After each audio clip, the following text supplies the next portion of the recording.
All right, chat. Good afternoon. Oh, no.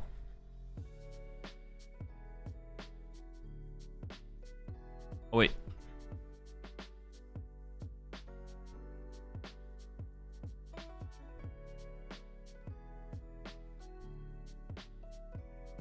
All right, now I'm ready. How's it going, y'all? Good afternoon. We got the, what was it? Late night tournament today. Gonna be playing some Joltik Box. Is the plan for that. Gonna be starting off with some Joltik Box. I want to work on the build. And then might also play some Gholdengo today as well. I kind of lock in on playing good decks so I can like figure out what I want to play for Worlds. With that coming up, obviously. So we'll see. Appreciate the prime sub there. Whiff Gaming, welcome to the Rat Pack.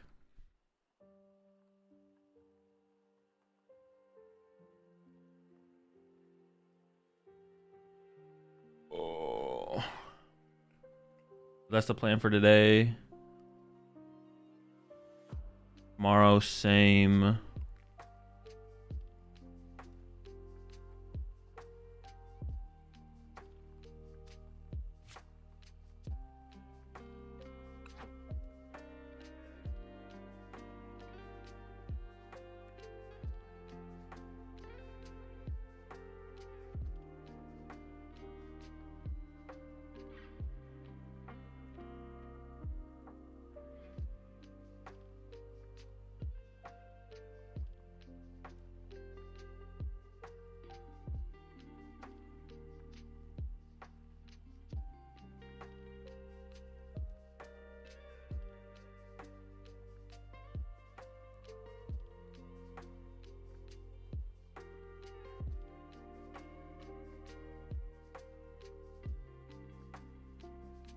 I feel Grim is the play for Worlds.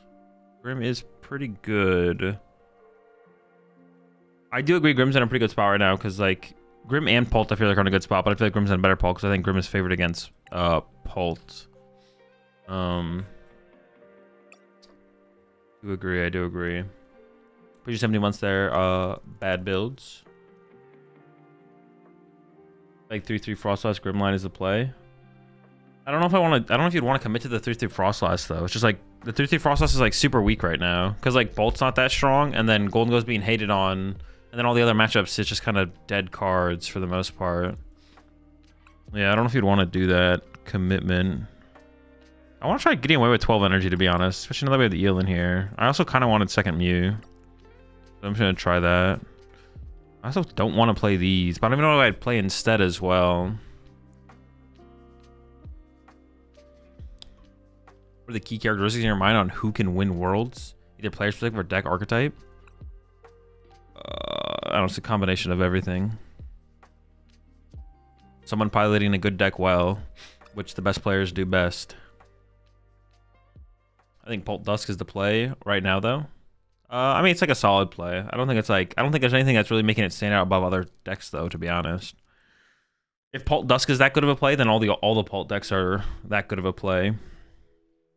Like, the better Pult Dusk becomes, the better all Pult decks are, basically, I feel like. Is the Bango really worth in the deck slot? No clue.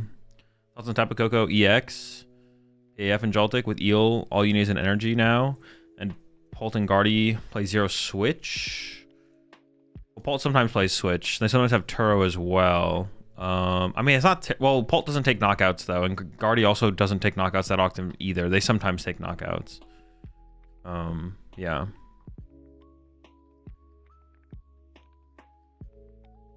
Yeah, Guardy doesn't play, but Guardy also doesn't draw prize cards. Guardy and Pult just don't draw prize cards very aggressively. So the card seems like okay.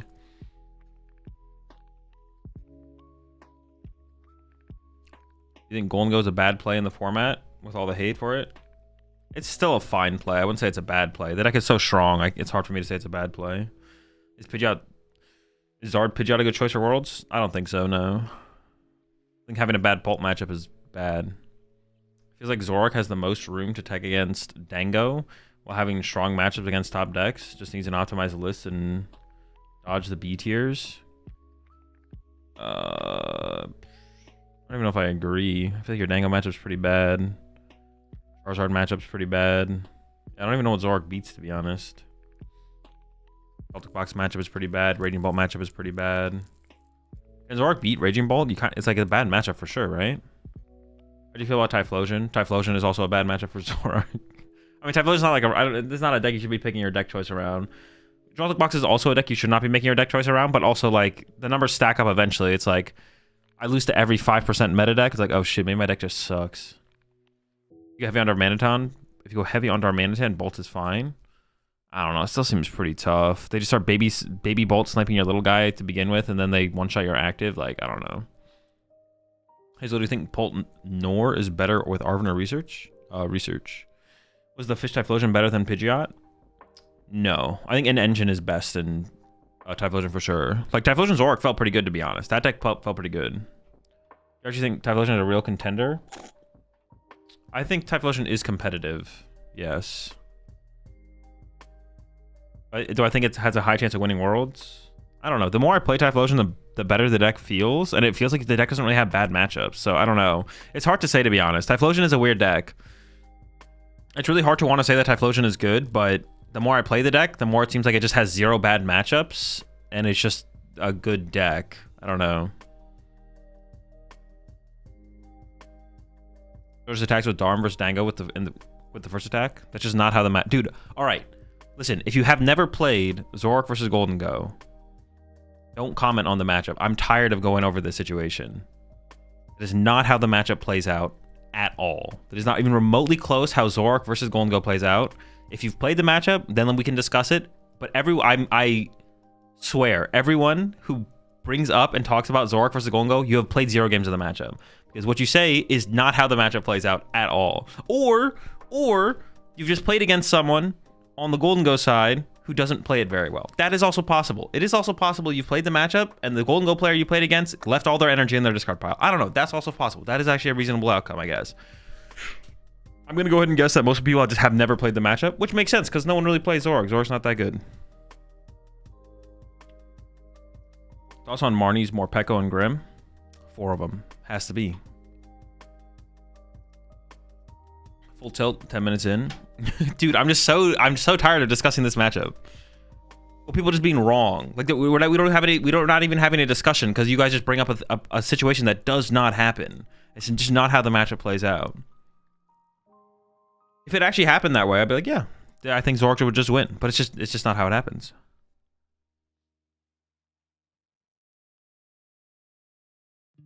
All right, got some more cards to figure out still.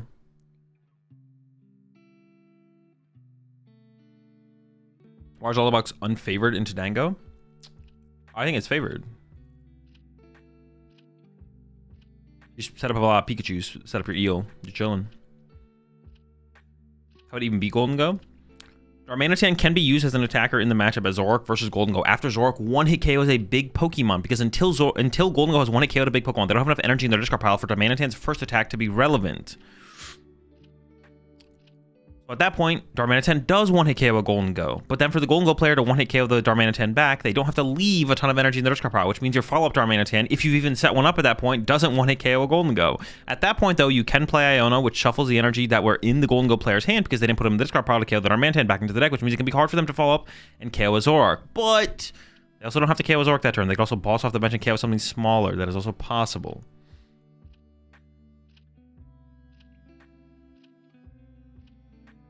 When to eel and when not to eel? Whenever it's correct to eel, you eel. When it's not correct to eel, don't eel. Okay, serious question. Would Black Kyurem EX be terrible in Ho-Oh Armor's box as a way to low down Polt and Bolt? Would Black Kyurem EX be a terrible in Ho-Oh Armor's box as a way to slow down Polt and Bolt? Probably because you could just one-hit KO them. If you can hit them with the Black Kyurem, maybe not actually. You appreciate the 5 months there, Coulter.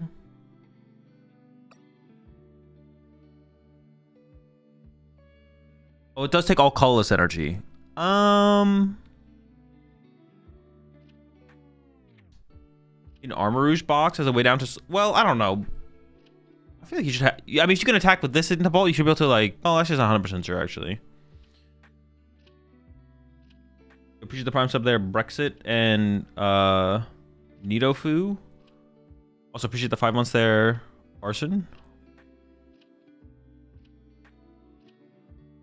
How does Ogre Box beat Eevee Box? No clue. Never played the matchup. Probably water pawning a lot.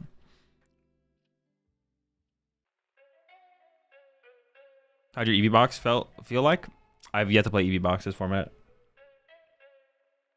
Reversal Energy Defiance Band KOs a Genesect for those turns where they don't discard enough energy, but it's usually pretty good to leave a Genesect for Blood Moon. That is a play. That is a play, yes. Zork's got to be just so bad right now. There's just no way. The deck. The thing with the Zork deck is like the deck is like super mid. I don't know. Zork is just like is just a mid deck. It's just like a super mid deck.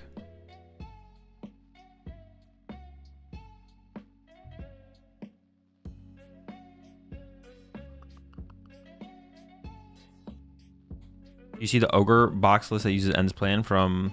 I did, yeah. I saw the... Oh, his name was eluding me. But I saw his updated list, yeah. I really like the idea of the End's Plans in there. Because, like, Energy Switch has always felt so important in the deck. I really like the End's Plans in there. That's actually kind of cool. How many worlds have you gone to in your career? I don't know. Every world since 2013 -1. Whatever that number is.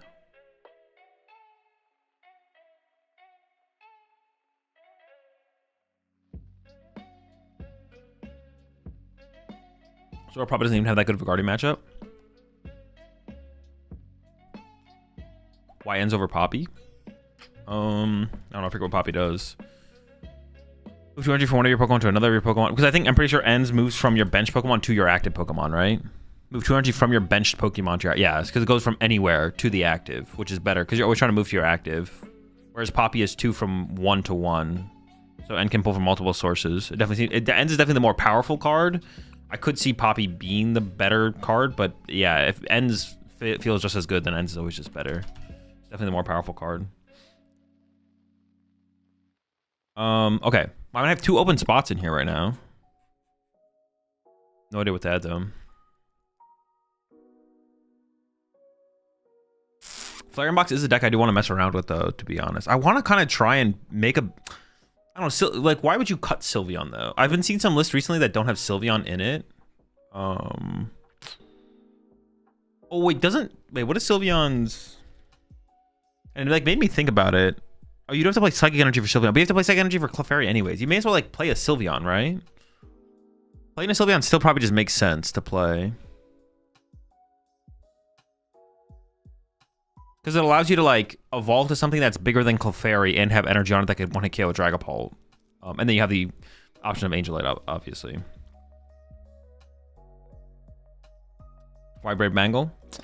Brave Bangle lets you Calvantula KO stuff like Pheasantipity, Latias, Mew. Wait, do we KO Mew anyways? We KO Mew and Squawkadoos. KO stuff like Fez and Latias, which is really important. Ogre Pawn in the Raging Bolt matchup. So, like allowing this thing to be able to KO Fez in any matchup is kind of cool, but specifically allowing it to KO those Pokemon in the Raging Bolt matchup is like a really big deal.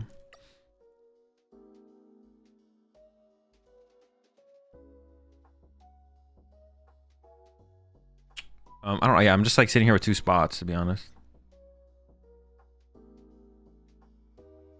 Bravery Charm is such an important card. Maybe just playing 2 makes the most sense because of that. Like, prizing Bravery Charm is really bad.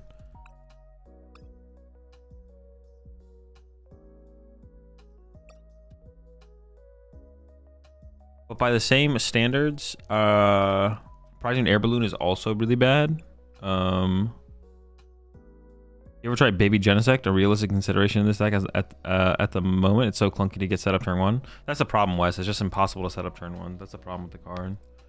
Vitality Band back? No, I'm going to try and play without Vitality Band. Basket? No, I'm going to try without Basket as well.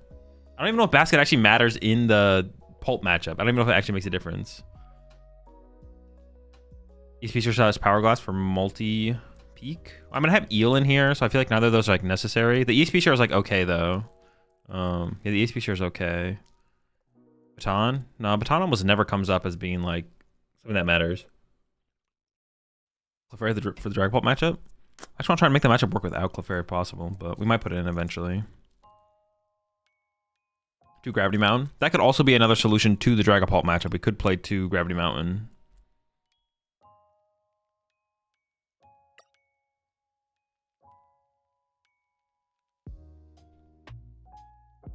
Baton with Latias is bad too. That's not a reason to not play Baton though. We never want Latias in play to begin with. We actively try to avoid putting Latias in play, like aggressively. I could try and make the deck work without Latias, to be honest. We can just see how it flows. Especially with Double Mew, that increases our odds of starting like a free retreat Pokemon between Double Mew plus Dynamo plus Joltik. We have a lot of good outs to a turn 1. Latias does come up as something we sometimes put in play as like a win condition, right? Like just removing the liability of retreat cost in play does come up in the end games, I guess. Go to 2 Balloon then. Yeah, I think so. I think we'd have to. We could try and make it work. Let's try and make it work though, because Balloon could do the same thing, just have an extra Balloon in play.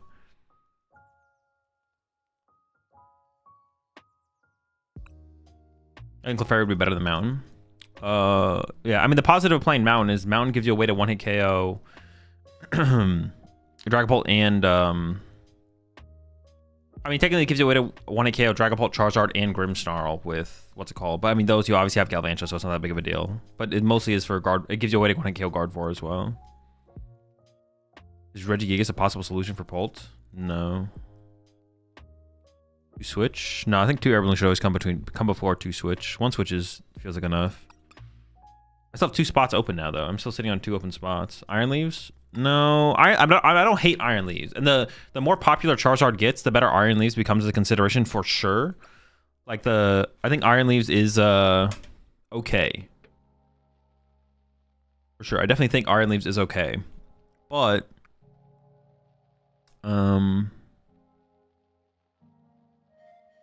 it still doesn't feel necessary. Like if Grim and Charizard are popular enough, I think it's probably correct to play the Iron Leaves, but as of right now I'm still holding out.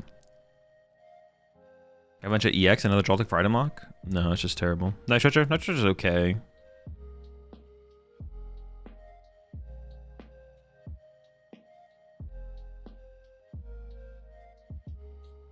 There's already some mid Y tech against it. Just depends how popular. It doesn't matter how mid something is if enough people play it. Like I can't control what people play, so if they play it, they play it. Galvantula, like I think we're already favored against Charizard, but if it's gonna be if a matchup is popular enough, it's forced to just tech further against it. Is Tool Scrapper a card to consider? I don't think so. I don't know how we'd get like a ton of value out of it. Town Store? It'd be okay. If you have 2 slots, why not Clefairy plus Psychic just to improve the Dragapult matchup a bit? Yeah, I don't hate it. No recovery cards? No, but I've like almost never played recovery cards in this deck, and I've like never wanted recovery cards either. Like never comes up where I'm like, bro, get some recovery in this. Genesect.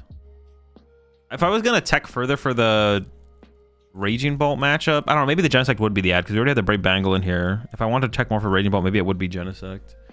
Genesect's not really that good in other matchups though. In other matchups, we'd rather have more draw power on board than have Genesect. Like I would rather have another Mew in play versus taking away Guardy's Secret Box. Not even 1 Super Rod for Late Crispin.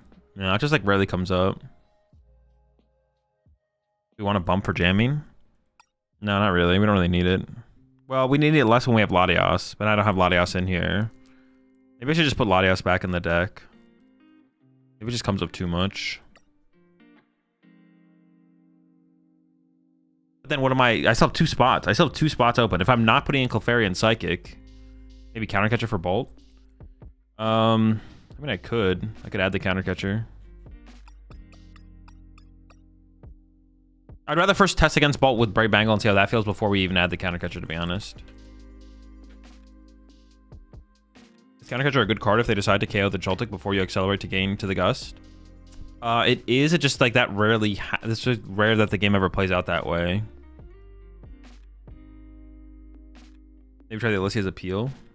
I don't hate the Alicia's Appeal, I guess. Magnets? No.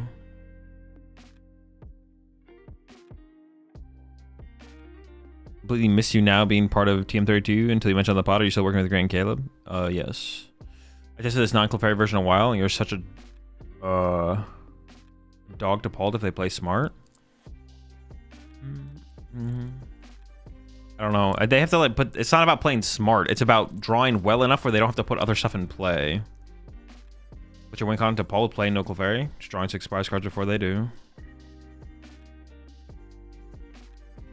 If Basket makes a difference, though, I would be down to run Basket in here. I just don't know if Basket actually makes a difference. More supporters? No, we don't need more supporters. If anything, we'd go back to Fort Crispin, but yeah, we have plenty of supporters. Well, except maybe a 5th Ulysses appeal, but that'd be like for just to increase our Gust effect count.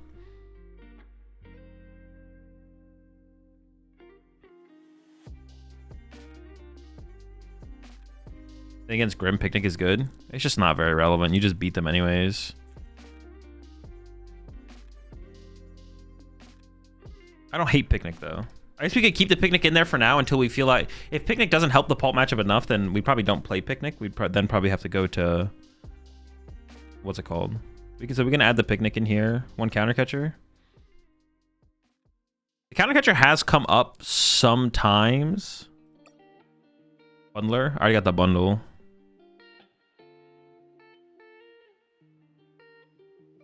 Choose 21 months there. Focus Fox. Recover for the metal energy? No.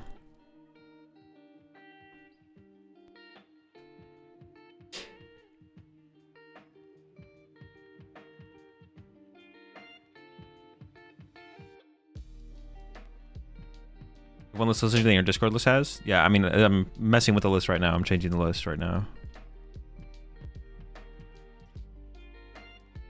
I'm taking 20 damage and then swinging for 300. No way Picnic helps, right?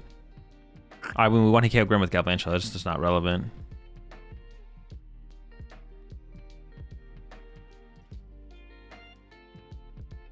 I feel like sometimes you need some ways to recover energy. It just almost never. It's like not actually a thing that ever comes up though, like ever. Hourglass? Hourglass is like okay, but it's like super unnecessary to beat Gholdengo, I think. I think EXP share is just kind of better overall. Maybe that's not true. Depends on the matchups, I guess. EXP share is nice to set up like a second Iron Hands. The EXP share is just nice to set up like. Just add the EXP share for now. Just set up backup Pokemon in general. I don't know.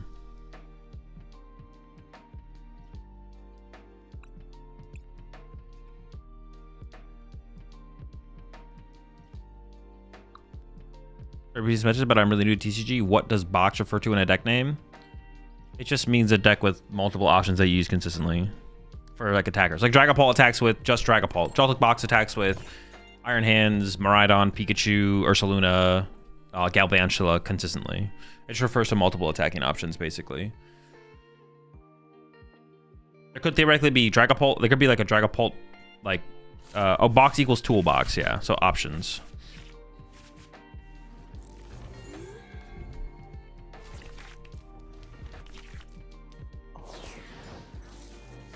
I'm first? Dude, you're so lucky. That sucks.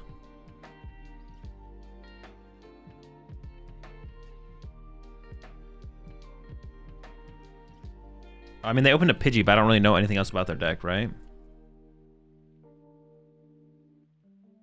I mean, it's probably Charizard, right? Then Latios is a dead card. Pikachu could be useful, but Pikachu's unlikely to be useful. The Brave Bangle could matter, so Galvantula could KO Fez. But it shouldn't matter overall. What are my attackers in this matchup? Joltik. I can give up both Pokemon here, right? Well, the Latios could still be good, though. I'm like unsure if I want to give up Latios. No, I probably can't give up Latios. Zardor Typhlosion could be Eevee. Yeah. Not knowing what it is, but these two I think I can give up pretty good. Well, if it is Eevee box, I want Pikachu's, right? That's my main attacker in the matchup. I'm just going to give it up. We're going to see how it goes. Only one Joltik is unfortunate. I kind of want my Tynamo. Actually, I shouldn't get Tynamo yet, just because I don't know what I'm up against, but we'll get just Joltik, my guy. Not going to bench the hands yet, obviously. I don't want to get bossed.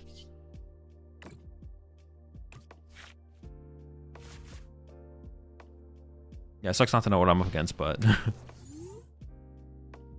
They chose second. Oh yeah, they did choose second, so it's probably just Charizard. It's probably just Charizard.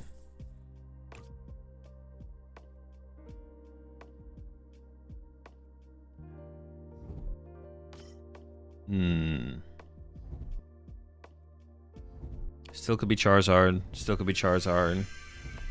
Definitely Charizard.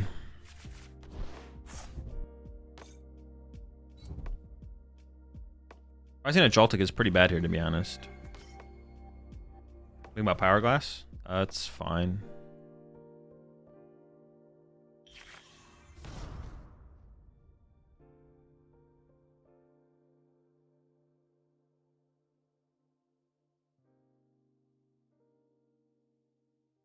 Making Galvantula a more viable attacking option is kind of cool, to be honest. I still think it's POW. You're a true believer.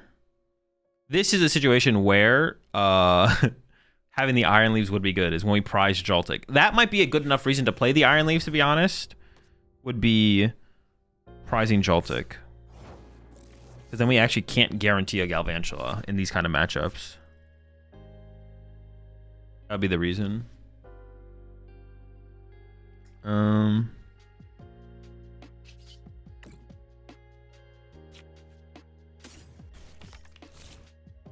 you have to prize it. Also, you have to like go. Well, yeah, because when you go second, sometimes your Joltik just lives, which is kind of chill. Joltik surviving is pretty chill. I don't really want any of this, to be honest. Maybe a Nest Ball? What would I even Nest Ball for? I could get Fez right now. I get second Mew right now. I should grab nothing.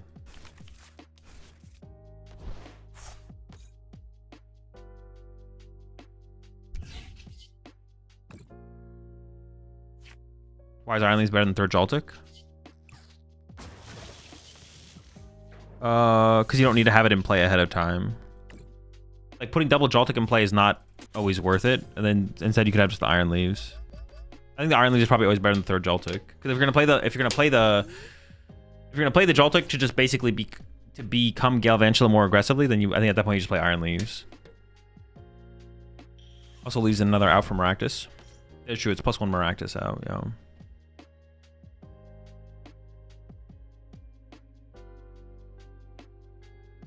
Any thoughts on Neutralization Zone for the Typhlosion deck? That's not good.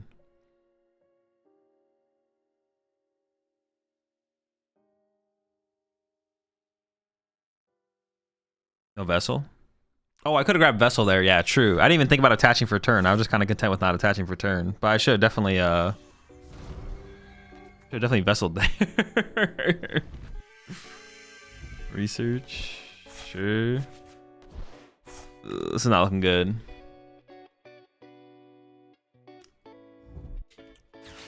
I set up hands. Can't they evo out of amp range? But then it means I can't bench another Pokemon. Which I would probably be fine with that trade-off.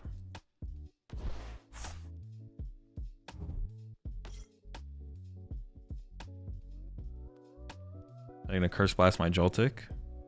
Oh, they're gonna take out the Tenmo KO. Oh, I guess that always makes more sense. It could have made me like guess what to send up, but can I even ever win from here? What is my win con from here? KO the Pidgeot and pray? I feel like I don't have a win con from here. They're just ahead, right?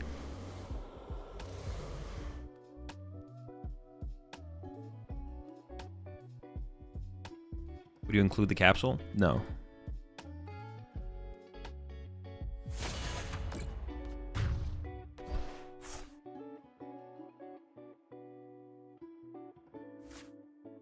What is my win condition here? How much do you think the new Megas will change the game, Azul? I don't know. I'm not thinking about Megas. I have Joltik now, but I can't use it till next turn. They have a big hand. They don't KO my hands currently.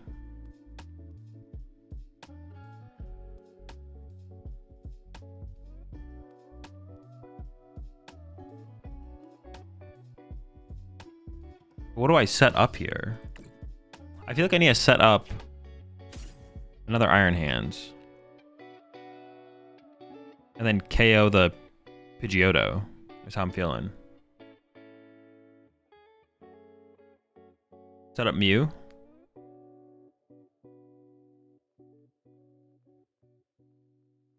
Oh, Mew could work. Yeah, I forgot about Mew. Mew's a good attacker. What if they just have like boss KO with 2 prize Pokemon? Then I go Joltik Knockout and pray.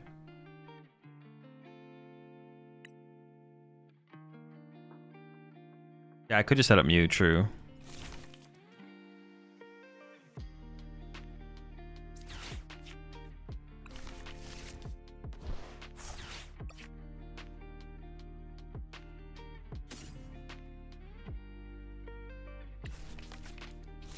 Mew Galvantula? Sure.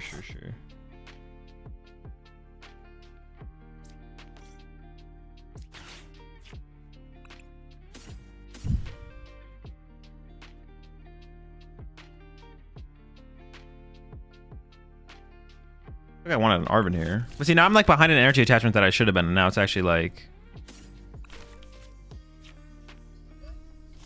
What do I have left in the deck? I wasn't even paying attention.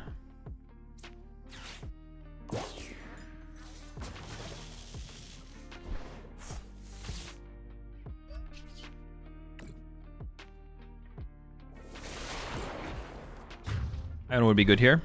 Yeah, Iono would be pretty good here. Oh, I had 2 Lightning's Prize, so I definitely should have put the grass here. I don't have a lot of Lightnings left in my deck.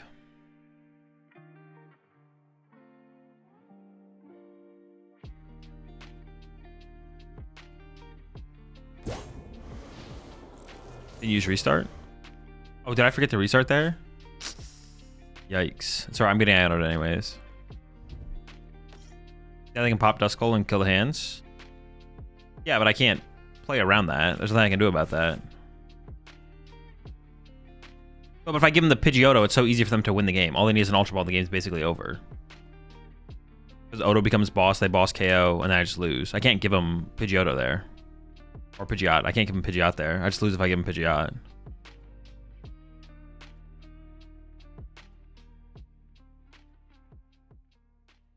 Not running leaves in this list? No, there's no leaves. If they take 3 here, does Crispin win? Yeah, if they pop the Dusclops, we can win with the Crispin. I would also need them to Iono here. Iono me here, though, because my hand sucks. This is also where EXP share would have been good. I don't know where my EXP share is. Well, no, that's why I wanted R, because I could have gone like attach plus EXP share to Mew and then look for the Crispin on the Joltik, I guess.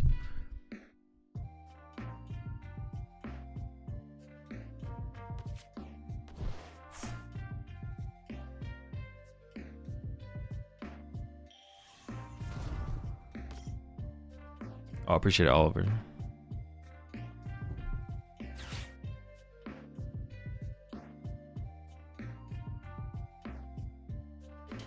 Or I can give them dub if they prop Clops as well. It's true.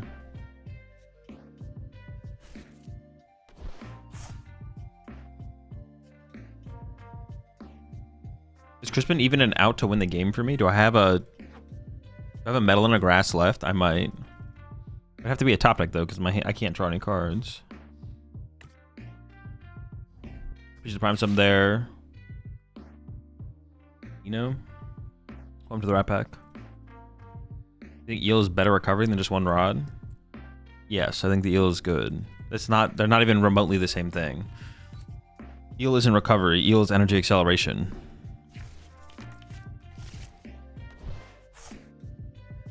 Does already been play Briar? Some do. I think it's good to assume that they play Briar. It's a good thing to assume they have Briar.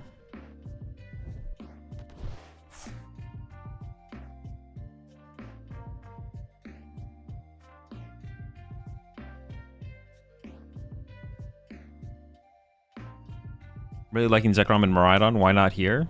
It's harder to set up consistently into the late game, and then also we have attackers that usually cover all the situations we need for the most part.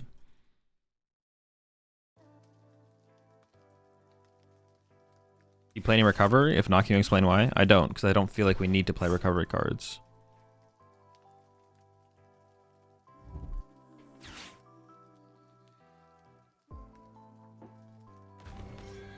Okay.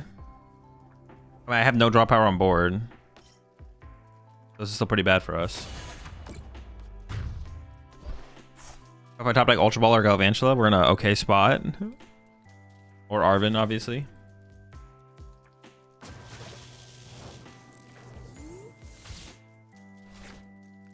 Guys can get us there.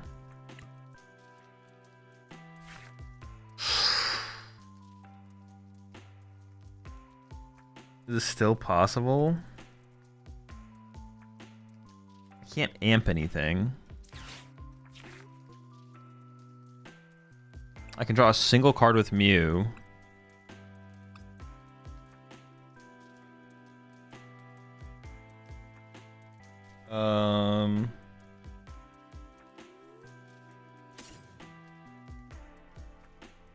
Amp Fez. It doesn't really do anything. Then let's go retreat, pop Clops knockout or something like that. I don't really want to. I don't want to leave a multi-prize Pokemon in the active if I can avoid it. I think I have to play for Galvantula KO Dusclops. No, but then they Briar win. What is ever the win condition here? Maybe I just don't really. Maybe it is just bring up Fez. Joltik Energy to Mew. Boss Fez, Joltik Energy to Mew. That's so bad. I guess, yeah. Well, I don't even know if I have energy. I could Joltik one energy, I guess. Just fail this, I guess.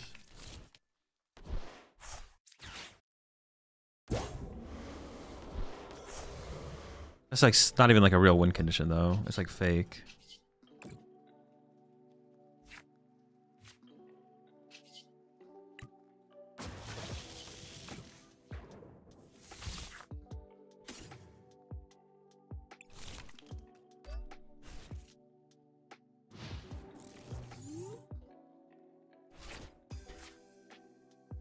You can amp. If I amp, I die to Charizard. If I amp something here, the Charizard literally just comes up and knocks on my Iron Hands and they win the game. How to get started playing online tournaments? Just put command online tournaments in the chat and I'll give you a link to a video where I break it down. You can dust active? Yeah, he could, but then he has to be able to KO the next thing that comes up.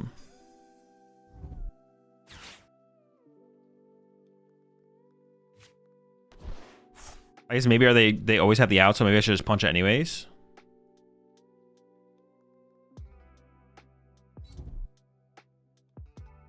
Well, now it's just game over, right?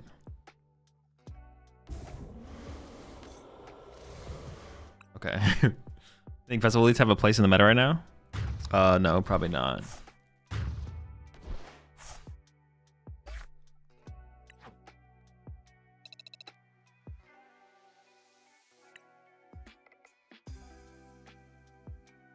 They game on the previous turn?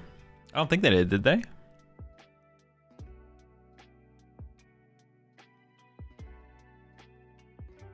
telling you, Galvantula into Blood Moon. Galvantula what though?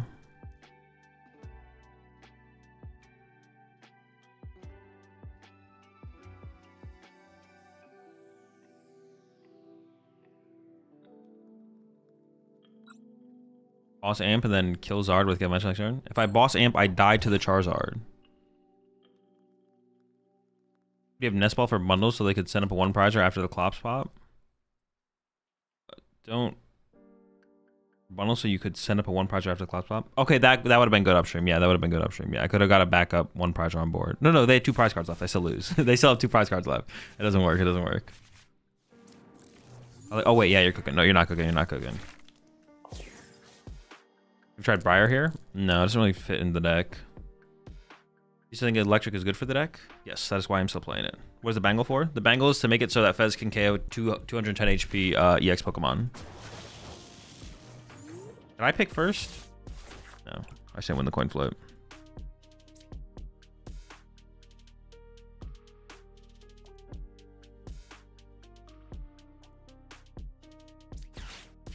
This is not great.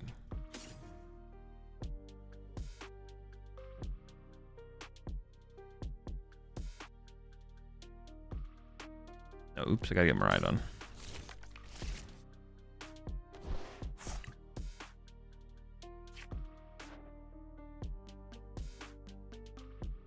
You gal the Zard. Alright, Erotted, you need to go back and watch the game, because what you just said is not possible. I literally could not Galvantula the Zard there. I literally could not find Galvantula.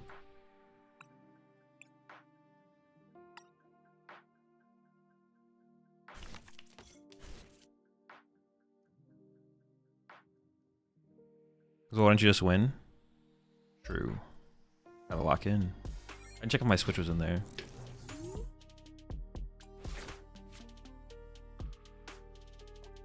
I would just found Galvantula, to be honest. True. Do you ever feel like it takes Joltik Box a little too long to set up? No. The deck sets up turn 1 or turn 2 every single game.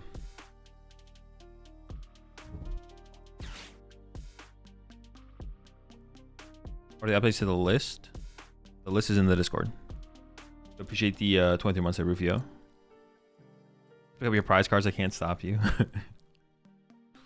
Joltik Box literally sets up turn 1 or turn 2 going first or turn 1 going second every single game. Almost never whiffs. Why do you dislike Clefairy and Joltik Box? Especially with Pearl, I feel like it's good.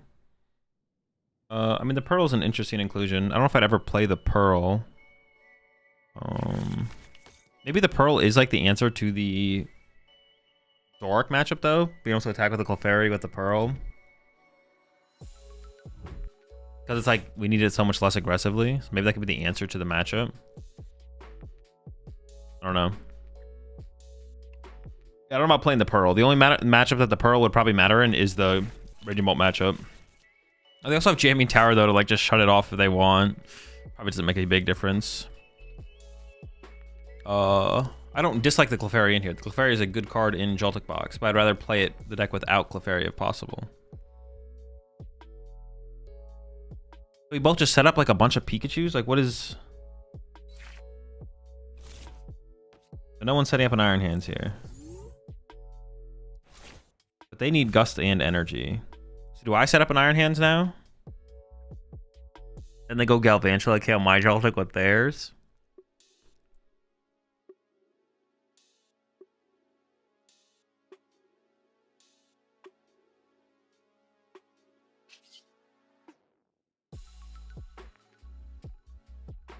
I want to KO Joltik for 2, ignore Pikachu's. Yeah, what is the game plan, man? I'm gonna set up an Iron Hands here.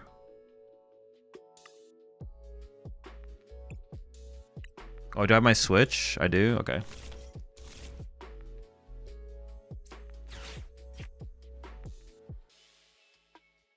Oh, I don't have my... Oh, that's kind of unfortunate. That sucks. I don't have my Bravery Charm. I was gonna put on my Bear, but because then he doesn't die to Pikachu.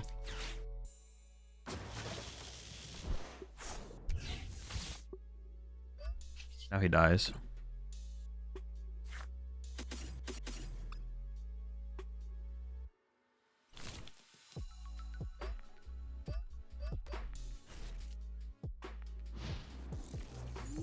Kind of cooked, not gonna lie. I don't know, it seems fine to me. I'm not worried. Was it Basket and Mangle for? Basket is like for Polt. And it can be good against Grim and... Polt, and it can be good against Grim and the other deck. I forget the name of the other deck. Guardy. Bangle is for Galvantula to be able to hit 210 damage, which is specifically there for Bolt. But you can obviously do it in other matchups, but specifically it's there for the Bolt matchup. Hedging Hands means you have 6 prizes on board to a Pikachu only board. Yep. But they can't attack that many times in a row with Pikachu. So I'm not really worried about that. Alright, Erotted. This is what I'm going to do. If I win this game, you're getting timed out for the rest of the day. If I lose in a dominating fashion, I won't time you out. If I win this game, though, I'm cooking you.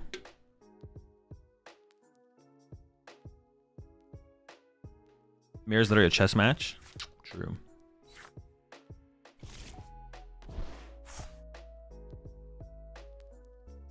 I skill Mirror.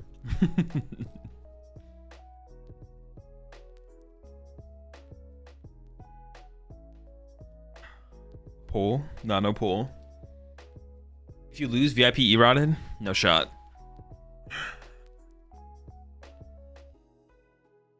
Please win, Azul. Dude, I'm trying.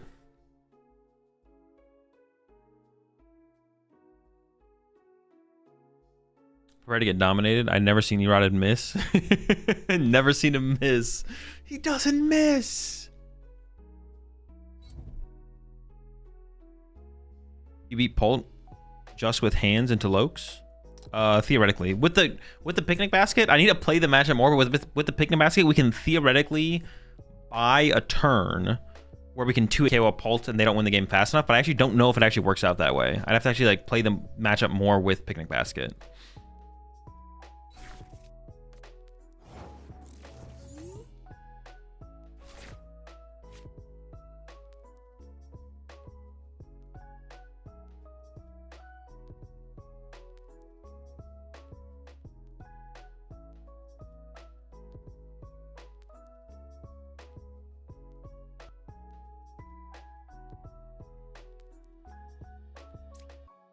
I think I just have to take the 2, right? Taking a 1 prize knockout, even if it's with my Galvantula, then they just respond with hands for 2 and they have peak. So I have to take the 2.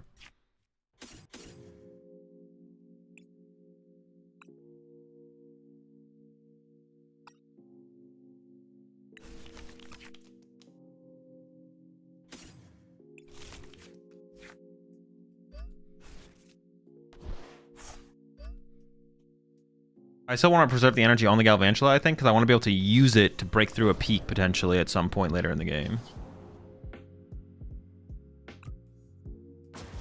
Although that would change. If I could retreat this lightning and probably put it on my peak, I'd probably do that instead.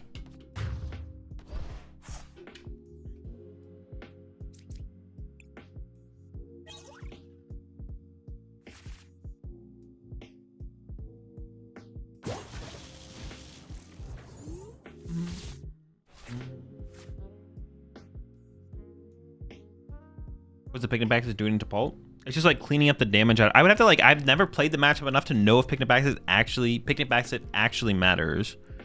I'm not, but his build isn't good and is playing the mirror wrong. What's he always saying? There's a right and a wrong way. Yes, I'm not disagreeing with that, but there's a difference between you like coming into my chat and being like, hey Azul, have you considered this or thought of this? And having a discussion, being instead of just coming to my chat and being like, Azul, I think this is wrong, or Azul, this is wrong, and then maybe like, all right, you know what, you could be right, E-rotted, but then it's like, Azul, I think this is wrong, Azul, you're wrong, Azul, you're doing this wrong, Azul, you're losing the you're misplaying, you're doing the bad play again. It's like, shut up. It's one thing to be like, Azul, I think this could be done better. Then when it's continuous, it's like a whole different story. You are wrong though. That's fine, and I'm okay with being wrong. That's not the point, though. It's just that when it's continuous, it's annoying.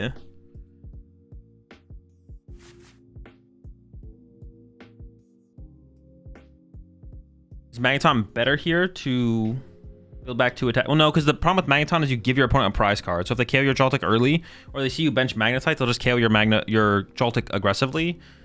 And then if you pop your Magneton, you don't get more energy. So Magneton's not terrible. He's just kind of mid. The eel I think is way better. I think the eel is way better. They can, like, when you bench your Magnemite, your opponent's gonna be like, oh, well, if I don't want you to use Magneton, I just kill your Joltik, and they can just kill your Joltik. Or once you pop Magneton, they can go out of the way to kill your Joltik. But if it's an eel and you don't pop it, and you evolve like your Joltik to a Galvantula, plus you have eel in play, that's so much more HP for them to have to deal with to actually pull off a play. So it's like a lot more beneficial.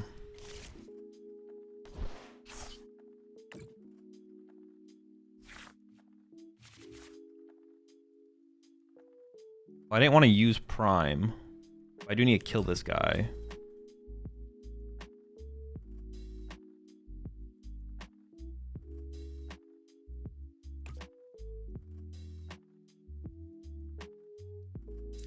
I could grab Ultra Ball here. Crispin thins out the deck to set up to find boss. Arven for gear. No, because I don't have enough energy on my Pikachu to close out the game. So I need to play Crispin or Arven. I can get the eel.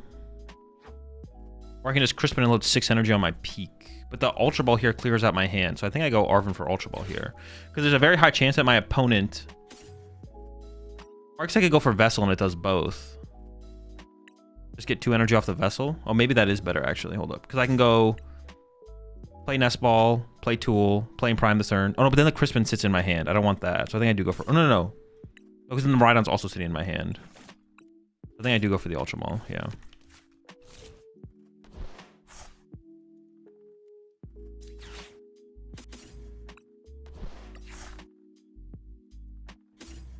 Your designs, I hope you get banned. I'm not going to ban him. You're yelling at one of the best players to ever play the game. Dude, I don't even care. It's not about how good I potentially am at the game either.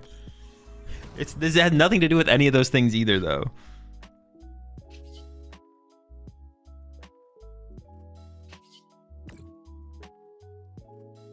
Oh, I guess I always have an attacker, so they're always chasing my Fez. They're always, literally always chasing my Fez here.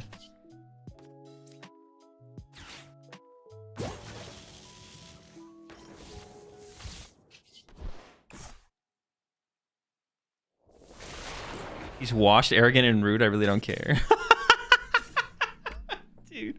Well, now I'm just gonna ban you. Now I'm just actually banning you. Bro, you weren't trying to have a discussion or anything. You're just like trying to shout at me that I'm wrong and you're right and I'm making bad plays and my list is bad, bro. There's a difference between like being like, Azul, I think this could be done better and here's why. You're not trying to have a discussion, bro. You're not trying to have a discussion. I am all for... I will match... I match people's energy in chat. So when someone comes at me and is like, when someone like asks, when someone puts a message in my chat and they're like, Azul, you misplayed. Instead of being like, Azul, why did you make that play? There's a difference between being like, Azul, why did you play Iono instead of Research?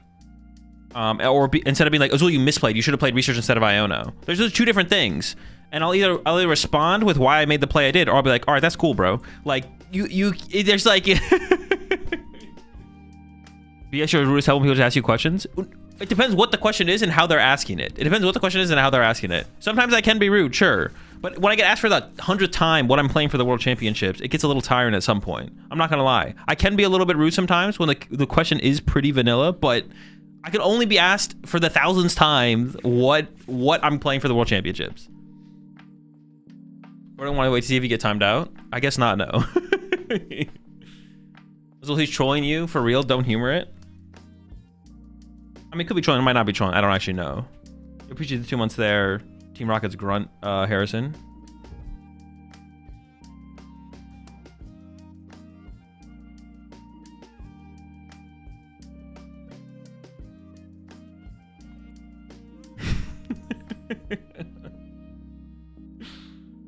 What color Dragon Shields you taking to Worlds?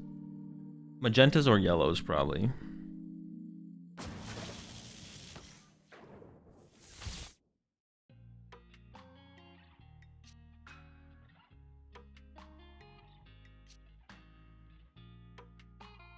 And listen, no one has to be here and watch my content. If you don't enjoy my content, it's fine to critique me as well, and it's fine for you to critique me in chat as well. I'm okay with that. But like, I'm not gonna completely change how I act or create content for any one individual person.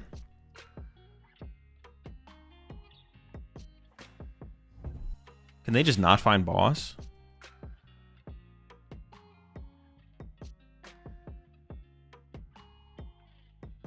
It might just be bossless out here.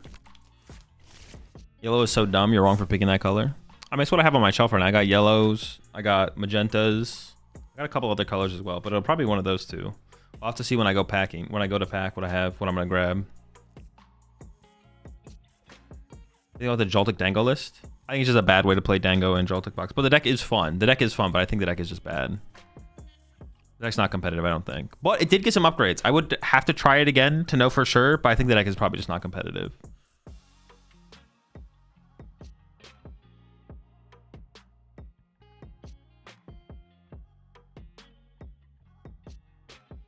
But yeah, it has nothing to do with, like someone said earlier, I'm not trying to call them out specifically. It's nothing to do with how good I am or am not good at the game. It has to do with the idea of having a discussion. Also, it has to do with it being... Because I've had some people come into my... It hasn't happened all recently, but some people come into my stream and act as if it's the community stream. It's like, no, it's not the PokemonTCG community stream. This is my stream. This is a completely different thing.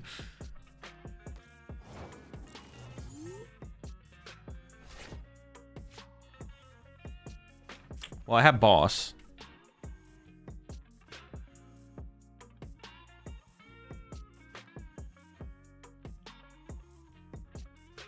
I mean, if they play some really weird stuff, I guess I could be in trouble. I should just retreat to Galvantula and... Oh. Wait, hold on. Wait, hold on. I should retreat, but I have to get rid of a... Shoot. What do I have left? Give up the grass, I guess. And then reload a lightning.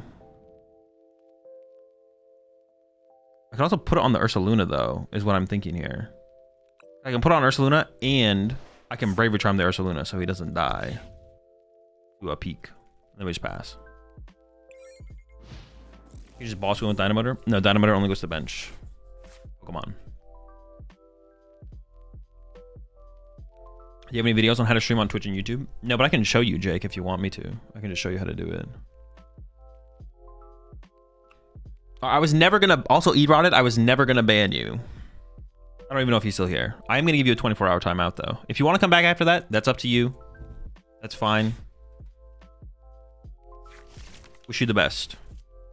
They do play Iono, but I'm not that scared of Iono unless it comes with a counter catcher. Oh, actually, no, a Prime catcher. Prime would also be annoying.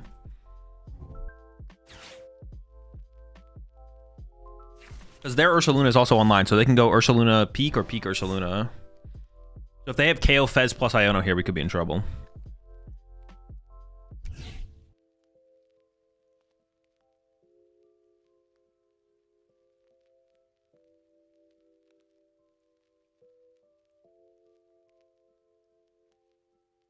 Ban him, a deal is a deal. No, I never said I was gonna ban him. I never even said I was gonna. If I did say ban, I did misspeak. I meant to say 24-hour. No, I think I said 24-hour timeout. I'm pretty sure I didn't misspeak. You said timeout? Okay, I'm pretty sure I did say timeout.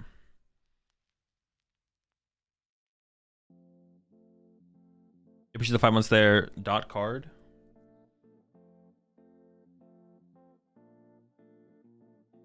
You 100% said ban at the beginning? Oh, I meant to say timeout. I don't know if I said ban, though. Oh, I mean, y'all could be right. I might be tripping. They do have Prime Iono here. All right, things are a little bit scary.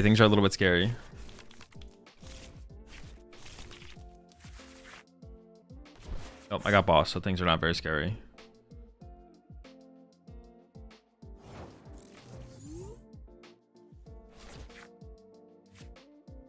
Oh, but they don't actually have an attack. So I can't actually KO anything back. Sure.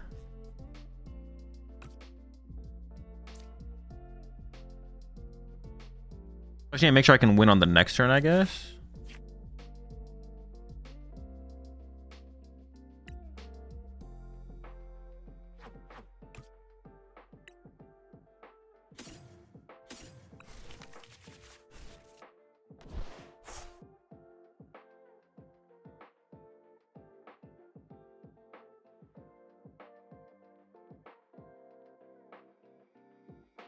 So what do I even do here?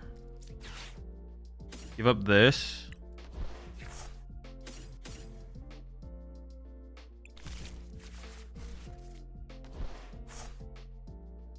Wouldn't it be better to trap Ursaluna? They're not trying to trap something though. They were trying to get 2 prize cards, but they should have killed my Fez. Yeah, they should have brought my Fez.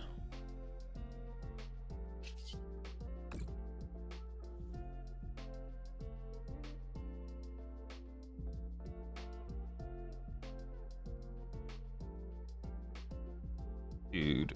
Wait, I have to make sure I can win. There's no way they have another Iono, right?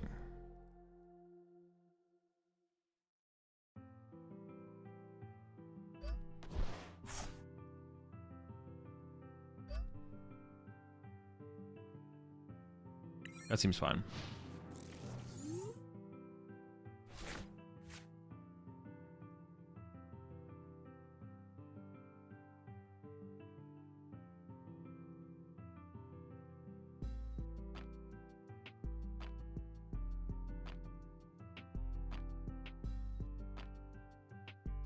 All right, we're locked back in. Good game, electric to bear, attached, then boss. They have 4 prize cards.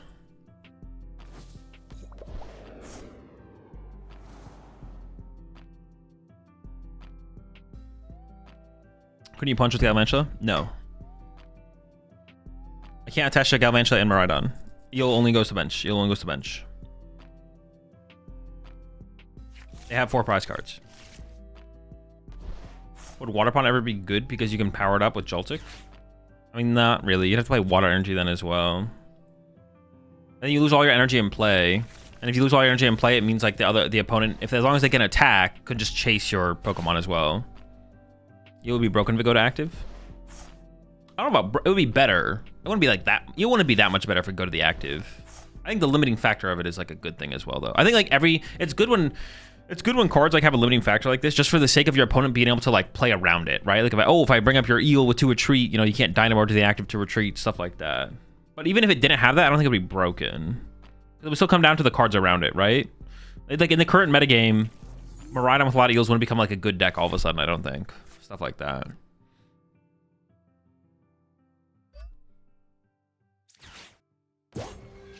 Oh, that was a long game. That was the bundle. The bundle is pretty good. I actually think the bundle was underrated in previous formats, to be honest. Here's what I'm doing the game. Any advice for playing against Gholdengo? I mean, completely depends on what deck you're playing. Timeout? No, he's already been timed out. I already timed him out.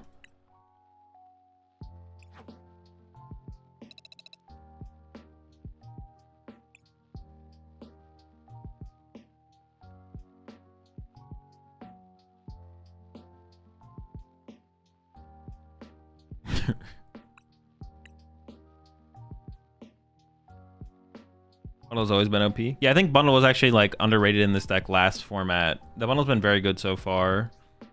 I mean, it's an Iron Hands deck, so just being able to enable Iron Hands is just good. Why no Zekrom? It's too awkward to set up and link him. It's just like not necessary. In fact, actually just thinking about it, I think like Iron Leaves is always just a better Zekrom in this deck because it basically does the same thing for all the matchups where you need Zekrom, but it's better, if that makes sense. Yeah, I mean, Iron Leaves is literally just a better Zekrom. Because the matchups that where they draw prize cards aggressively, the Iron Leaves does the exact same thing, except it's easier to set up Iron Leaves to KO stuff like Grimmsnarl and Charizard. Because against Pult, they just don't draw prize cards until they draw 6, so most of the time. Not all the time, but most of the time.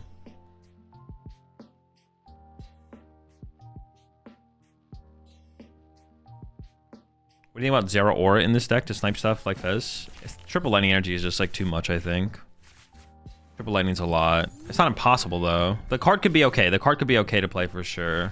But the thing is, you can't set it up aggressively, so it's always like super telegraphed that it's on the way, which isn't great. If it wasn't so telegraphed, it would be better. Well, I don't know what matchup I'm up against. But I could grab Iron Hands. I mean, I can just grab Miraidon. The thing is, I have a metal in hand. I don't know if I want to put the metal on the Joltik, though. Let's just get a Miraidon here. I know Area 0, because we just don't need bench space.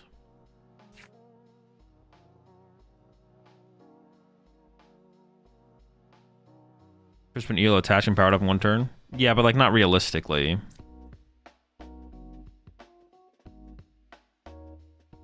Is Pult Nor or Pult Zard? I guess so, right? I actually am kind of down to just grab these 2 and attach to Iron Hands, to be honest. Because I just don't want the metal energy on my Joltik. And I have Latios in hand, so if they really are going to go turn 1 boss up my hands, that's fine. I could play this. Okay, if it is... No, it'd be fine still.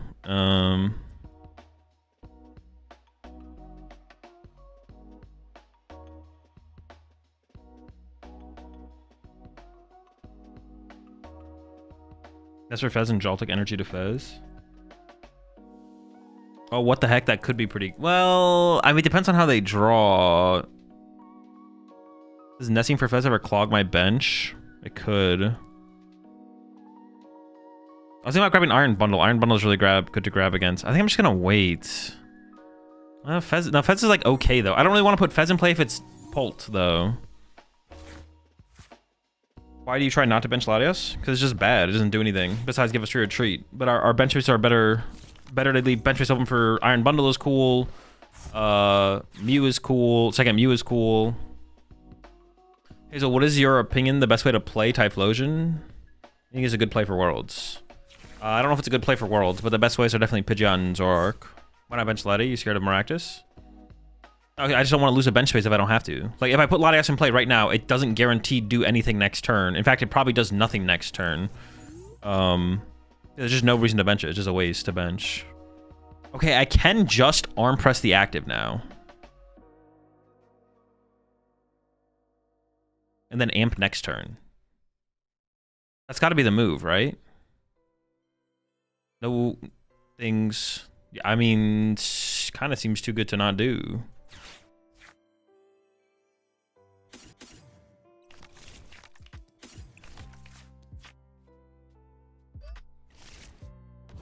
And now I get to discard the Latias, because the card is absolutely... Alright, listen. Here's the thing with Latias. Latias actually sucks. You can bundle for Pidgey. Oh, true. Give him the Bunsdle. Yeah, Latias actually sucks. Latias is like a safety net in the early game, because it turns all of our Pokemon search cards into... Now they get to go... Oh, no, I'm kind of fine if they do that, to be honest. Yeah, Latias actually sucks, because it's cool early game because it turns all of our Nest Balls and Ultra Balls into a mobility, which is cool. That's good. And also in the mid-late game, there are board states and situations where we're like, the only way our opponent can win is if they trap something in the active. All right, bench Latias, you can't trap anything anymore, you lose. But besides that, we have plenty of things that's for your treat. We got Mew. We can always just push up our main attacker. We have Air Balloon, Dynamo. We don't... Constant mobility on board through Latias really doesn't do anything for us, especially with this build where I play 2 Mew. And then on top of that, did they have Candy Pidgeot? They probably did, right? Because they jacked for the... They jacked for Pidgeot EX last... Insane dub. Crazy.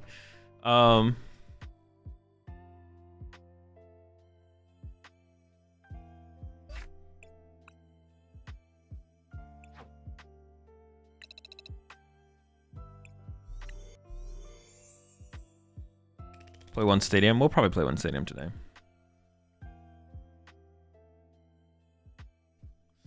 Would it be a good addition to the Porygon deck to slow down opponent? No, because otherwise you lose Ariana. Like Ariana, you can't play that card in decks with Ariana. You can't play non-Rockets cards. You want recovery in the deck? No.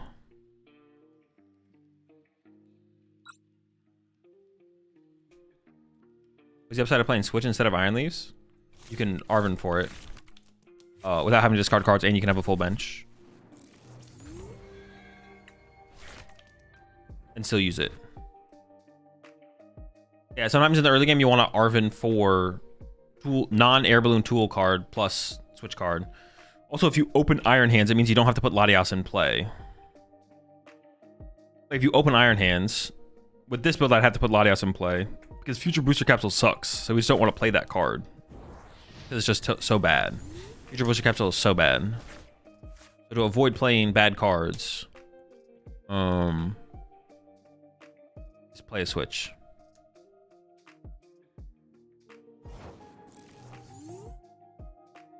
So I got a lot of Dragon Balls at locals. Where some good text for the matchup. I mean, it depends what deck you're playing.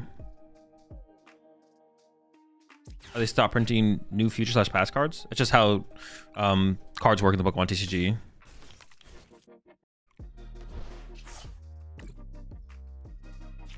Yeah, it's just how the Pokemon TCG works. They come out with a new mechanic or whatever label for a card, and then they stop doing it afterwards. After a while.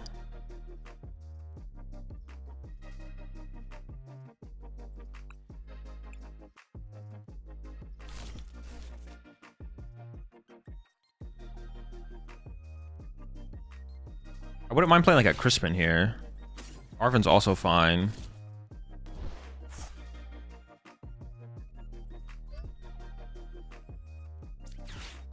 Does Bravery Charm matter in this matchup? Because that's what I was going to go grab.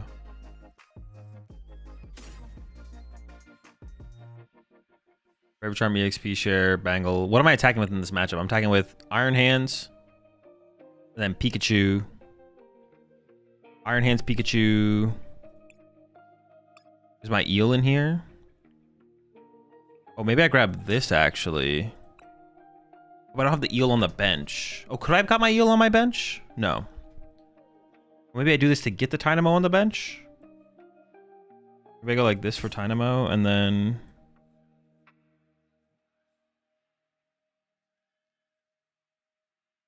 Ooh, I just don't even know. Just give me these two, I guess. This feels weird to do this to get Tynamo, but then it does turn my Arven into like a better play next turn. It turns my Arven into a better play next turn. Feels like, what, we load up a hands, we start attacking with hands, we have Galvantula as an option. Oh, but I'm gonna discard this Lightning. Oh, but I didn't get the Tynamo. Yeah, I guess I just never got it. Never mind. Cruel Arrow, no. Is Neutralization Zone deck a concede for this version? I mean, it depends what they're playing with. We have Galvantula. So I have 4 candidates for a girlfriend, but they all play Chin Pao still. Should I hold off and find a girl who plays meta decks? Thanks for the advice in advance. Probably worth it to hold off for sure.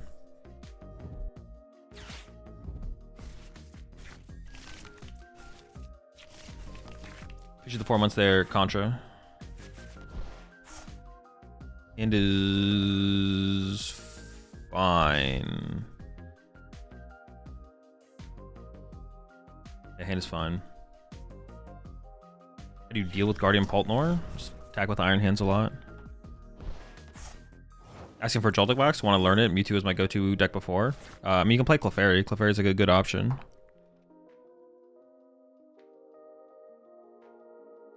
I could KO this if I get a Grass Energy, but I currently don't have a Grass Energy.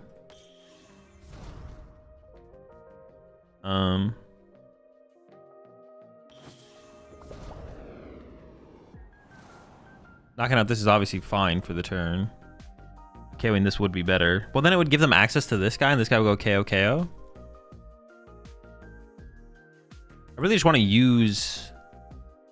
I really just want to attach an energy to Pikachu for turn, to be honest. That's all I really want. Maybe I hard retreat and then I can eel to the Pikachu.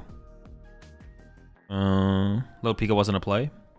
It was, but it wasn't a good play. We should definitely attack with hand. We should definitely go for hands here. Loading a Pikachu is like, who knows how well that'll go. Oh, I already evolved to Galvantula, but I have a second Joltik in here. I probably shouldn't have evolved to Galvantula, and I should have benched second Joltik. So I definitely misplayed that, actually. Yeah, I should have held the Galvantula there. Okay, it's fine. I do want to get some draw power. The boss is like super weak as well here. Like maybe I go Nest Ball. Fail. But I prized Pikachu, right? Oh, maybe I didn't. No, I did prize my second Pikachu. Fail. And then we hope for an energy or a Crispin or something off this. This seems fine. Just draw a fresh 3. Now I can go like this.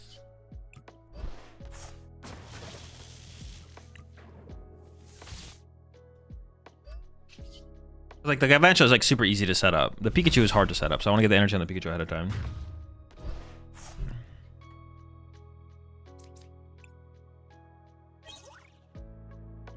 I mean, the hand is obviously pretty clogged.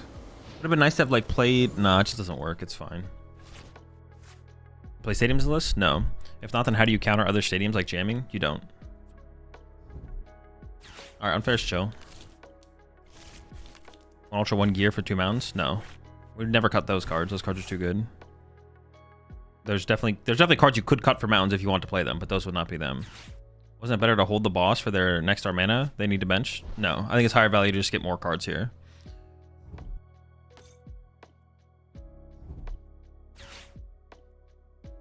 Definitely just want cards. I value the random card over the keeping of the boss for sure.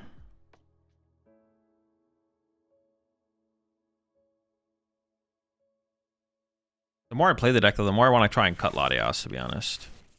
We could try that still. I don't know what I cut the Latias for. I guess it would be second air balloon, right? It's always second air balloon.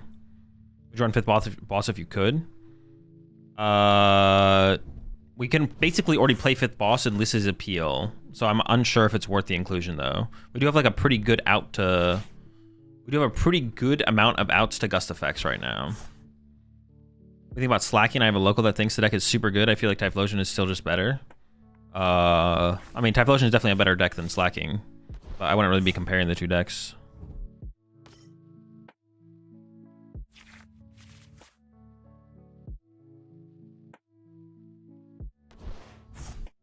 I also recommend me playing Joltik Box for my weekly, and I won. Recommend me a deck again this week, please. Joltik Box again. How do you deal with Bolt? I mean, we have Bangle in here, but the matchup's still probably pretty bad. I don't know. I haven't played it with the Bangle, so I don't know how much of a difference it makes.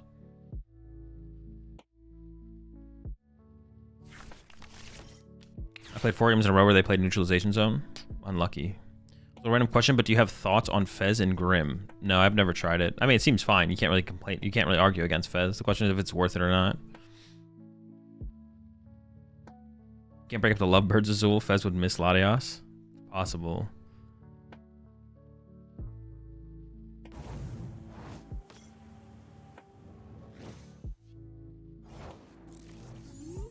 Prime Catcher KO, little guy.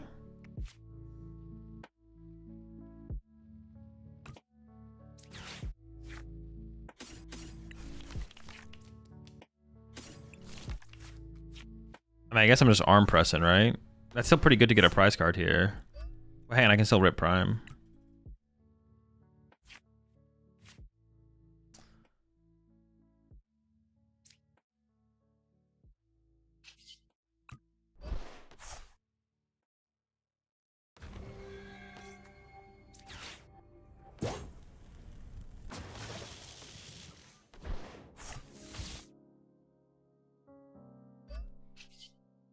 Alrighty then. It's pretty good.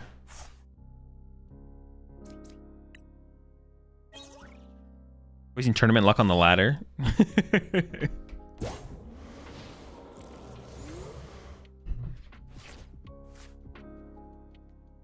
Dude, the Prime off the 1. That's insane.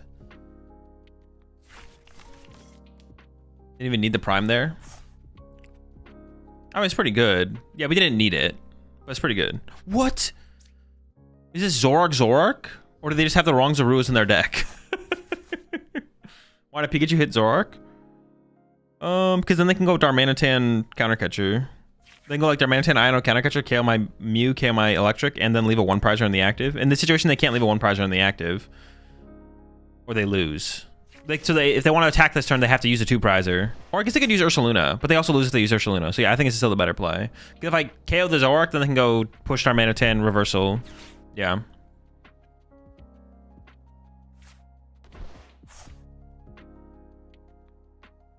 Zoroark. I mean, it's cooking, but my question is for who? Okay, what does the other Zoroark do again? It just copies the attack, right? All right, let me just top deck boss so I can put them out of their misery here. Just give me the boss on the Zorua.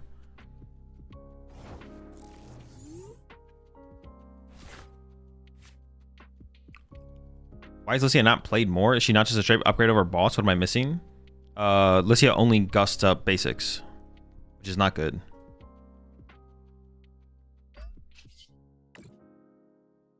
Boss brings up anything. Lycia's only brings up basics.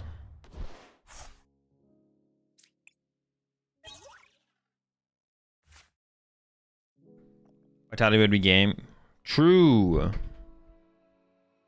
If there was more 130 HP Pokemon in the format, we'd probably play Vitality Band because it'd be good against Guardy and other stuff. The Spider one-shot a Zoroark? Yes, one-shot Zoroark. Does it one-shot through Rigid Band?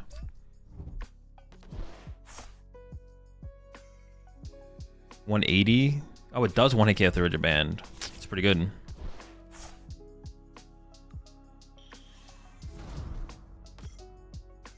They just don't have a win condition, right?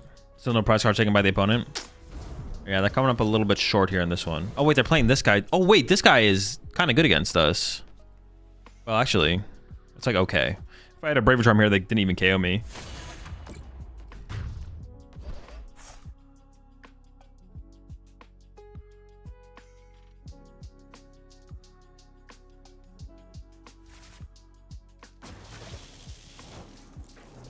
Three Zoroarks? Bro, they got the whole squad over there. I want to try cutting Latias. I honestly just want to try cutting Latias. It's also like, Latias is that much worse in this build because we have less space to work with because we try and set up the EL. But the EL's like really good. Ban works for Pikachu and hands? Yeah, but like it's good against what? It's not, yeah, it works, but like... So what are you playing till late night? Stream title.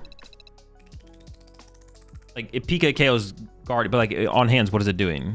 I don't think it's doing really anything on hands. You're gonna cut Latios since our hands every game? That's fine. We have Switch, we have Prime, we have outs.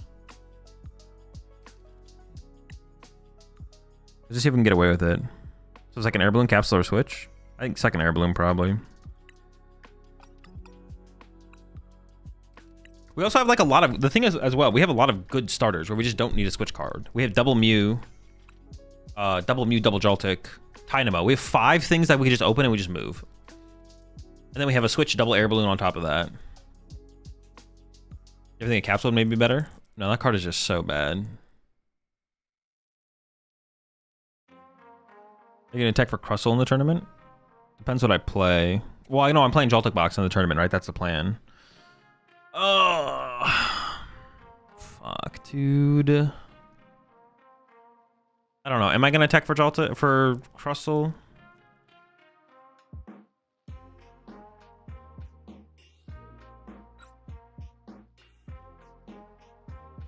I don't know. I don't want to attack for. I think 1-1 eel is enough. Yeah, definitely. Crustle is really popular. I would tech. I mean, it's not that popular. I'm pretty sure you're just wrong on that. But hang on, I'll go to the last big tournament. I'll fact check. 277 players, metagame. Crustle was 1.8%, so no. So, God. What? Crustle is doing well, or doing fine, I guess. I don't know. I haven't looked at recent tournament results, but it's not very popular. What was Crustle's win rate in this tournament? 35. Dude, I'm not taking for this rat bastard, bro. 35% win rate at 1.8%. Fuck you, Crustle. You ain't got it anymore, buddy. You're done. Time to pack it up. Crustle's head to the retirement home after this one. 47% win rate. That's a little bit more reasonable. What's still only 1.9% meta share, and that was in the Tournament of Doom. Tournament of Doom. Any of them Tournament of Tombs out there? It is miserable to lose to that shit. I don't disagree. It is miserable to lose to that shit. I do agree with that. It's a weird hand. There's like a lack of energy, but I have a Switch card in hand. I can get rid of Bravery Charm plus on Arvin. I can just do this. Oh, but the Bravery Charm is good because it protects my... Oh, shoot. How am I playing this, actually? I have to use my Prime Catcher. The Bravery Charm protects the Joltik from dying, right? That's kind of good. So I could get rid of these.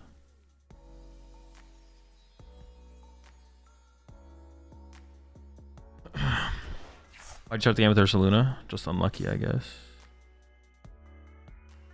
Wait, what is my main attacker in this matchup? I actually just don't even know.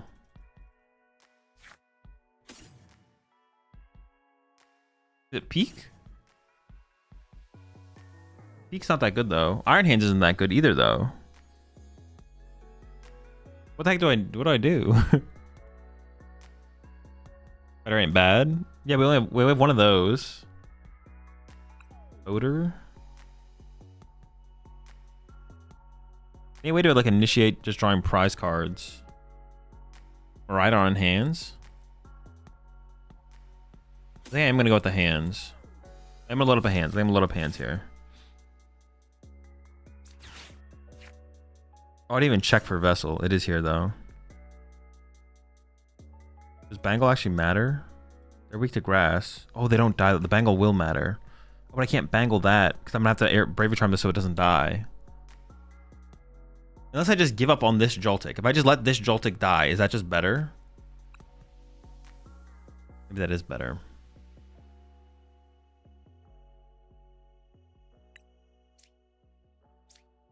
This with a Bangle. Oh no, that would KO. What the heck? Oh, but unless they evolve it. Yeah, sure. Maybe I do just let it die. So maybe I go something like...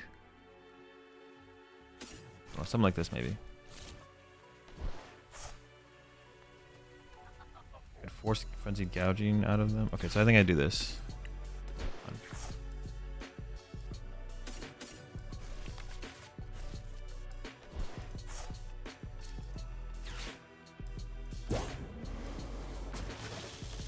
I'll still attach a grass here, I guess. Because like if they do ignore it somehow, but I'm not gonna Bravely Charm it. I'm gonna let them KO it.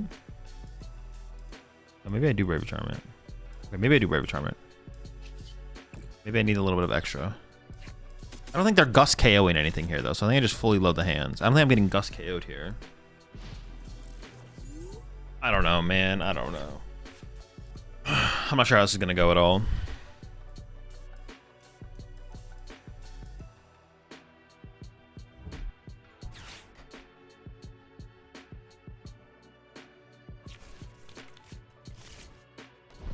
Dude, are they gonna boss my Ursaluna? I did just get rid of an air balloon, right? Yeah. We still have one in there though. Maybe I should just burn the EXP share because I can KO everything with poison or frenzied gouging. I'll just Carmine anyways.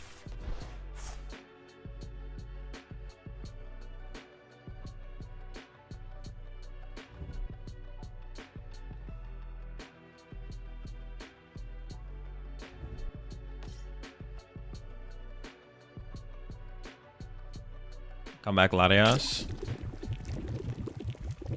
We couldn't even have used Latias out of that hand, though. Even if Latias was in the deck, even if we theoretically had Latias in the deck, we couldn't even use that out of that hand. Would you consider Joltik Box a dark horse for Worlds? It's a good deck, but I think people are expecting it. But I don't think people are expecting it to win. I mean, I don't know if I'd consider it a dark horse. I don't know.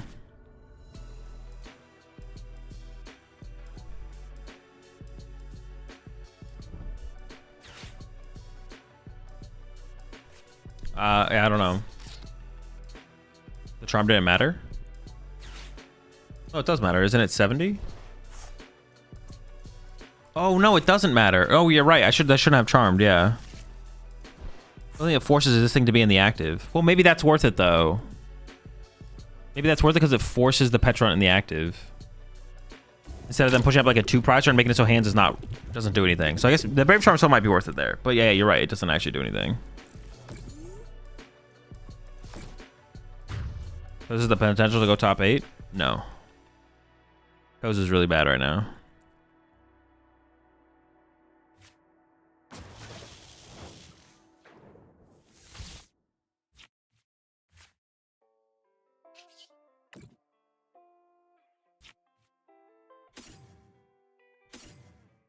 I start to load my Miraidon or the Joltik? Probably the Joltik. We're still getting the first 2 prize knockouts, so that's good. I was right for the wrong reasons. Yeah. Yeah, making it so my hands actually gets 2 here is pretty big, I think. If Fez isn't even that good because they KO with poison. Alright, our hand is, we need a top deck. Dude, for some reason I thought it was 70, but yeah, it is 80, you're right.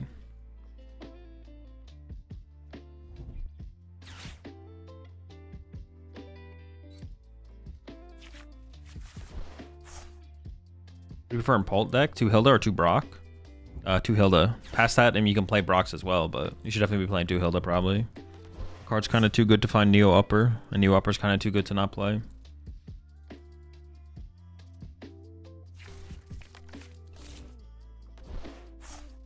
Yeah, so they get to go. I mean, it's kind of bad. Poison plus 220. I die to poison. Then we just lose probably.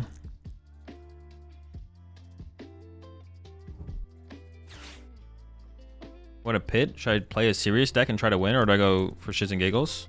I mean, that's up to you.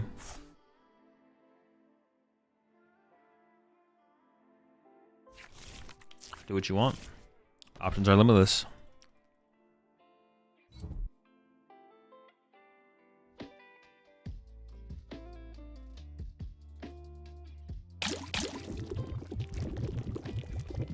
Maybe they don't have it. Maybe they're just passing.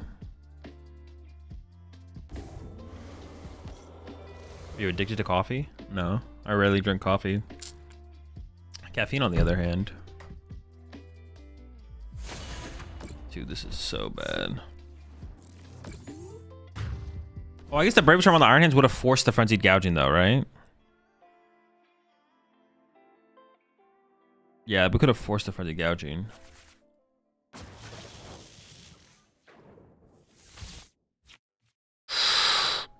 Wait, there's only Pikachus in the deck? I don't want Pikachus. Give me something. Oh, it's not good enough yet.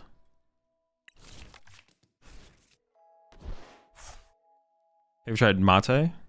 The tea? Yeah. It's alright. These are actually the kind of situations where a Night Stretcher would be good, to be honest. So I just need a grass and I knock this out. Okay.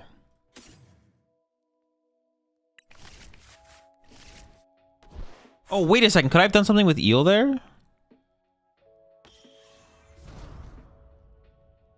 Like Eel plus this guy? No, right?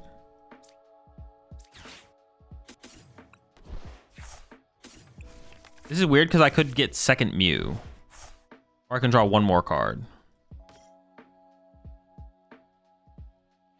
I have 4 Nest Balls left. Let me just look at the composition of the deck real fast. Vessel on deck? No, I already used it. 2 Ultra Balls, 3 of those, 2 Grass. I have a higher chance of seeing another out to a Mew than I do to seeing a Grass Energy.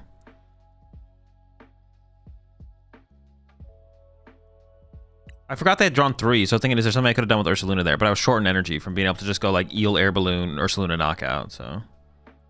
I think I'm just gonna play for second Mew. Let's see how it goes.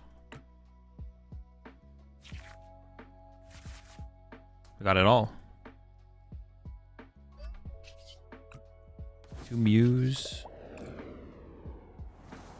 We got the Ultra Ball and the Grass Energy. Insane luck. What the heck?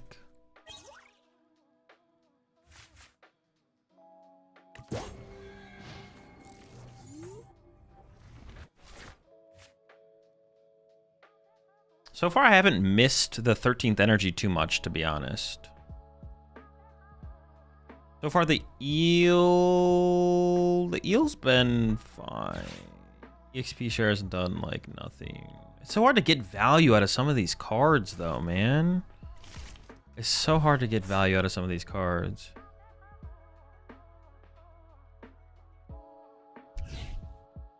Eel Pika Crispin just wins now, no?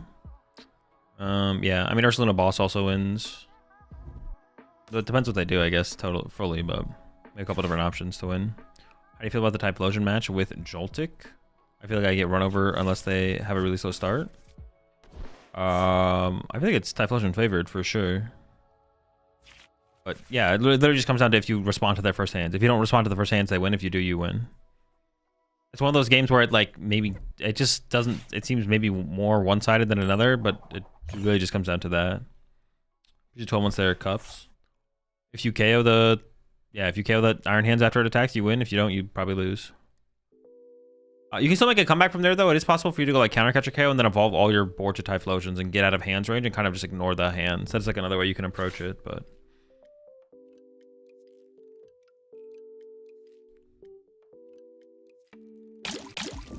Are they KOing me? Are just gonna leave? Yeah, what are they even doing here? It's like they don't have a really good play, a very good play. I'm just kind of mid.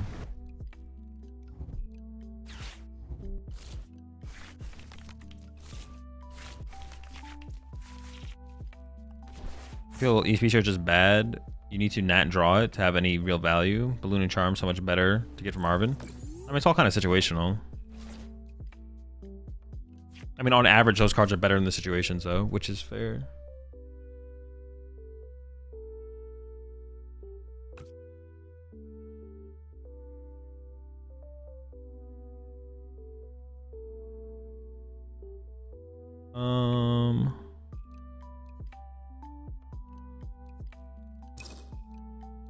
Is this ladder? So what's your yellow? It is ladder. I don't know what the yellow is.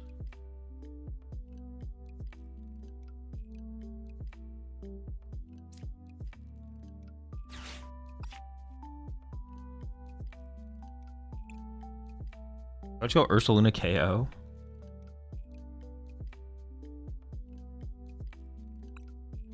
I guess, right? But I'd probably get the metal.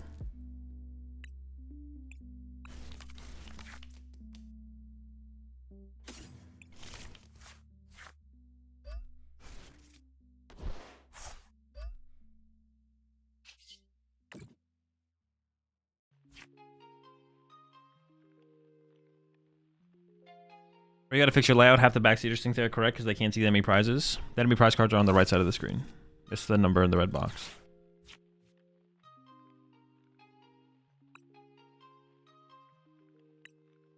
I could grab Iron Bundle here to then force up this guy, but I don't think that makes a huge difference. I think I'd rather just have the extra draw power from you. Just give it Galv, not KO. Oh, am I trolling? Oh, it does do 130. You're right. Yeah, I guess we can just go Galvantula the KO. For some reason, I thought I was going to die going to their turn with poison as well, but yeah, we don't. Yeah, sure, yeah. Why? This was fine. I guess I still Crispin to the Ursaluna, but yeah, we definitely just take the knockout the active. It didn't have an ability, so in my head I was like, we don't do that much damage to it. So we have to use the other guy, but yeah, this is fine. We maybe should have split the energy, or maybe they should just both be on the Miraidon, to be honest.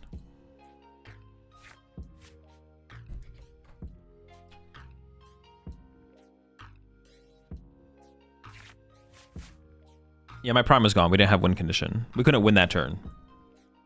So how do you beat Crustle with Pult Nor? Attack with Nor, play Jamming Tower.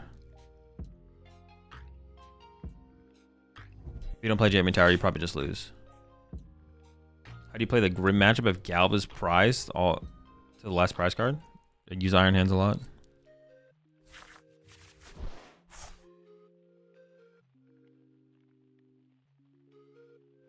Would have been safe to save the spider and KO with Bear since the moon has the capsule.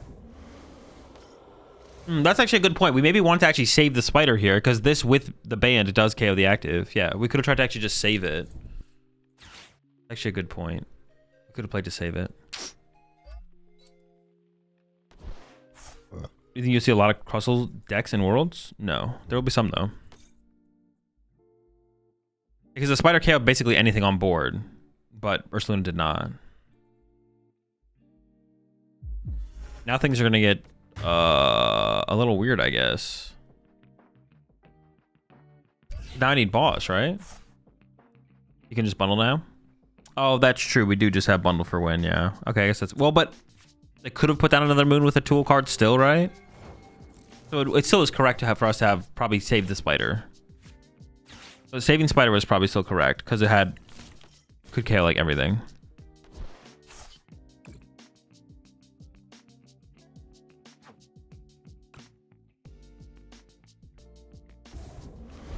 So far, I'm not missing the Crispin, that's for sure. Definitely not missing the Crispin.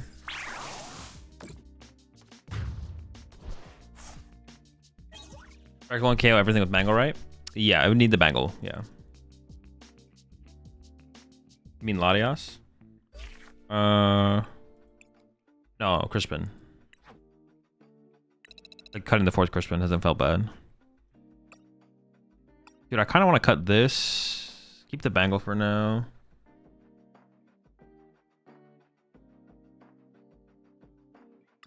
Treasure had 3 points in that game where it would have been good. Yeah, but we won anyways, though. Just because something could have been good doesn't mean it's a point in playing it. It depends if it affects our win rate. If our win rate doesn't get affected, then there's no point in playing the card. I honestly, I think at this point would rather probably play... Latias's name was Crispin. True. What was the Blastoise deck? The Blastoise deck was bad. You missed a second charm? Not really. You only really need to charm one thing in every matchup, so... Yeah, you only need to charm one thing. So do you think reversals is worth it to add for Crustle matchup?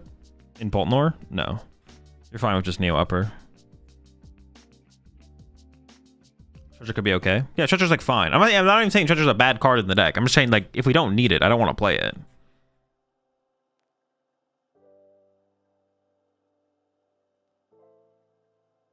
And that is one of the reasons I actually like the Stretcher more than the Super Rod, because it allows you to go Arvin for Stretcher for energy. You can't do that with Super Rod. All you get to do is put the energy back in your deck. Yeah, we check on the EXP share as well. Stretcher over EXP share.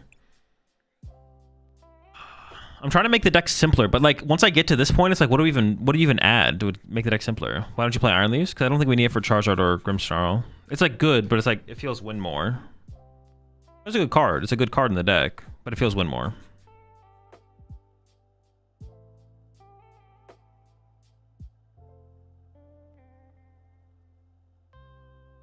Maybe we're on one rod. One super rod, one night switcher? No.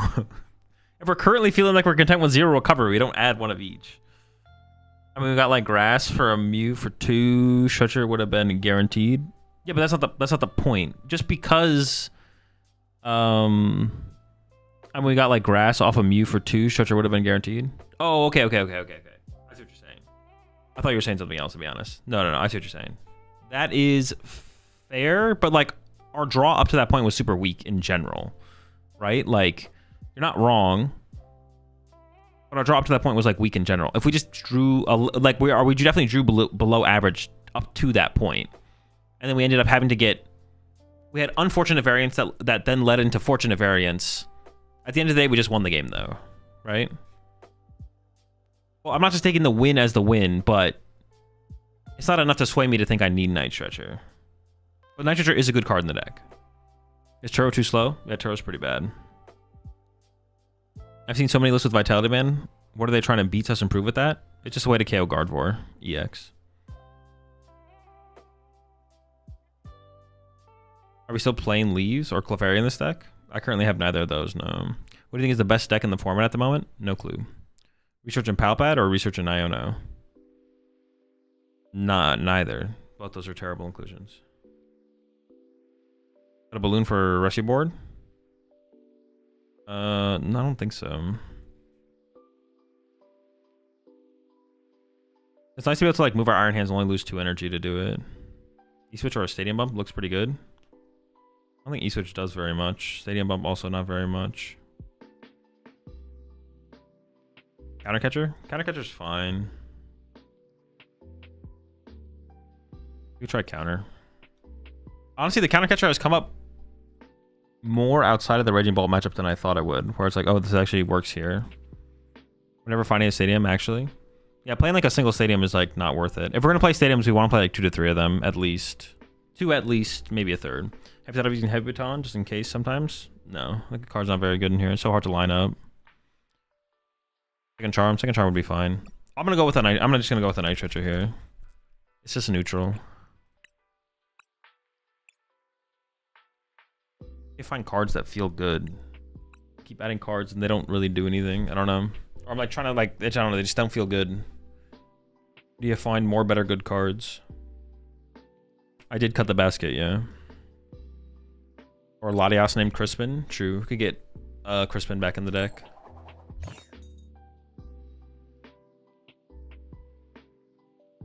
If you're playing around being losing, why not change Bangle Defiance? Because there's situations where we can be like even on prize cards. We can be like 2 and 2, and we want to leave a 1 prize on our active, like the Galvantula, or we want to be able to utilize Galvantula to KO Fez. So I think the Bangle is just better. Because the Defiance Band like never makes a difference on like anyone else in the deck ever. So we may as well just play the Bangle. So that way when we're on even pricing, we can still use the Spider to KO 2 prizers.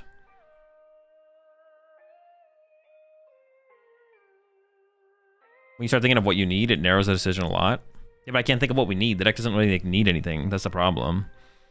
I'm trying to find like the other good, like we don't need recovery. We don't really need more gust effects. We don't really need more Crispins. We don't need more tool cards. I'm debating on whether or not we need a way to. I'm debating whether or not we actually need a way to. Do we need a way to tech? Do we need a tech against Pult? I don't know. It doesn't feel like it. Do we need a way to one-hit KO a guard EX? I don't know, man. What do we need?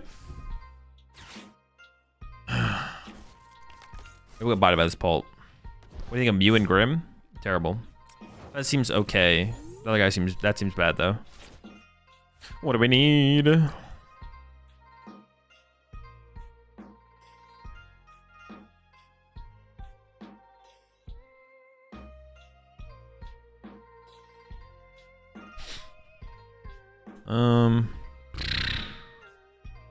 This is really bad. This is so bad. And Guardian match is bad without a way to one-shot it? I don't know. Every time I play the matchup, the Guardian never ends up having full HP. Oh, I don't know. I feel like it doesn't really come up that much, but...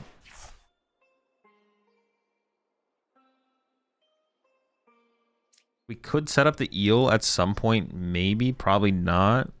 Rhydon's still a good attacker to set up and play though, to be able to like want to kill a Fez with, so I'm just gonna grab him anyways. Is somebody not grabbing him though?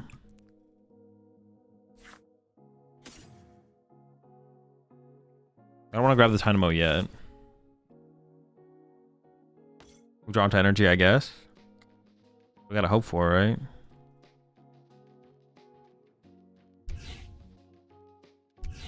I mean, I don't need anything besides an energy, and energy is all I need. Another Mew. Honestly, I probably should have discarded the Nitro Charge and kept the boss, though, if I was gonna keep a card there. That was definitely a misplay to get rid of the boss. Holy smokes, folks, we're in.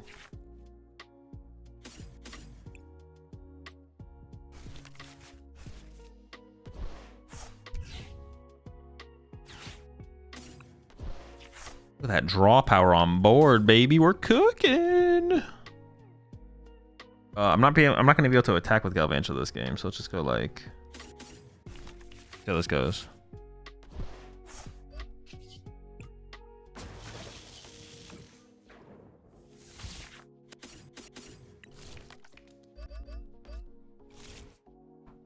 Most effort I've ever seen for a single energy. It's definitely a big investment, yeah. Second Mew pays off. I think the second Mew is pretty good in here. Especially if we don't play Latias, because then Latias never come. Like if, well, we can't ever bench Latias, but if we have more ways to ignore ever having to get into Latias, I guess that's the point, or to avoid getting into Latias. So, what is your most expensive card? Probably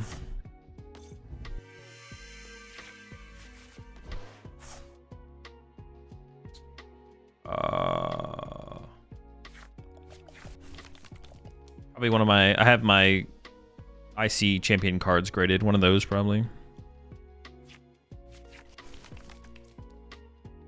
we playing the counter catcher now? Try it out and see if it works.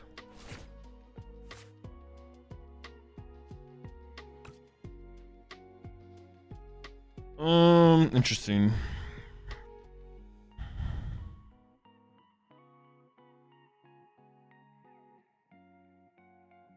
Are we winning? No clue.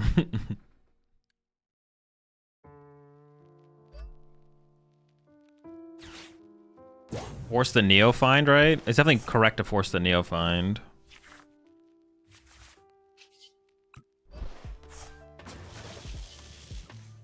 Any Neo havers? Why not lose Clefairy? Because I'm trying to be able to beat Paul without it.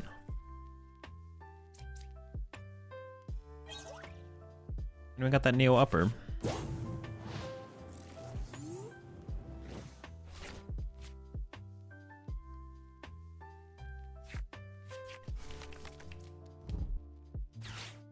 Dude, they always have the Neo, bro.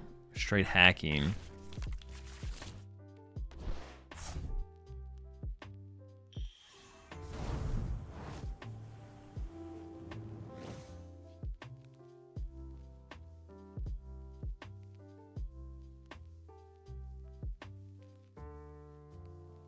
So what is the play here from me? So they punched. Do I just go for another 2 prize cards?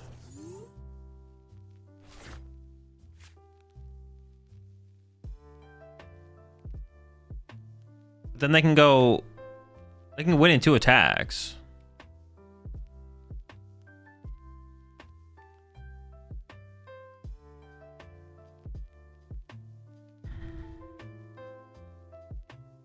You go attack 6 on Mew.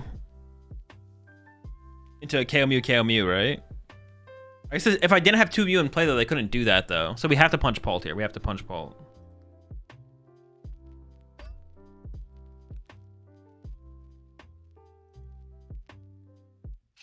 Maybe can they win with Dusknoir at that point, though? This feels so bad.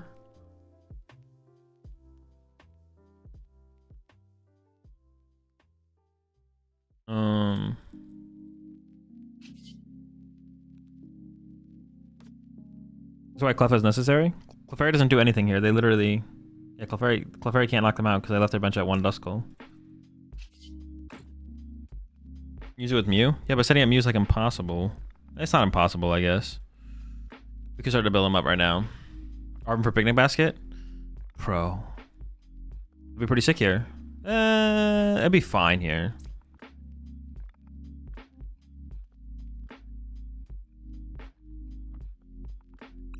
Putting Dynamo in play never makes any sense here, right? If I'd done it last turn, maybe? Dude, I think we just punch. Penny? True.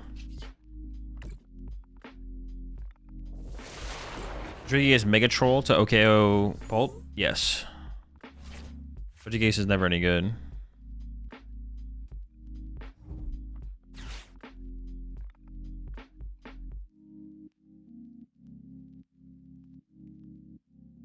If we Pokegear hit Crispin, we could set up a Mew for Phantom Dive Donk next turn. That is true. Yeah, we would be able to set that up.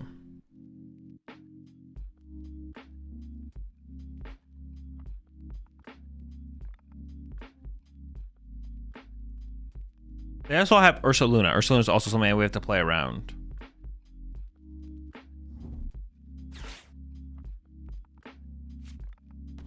Creepy.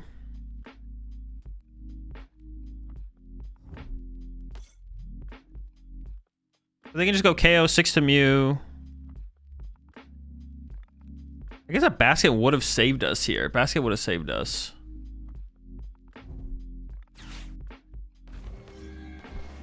KO Mew.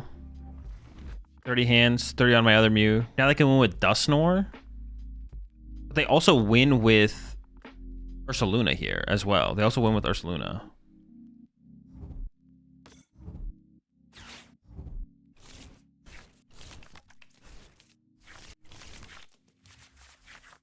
They've drawn 4, I draw 4. Ursaluna wins.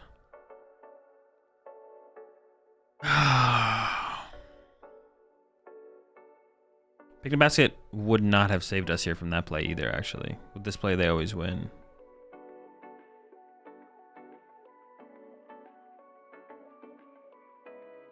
If we could have set up for the Mew play, we had a chance, I guess.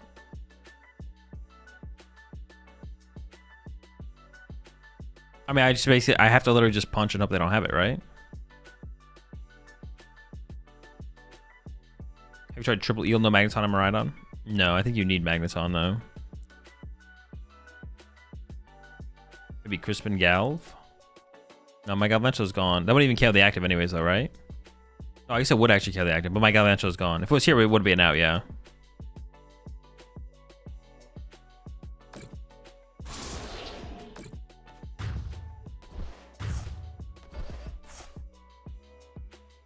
Draw 4. What, Joltik with the magnet? No, the magnet's bad, I think.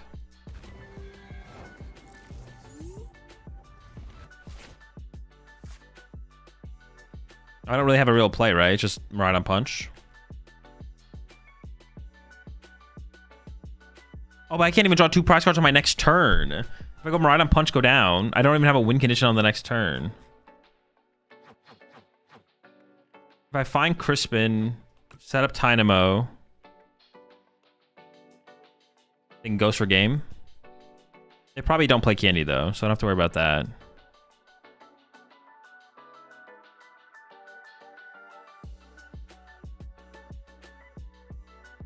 I feel like I actually have to set up Eel this turn. I have to set up Eel and I have to play for Crispin, so I can go Miraidon into hands.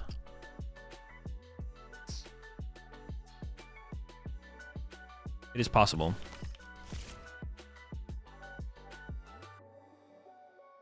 Did you put 2 on Miraidon? I mean, they're playing to win through Ursaluna next turn. It could matter, though. That is fair.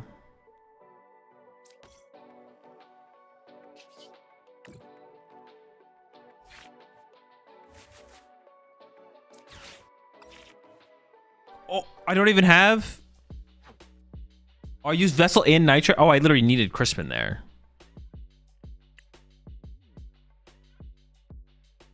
I already used both.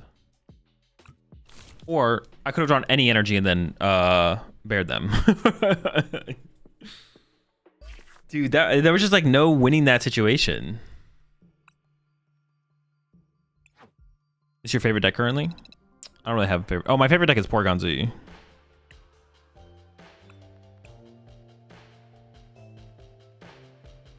Let's go again. Yeah, I'm trying to come up with a way where we could have won that. It just feels like we didn't have a real win condition. Even if we had 2 Bravery Charms, they found Jamming Tower fast. I mean, they're not always going to find Jamming Tower that fast.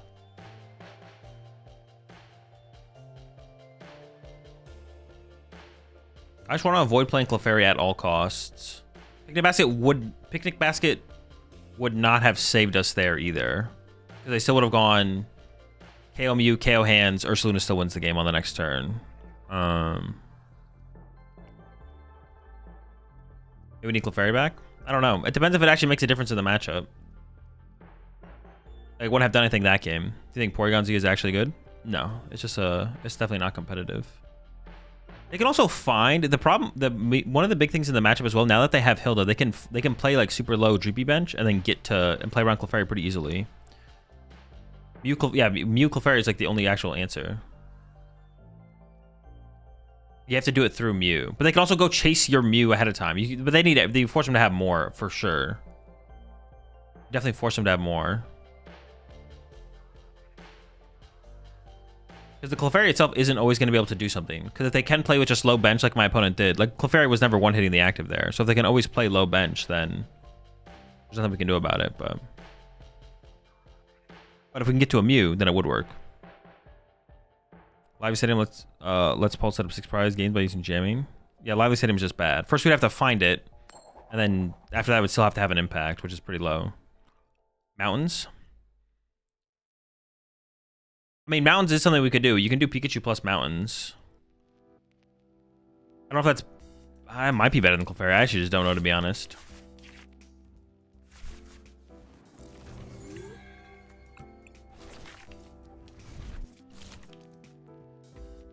Grim.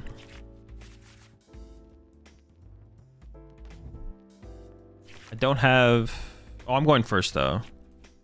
Oh, I got the Braver Charm as well. It's pretty cool. Pretty chill. It's pretty good.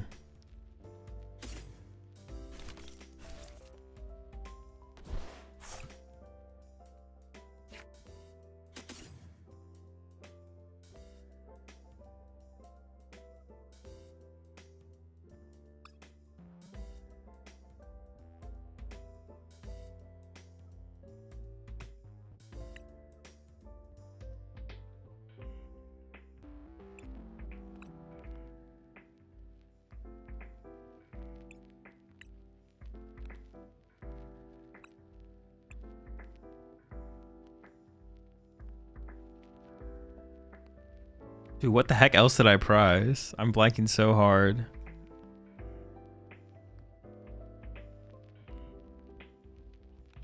Oh, a Miraidon.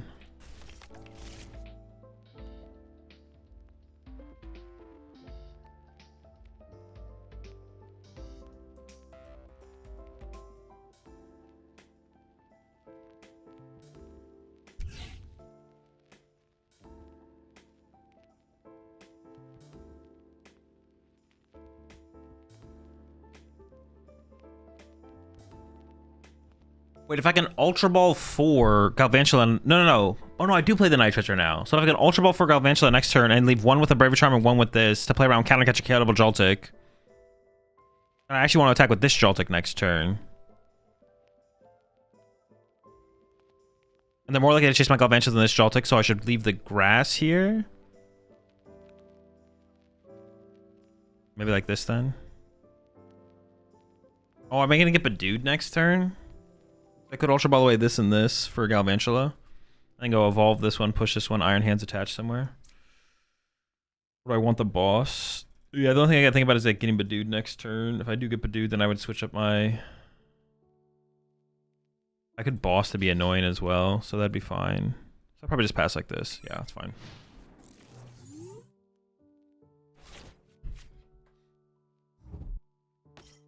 An idea for adding Colress and Prism Energy into Joltik with Mountain?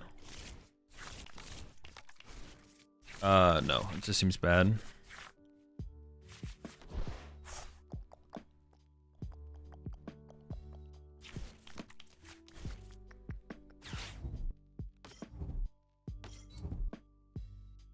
No Evo?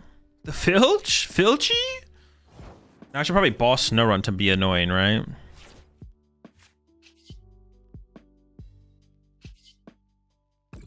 And a mutant boss Snowrun.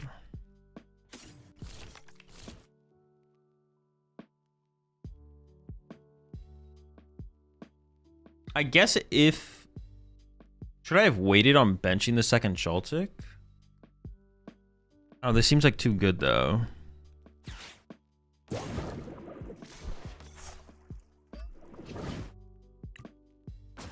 I can bench. Benching Chinaman at this point seems fine, to be honest. Why is that? It's 3-1 prizers. They already have access to 2-1 prizers. The point of the third 1 prizer in play shouldn't really change anything. Seems fine. We'll see how it plays out.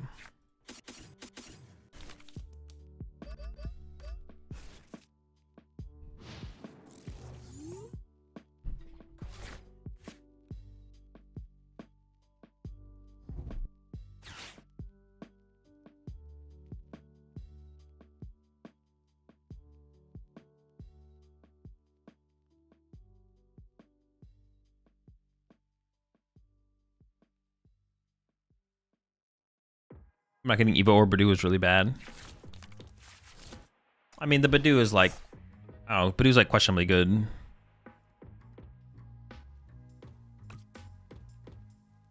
Like, even if you had Badoo there to use, do you even Badoo? Because then if I just, like, yeah, Badoo is just so bad. I don't know, Badoo is just so bad. That's a problem with Badoo. That guy sucks. Are they team evoing this turn? They are, yeah. Oh, they're evoing with the imp. Sure, sure.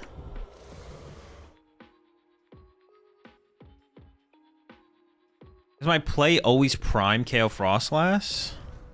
Or just go through the active and put the pressure on their guys and save my prime? They are building up a lot. The double Frostlass is a lot of damage. Do so good against Dangle and Bolt, though? I don't know, to be honest. Absolutely kill the last. I probably have to kill the Frostlass, right?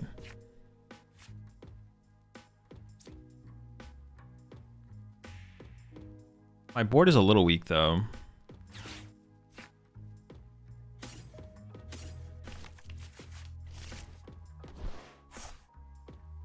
Or do I ever just KO the Morgrim because they have one Morgrim and they would have to find Candy Grimmsnarl next turn to actually play the game? Why I take out the monkey? Because they're just gonna have another. Oh, I guess if I take out the monkey, they have no damage in play to work with, right? Which is the thing I'm trying to play around. Dude, I actually don't know what to KO here.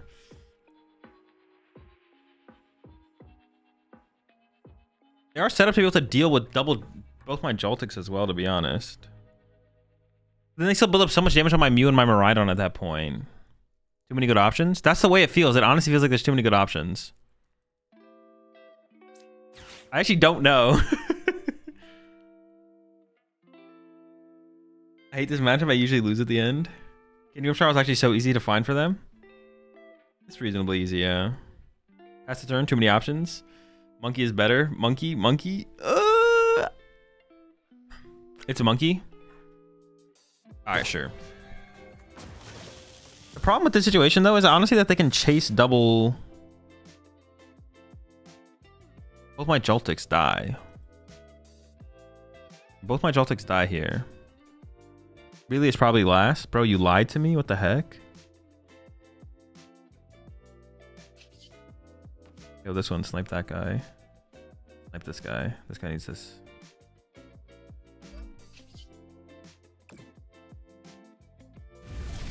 Want Grim to win? Bro, what the heck?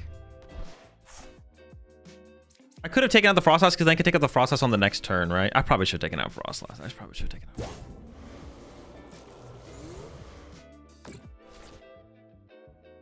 I think it's probably Frostlass or the Morgrim. I actually just don't know which one I'm more scared of. The basket can be nice here. Another situation where the basket is nice. This is true.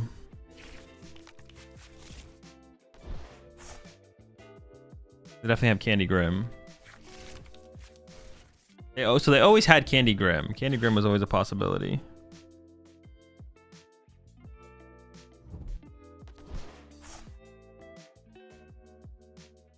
They are spreading a lot of damage on my side of the field, though. Is it Air Balloon, Iono, Spikemuth? No counter catcher. Here comes the monkey.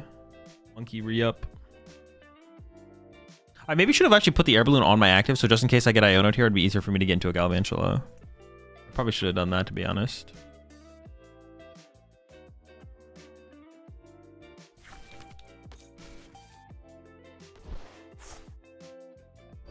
Ursaluna. They're just walling. Sure. Wait, did they have to Arven for that? Their hand was that bad?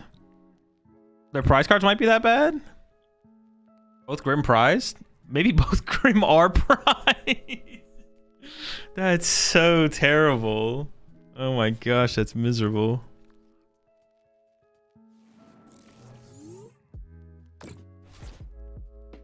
That is so miserable for them.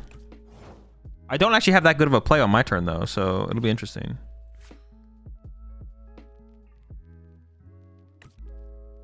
Ultra Ball Away Lightning. Let's Miraidon get Eel. Eel accelerates in energy.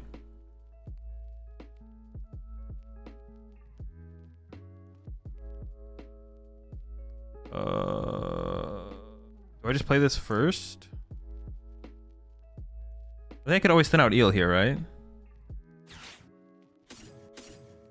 I think I can always thin out Eel here.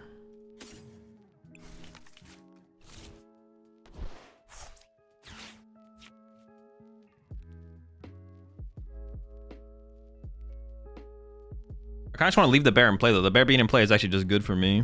I'm just gonna boss KO Frostlass here.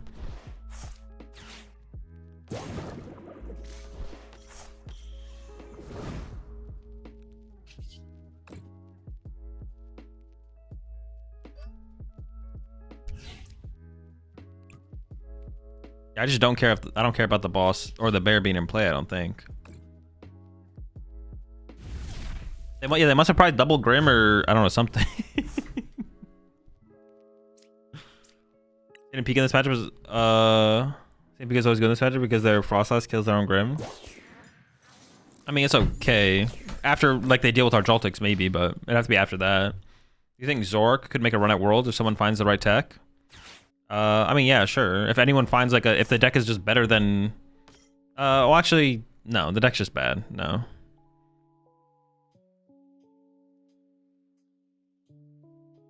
Well, no, they can move some of the damage over. I guess like this is the question: is this ever gonna come back to bite me? The.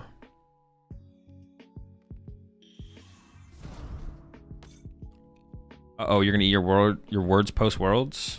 Who cares? Did they get lucky? They don't even have to get that lucky here, though. Maybe I should have killed the Morgrim there and left the Frostlass, double Frostlass in play so I could always kill the Ursaluna, to be honest. Maybe I did misplay that.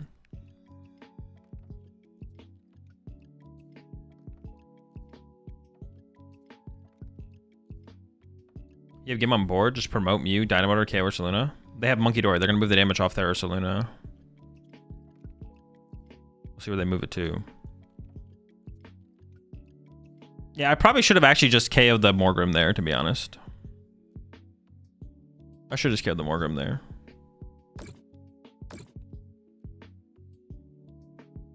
Two, three. Yeah, I'm 10 damage short. Could I actually KO them with Mew, though? I could just KO them with Mew, right? As long as I have a metal and another thing in the deck. Just Mew goes bonk. Yeah, sure.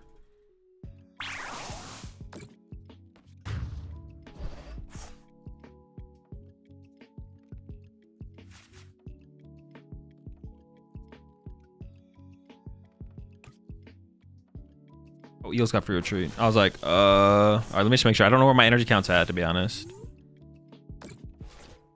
Wasn't the bear to Miraidon on the, wasn't the play to Miraidon on the bear and let it die to last? Honestly, that could have been the better play. Actually, that probably was the better play.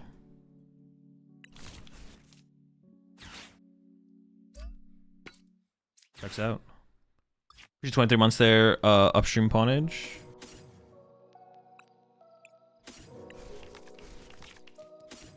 Now imagine they countercut your Mew. I just get boss off gear and I win.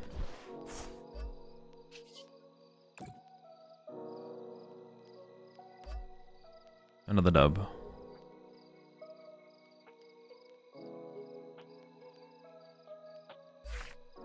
Monkey Dory. I probably should have killed the Frostlass, right?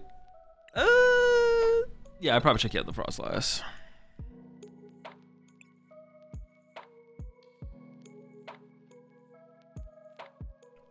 Yeah, appreciate 12 months there, Barcat. Yo, what's up, Roth? Doing good. Did the 5 months at Poketech? I was listening to your podcast this morning. Has me wondering if there are any plans to do a collab with Wolfie and you teach each other how to play. There's no plans, no. I mean, it could be something that happens in the future, possibly. Be good content.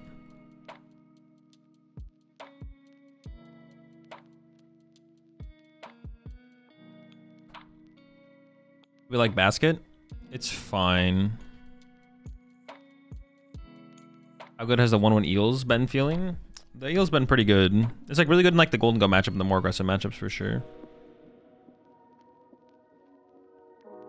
Today, good time to redeem this? Not today, Heracross. Well, actually, well, I mean, put the link. I'm gonna give you this thing back to you. Put the link with your redemption. I can maybe do it between rounds of the tournament, to be honest. Depending on if there's a quick round. You think of the current top 3 decks? I have no clue. I haven't really thought about it. If we didn't kill the monkey, they would have a 1 in 3 chance to get the 2 prize Grims if they had the dark energy. Sure, but I wasn't playing as if Grim was prize, so that's not really like that's not a good argument to have KO the monkey, because I'm assuming their Grims are not. I'm assuming they don't have a Grim prize there. I think Guardian will be 33% of the decks at Worlds. No, nothing will be 33% of anything at Worlds. Don't really need a tech against Grim. I feel like Joltik is already its worst matchup, probably. Well, the reason to play like Iron Leaves, if we're gonna include it, it's not just for Grim. It's like the combination of Grim, Charizard, stuff like that. Yo, what's up, Sweeney? Dude.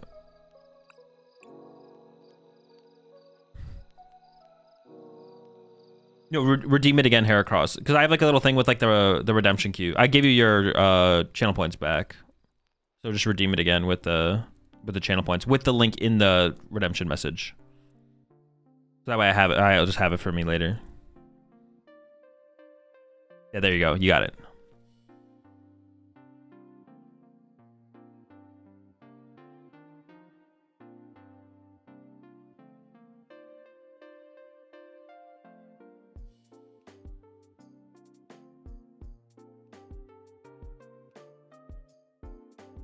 How much time do I have until the tournament? 27 minutes? Are you still running Squawk or not? No, there's no Squawk in here.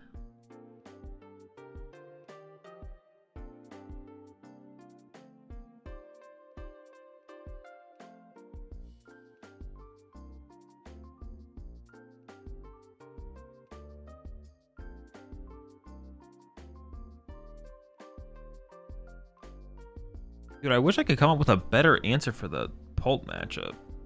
Like to just have us, like we don't need to tech for Pult.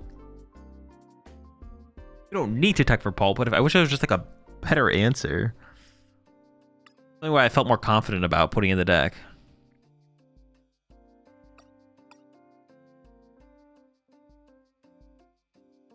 I just like don't love Clefairy's just like fine. Gravity Mountain. Gravity Mountain's also kind of like fine because they can just go KO our Pikachu, right? Then I have to add 2 Gravity Mountains as well if I was going to do that. Clefairy helps in the Raging Bolt match. I don't think it really helps that. It doesn't help that much in the Raging Bolt matchup though. It doesn't really change that much. E-Hammer for Neo Upper. Yo, honestly, that actually doesn't sound terrible.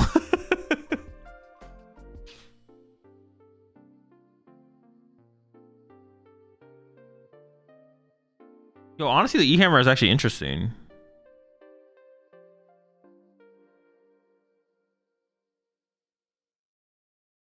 E-Hammer is interesting.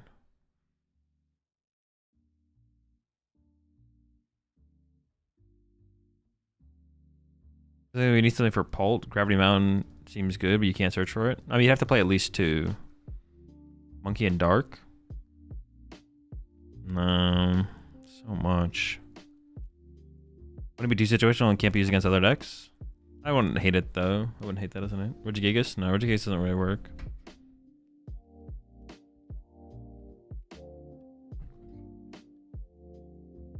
That thought, could Ruffian be considered or no because it's a supporter? Yeah, definitely not. Because it is a supporter. What if we were a secret box deck? No, it's just bad. Prime's too important. Clefairy's nice, but they probably just keep a small bench on purpose. Yeah, but they can't always do that. That's like the thing. They can't always keep a small bench. Also, we can attack with Mew. We can attack with Mew in the matchup. It is possible.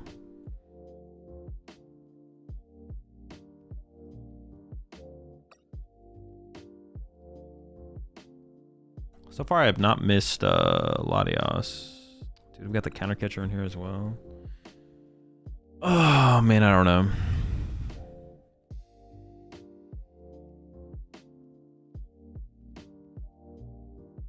Devo. No, doesn't really do anything against Pulp.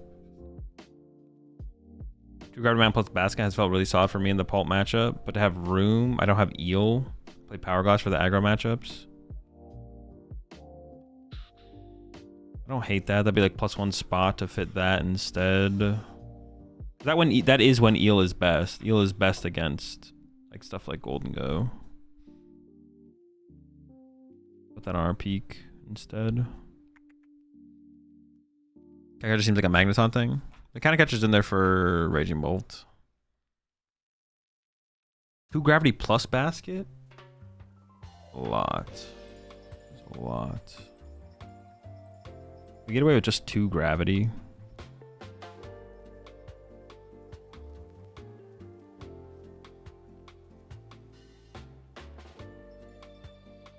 That seems to be the easiest option. Definitely is. I know Zekrom. It just doesn't ever really come up to use, I don't feel like. It's kind of mid. Secret Box lets you change supporters though. Secret Box is Secret Box is like fine, but it's just not good. It's not prime catcher.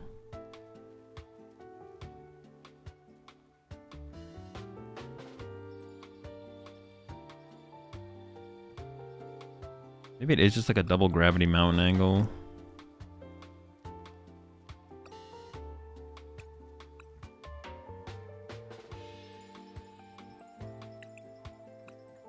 Dude, I hate trying to figure this out. You need Same to replace Jamie Tower also? No, you don't need that. Like fine. You just get bodied by Jamie Tower. Or just let them have their Jamie Tower, it's not that big of a deal.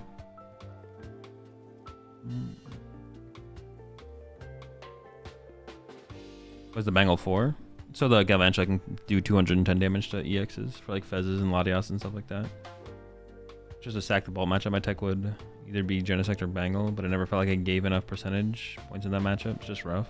Yeah. Would you cut a Pokegear? No. Hammer also hits Prism. Yeah, but there's like no good Prism decks right now anyway, so it's not worth like teching for that specifically.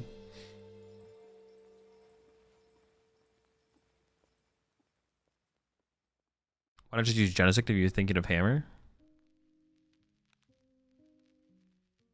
Oh, sure, because Genesect stops Neo Upper. Sure.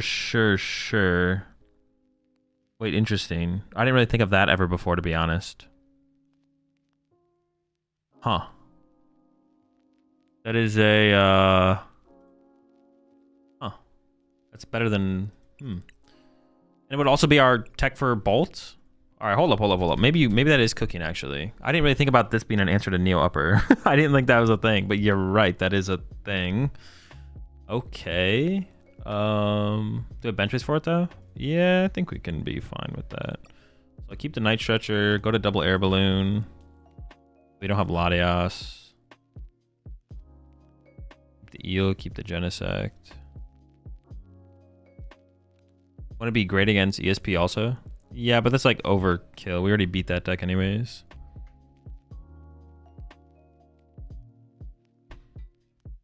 As long as you can get Genesect set up in time. I mean, I'm not worried about getting... Well, it just depends on if we get Badoo. But if they put Badoo in play, it's like... If we can avoid KOing Badoo, that's like +2 price scratch for our hands. Double Night Stretcher? No. But on Secret Box decks like Grim and Guardy? I don't think we'd ever put it in play in those matchups, to be honest. Like, this will never enter play against Grim or Guardy. Well, maybe Guardy, but never Grim, probably. We're already trying to bench like double Joltik against Grim and stuff like that.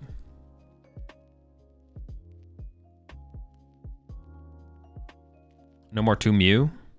I'm not against double Mew, but is Tool Scrapper ever good for the Guardy matchup? It's like okay. Clefairy might still be the way to go. I feel like when Polt goes wide against us, we just beat them anyways most of the time. Without needing Clefairy. I feel like when they go wide, I usually can just beat them. Yeah.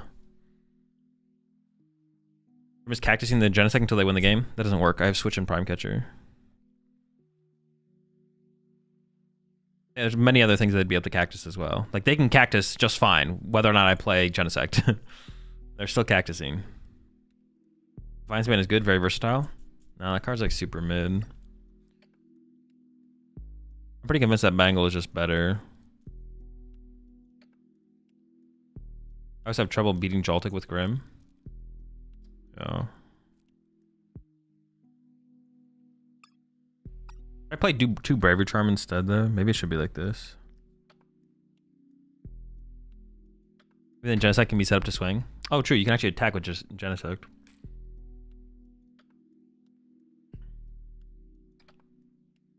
Okay, you're searching for black belt fighting help? No. Or like Future Booster Capsule for hands, especially if you have space? No, I think that card's just bad. I mean, it's obviously good on hands. Like, if we could play infinite cards and it wouldn't affect our consistency, we'd play Future Booster Capsule. But the card is like super mid. The big thing is that the extra damage just doesn't make a very big difference, like, ever. Doesn't Jamming Tower turn off Genesect's ability because of the attach of a tool? No. The tool is still there. It just doesn't have an effect.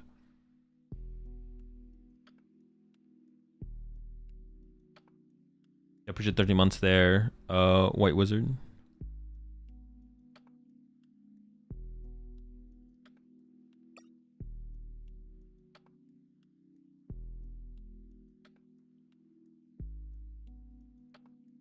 Just like it's also for the Crustle matchup?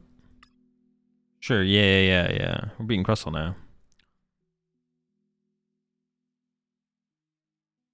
Would Tool Scrapper ever matter? Just for the Guardy matchup. It would allow us to KO, like if they go against Guardy, if they go, what's it called, Drifloon our hands, then we can like Scrapper it back, something like that. I still have 2 spots open here. Future Booster isn't good for the free retreat. Not good enough to include, no.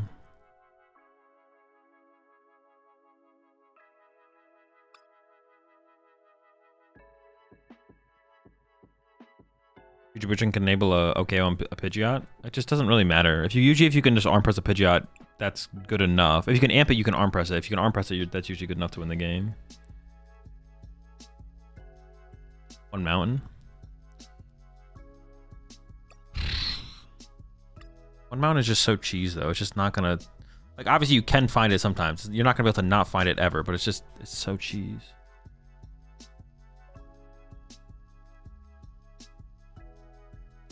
Another vessel? No.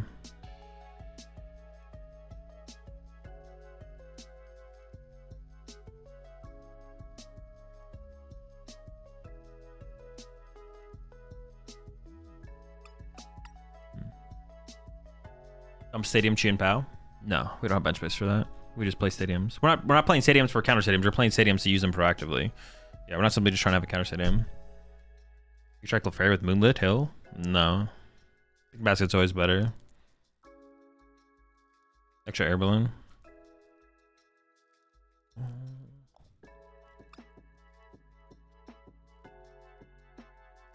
guess not pricing the air balloons a little bit more relevant now that Latias isn't in the deck, so maybe it has to be like something like this. I appreciate the prime sub there. Pop Wings.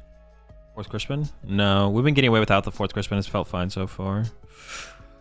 EXP share, Power Glass, Swollen Magneton? No.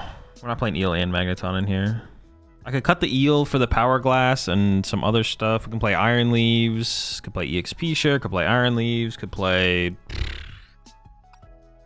another energy, but I have the Night Stretcher in here as well. I don't really want another energy. Also, 12 energy has felt fine. Every time for Joltik.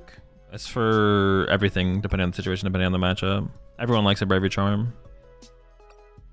Could play double Bravery Charm. Prizing Bravery Charm is honestly pretty bad in a lot of situations, so we could play double Bravery Charm because it is pretty bad to prize a Bravery Charm.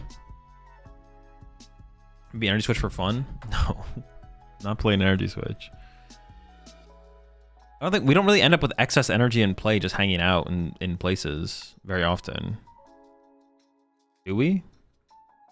We often just have an energy sitting somewhere where we would maybe want to move it to somewhere else. Does that actually come up? The energy switch prop is being pushed in chat heavy. I feel like that doesn't really happen that much though. Where we have energy just in play somewhere where it's like neutral and then it's like, ooh, we can use it somewhere else later, but for right now it's best here, but it could be better somewhere else. I feel like it doesn't happen that much. Appreciate the prime sub there, Jason. Welcome to the pack. How do I have 2 spots open here though as well? Like what the heck? How do we have 2 spots open here? You guys an energy to eel quite a few times. Yeah, but that's at the point where we had way more than excess energy in play. 1-1 Caesar. Wait, are you cooking? Add 1 petrol? Nah. I think I played a 4th Christmas before that. Penny? No, I don't think so. Appreciate the 5 ones there. Border. We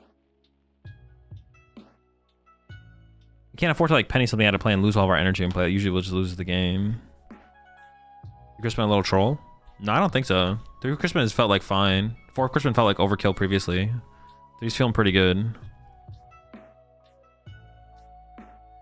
It's less important now because we have the eel. That's one of the main reasons the Christmas are less important. Because like Arvin for Ultra Ball becomes Dynamotor, stuff like that.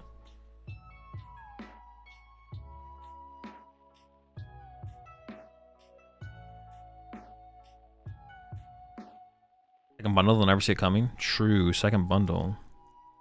That sort of bump jamming tower. Bumping jamming tower is not really a thing that we need to be able to do. We don't want to play stadiums just for a counter stadium. We'd play stadiums for like a proactive reason. Iono or Judge? I mean, we could. Iono isn't terrible, but it's like so bad. Switch better than Iron Leaves? Yeah, I think Switch is better than Iron Leaves for sure. But you can play Iron Leaves as well. You can play Switch and Iron Leaves. Tool Scrap? You could play a Tool Scrap. Second Bravery Charm. More energy? I don't know. 12 has felt fine, to be honest. 12 has felt pretty chill. We taking for Crustle at the same time Polt. I did say I was going to tech for Crustle in tournaments. No, but dude, Crustle is doing so bad right now. I'm not teching for Crustle. Crustle is getting literally dumpstered in tournaments lately. I'm not teching for Crust. We could add the Scrapper, though. You missing Bangle? No, I cut the Bangle because we added the Genesect. I don't want to tech 2 cards for Raging Bolt. Are you set on playing Gen for this journey? Yeah, I'll put the Genesect in there. I'm down with that.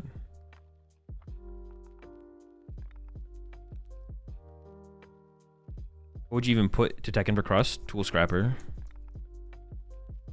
Scrapper bodies Guardy, do it. I mean, could Scrapper be the ad? It's good against Guardy. Maybe Scrapper is the ad. I don't know. Good against Guardy. Gives us a Crustal tech. Hey, teching for Crust.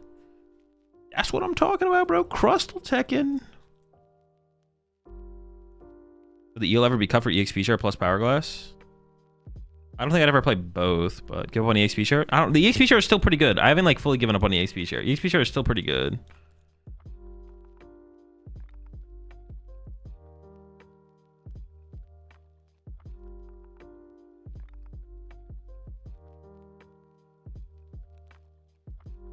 It was also not too bad against Dango to remove the balloons. I mean, that's not a reason to play it though. Vitality Band for Guardy. The card is like fine. I think if I ever went back to Vitality Bands, I'd rather just play double Gravity Mountain though. Instead, I'd rather make room for that.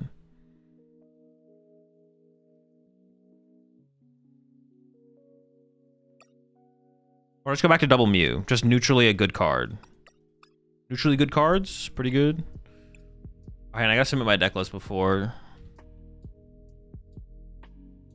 Oh no, I gotta change the energy. I submit my deck list before I forget to submit it for the tournament.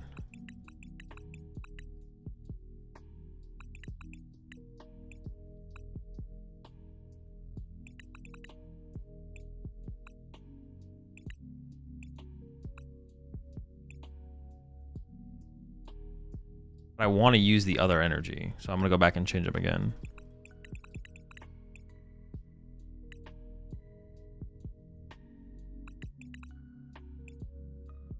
But I'm like so unconfident in this deck. I don't know why. I'm just so unconfident, which sucks. I want to feel more confident in like the deck choices, but trying to piece it all together. I like the idea that just being able to show off Neo Upper honestly just sounds kind of cool though. I do like that. I do like the idea of that, this shutting down Neo Upper. Maybe that is like the edge we need against the Dragapult matchup. Or the Pult matchup.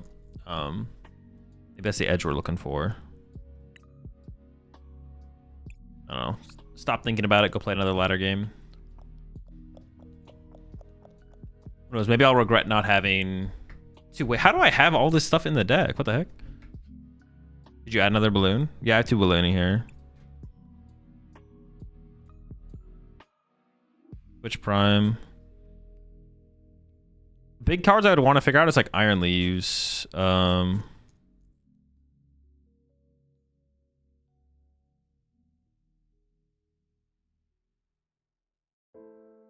Like Jessica, because it only stops hand and not fields. I mean, sure, but they're not gonna have their Neo Upper before we have our Genesect usually.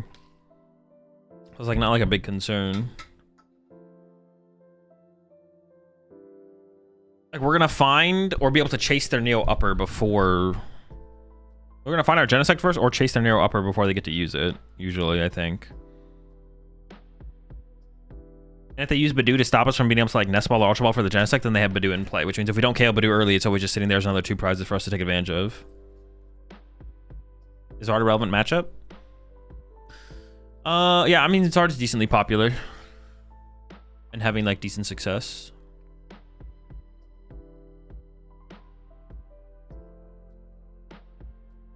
I don't think we need Iron Leaves to beat Zard, so yeah. We just need to not prize Joltik.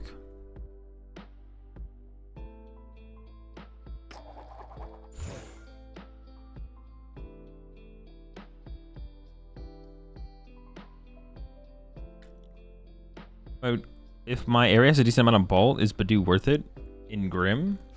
I don't think Bolt makes that big of a difference in the Grim matchup. It's like okay. It's like fine though. It's not bad in the Grim matchup. My first or second? First.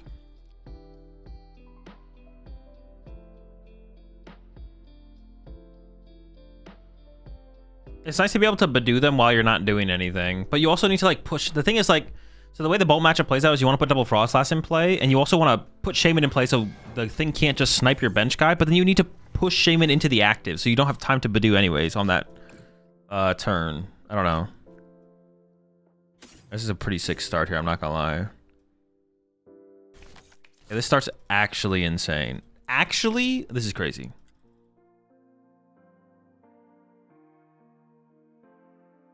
I want to play around,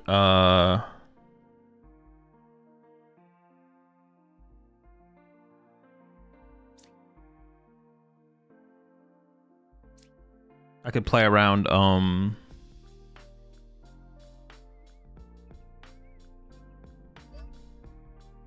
Iono? Iono. Badoo. Play around, D's.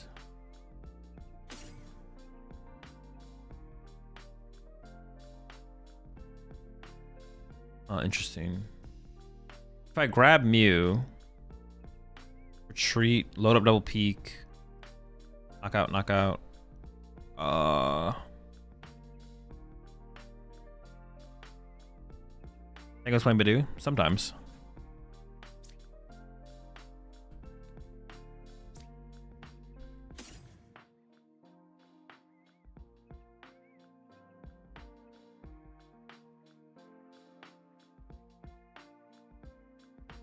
That seems fine. I don't know.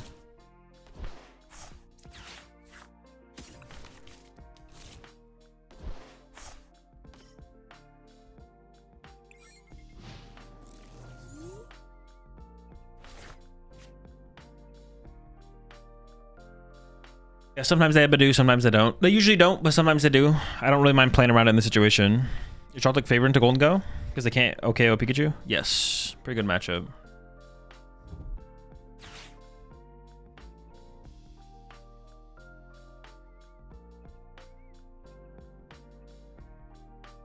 The question I have to ask myself on this next round is if I load up hands or not. I don't know if I'm going to load up my hands. We might, though. We might load up a hands. It's tough for them to have boss ESP. Well, it depends on how much they bench here. We'll see. Otherwise, we're just gonna load up 2 Pikachus and then go from there, I guess. Load up 2 Pikachus and then threaten Galvantula swinging if they don't evolve and do something.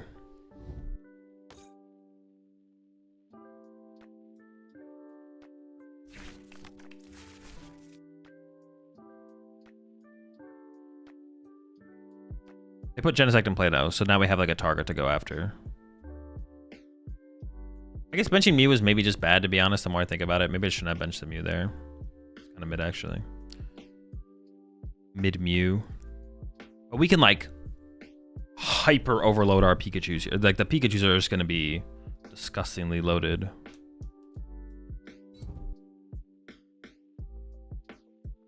Maybe some thick peaks.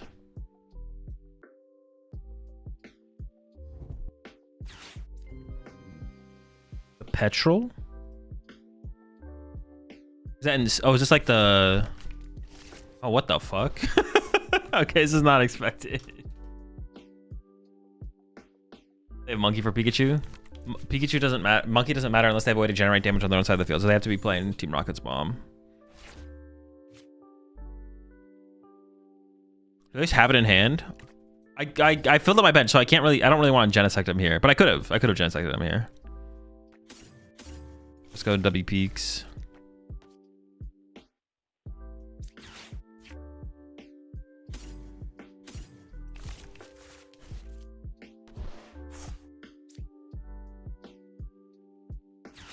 My deck list is submitted, yeah.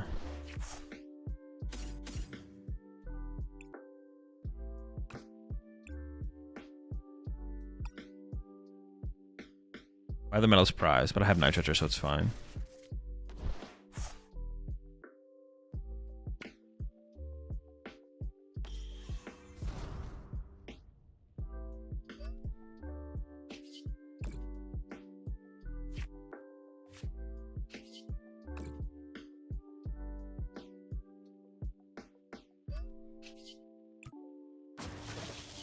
Maybe I should have split that, actually.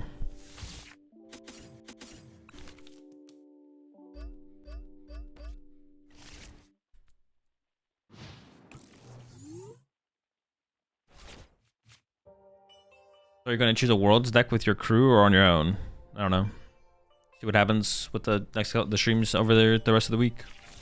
Or are you buying single cards because I want to make my deck? I get my singles from Card Coliseum, PKM and Coliseum.com. You can use code AzulGG to get a discount over there. And if they don't have the singles you're looking for, I would go check out TCG Player. My deck list is submitted, yes.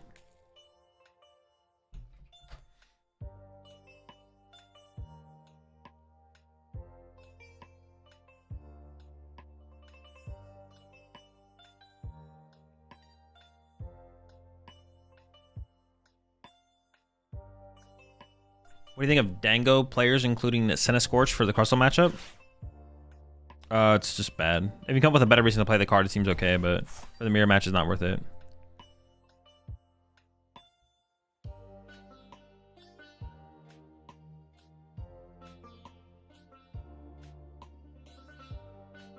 So when he reads a fake comment to shout out a sponsor.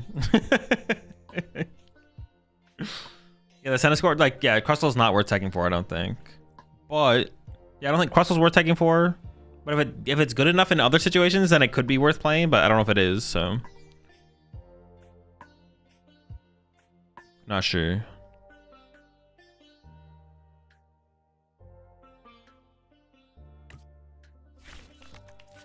It's gonna boss. See, this is why I probably shouldn't have put the extra energy here. I should have put it here maybe, because they're just gonna boss punch my peak. Yeah.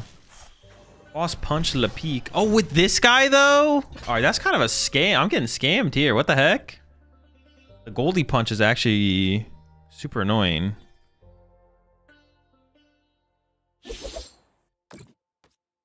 Oh, let's see. Let's see. The Goldie punch is actually criminal, but I could just boss around it, to be honest.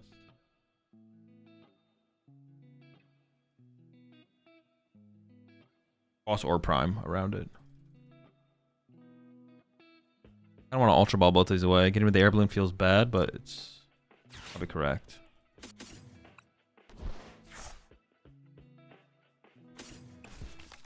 Might need the Avalanche at some point.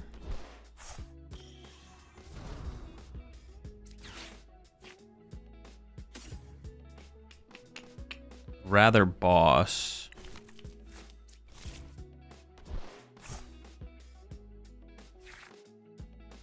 No boss.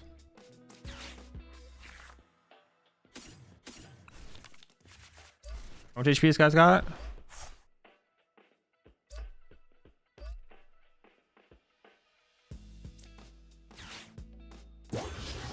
Well, you think they play Tool Scrapper? Dude, I have no idea what they play.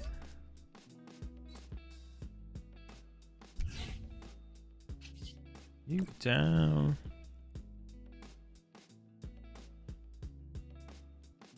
I just want to put on my eel so they can't trap my eel. I think it's fair.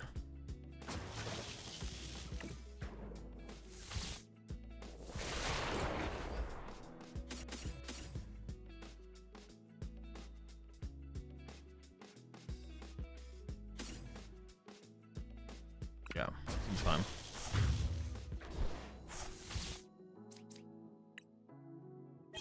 Why not restart before the gear? I think the +1 card is worth more. Yeah, I think the +1 card is worth more.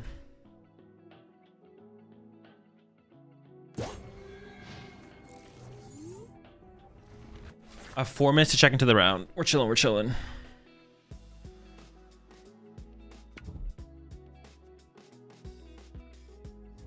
Yeah, if they play Tool Scrapper, this could get weird. Also, honestly, I like that we're gonna get access to the Slovencia as well, though. That's kind of nice. It's not that big of a deal. Oh, all right. They got the Scrapper.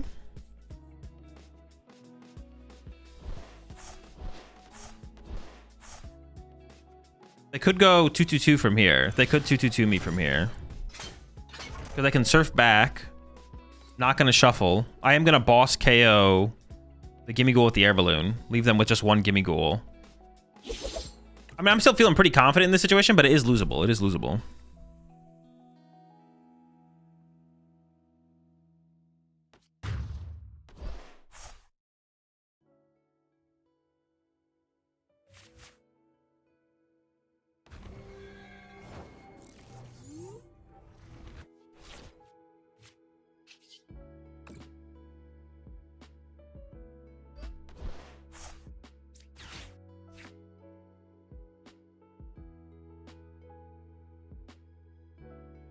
Or do I save the boss and go for the bundle, actually?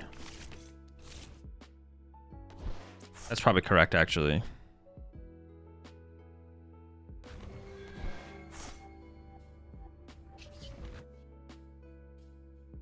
I don't actually attach my medal yet because I might want to set up another Pikachu.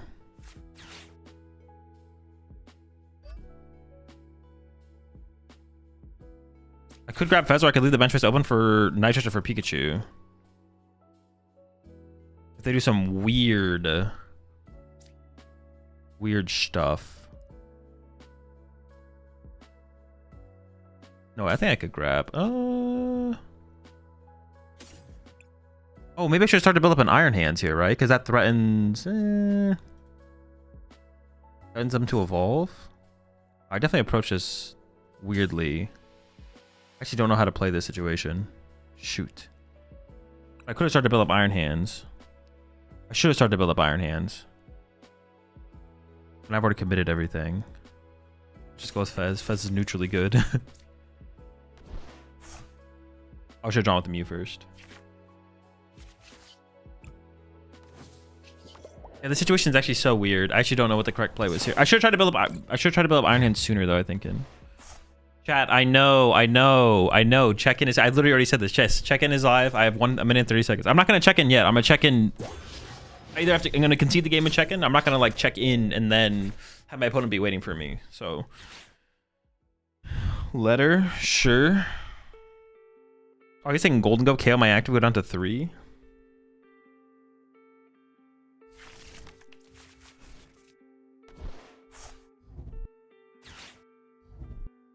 They can get enough for the Gholdengo to KO one of my bench Pokemon.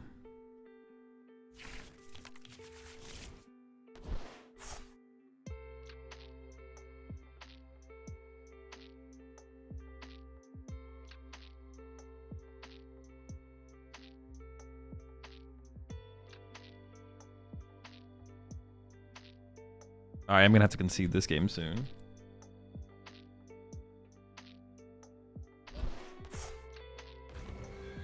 I don't have enough time. I just don't have enough time. It does look okay right now, but I have to concede because the tournament round's up. Look at him next year. What account am I on? I'm on my main, and I think my main is the one I put. Yeah, I think so.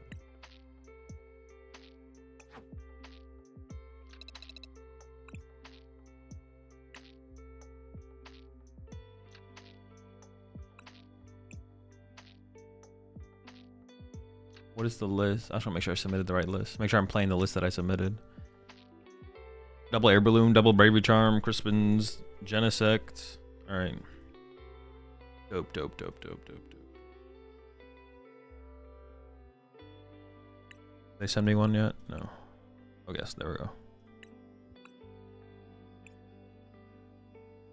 All right, chat. See you all after the round. We're up against Poltnor. Poltnor is what we're up against. Nothing super special. Just classic Poltnor.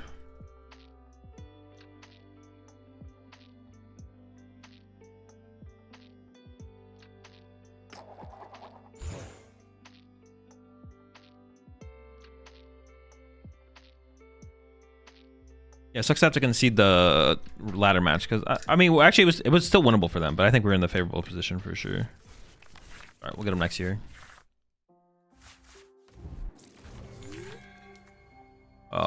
This is really bad if they Badoo us. I have no out to Miraidon. Oh, I have the Fez Crispin BS though. Fez Crispin BS.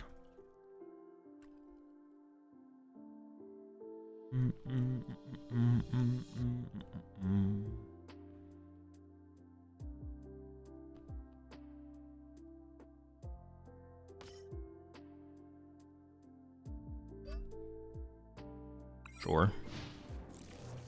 Yeah, ideally we want a Joltik. Well, we want a Miraidon because then it can get Joltik and hands. Also, getting like turn 1 boss in this matchup is like not super uncommon. Play a decent kind of boss, so we don't want to put like hands down aggressively if we can avoid it. But no, now I'm just not gonna have it. But I could draw into Miraidon energy, or even just Joltik hands energy would work. Nope. Oh. Okay, I mean they're not doing anything either, so.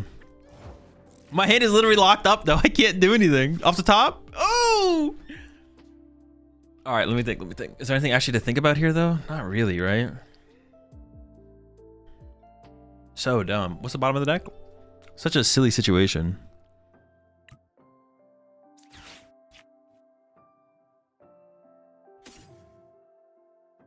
I mean, they're not breaking Badoo Lock anytime soon. Drawing into any of these is like pretty terrible. I think I'm just gonna take a nest ball. Just like they're never breaking Badoo Lock though. All right, establish the threat. The Fez, baby. Get them ready to cook. They play jamming, yes, they do. Everyone plays jamming. Putting this anywhere right now doesn't make a ton of sense, I don't think. Pass.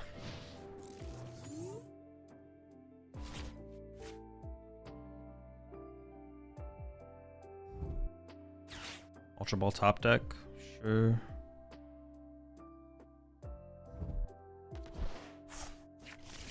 Dreeps are in. Well, Dreep is in.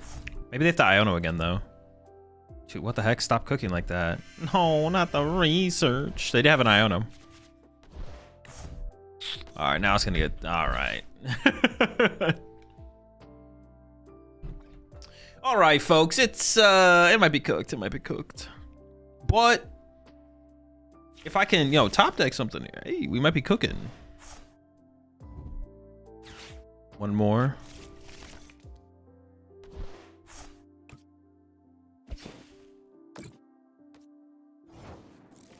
They actually bench locked themselves out of Latias. No, give me an energy there, bro.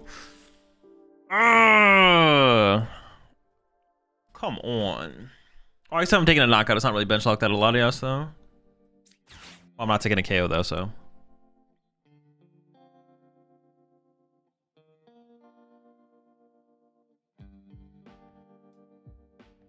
I don't want to give him the option of popping Dusclops, right? Even if it would give me a prize card, I feel like that's still not correct.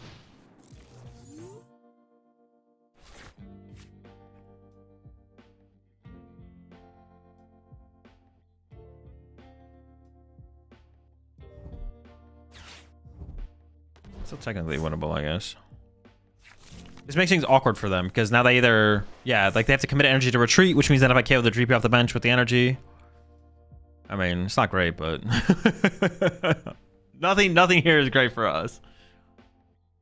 We got plays though. We got plays. Maybe their hand is dead though. Maybe they do this and pass.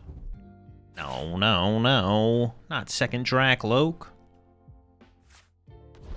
Dusclops. Wait, can they do something that I don't see?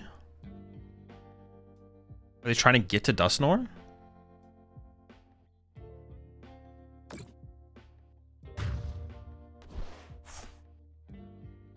Oh, they want bench space for Latias. Dude, I was like, what the fuck? No, that's fair. It's fair. Yeah. Iona? Dude, give me an energy. Dude, energy here is still so good. We killed the Loke. Come on, one time. Oh, that's another way they could have created space, I guess. I was kind of trolling. No, come on! Dude! Oh, it's so frustrating. Yeah, I guess they could always create space, but it forces them to have the Latias as opposed to them. Oh, come on, bro. Bossing anything here doesn't even make a difference. I could boss this. And then I guess, all right, so I could boss this, and I guess if they don't have the Dragapult attack, then they have to retreat the energy, right? So it's still correct to boss this up. And be like, all right, have the energy. But then should I have bossed this up last turn? And maybe I should have bossed this up last turn instead, actually. Maybe I should have bossed the Dracloak. Maybe.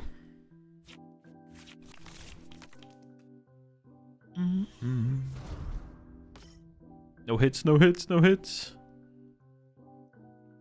We need a miracle here. Oh, not the Hilda, bro. I mean, do we just, I mean, it feels like we just lose, right? How do we ever win? I get access to items, but that's like not enough, right? Because there's no way for me to like one hit this. Can't even punch this turn. They could also go back to Badu here and just try and slow things down. They can still do that. There's nothing I can even punch this with. If they just punch this turn, I literally can't even punch them. The most I can do is use this to take a prize.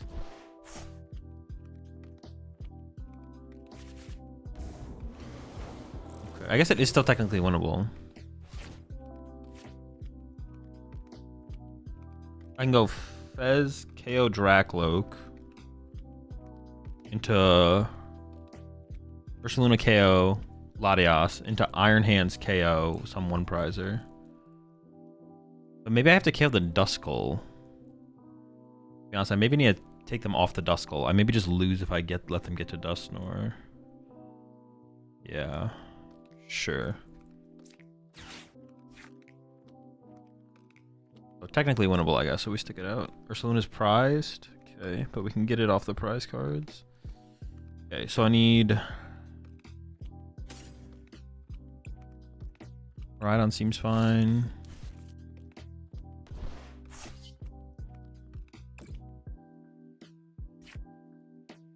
Iron Hands, Tynamo. Yeah. I mean, this is like really unlikely to work, but let me cook. This is so unlikely to work.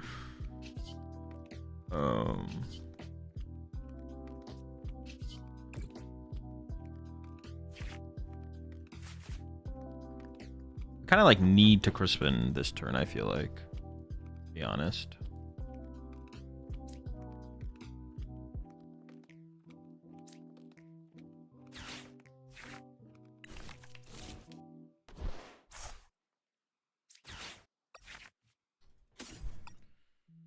I even get enough energy in enough turns. Maybe if they don't KO my eel.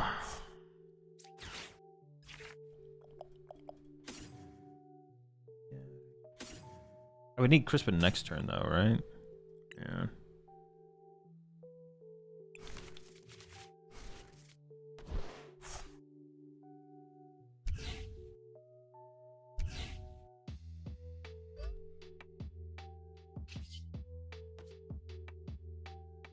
Okay, screw it.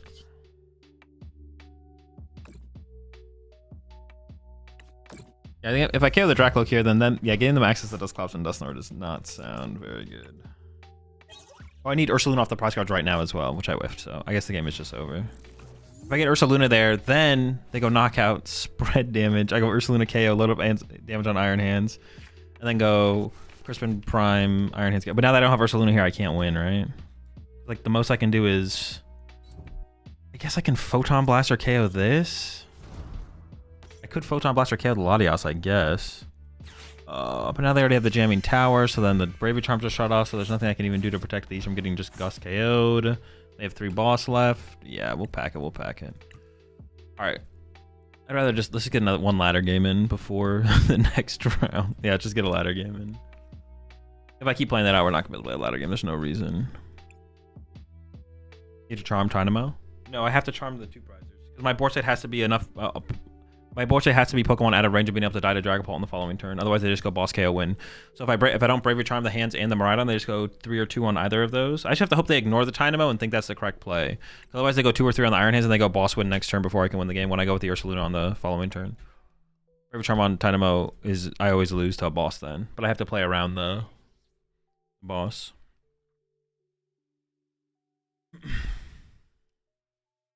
I have to pull Ursaluna off the prize cards there for it to matter.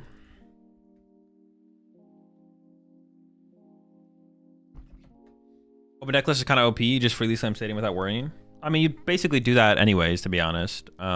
You'd basically do that anyways in that matchup. You wouldn't freely slam it, but like, if it's about to get shuffled back to your deck and you don't think you'd be able to access again, you just throw it out there.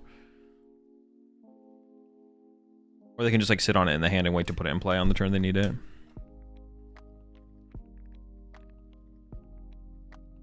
You either just sit on it in your hand or you put it in play if you don't think you're going to access it again if you're about to play an Iono or something. Yeah, because Joltik plays no stadium. Usually doesn't play stadiums. If they do play stadiums, it's sometimes like a Gravity Mountain. If they play Hand Disruption, it's sometimes like 1 Iono. So you can also just bet on playing around those things as well. So it doesn't like change the play route too much. Well, yeah, also in that situation, they're about to research, yeah. So you always play it. That's why I play 1 Brox to avoid the situation. I mean, that's just not how... You're not always going to have Brox when you're getting Badooed. You could have it. You're not always just going to have Brox when you're getting Badooed. That's why it's incorrect to run in the deck. Because the chance that actually make a difference for how weak of a card it is to play in the deck in general is not worth the trade-off of including it as a card in your deck. Is there anything we can introduce to improve Bolt matchup reliably? Not... In my experience, no, but... Yeah, in my experience, no.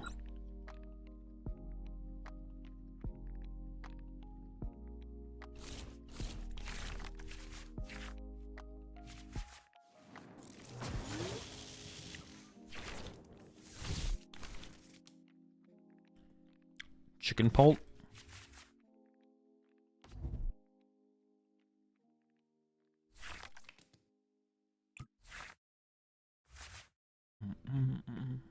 Well, we're gonna be a turn slow here if I don't top deck. Wish it was leaderboard. I try hard on these ladder fools.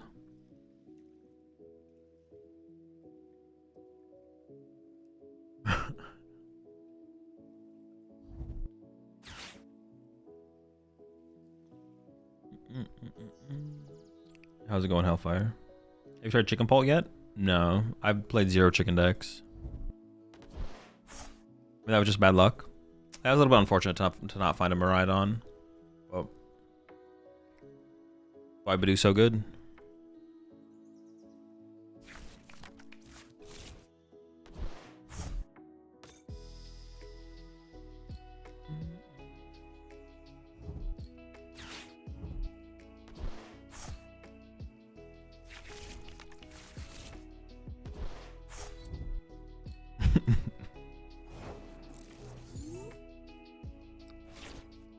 Dude, no shot, bro. I'm never lucky. Fucking Chicken Pult.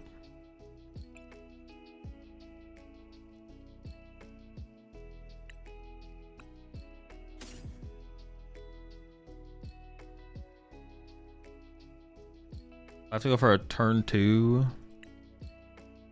What does Chicken Paul even play for an ace back? So how do you play the Grim Mirror? Don't put Frostlass in play. Set up a lot of Monkey Dories. Can I get just like my Ryan's not in danger, right? I don't think so.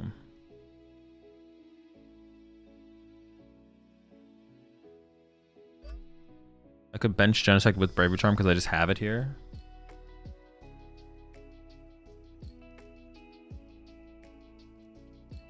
I'll pass. I could do it though. I could do it.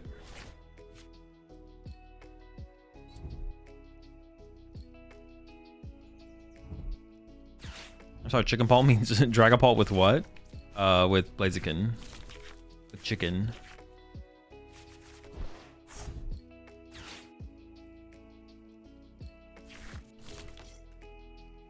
I wanted them to boss. Oh, they had the Mind Bend boss KO. Maybe I should have just attached active past. The boss KO would have been funny, to be honest. Maybe I should have gone attach active past. That actually might have been a better play. I didn't even like think about that at all. It was not even a consideration. Chicken Bolt.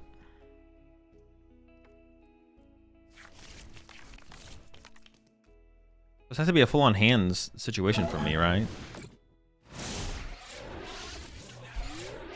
I'm 0-1-2. Are you a little scared? No. But yeah, no fear. Chicken Bolt.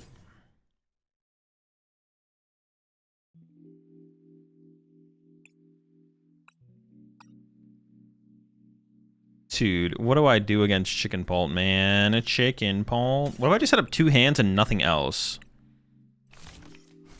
And put some Bravery Charms on them or something. Like if I did this. And switch into this. Attach this.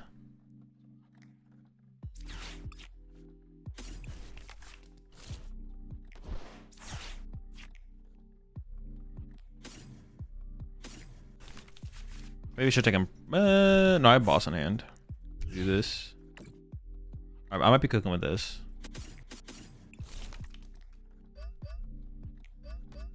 Let's see. What's the deal with using chicken? I just accelerates energy to your Pult and your Monkey Dories. So you can have like a lot more aggressive options.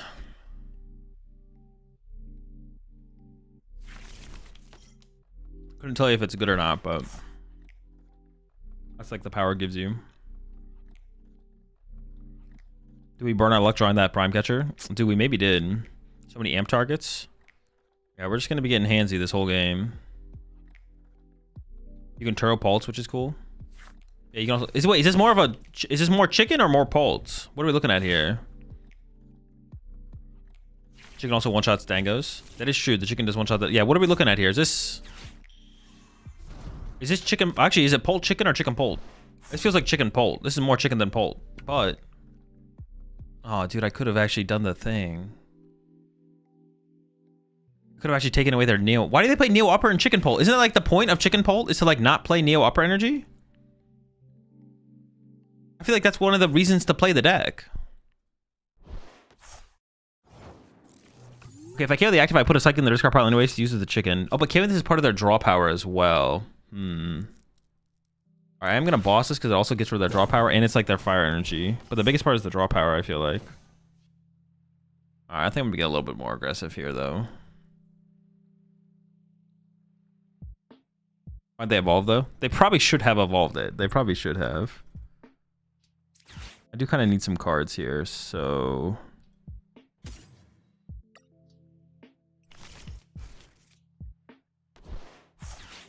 I just want an energy, to be honest, just for this hand. That's all I want. All I want, that's all I need. One energy, please.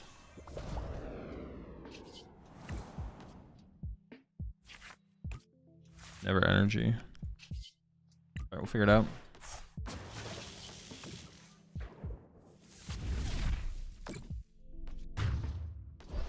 Well, I'm just getting into PokemonTCG. Been watching it for a while. I was wondering if this game is worth playing until I can get IR cards IRL. Yeah, for sure. If you're trying to just get into the game, for sure.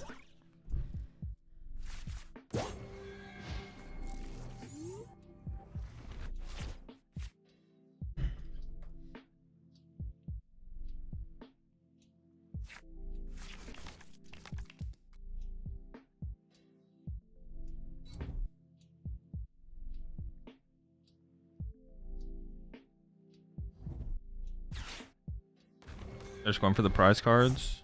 Sure.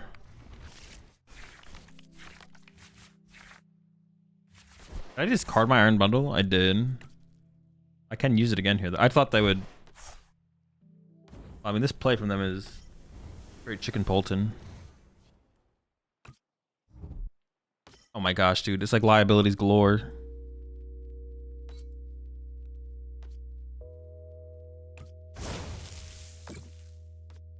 This is some chicken pole action for sure.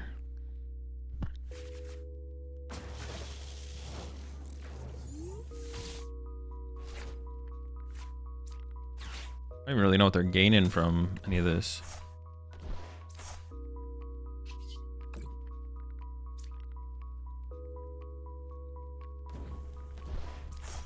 More chickens.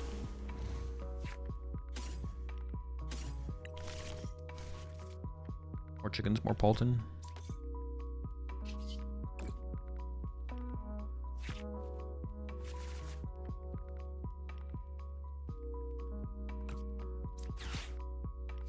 I just want to play something, to be honest. If I put Prime Catcher in my hand, I mean, it's fine.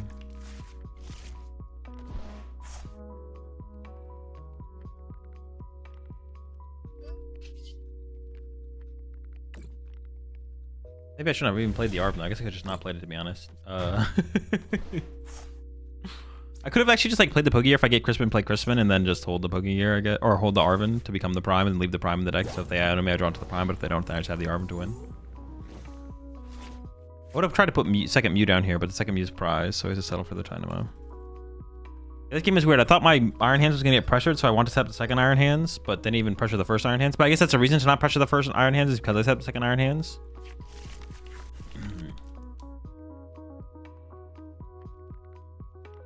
Did you go down to 1 Mew? Oh, I maybe did actually. You might be right. No, I thought I went back up to 2. No, I have to. I have to. I'm back up to 2 Mew.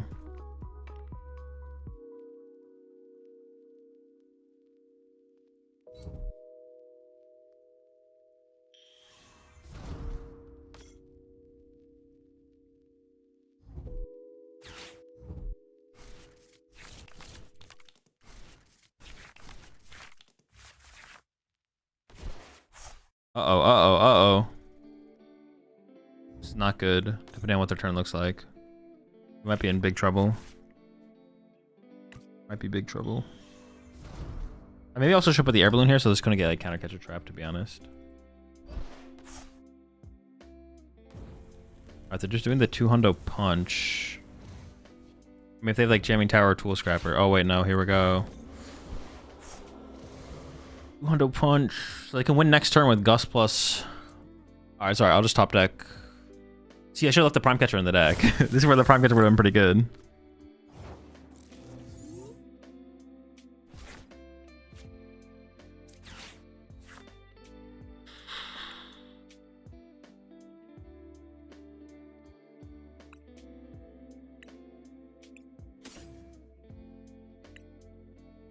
So having Muse in play is so important.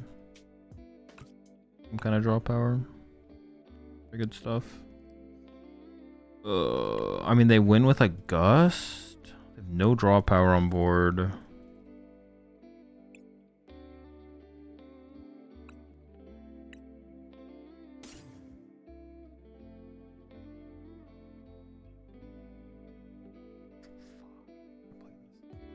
If I just take the boss, what if I just pass with the Fez in the active? And they can't. I don't know. We'll see. Is Heavy Baton bad in this situation? This situation specifically, yes. Heavy Baton would have done absolutely nothing. It is okay in the deck overall. I mean, which way that for them to draw Gust, though, right? They literally win with Gust here.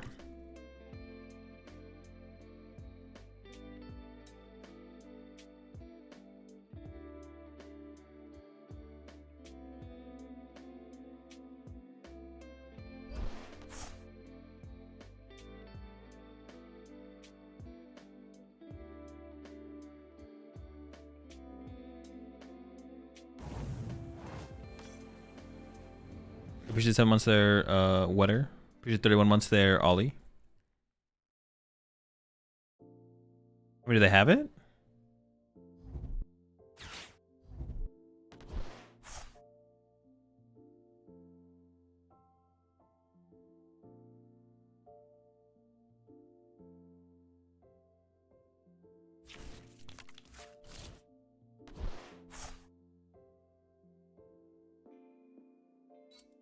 Yamin or digging?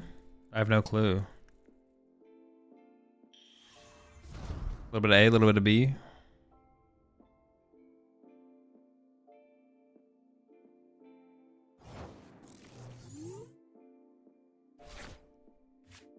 Oh, yeah. Give me that fish. Give me that fish.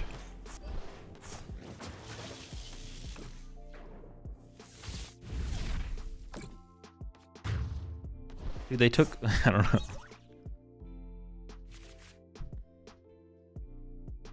Oh, dude, I'm so stuck on... I'm just stuck, man. I'm just stuck. I'm stuck. I'm probably just going to end up adding the Clefairy into the deck, to be honest. No matter how much of a rat maneuver it feels like. To enable it through Mew, though, is like pretty cool, so that might be enough. Yeah, I'm probably just going to end up adding the... into the deck.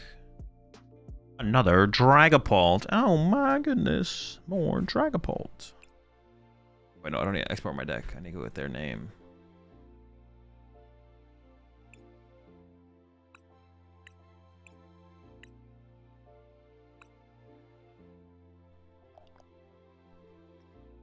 One Clefairy Psychic? Yeah, I'd just be a 1/1. You for the eel over Magneton? Yes. If you're playing any of them, it should be eel for sure.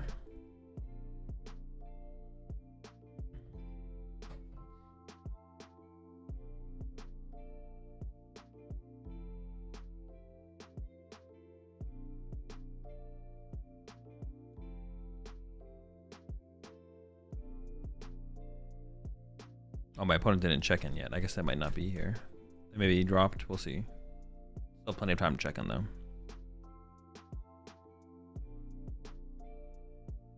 They do have the Cactus, so we gotta make sure we're conservative with our mobility cards.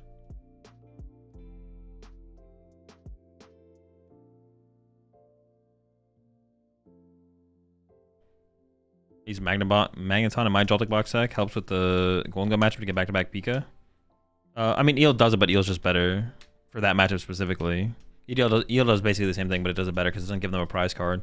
Because as soon as you bench Magnemite, the Gholdengo player can just KO your Joltik, and then if you pop the Magneton, then you just can lose the prize trade due to that.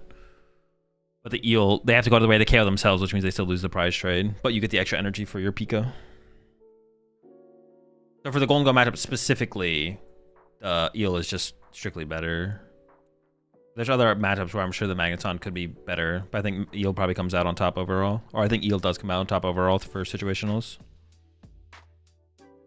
They thought it was single Elam, so they got off. Maybe. We'll see.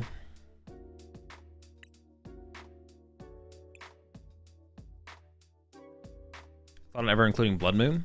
Well, I play a Blood Moon. Wait. Yeah, I have Blood Moon in here. Wait, hold on. Hold up.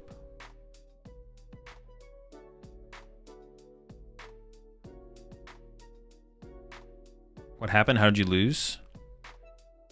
I don't know. My opponent beat me.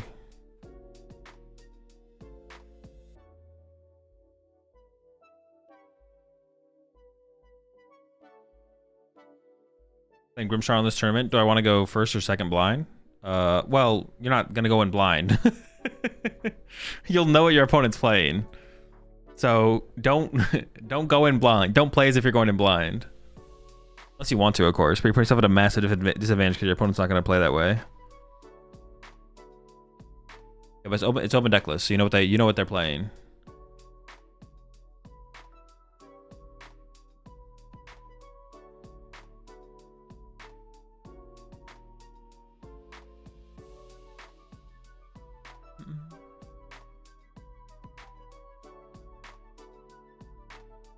What I just cut? We cut cards.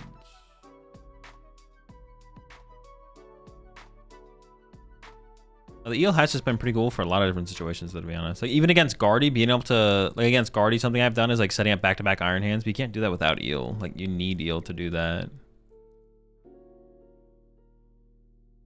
And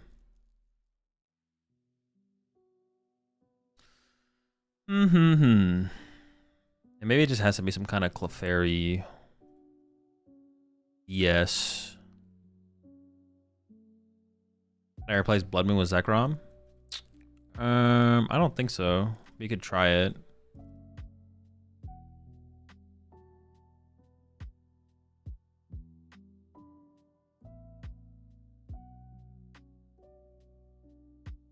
You still need Ursaluna in too many matchups, I think, to want to cut it.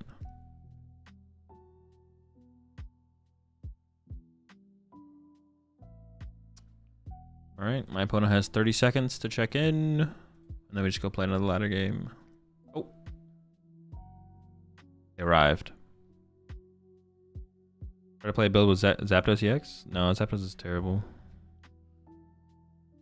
Is Gravity Mine good to add? I don't know. It's a fine card in the deck, but.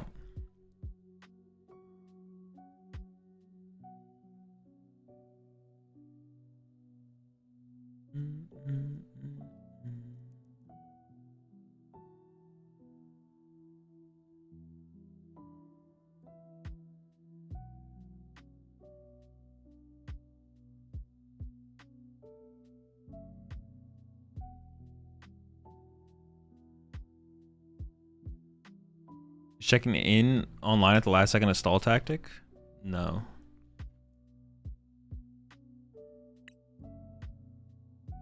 They still give you plenty of time for the match. You still have like 25 minutes to play the match. More than enough time.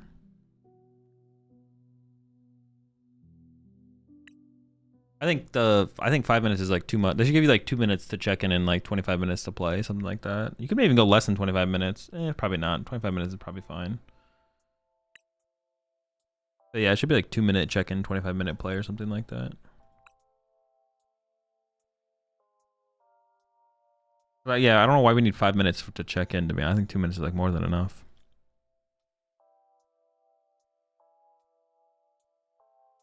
Stop keeping track of the TCG for a year. Did the Loyal 3 deck or whatever deck, that Shrouded Fable Dark deck, just flop completely? It was not very good, no.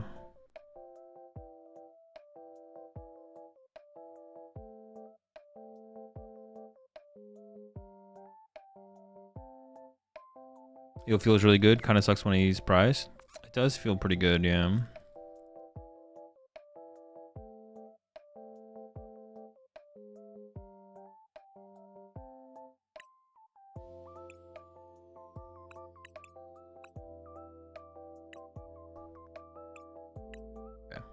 All right, chat. See y'all after the round. We'll see how it goes.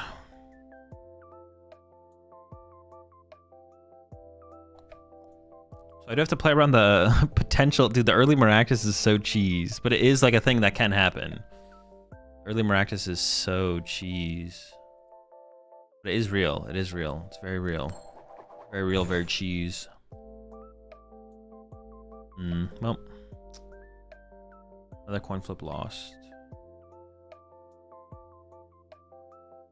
This is where the Maractus can be scary.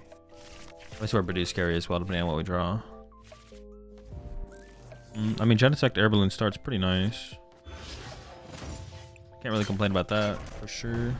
There's no energy in my hand, though. Ooh, the Hooja start is also really nice for us. We did get the energy top deck, nice.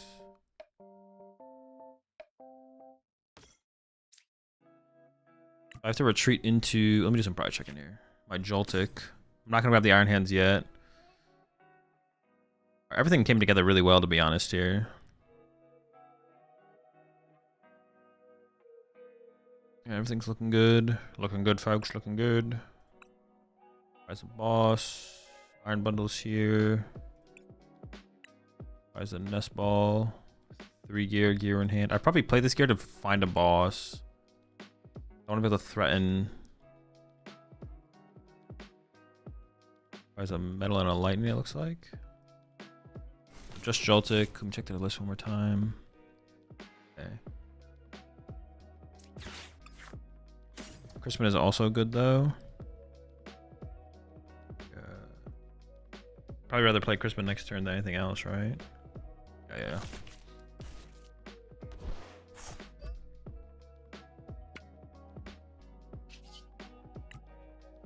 I don't want this to get Joltik or Maractus. So if they Maractus this, it's fine.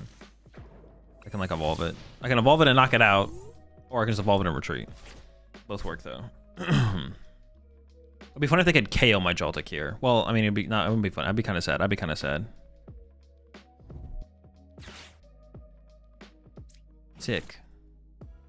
Love that. Turn 1 Hilda action. Insane plays. Well, I can't KO them. I got that going for them, I guess. Congratulations, your Hawlucha survived. Very cool, very chill. I actually might Arven for... Oh, the Ultra Ball's interesting. Getting Mew's pretty good here.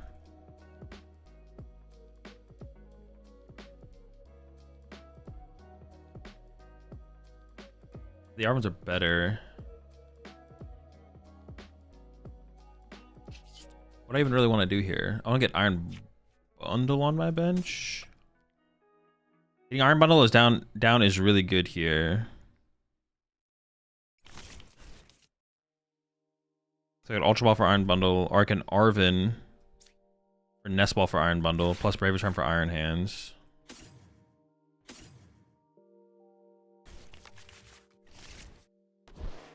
I can Ultra Ball with these two, because Crispin's pretty weak.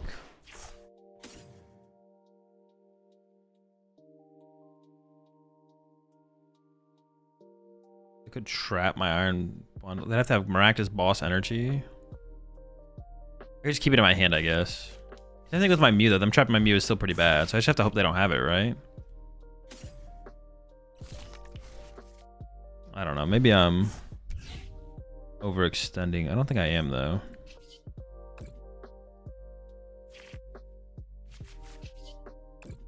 I don't think I'm overextending here.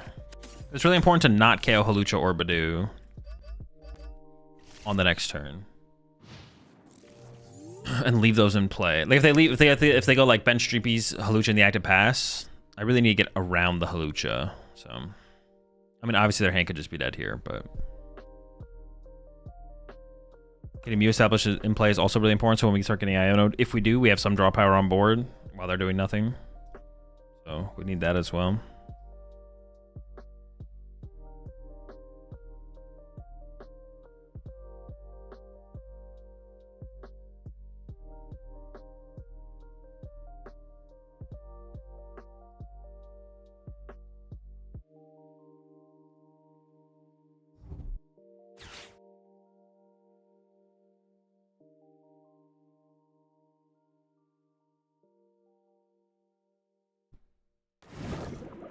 They do have Maractus Energy here. We definitely go Prime Catcher, Hyper Blower, so I can save my switch, but sure. Incredible gameplay. Insane action. And I top deck the boss. Very chill. Amp. Yeah, incredible action, incredible gameplay. Wow, big stuff.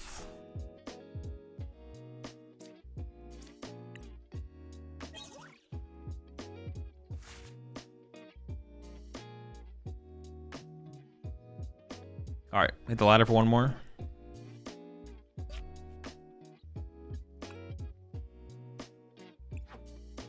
Now we just flame him. Oh, did I have game? Why'd you not go Galvantula Crispin for game? Galvantula Crispin? Wait, did I have it the whole time? Oh my gosh. I actually had Galvantula Crispin. Oh wait, I did. Yes, I did. I did have Galvantula Crispin. I don't know why. Maybe I just thought Galvantula couldn't KO it. I didn't even think about it. Oh, I think I just didn't think about it, to be honest. Yep, you're right. I threw. Dude. Holy. Yeah, I did have Ultra Ball, right? Because I played it. So I could have gone Ultra Ball plus Crispy for the dub. Why'd they heal it for Polt? Maybe they had all 4 Dracloak in their hand. Or all the Dracloaks that were in their deck that weren't prized were in their hand.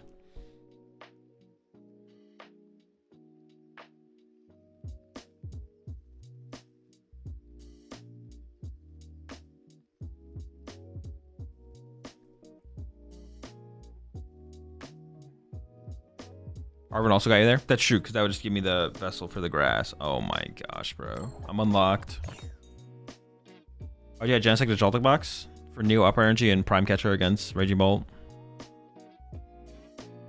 So why don't you play Clefairy? Because I'm trying to be able to beat Pult without it.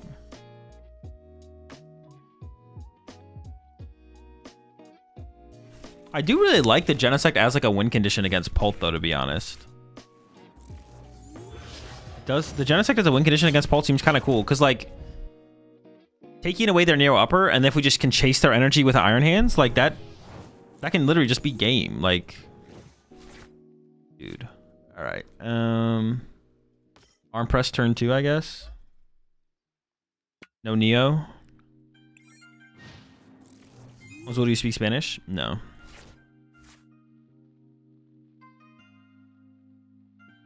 And then also it lets us play a Raging Bolt tech as well, right? We can play the Genesect. I don't think Raging Bolt I don't think Genesect is a great tech against Raging Bolt. I don't like it, but it does something, I guess.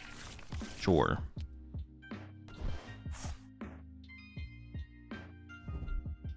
But yeah, not a huge fan.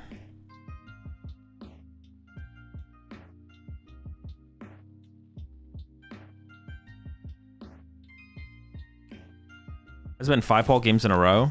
Something like that. It's a lot. Something like that, yeah. Pretty much. Stopping Dango from using ESP sounds good too. I mean, yeah, but the matchup's already so favorable, it doesn't really matter. It's like just a win more card at that point. Like, you're not wrong. What you're saying is true, but it's like, it doesn't matter because we already beat them. The matchup's already good enough. Oh! Wait, but no, but I wasn't going to hard retreat my Genesect, was I? That's so lame that they found Jamming Tower off the rip, bro. That is so incredibly lame. I mean, now my hand just sucks anyway, so who cares? It doesn't matter. Hand's just terrible. What the fuck?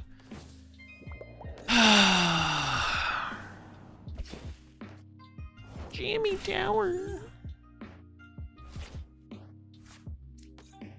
Alright, it's not over yet, but it does feel pretty bad to be in this situation.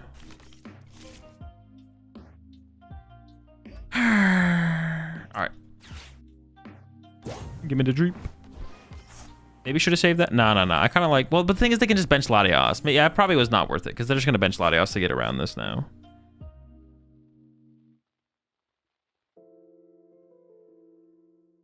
Probably. If they whiff Dracloak this turn, I'm going to load up my Pheasantipity. I'm loading up the Fez. When I left 45 minutes ago, you were facing Pult. I'm back. It's still Pult. Always has been. It'd be nice if we had our own Latios. I can't even get the thing, bro. What do you mean? What do you mean? What do you mean? If they have the burn and energy to move this Streepy, then I'm going to do boss again. I'm bossing again. I'll bring up another one.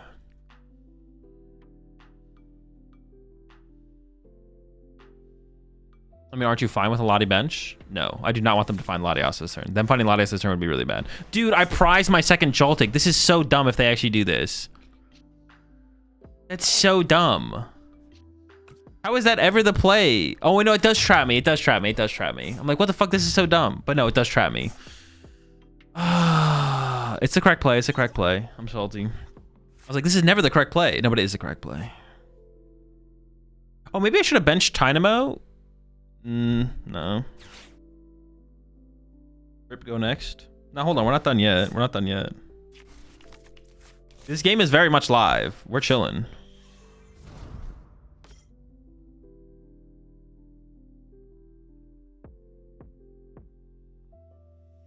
We save some luck not ripping Joltik off prizes. Exactly, exactly. Early jamming is a scam.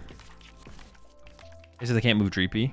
Yeah. If Dreepy gets stuck for a turn, well, dude, yeah, that's sick, man. Let's go. I'm gonna do it again, bro. I'm gonna bring his ass. I'm gonna bring this guy up now. Dude, I'm just bringing the next guy up, bro.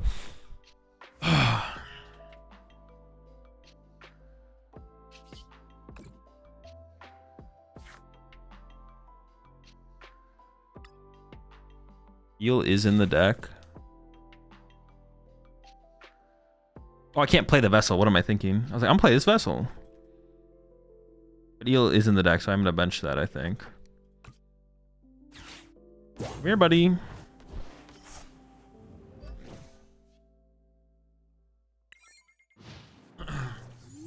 Where's Joltik? Sleeping.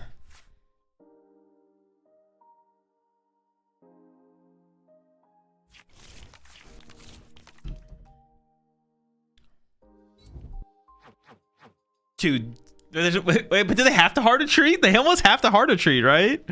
That's so bad. Dude, hard to treating here is so bad. That's another energy gone.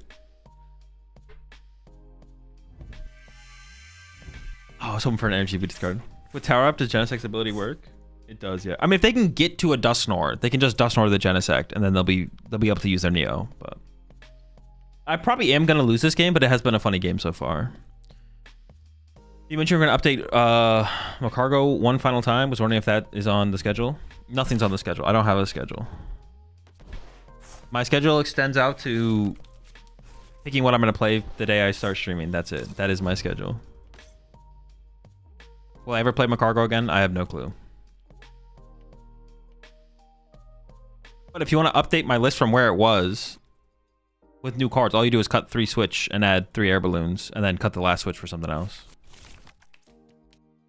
Oh yeah, I don't have a schedule. I don't schedule to anything out like that. Dude, they actually retreated. What the fuck? I mean, it's probably correct, right? I don't know. Oh, they have like 4 night stretchers though. Oh, they're never running out of energy. We're just delaying the inevitable attack. They actually never run out of energy though, because this list plays like 4 night stretchers. Should we X synergize with anything? Not that I can think of. Dude, don't leak the Macargo's World play. Alright, my bad. But yeah, to upgrade the Macargo deck, all you do is to upgrade Macargo, all you do is cut all the switches and add 3 air balloon and go from there. That's 2 stretcher used though. Yeah, but they still have so much. No, that's 1 stretcher used. They have 3 stretcher left, 3 energy left. Like, they're fine. And if they get to Dusknoir, they can KO this to get access to Neo Upper again.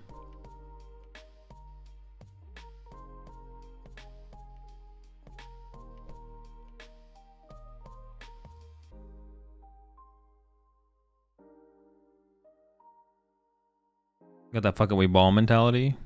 I mean, sometimes I like think about stuff ahead, but like, yeah, on average, I don't think about what I'm playing until the day I'm streaming.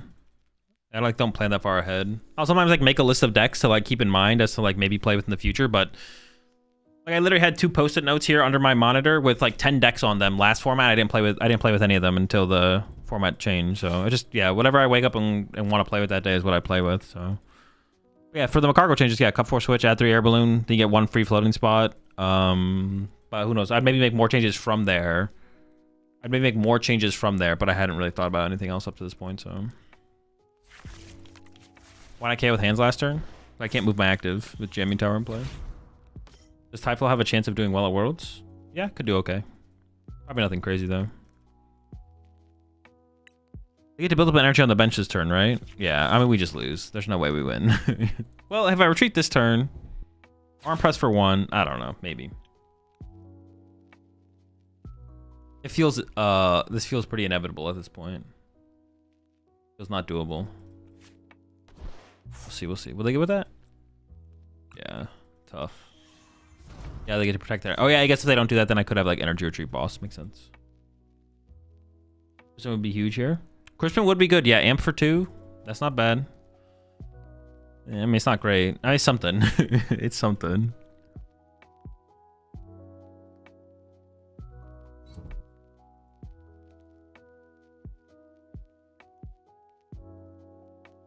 We're probably too slow at this point, to be honest.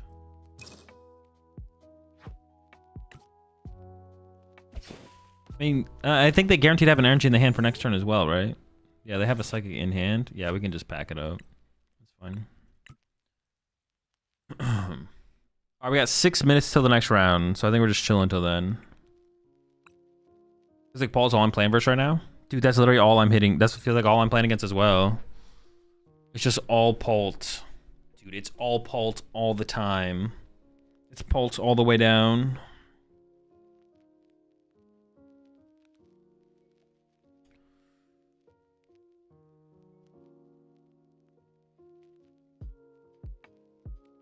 Remember last time you hit a Gardevoir? I can't. It had to be not that long ago, to be honest.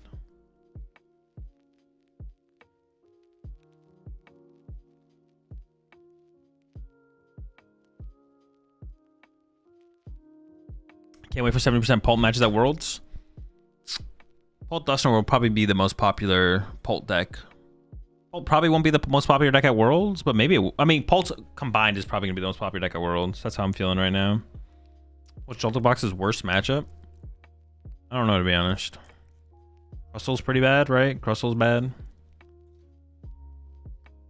How good is the matchup versus Guardy? It's fine. With Joltik Box, it's fine. I can't remember. Were you trying to do the VOD review mid-rounds or after the tournament? Potentially in the middle of the rounds. We'll see Heracross. We'll just see how the tournament plays out, how I'm feeling. What do you think of Zard right now? Seems pretty bad. There's like a lot of Pult. It feels like there'll continue to be a lot of Pult. But it's like, Zard's better this format than it was last format for sure. But also your Grimmsnarl matchup is, I feel like your Grimmsnarl matchup is unfavorable as well. I don't know. If you play it with the maximum belt, you have more aggressive options into both those matchups, but yeah, I don't know. Zard just kind of feels still pretty bad, to be honest, just for those two matchups. Can you show me Typhlosion's Auric list? No, but it's in my Discord if you want to take a look at it. Have you ever thought about spaghetti? No, I don't really like spaghetti. Because honestly, Zard just doesn't seem that good. That's the only thing that would change, that would make me think different, is like if my understanding of the matchups just isn't as good as I think it is, Buzz. As good as it is, but I don't know. I don't think it is. I think it is like, I think Zard is unfavored to Grimmsnarl, and I think Zard is unfavored to Dragapult. So seems tough out there for it. What's your favorite pasta? Like shape or dish? Dish would be like probably some kind of pesto pasta. I mean, just like pesto, I guess. But shape of pasta? I don't know if I really have a favorite shape of pasta. Like penne is pretty good, but yeah. Favorite noodle? Ramen noodles, I guess. Does EV Box have a chance at Worlds? Yeah, it's probably like fine.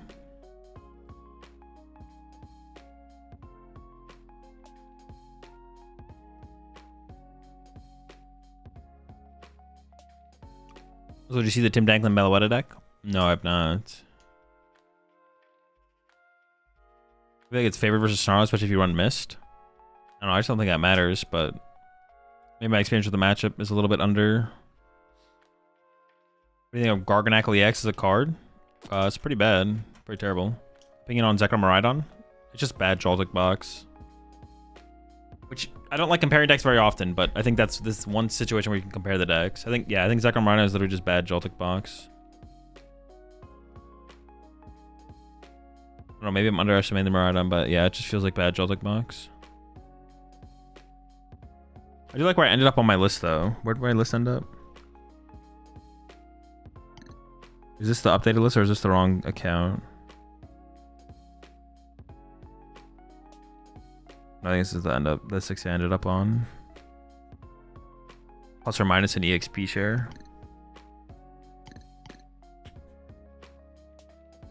What do you think about the Rotom from Surging Sparks in here? I mean, wait, what Rotom? I don't know what the Rotom is. I mean, wait, the one like discards items from your opponent's hand? No, that thing's bad. Box better than Quad Bidu for Worlds? It's close. Just lost a match because my Mew restart only showed me 2 cards, and I was forced to research away my invisible Area 0. Unlucky. I'll try not list, but drop the second Squawk for the second Zek. Second Zek doesn't seem terrible, but I definitely would not drop a Squawk. Squawk seems like it feels like you use Squawk literally every single game. Pricing that guy kind of sucks. Honestly, also just naturally drawing into it, increasing our natural draw into it a little bit more is also nice.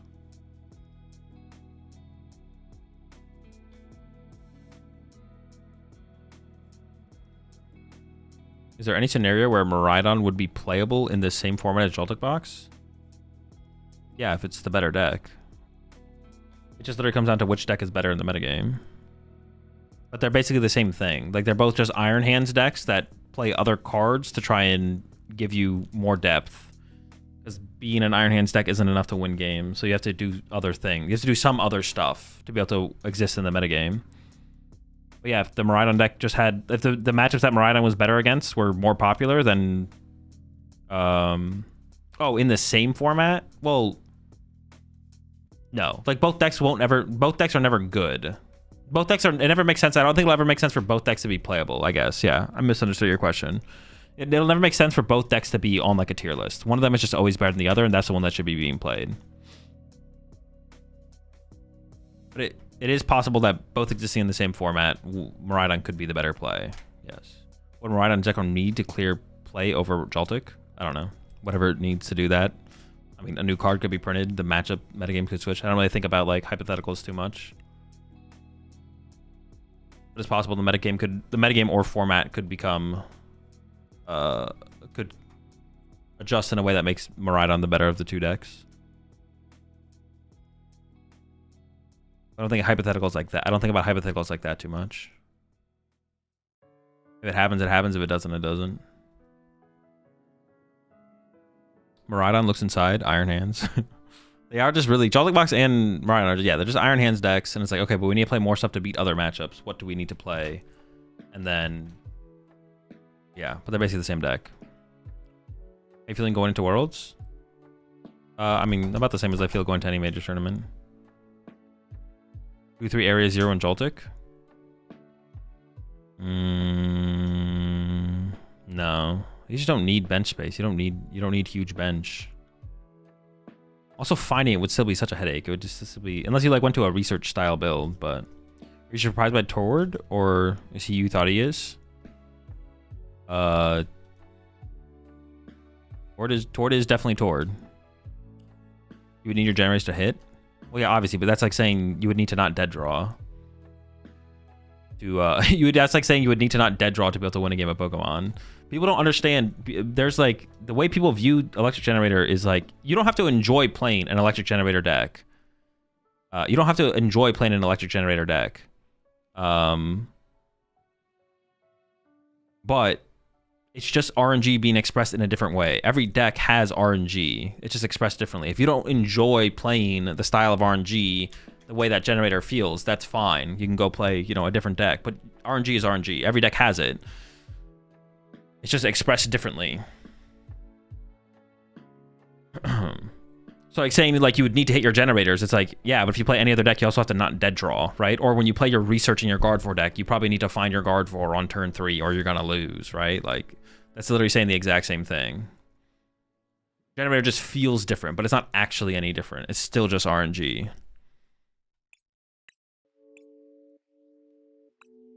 And if you don't enjoy playing styles of decks like decks that play Generator, that's fine as well. You don't have to enjoy it. You don't have to like Generator decks, but...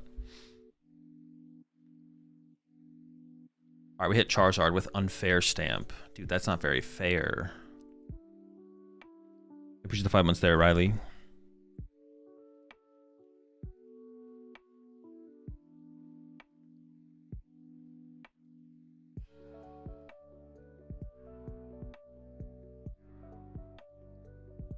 At the end of the day, all that matters is expected win rate. Like, when you play a Generator, there's an expected amount of energy to be hit off the Generator, which leads to you being able to win an expected amount of games and an expected amount of matchups.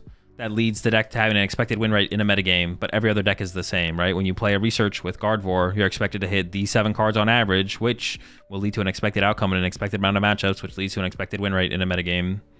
It's all the same thing. Understanding that, I mean, like, when I say stuff like that, it makes the game seem a little bit less, like, it kind of like, yeah, that is what Pokemon is at the end of the day. But it doesn't make it like any less fun or any less enjoyable, but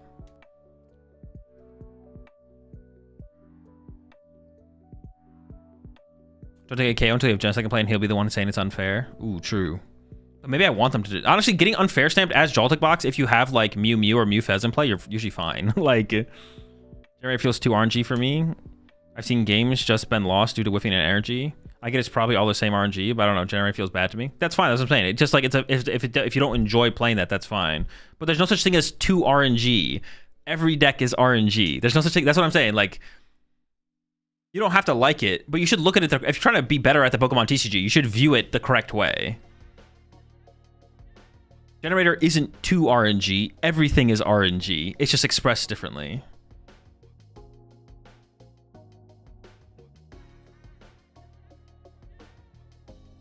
You don't have to like it, but you should want to understand it if you want to be better at the game.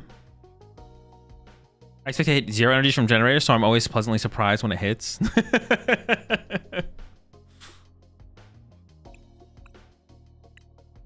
You can never be disappointed.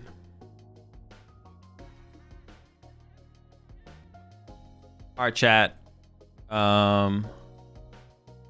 y'all after the round. We're up against Charizard Polt. Zard Polt. Polt Zard. These does.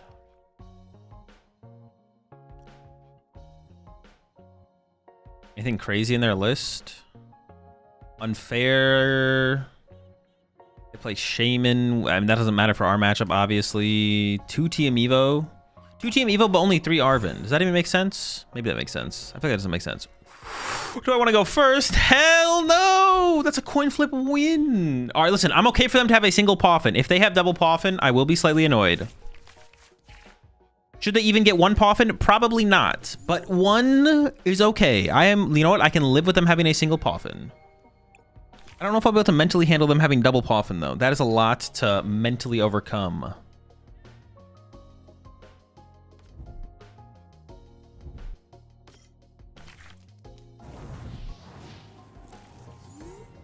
Also, we have to deal with Polt, don't we? They could just, like, go up to Polt and beat me with that.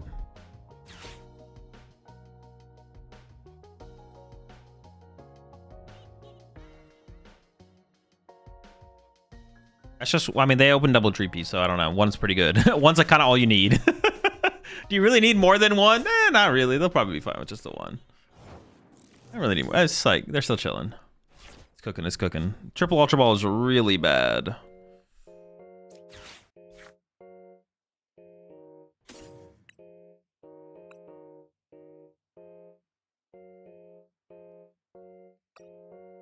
Galvantula Eel, double Joltik. Okay. Are we cooking, folks? I don't know.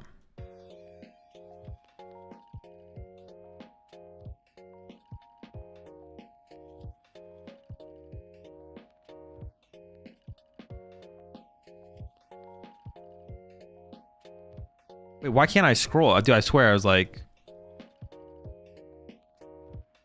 I've found like 0 prize cards so far. All my Ultra Balls are in my hand. Prime Catcher's prize. Never a good one to prize, but it's fine. We can work around it. I feel like I need like Joltik hands here. And then I can Ultra Ball for the Iron Hands. Load up the Iron Hands.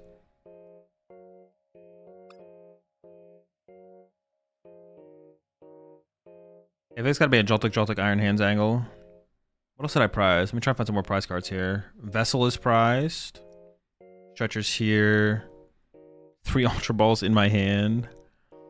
Boss? Oh, prize the boss. Got the Eel. Dynamo's in here, so we can use that. Peek, Maridon, Hands. Mew. Oh, bundle? No, not my bundle. So I'm an Ultra Ball. Wait, Pikachu Ultra Ball. Grab the most Iron Hands.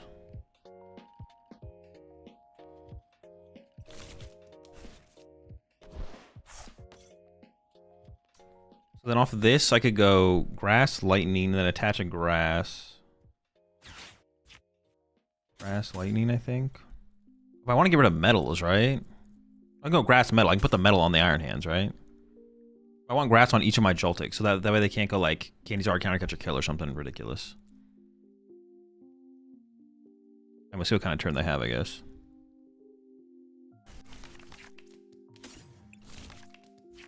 Like, depending on how aggressive they want to get, or possibly could get.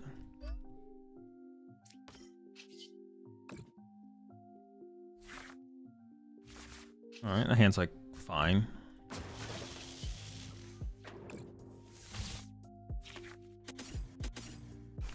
I'm gonna go Grass, Lightning, like that. Yeah, seems good. Can't think of like how else I would have played that. I mean, that seems fine, right? That seems okay.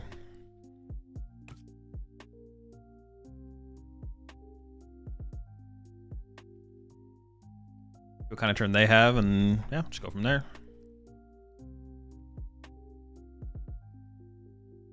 I did not leave bench space open for the Genesect, which could have been cool to stop Unfair Stamp, but honestly, like I said, as long as we have like two, if we have a Mew and a Fez or a Mew and a Mew, like I don't really care about Unfair Stamp too much. Like, fine, we'll be all right. Honestly, the thing I'm scared of in this matchup is like, is basically just. Ooh, my goodness, that is good for us. Gosh darn. That's insane. Actually, it's kind of absurdly good. The thing I'm scared of in this matchup is, I don't know, I was saying something. What am I scared of in this matchup? Dragapult. I'm not really scared of Charizard, right? It's just Dragapult. Dragapult's the scary dude. Also kind of depends on where their energy is coming from. Like right here.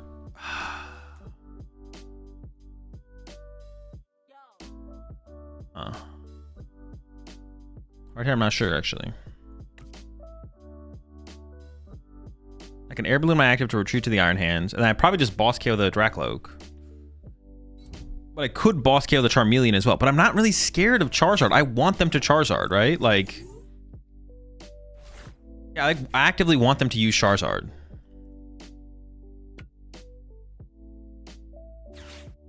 And this also gets rid of their draw power as well, right?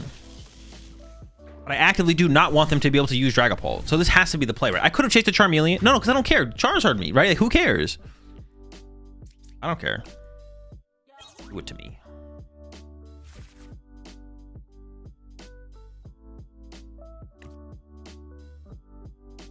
Although Bravery Charm on my hands would have been nice there. But does it matter for the situation? Oh shoot, that would have been true. All right, Bravery Charm on my hands would have been nice there, actually. So I could have gone Arbor for Bravery Charm. But then they could have gotten, like, Pult, Zard, Luminous, attack with Pult. And that's kind of scary. They could, like, attack with Pult, KO double Joltik. Well, I could have got Ultra Ball. Ultra Ball evolved one of the Joltiks. And then Bravery Charm my active. I feel like I'm still comfortable with this price trade, to be honest. I feel like this, the way this is lining up is like, I'm like, okay, this is fine.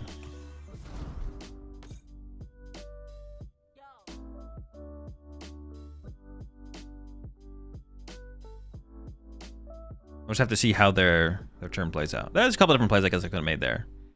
Dracloak was scary though. Dracloak was definitely scary. Scariest thing they had available. This turn, actually, I kind of want to just go Galvantula. Well, that's going to be really... Oh, no, actually, because I have Fed Draw and stuff, I want to go like Galvantula KO active plus bench hand, start to load up another hands. Is what I want to do here. And I would like to Bravery Charm the bench Joltik, so that way they can't... There's a lot I want to do here, actually. Holy smokes, there's so much to get done. There's actually a situation where the EXP share would have been pretty good to like set up for like a follow-up attacker.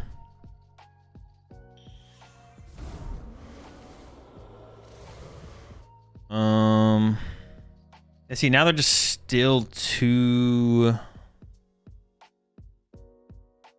Like, they're going to load up, but they are just 2 Dragapult attacks away from winning, right? And I can't, like... If I put the Bravery Charm on the active, though, that would have, like, actually... I mean, they could have had Jamming Tower, of course, right? But... Maybe Bravery Charm active was worth more there. Maybe that was more valuable. But then they could have had Zard, Pult, Luminous, and then they're using... I could have Ultra Ball for a Galvantula. Actually, not sure, because I did want them to use Charizard. They are using Charizard, but now I have to deal with Pult on the next turn.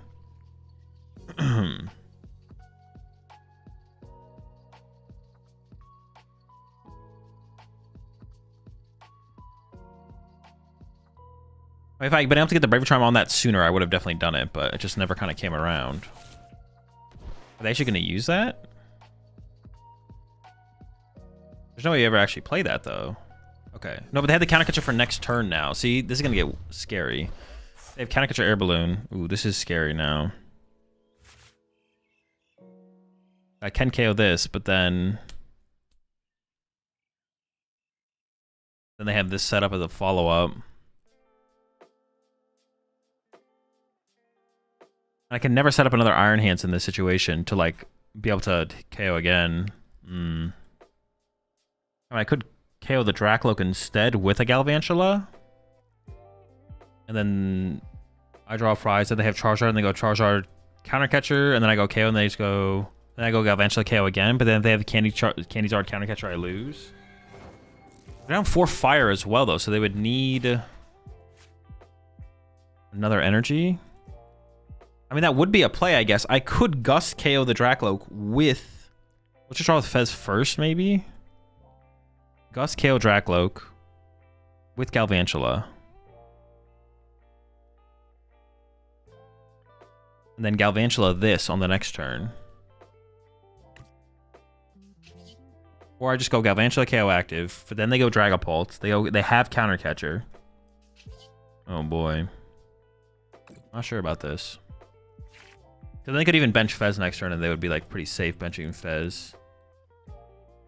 I didn't really draw into a good line into the Galvantula here either.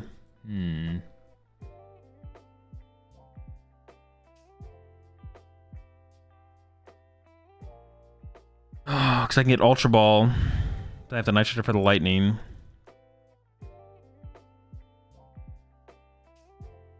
They have Counter Catcher. Dragon Ball Counter Catcher. Punch 2 hundo.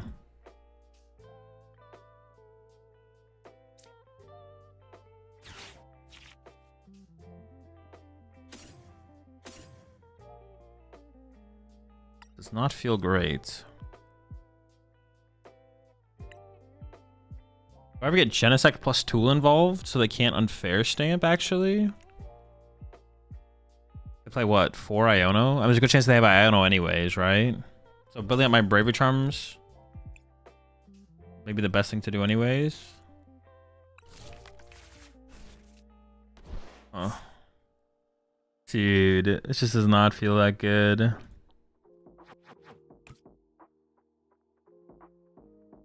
There's just no other 2 prizes for us to go after, and then they get to the Pult.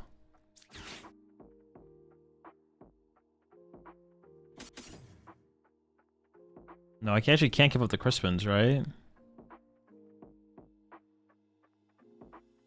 Dude, I'm just like stuck on how I actually want to play this.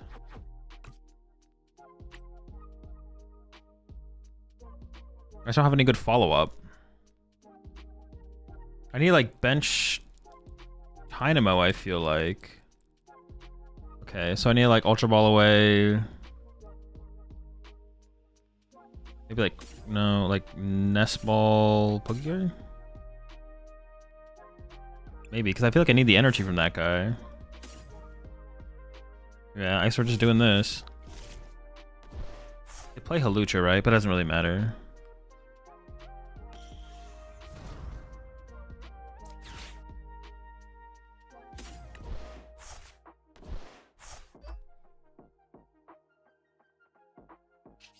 I have to hold the Bravery Charm because it, like, depending on where I put it, they could like hit differently.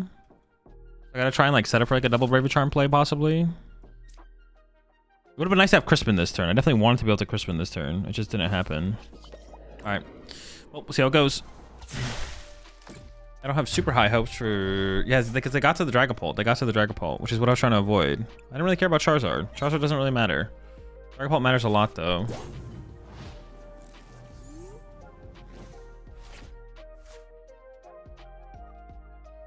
Dragapult matters a lot.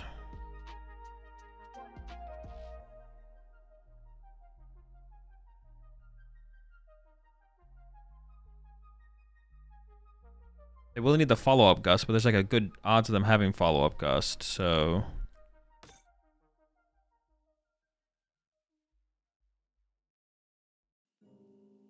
So what energy do I have left in the deck? Can I even Crispin right now?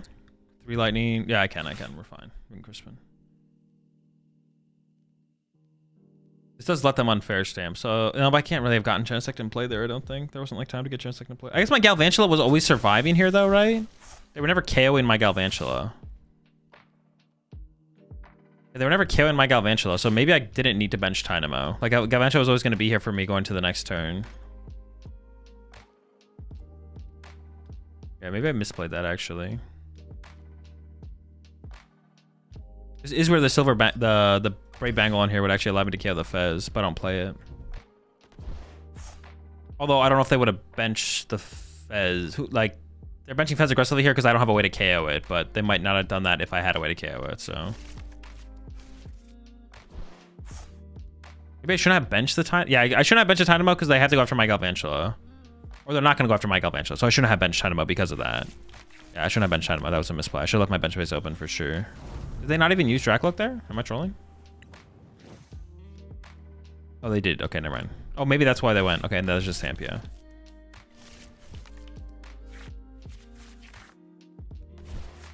And is pretty bad. Not feeling good. There's a really high, because they can win with Boss or... But they misplayed by bringing up Miraidon. I can Bravery Charm this to protect on the bench. Now they do play Hawlucha, but they would have to find it. It'd be like one more piece. They would need Gust plus Hawlucha, so... Charmeleon, sure. Don't really care about that guy, though. Yeah, I do lose... If I can get a Bravery Charm to my active Miraidon...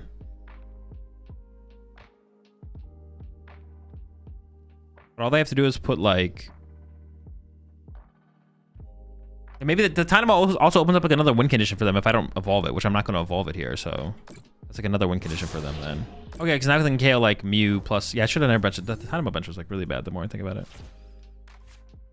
Yeah, the Dynamo bench was like really, really bad. Because I can go like KO this, KO this, KO this. So I mean, I have to get a Bravery Charm here. But yeah. Oh, but they could have done that on the Joltik anyways? Yeah, sure.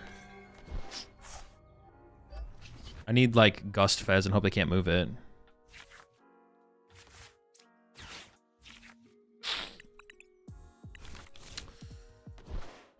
I Retreat Punch, they're active. The KO active, KO Miraidon, KO Dynamo, or I guess the Joltik was always the target for that anyways. So I always had to evolve. Well, no, I always need Bravery Charm. I always need a Bravery Charm. I could have put it, but if I put it on Miraidon ahead of time, then they just Gust Fez and do the same thing. But now the Fez is the one that got the punch. So putting it on play ahead of time didn't make a ton of sense, I don't think. Except I could have put it on Miraidon and then hope to get the second one for Fez, but then that just means it's like harder to draw into it off the draw. There's nothing I can run to here, right? Oh, I can run to Miraidon. So even if I run to Miraidon, they still win. Yeah. Only because I benched the Dynamo, though. If I didn't bench Dynamo, then I could run to Miraidon there. But there's a good chance they have the Gust anyways. I'm trying to think if there's like anything else I've been done there. I don't think so. Could I've ever... the only other thing I can think of was like chasing the Dracloak. But chasing the Dracloak feels so bad there because then if they just have... maybe chase Dracloak and hope they can't set up another Zard was always the play, though, actually. I could just attack with Galvantula, chase Dracloak, and then you KO the Dracloak instead of Charmeleon. Game fell apart after that. But I think I have to do that. The Dracloak is so scary, right? I'd have to go back and look at their board. Did the Dracloak have an energy?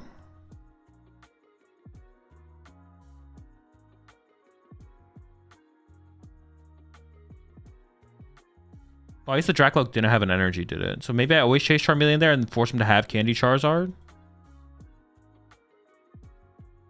Oh, they actually messed up. They attached to Charmeleon. Oh. They attached to Charmeleon.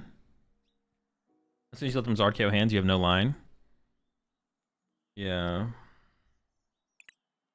I guess I have to KO Charmeleon there. I guess that's fair. And then I hope they don't have Candy Zard, right? But if they have Candy Zard, I'm still in a bad spot. If they have Candy Zard, I'm still in a bad spot. The Dracloak had both energies, I thought. No, it did after they evolved to Charizard. But they put their energy attachment on Charmeleon on a turn, which they shouldn't have done, right? Or is that because I gusted? No, I did. It's not because I gusted around it. If they should have attached to a Dracloak there.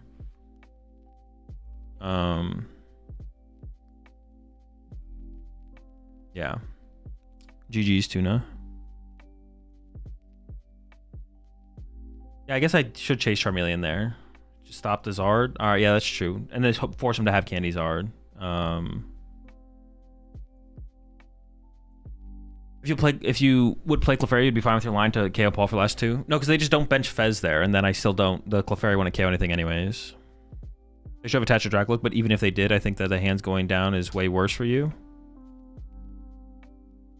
I mean, maybe. The thing is, I can't win with hands if their bench is evolved out of play. Or if they just 2 KO my guy. You need hands to take 4? Sure. I guess I can maybe get behind. I mean, it depends what else they have to put in play around it, though, I feel like. But I mean, if they don't have to put Fez in play, then I don't have that as a win condition, obviously. But if they do have to do it, then we feel like we're in a pretty good spot. I need to also, yeah. You should have used Arm to Charm hands and then Amp active so the hand survives.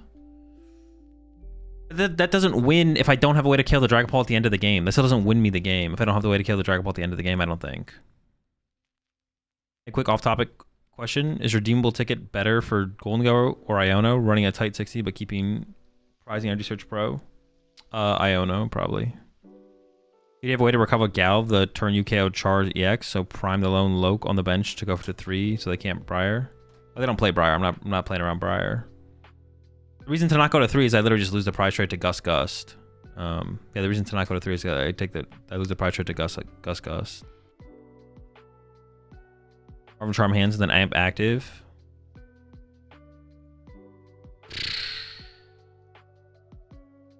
I think I still like chasing something on the bench over. I think chasing Charmeleon there is better than that, than Charm active. I think chasing Charmeleon is better than that.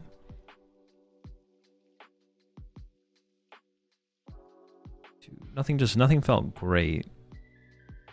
But yeah, I think KO the Charmeleon off the bench and hope they don't get the Charizard is better than charming the active there for sure. Yeah. Maybe cut the Genesect for Gravity Mountain. We could. They had Loke, Melon, Charmander, Dreepy in play. So if you go hands KO Melon, they don't KO active. Well, I could also Bravely Charm and hope they would jam. Well, no, but they could KO Melon. They could. They play Candy. They could Candy Charizard. Then you Gust hands KO. So the question would be like, should I play around Jamming Tower or should I play around Candy Charizard? At that point, I guess. They probably have a higher chance of drawing Candy Charizard than Jamming Tower. Then Gust. Then you can Gust hands KO. Then they go down to 2. Then you can put something together like Galvantula swing into Firebolt into Blood Moon. I mean, I think they win the trade with 3 attacks there at that point still, but I guess they would have to pull off the 3 attacks. Is chasing Loke and going to 3 always wrong there, even without Briar in mind? I think so, because it gives them, they can just win with Gust at that point or something. I don't know. I'd have to go back and like look about it and think about it, to be honest. It would be hard for them to Gust because they both have both counter catchers left still.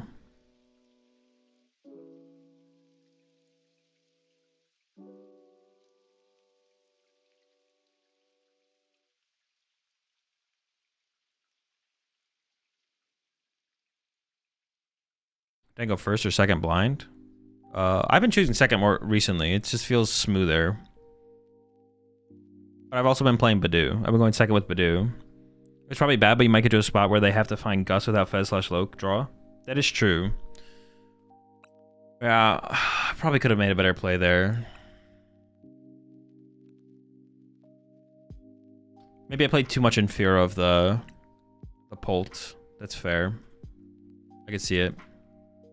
All right, well, now we have to win out. 1-2 start. 1-2 start, have to win out. I think we can still make cut though, right? At X and 2. We should be able to make cut at X and 2. Where do people sign up for these online tournaments? Just put command online tournaments and then check out the video. Follow the link in the description. Drop and play a less ugly deck. Dude, the more I play with this deck, the more it does hurt. Like, the more it just feels tough. I don't hate the deck. Maybe it's time to just put the Joltik Box down, though. It just never feels good enough, I guess, but... It did not work. Did I get the command wrong? Command online tournaments. Just put an S on the end.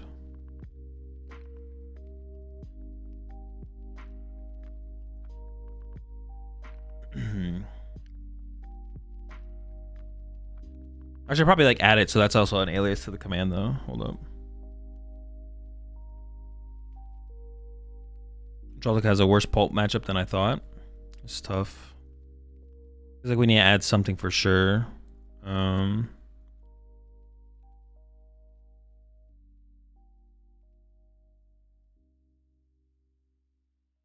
So you added a Genesect to Night Stretcher. What'd you drop? I don't know. I mean, this just is the list now. You can just go compare it to like a previous list. Gone through a couple iterations at this point. The goal is to beat Paul without playing any of the cards that beat Paul. Ideally. So I have a question. Any reason why the video is timestamped at the end of registration? I have no idea what you're asking, Jeff. I'm not gonna lie. Is the reason why the video is timestamped at the end of registration? No clue.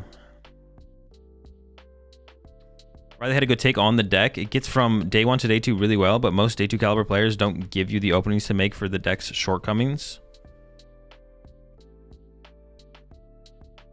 The video link brings me to 87 seconds in. Oh, I just watched the video from the beginning. I'm not sure why it does that. I'll change the link. The link has a equal 87 seconds at the end of the link. Just delete that from the end of the link? Yeah, I'll delete. I didn't know though. Yeah, just watch it from the beginning. Watch it from the beginning. I'll change that. Appreciate 18 months there. Warrior. Just went to watch the end game. Would have been better to prime catcher Loke and KO with Galvantula to go down to 3. It throws off the prize shade, but then they need 2 gust. Oh, it's just so easy for them to have 2 gust from there though. That's the problem. Is Genesect really putting in work? I don't know. That's why we're trying it out. Would you be willing to try out the Joltik plus Dango build? I mean, no. That deck's like not a... I don't think the deck's a competitive deck, so not right now. Maybe at some point in the future. The deck is unserious.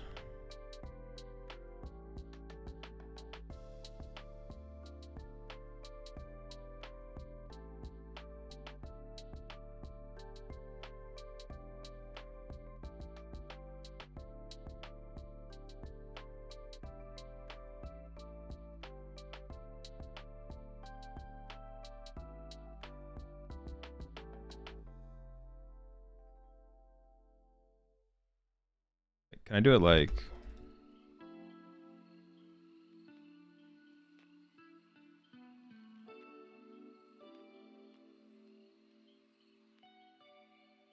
Let me see if this worked.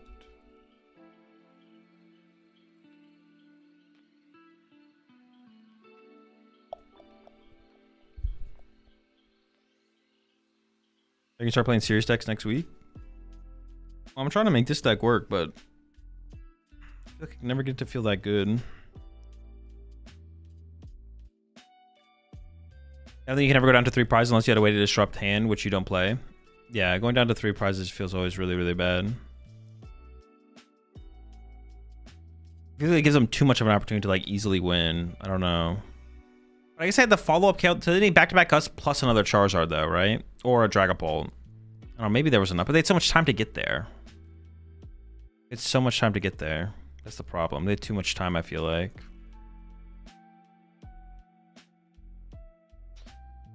That's tough. Did you hear that they're radically, groundbreakingly, incredibly impactfully changing how professors' research is ruled when the Mega Set releases? Or at least they are in Japan. TPSI will probably follow. No, what happened, Jake? What is the change?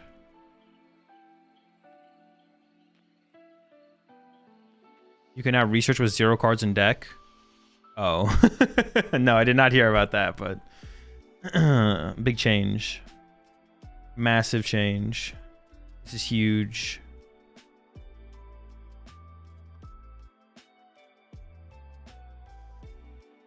Wait, couldn't you always research with 0 cards in deck? Am I trolling? Did you actually not research with 0 cards in deck? I thought you could. Oh, really? I thought you could.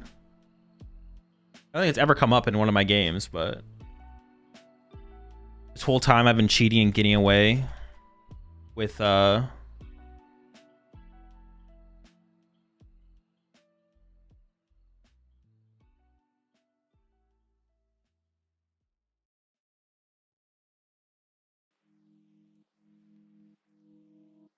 All right. Command updated. All right, so let's see what we're playing up against this time. Oh, wow. All right, we have hit another Charizard Dragapult. Tubadoo. If I play any better in this one.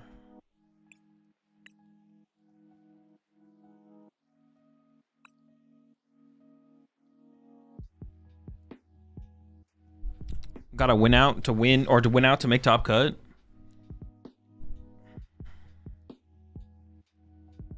Four Pult decks in a row? Might be. I think so, yeah. 4 Pult decks in a row. All right, chat. Let's, yeah, let's do it. See y'all after the round. Here we go again.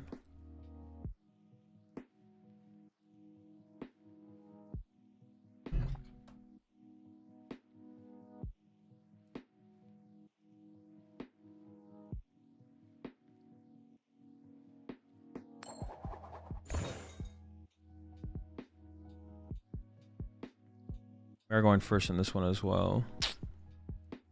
Fine. The unfair stamp, it is. Eek. Get him out there eventually. I also played Tubadoo. Oh, and this guy, Rabska.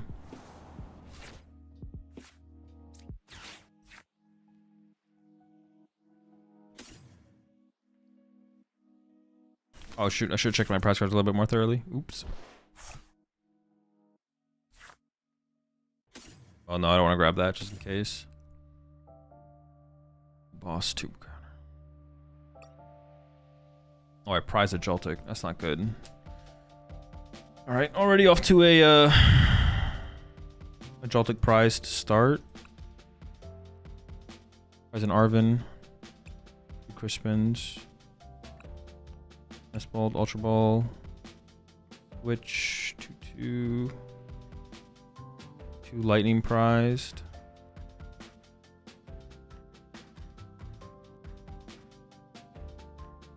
Well, I guess if we're gonna prize the Joltik, might as well prize it. Well, that's not true. I would like to have that guy not prize. All right, just attach this guy and then.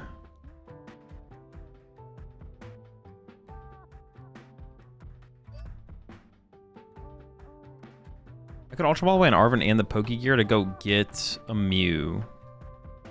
Which would be nice to have him play. I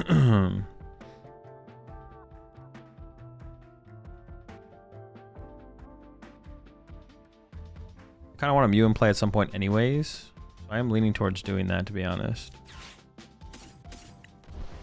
I just kind of want to progress my board setup a little bit more. The other thing to Ultra Ball here would have been Iron Bundle, but they already have the Rellor in play, which I can go after in the late game with hands. If they're going to Badoo me, that is. Okay, seems fine.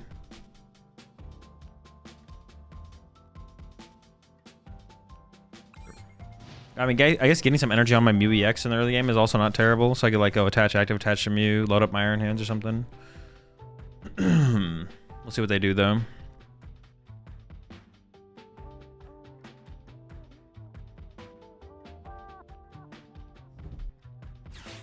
Scouting, sure. Oh, they play 3 Brock's Scouting. Oh my gosh. Dude, they are so checked out for the Pult matchup. 3 Brock's, 2 Jack. What are they not playing? No Jamming Tower. That's good for us. I guess then I should Crispin this turn to save my Arven to get my Bravery Charm. No Jamming Tower, yeah, so I should definitely play around that. Holy Brock's. Yeah, Crispin this turn so I can Arven next turn for the Bravery Charm for the hands.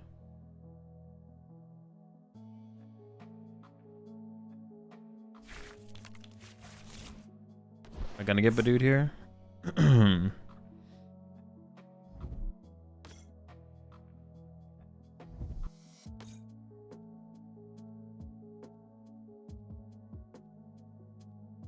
No Dreeps, no draw power. They might have Candy Zard in hand though. Which is pretty bad because I don't have another Joltik to respond to it, but let's see what we can do. Oh, never mind. They're getting... That's not even worth it. Peg Pikachu is so bad in this matchup.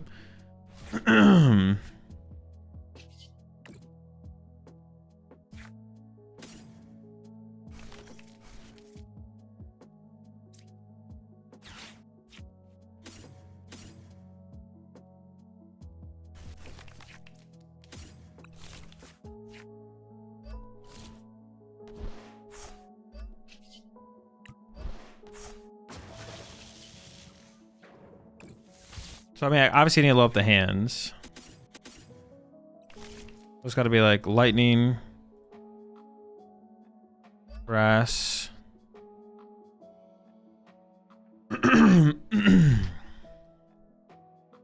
Second lightning here. Loading up Miraidon could be cool as well. But I feel like the Mew is a bigger threat for the late game against a Charizard, right? Lightning here to threaten the arm press. The arm press could come up. Let's put a grass there. Sure, that seems fine. But I could have put lightning on Miraidon and then grass on Iron Hands here. That might have been. That could have been better. I don't know. Sure.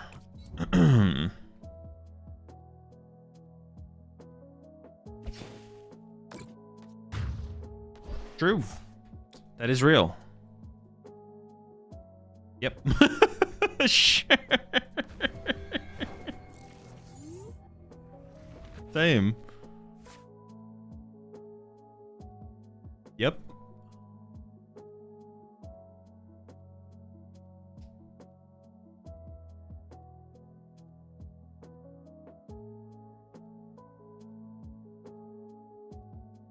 Boss KO Charmander has to be the play.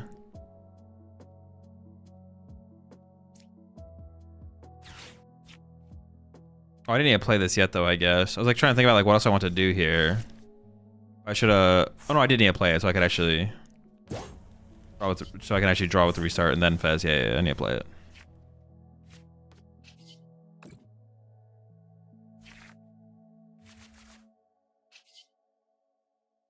I could stop on Fair Stamp here.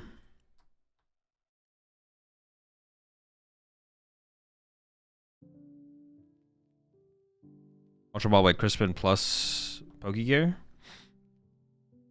Ultra Ball by Pokegear plus Arvin. Genesect shut off on Fair Stamp. But then I put a 1 prizer in play and they go Punch, Iron Hands, Candy Dragapult, Punch Iron Hands, 1/1. Maybe it's not worth the liability. Fuck, I can't do the math. I'm not sure the well, hey, I still have time to do the math. Punch, counter catcher punch, 200, 10 HP left. They don't play Jamming Towers, but if I put I don't have Brave Charm anywhere yet. Genesect can play 6 Genesect. 1/5, punch, KO. Would it force me to have a Bravery Charm?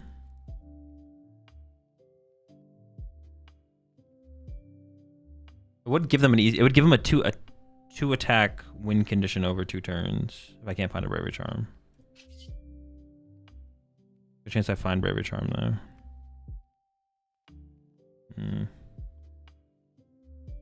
It's not worth it, I don't think. Also, it leaves the better zone for me for like Iron Bundle and stuff like that. Oh, second Mew is my other prize card.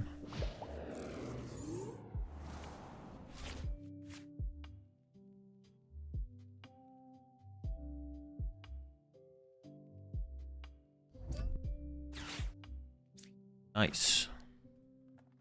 Rock Scouting. I can go fetch Charmander here, though. That's actually not terrible. I can Gust KO the Charmander, though. But they could draw into like Candy Pult energy to do something this turn.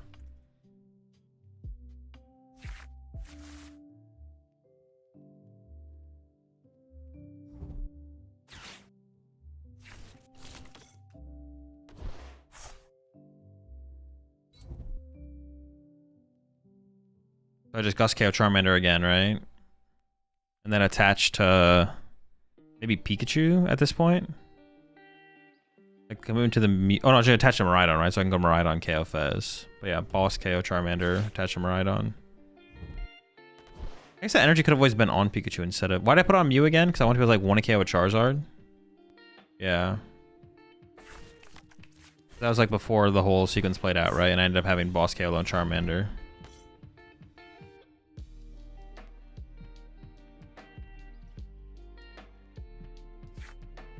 I can also Crispin this turn, I guess. Air Balloon there. Crispin. Oh no, I want a boss though. I want a boss KO the Charmander. Never mind. Maybe I do still attach to Pikachu though?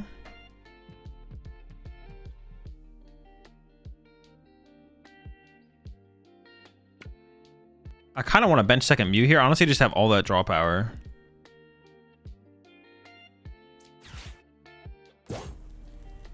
How do I lose? They need like 3 attacks. Having the extra draw power in play has to be correct, right? I could attach to...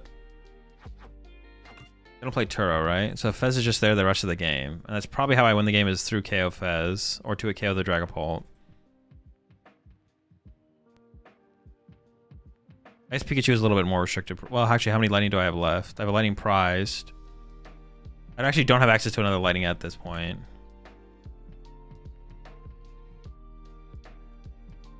Punch with Iron Hands and Mew can just copy. So maybe it's attached to the Mew, actually. Oh yeah, because I can like spread KO. Oh yeah, what the heck?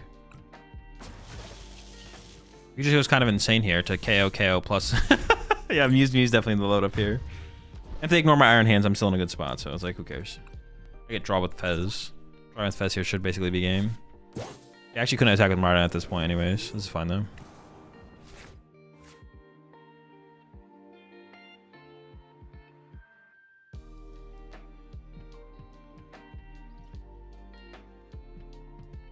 What about Hero's Cape? No, never mind. People play Jamming Tower. 330 HP Iron Hands.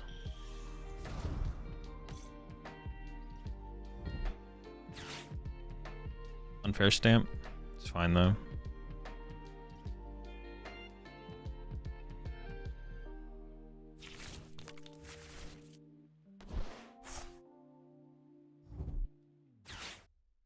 Yeah, so now I can whiff for a turn. But if I had put the Genesect on the bench, they wouldn't be able to unfair stamp me. Dude, so lucky, bro. What the heck? They wouldn't have been able to unfair stamp me, but... yeah.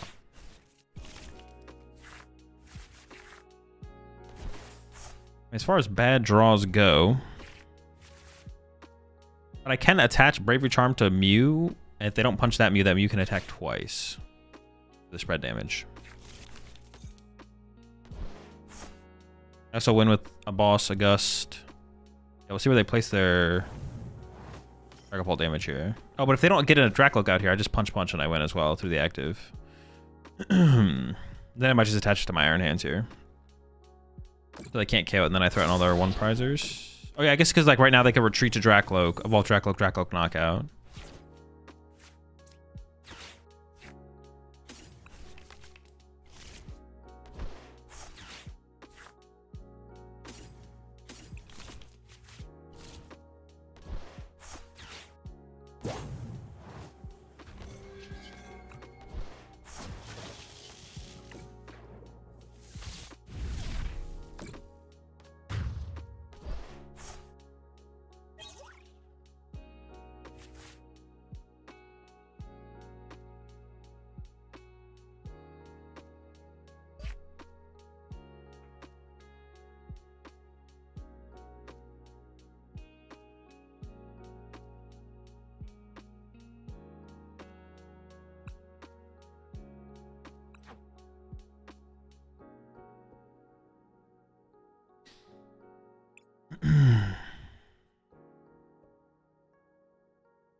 $15.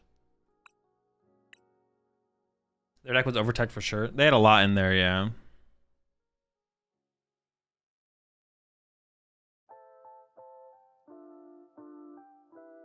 They did have a lot. A lot going on.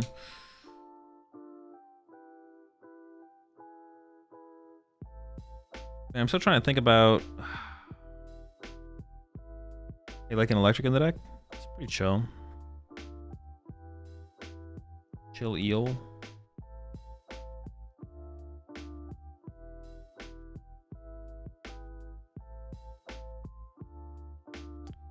think there's like a lot of matchups where we don't. The eel's like good in the faster. Eel's maybe not worth it. Dude, I was pretty sold on eel initially, but the more I've like played with the deck, the more I've thought about the deck. Maybe eel's not worth it.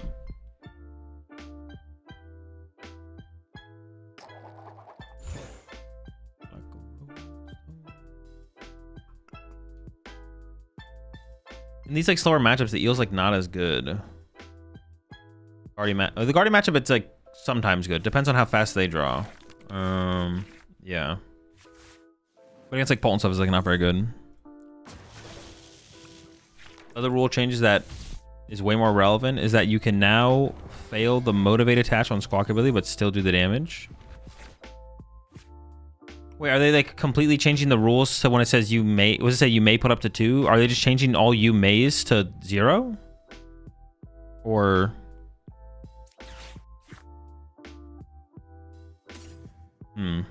Interesting. Oh, this is weird actually. Okay, I'm just gonna grab this guy.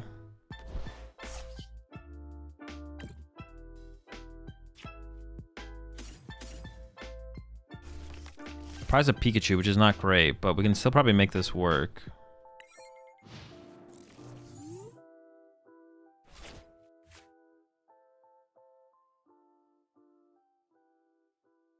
I've seen some lists that run Zekrom too, and the eel is pretty good for that. It is, yeah. I mean, it's like okay. If you're gonna play, you probably need it. Squawk says attach up to, and there's now a special ruling that in attacks, attach up to lets you choose 0, but abilities etc. are still the same. Interesting. Very dumb change. Well, why? Doesn't it give like more? I mean. Actually, I don't like. Actually, I think I don't like that. Actually, I think I agree with you. Because I think you want to be able to. You want to force some condition to happen, right? And then you have to play around how much of the condition you want. Being able to choose some condition or no condition means it's like harder to play, right? Come from the perspective of being inconsistent. I guess that's fair as well. It just makes things more complicated, right? So now attacks. Wait, is this like an official rule that's going to change like with the new when the new set drops, like when Mega Evolution drops?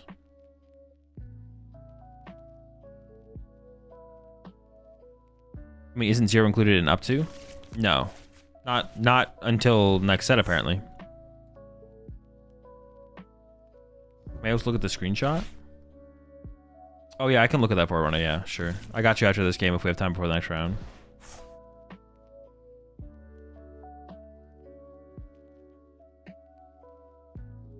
Oh, yeah, I guess I can use Miraidon on this matchup. Still true, yeah. Wait, am I getting attacked by Fan Rotom? Dude, no way. Oh, it's a secret box. Dude, what is this? Go second, Fan Rotom secret box and knock out my Joltik? Bro, what?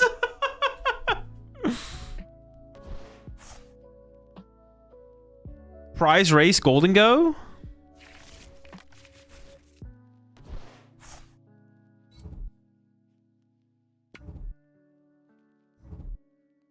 Alright, this is new.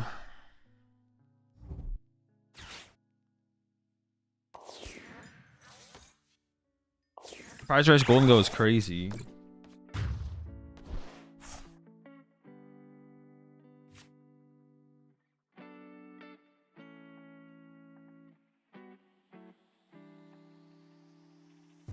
Dude, how do I even play this now? That's so bad. The forbidden technology. Bro, this is crazy. Oh, I had a Bravery Charm in my hand as well. I could have played around this. Well, I mean, maybe they have Scrapper, but it forces them to find the Scrapper as well with everything else they need. Alongside everything else they need. All right, so I guess I get the lad beefy here. Get him beefy and hope for the best. I can give up this.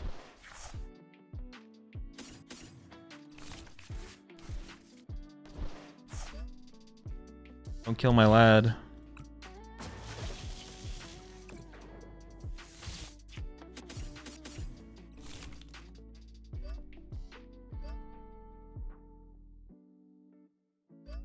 Something like that is probably fine. We'll see.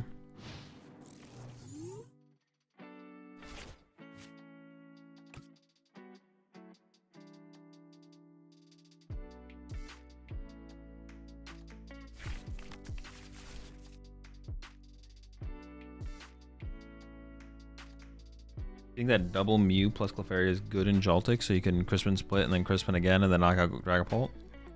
I mean, that could be cool. I mean, it's like a lot to pull off and have all the resources for as the game progresses, but like, yeah, I don't think that's like, that's not like a play that you can probably reliably hope that happens, to be honest. Simply having the threat of, like, yeah, that play is like, having Clefairy in the deck for the Pulp matchup can be good. Like, that play is like unrealistic though, I think. Yeah, Punch My Peak's pretty annoying, I'm not gonna lie.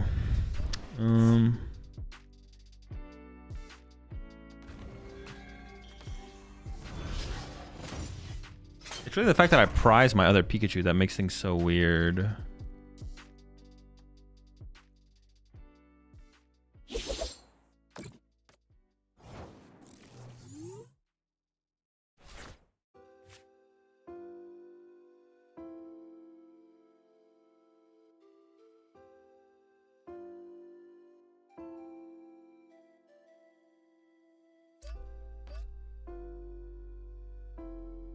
I have 80 HP left.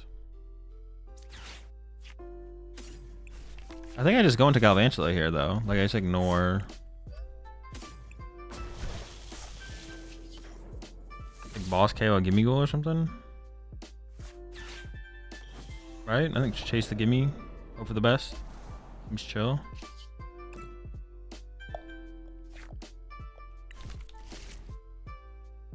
And throw that down there to prep for the eel. Boss up the Timmy Ghoul.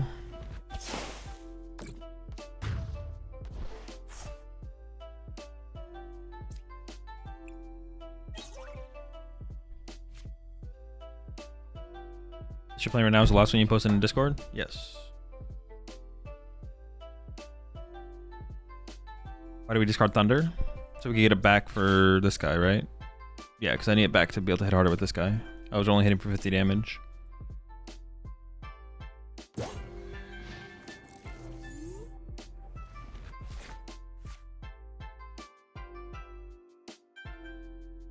With the Baby Dango attack? If it evolved this turn, it does 120.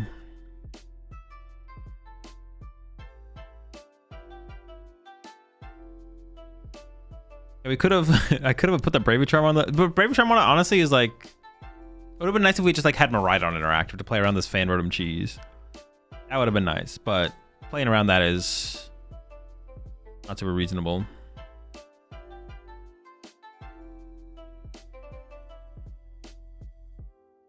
Never KOing the Baby Dango, that guy stinks. Yes. We will do whatever we can to avoid KOing the Baby Dango, definitely.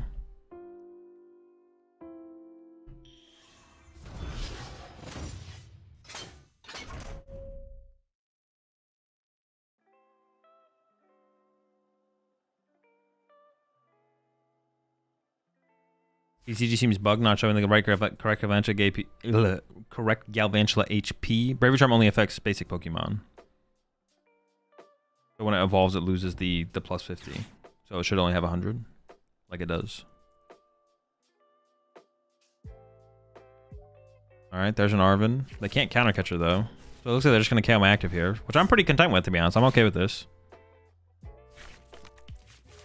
They need a Gimme Ghoul here as well. If they don't have a Gimme Ghoul here, they just lose, right? Am I trolling? I think they just lose if they don't have a Gimme Ghoul.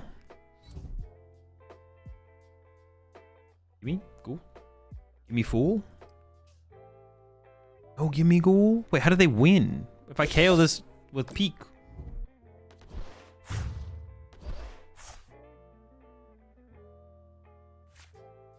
See, this is like the matchup where I feel like the eel is so strong in. Is it overkill though? Could be. Is it win more? Nah, it's win the most.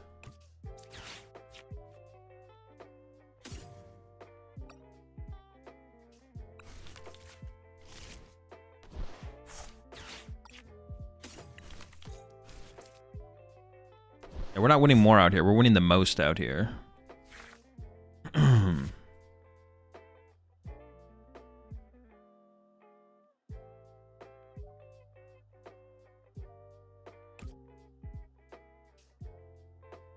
We just have months there. Bugman.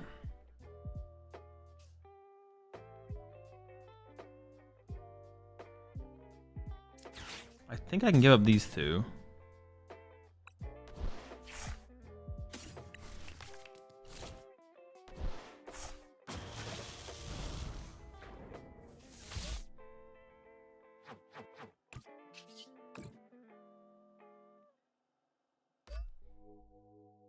Sort of lightning, metal grass or something like that.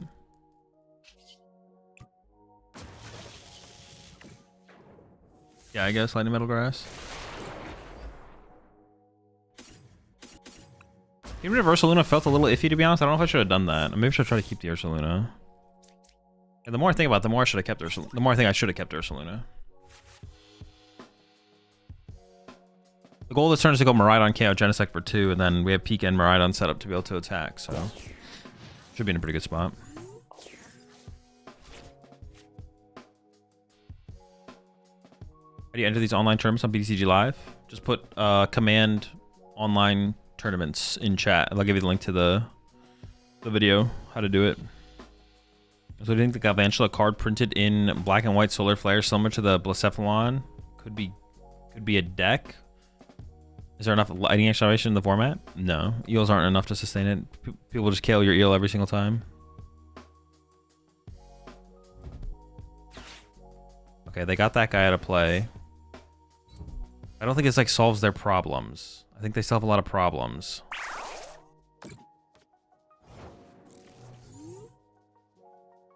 I can just punch with Miraidon here, right? Just Miraidon knockout. I guess I could like KO. Maybe I should have kept the Bravery Charm, because honestly, Bravery Charm in this Pikachu right now sounds kind of nice. But I'm pretty sure they play Tool Scrapper, so.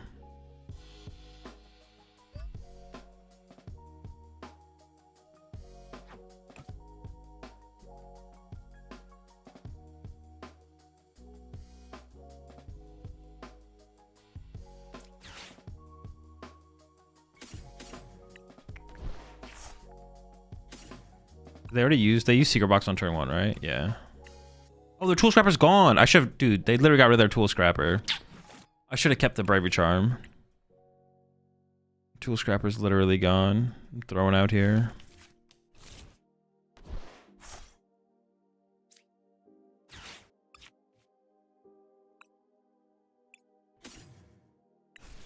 Yeah, I'm literally trolling.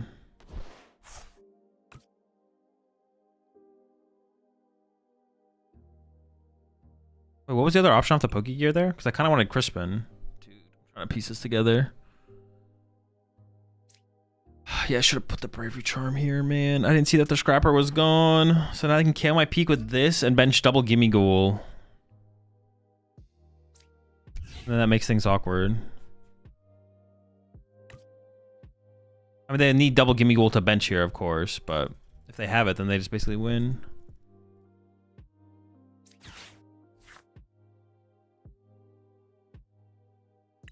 I don't know what other weird stuff I should expect from them, to be honest.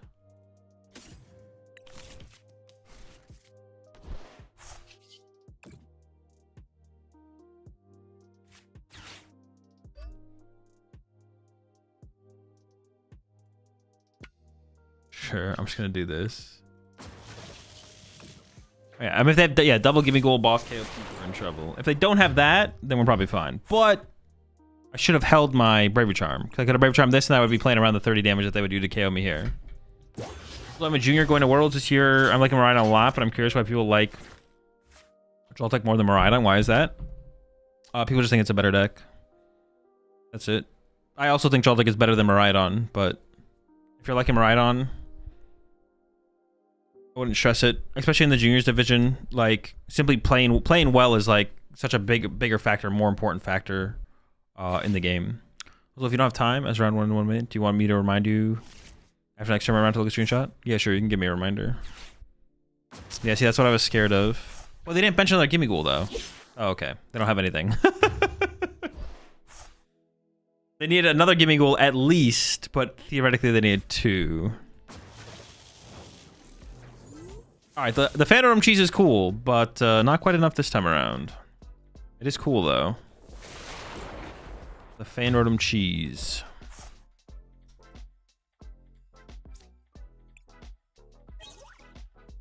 It's a 3 gimmies. No, they definitely play for Gimme Ghoul. They definitely play for Gimme Ghoul, 100%. But the Phantom cheese is kind of cool, though. The Phantom cheese is cool. Like, that is... Arvin for Secret Box. Secret Box gets the full Phantom combo. Go second, so your opponent has a slower start. You just start swinging with Fan Rotom, like... I don't know. I actually don't hate that. The thing is, everyone wants to go second, though. So, like, investing so much on going second feels kind of mid. Also, not playing Energy Surge Pro feels also kind of mid. There definitely are some mid parts about it, for sure. All right, we hit Gholdengo.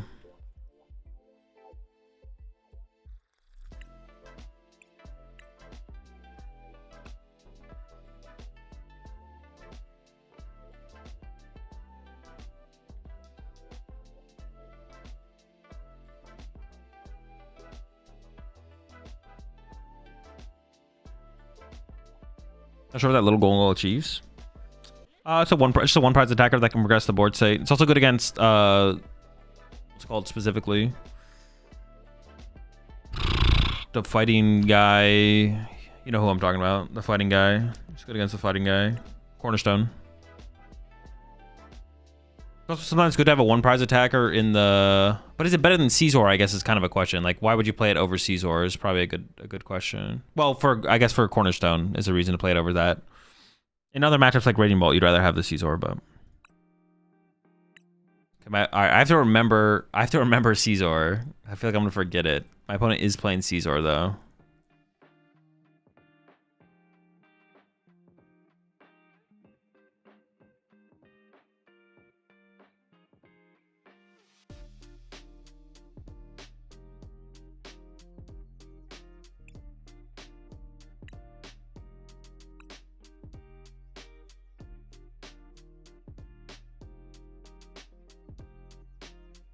All right, chat. See y'all after the round.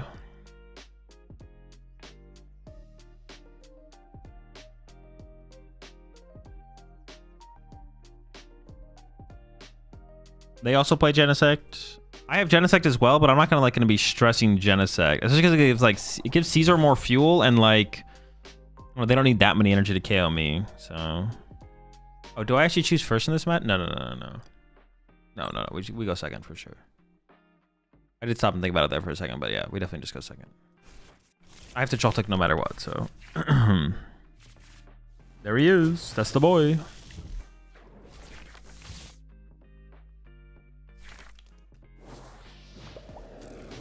Caesar off the rip is a little bit annoying, but we can deal with it. I would like an out to the eel sooner than later, to be honest.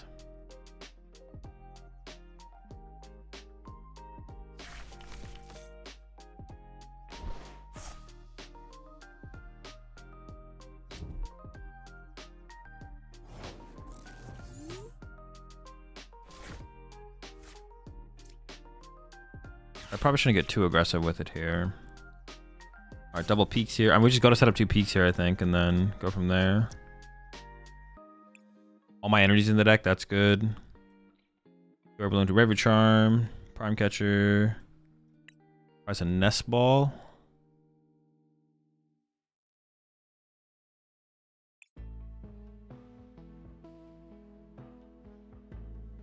Three Crispin, 3 Boss. What else did I prize? Deals here, peaks here, prize of hands, prize of Maridon.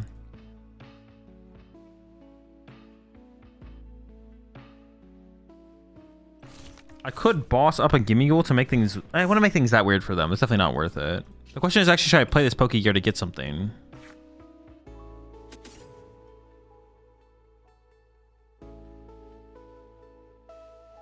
Like, using Crispin here would actually be pretty good.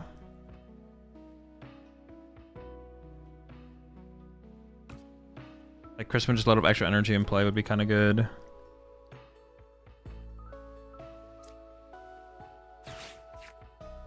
Or Arvin so I can get Air Balloon plus Nest Ball for Fez or Mew to see more cards is also good. I lean towards the Arvin a little bit more. Let's play it ahead of time. Get a nest ball. An air balloon. The Bravery Charm doesn't seem like it's gonna do a whole ton. Mobility would be nice potentially. What else did I prize? 2 Mew. Ursaluna's here. Iron Bundle's prized. I think it's mostly Pokemon that I'm missing here. I could actually get an Ultra Ball instead. Be able to get into the Dynamotor on the following turn because I could go Evolve, Attach, get Dynamotor. Sure. And if they can't my active, then I can Ultra Ball away the Galvantula anyways. That's just Grass active, right? Yeah.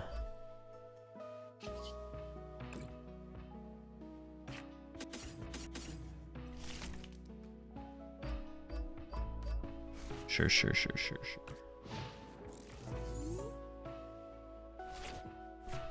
I have no idea what my last prize cards are.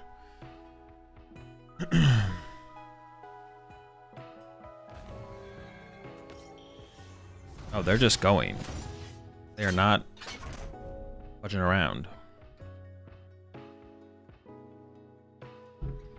They're swinging. They might have Gust on Pikachu here. We'll see. Nope.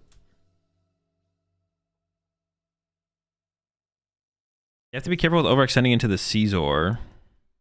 Even benching Dynamo gives them a 1 prize target to chase. I do want to bench Dynamo this turn for sure. If I put Fez down, the Caesar could KO my Fez, which is bad. I kind of don't want to put Fez down because I'd have 4 abilities in play. Which means my Fez dies. So maybe it's just Miraidon for Dynamo. And then Attach Metal Active Knockout. Or something like that.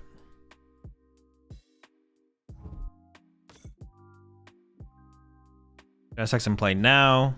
So we can chase that later with Ursaluna if they don't turret out of play, of course.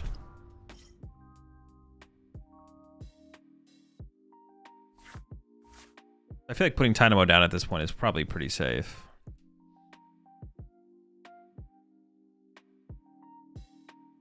Maybe also putting Fez down at this point is also like reasonably safe. Just put the Fez in play, draw cards, play the game. They could have Caesar energy. How many boss do they play? 4 boss, 1 counter catcher.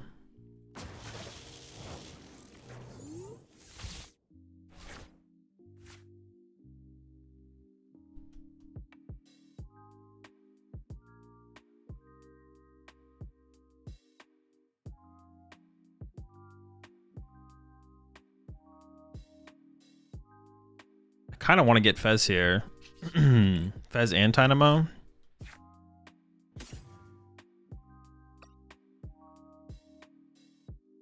I kind of just want to play the game, to be honest. Maybe I'm overextending with that, but it just feels like I want to play the game.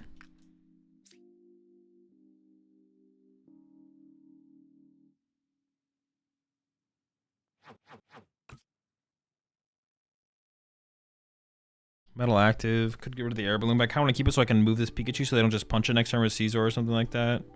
I kind of want the mobility of the Air Balloon for sure.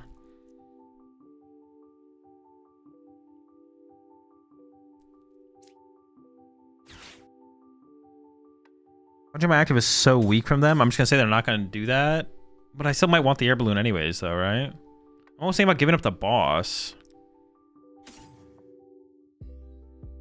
That can't be right either, though. Ah, shoot. What do I get rid of here? Because I want to save this to try and find Crispin. Metal goes active. I want to keep the Lightning. I want to whiff an attachment possibly next turn. Like losing energy. Like I'm already gonna have a Lightning discard power for the Eel anyways. Maybe it is the Air Balloon. Alright, sure.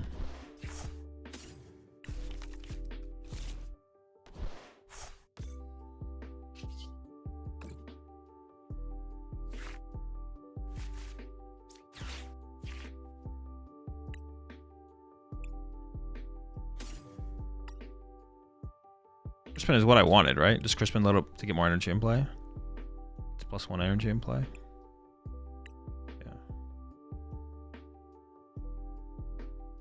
What did I end up discarding there? I discarded the Air Balloon, but I found an Air Balloon. Okay. I do have multiple types in here, right? Yeah. So let me get Metal, Grass, I guess. Yeah.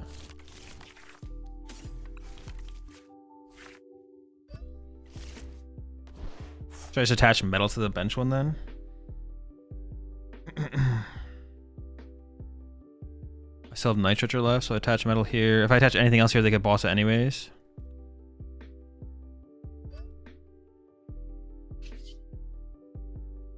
Yeah, seems fine.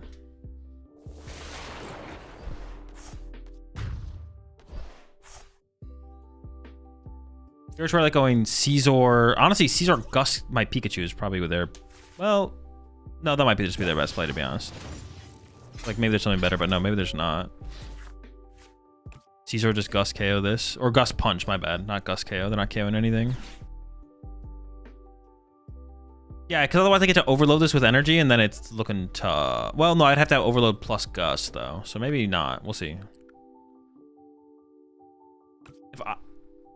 Because, like, KO Fez here is not that strong. KO Dynamo is fine, honestly. KO Dynamo with Caesar would be fine. Remove my energy acceleration.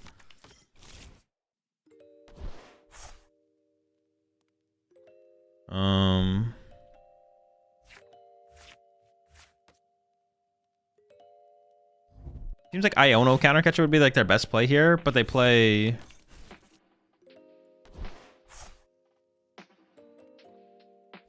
one countercatcher.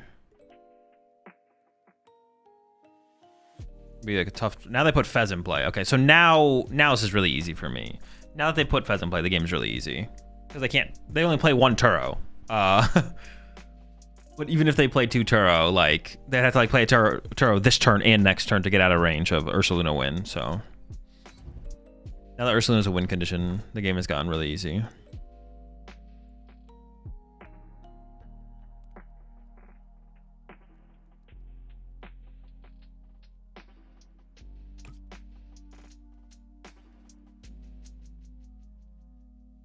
Attached to the Gimme Ghoul.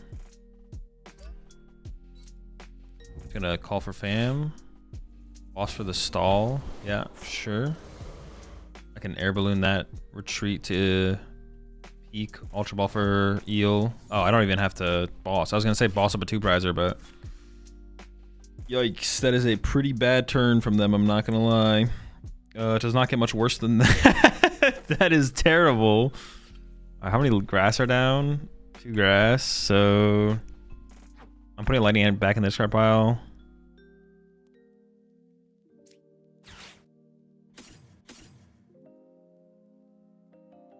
Arvins are just good. Sure, keep Arvins.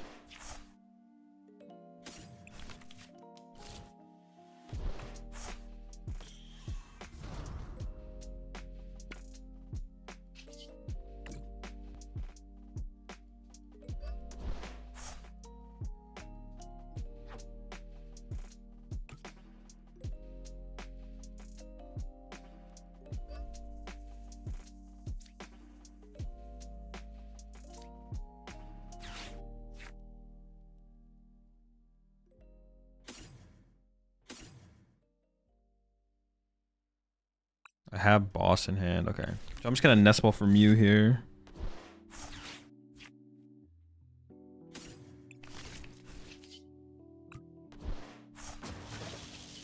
Does it have draw power and play around Iono?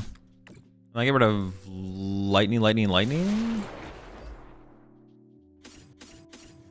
I have the eel to provide more lightnings, potentially. Even though I have the grass in my hand, I think it's still correct.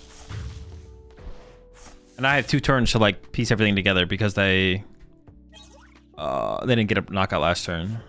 I had an Ultra Ball prized. I thought I checked for Ultra Balls. I must not have. Or I miscounted, whatever. Same difference.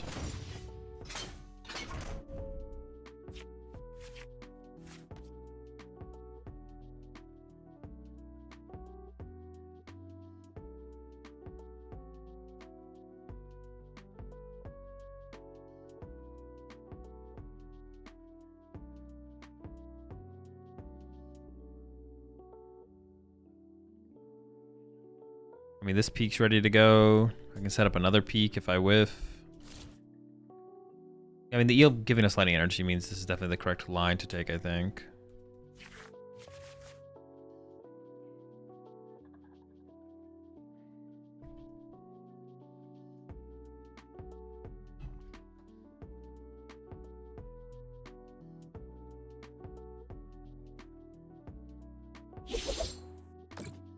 All right.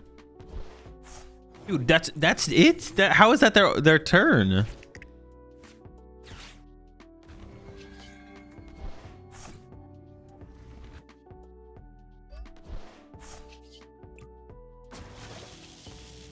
All right, bonking.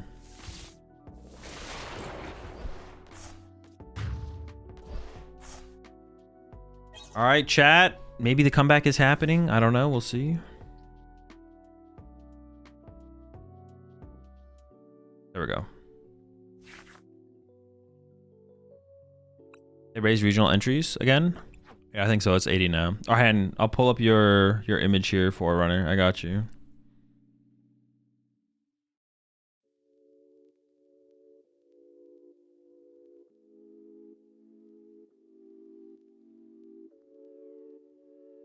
Bruh. All right, hold up. Okay, just like how to... Wait, what do you want to know from this screenshot? Your hands, your board state sucks.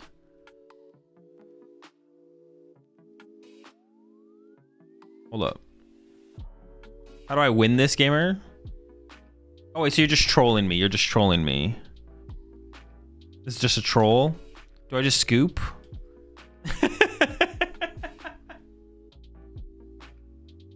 I mean, it's not great, obviously. I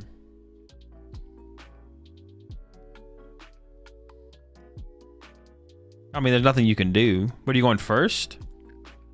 I mean, you're going first, so you have the possibility to top deck. You can't even top deck anything, can you?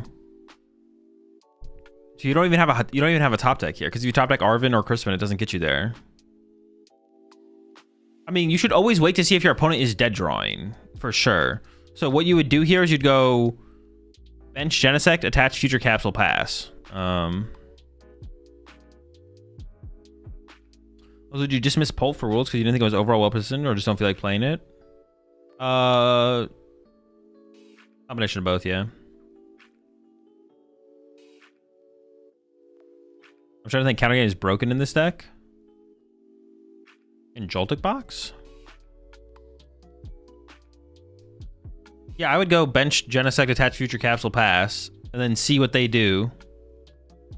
Yeah.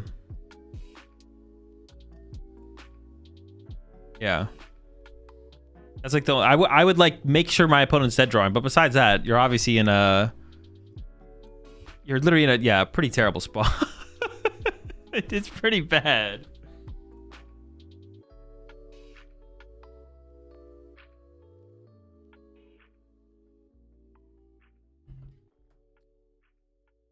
Would you ever switch Genesect into active after bench attaching? No. Leave Joltik because you don't have a way to get it out of the active if you top deck over 2 turns. You need like a third card.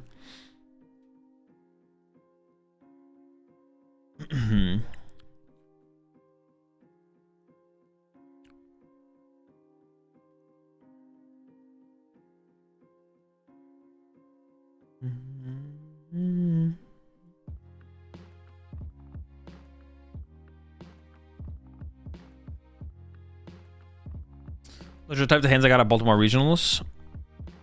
Didn't stack my deck hard enough. I mean, if you played Future Booster Capsule, I'm not gonna lie.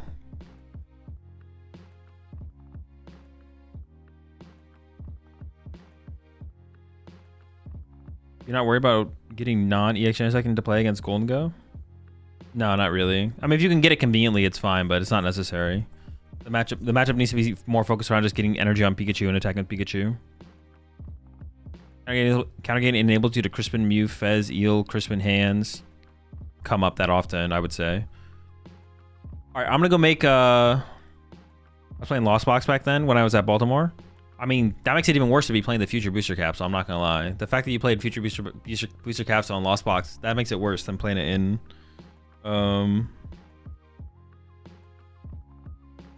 Mariah. All right, chat. I'll be right back. I'm gonna go make some food real fast.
All right. Dude. Is Forerunner still here, bro?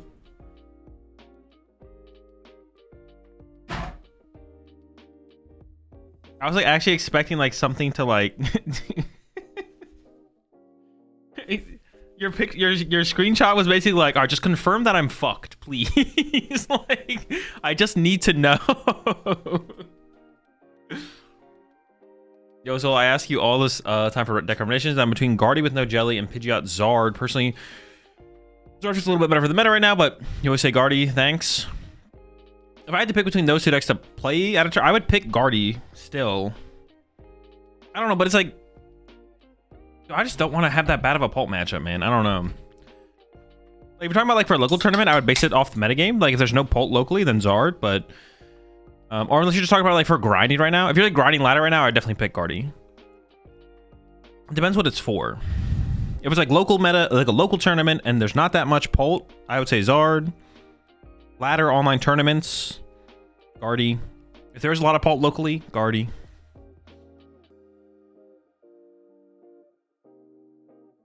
Are there any decks you find unfun to play?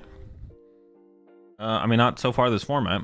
Yep, she's 11 months there, Dark Snake. Yeah, so far this format, no, but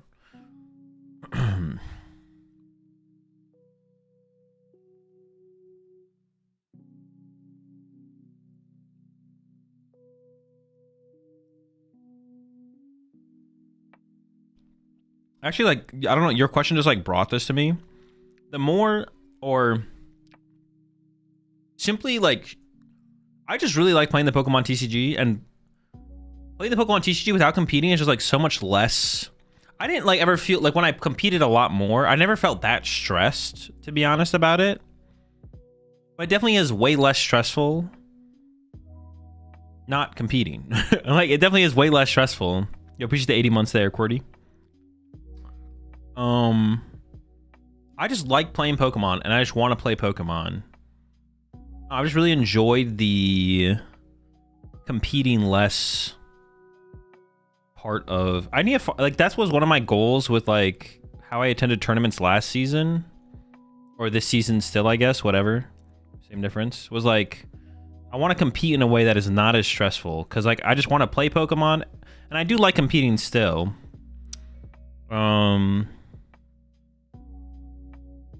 I don't want to compete in a way where it feels like stressful, because then I would rather just like stay home and watch the tournament. That would just be more enjoyable to me.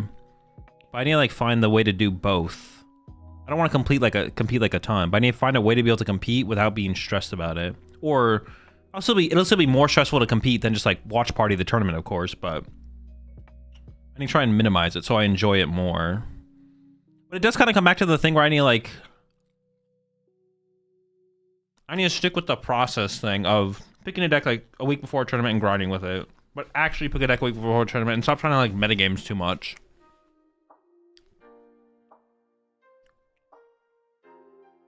What setting you have the most fun playing in? Honestly, all of them. Like, the less I compete, the more I want to compete. The less I stream, the more I want to stream. So it's more so what I'm doing less now is what I want to do more. The less I watch party, the more I want to watch party. Watch partying is super fun, though, to be honest. Watch partying is definitely like, yeah, I like watching Pokemon at regionals and stuff is like super sick.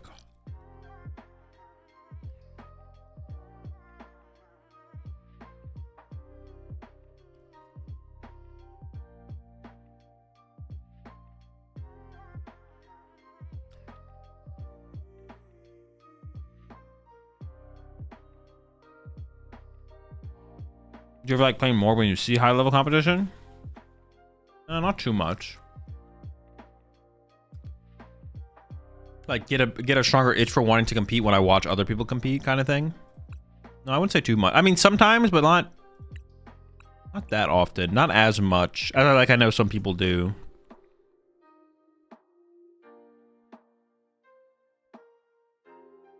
I'd say it's more so like when I like predicted meta perfectly and everything kind of played out how I thought it would. I was like, well, if I just showed up with the deck that I knew was the play, it would have been pretty cool. But maybe next time. I feel like you competing is still very useful slash critical to the information you share to the community, even on Uncommon Energy, useful perspectives. I don't want to lose. I mean, I feel like I don't have to be competing to actually have to be, as long as I play the game a lot, that's all that really matters, to be honest. Ooh.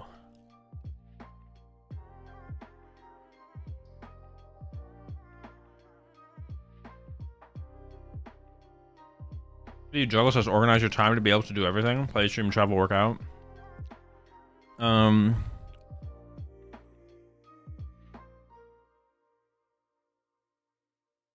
it's mostly because I don't do any try hard testing. So it's just stream until I have to travel. Wake up in the mornings, work out, stream till I have to travel, then travel. I'm gonna try and actually streamline my content stuff more. I'm probably gonna try and have someone like manage all my video stuff so I can just stream and not have to do any of my video stuff to make it easier for me on that end, to be honest.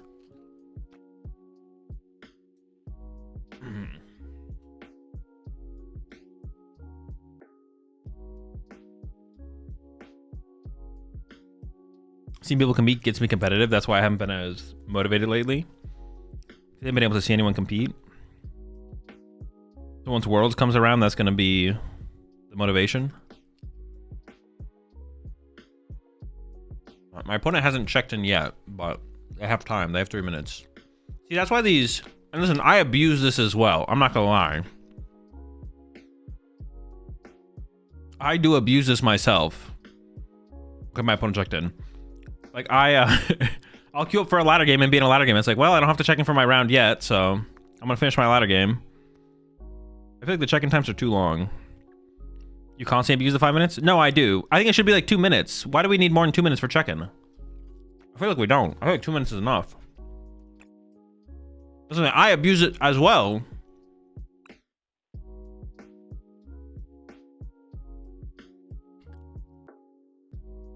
All right. I'll try that again. All right. See you after the round, chat. Oh, we're up against Grimsnarl, by the way. I don't know if anyone...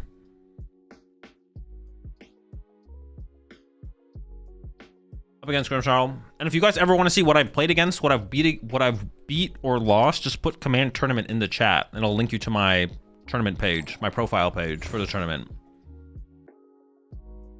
And you can see the deck list that my opponent is playing right now. So you can follow along better if you want as well. I will go first. That is most definitely unfortunate.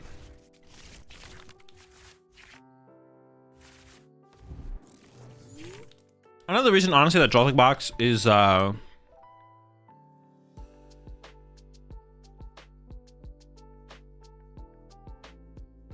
Peak is... Well, Genesec's bad.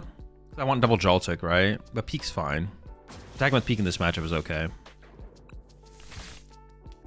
Actually, maybe the Genesect was better the more I think about it.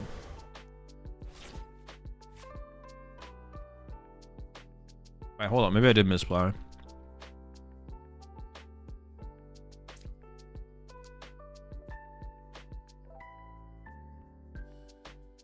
Maybe Genesect was better than the active. Genesect double Joltik, take away their secret box. Yeah. I want to attach return somewhere. I did top deck, though, to get out of this.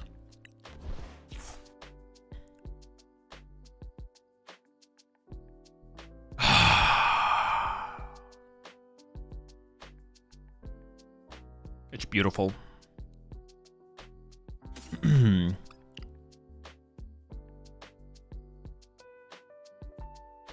Well, is it gonna be really hard then to like set up multiple Joltiks and stuff? Huh. It'll be interesting for sure.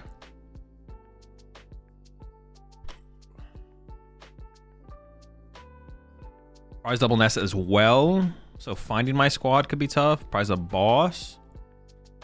Is Prime in here? All right, let me make sure I just didn't miss it. Nope, didn't miss it. It's just prized. All right, cool.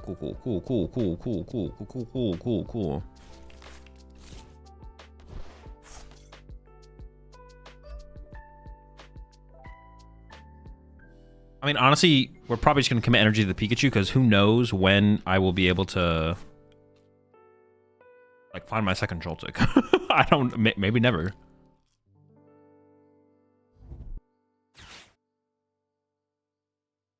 Honestly, this is looking pretty bad for me. Not looking good.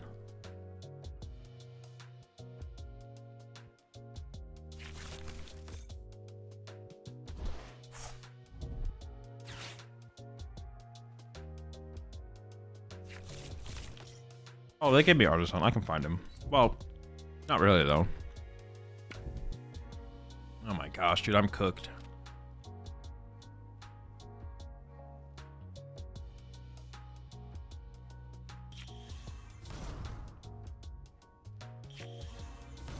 No, we might be okay.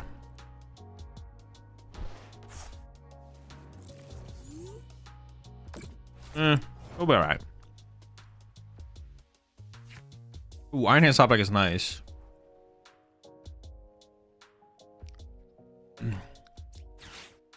I go Arvin for... Do they play Iron Bundle? 3 boss? Bro, they're gonna be gusting on me. Loon, Nest Ball.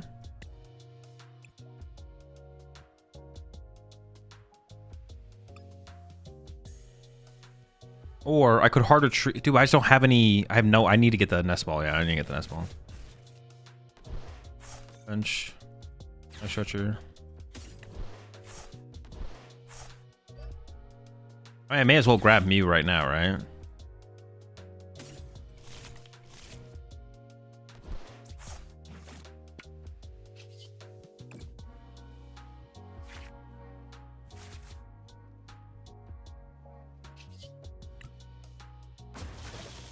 Putting another Joltik in play doesn't make a ton of sense, because right now I want to play around giving them 2 1-prizers for easy KOs. Alright, see what happens.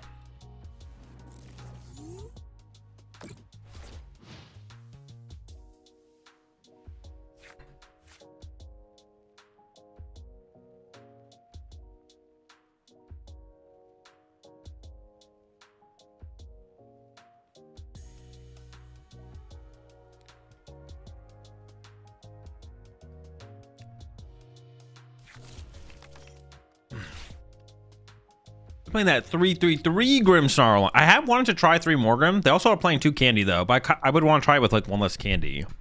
That is a thick Grim lineup there. Oh boy, that's thick. What the heck?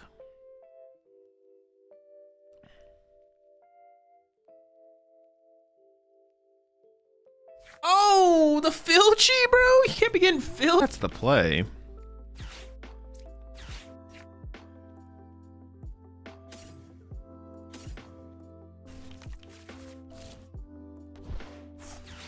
And then I can threaten the 1 hit on the Grimmsnarl. Remove this from play, which is nice. This seems pretty good. I don't know. I'm not gonna overthink it now at this point. We're locked in. Amp.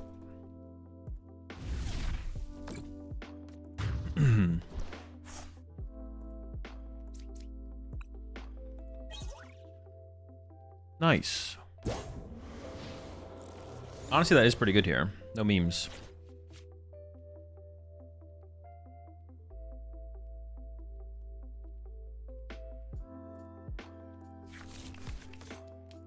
Ooh. He's back. All right, well, they have the Ultra Ball. That was their top deck of their Filch for sure. I don't currently have enough to get to Galvantula knockout, but we're close.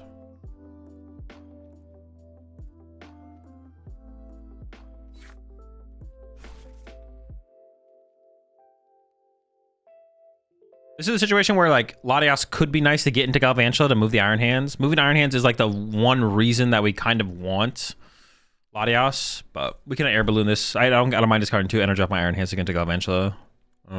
If we can get there, we'll see if we even get there.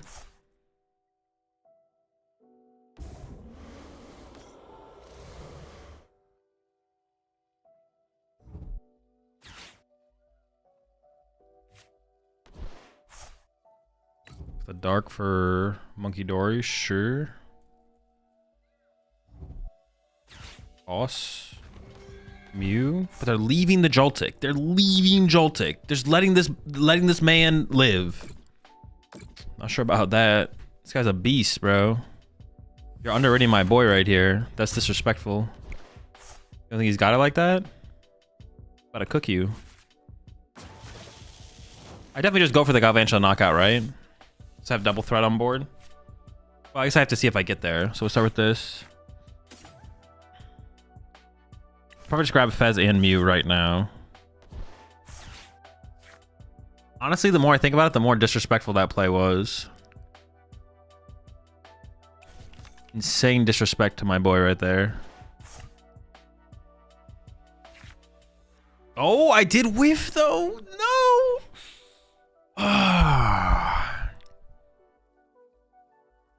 Okay. I mean, I can boss KO the Snow Run, which is still probably their best. Then they KO this.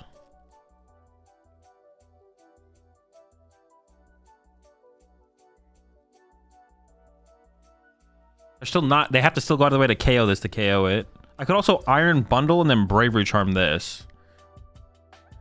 And Ultra Ball for this. Hold up. Is that ever better? Mentioning this does not seem worth. Iron Bundle. They would push up Monkey Dory or Imp. Amp the Imp. Ultra Ball for this guy. Man, they're in a tough spot. Or just Boss KO Snow Run. I feel like the Ultra Ball play is actually better. Yeah, it is, right? Bundle Ultra Ball. Because they don't have any damage to work with anyway, so who cares? And it doesn't give them like a ton of options or anything like that.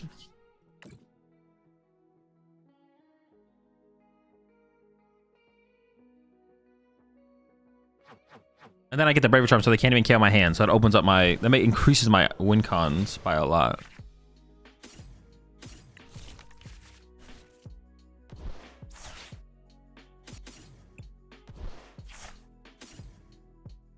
Have it set up.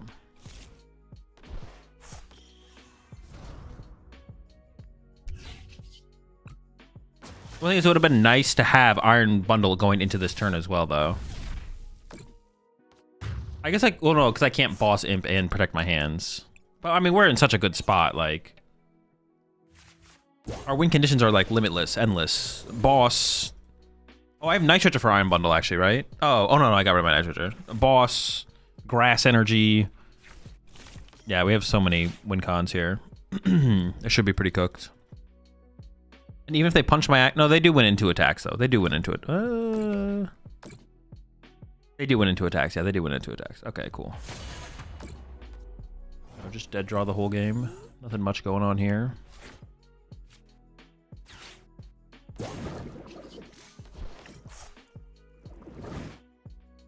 Also, with how hard they had to work to get that Grimmsnarl set up, Giving the Grim is probably better because of that.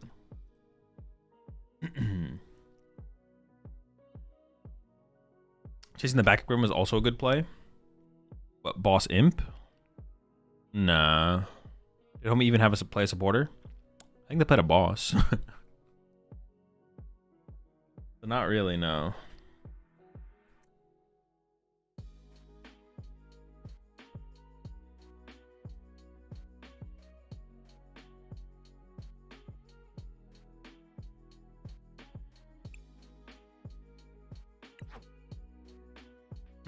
Partial Mirage still one. Might as well not play it.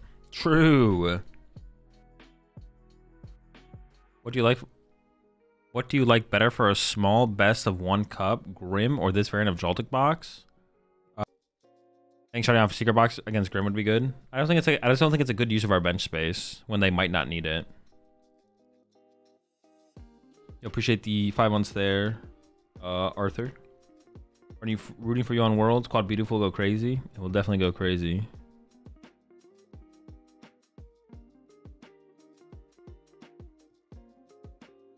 I mean, shutting off Secret Box is good, but like, it's like, I don't know, it's like fine.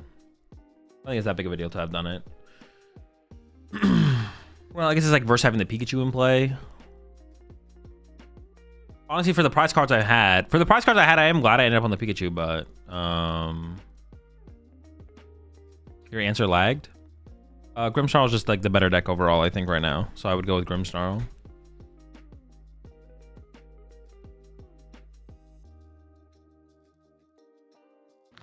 Boss.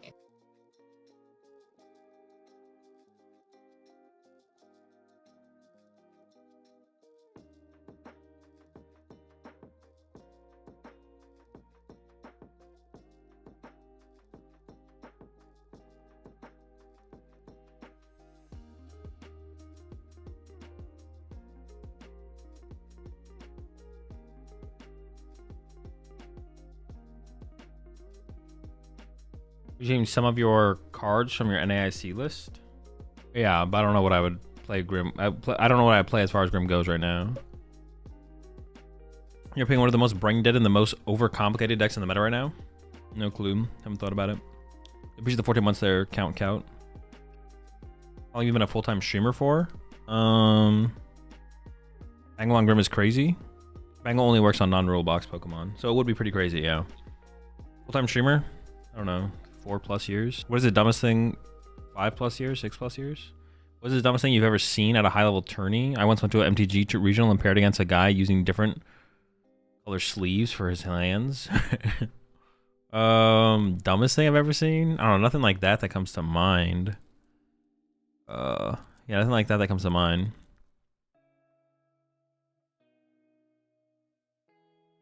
That's fair. Appreciate the insight. Just want a cup with E-Switch Grim on Monday, but that was a big cup, and I feel like Joltik is just consistent. But consistency doesn't equal win rate. Win rate is win rate.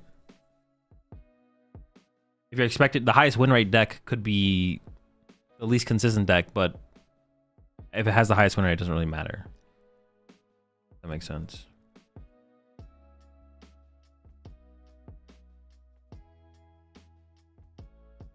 Should remember to play Maractus and Grimmsnarl to have a reasonable good matchup on decks based on 2 prize basics, the more you know. No, don't do that. Maractus just sucks in the deck, and everyone plays answers for it. It doesn't do anything. The card is cope. If your opponent plays well, they just beat you. Maractus honestly maybe has more value into stuff like Gardevoir and Pult than it does in the two prize matchups. Consistency is false. You might get to go deeper into the game on a regular basis, but it doesn't mean you can get to a winning position on a regular basis. True. Although there is some, I will say with that as well. Although yeah, 100% agree with you, Duke. Especially when like, yeah, 100% agree with you. Well, no, you can run it both ways though, to be honest. The more you play the game, the higher chance you have to play better or your opponent to misplay is one thing, but a deck you play, usually the more consistent decks are like the simpler decks. The more complex your deck is, the higher chance that your opponent misplays against you.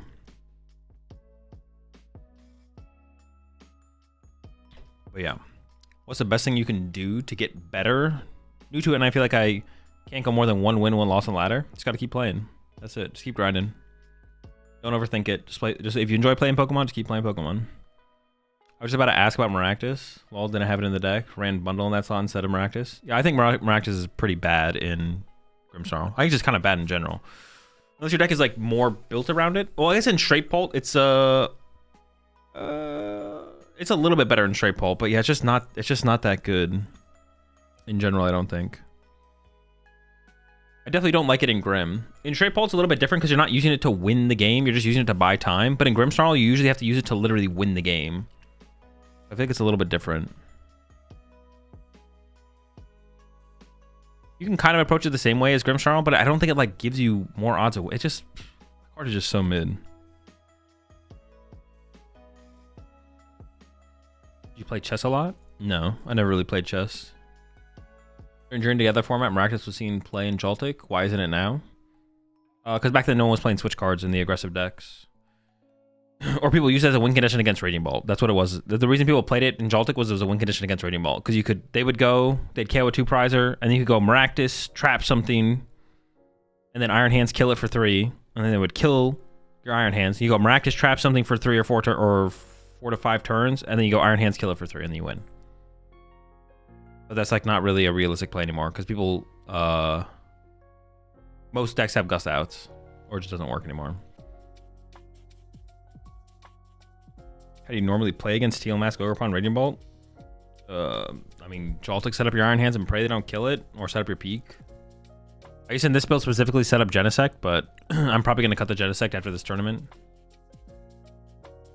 We'll see.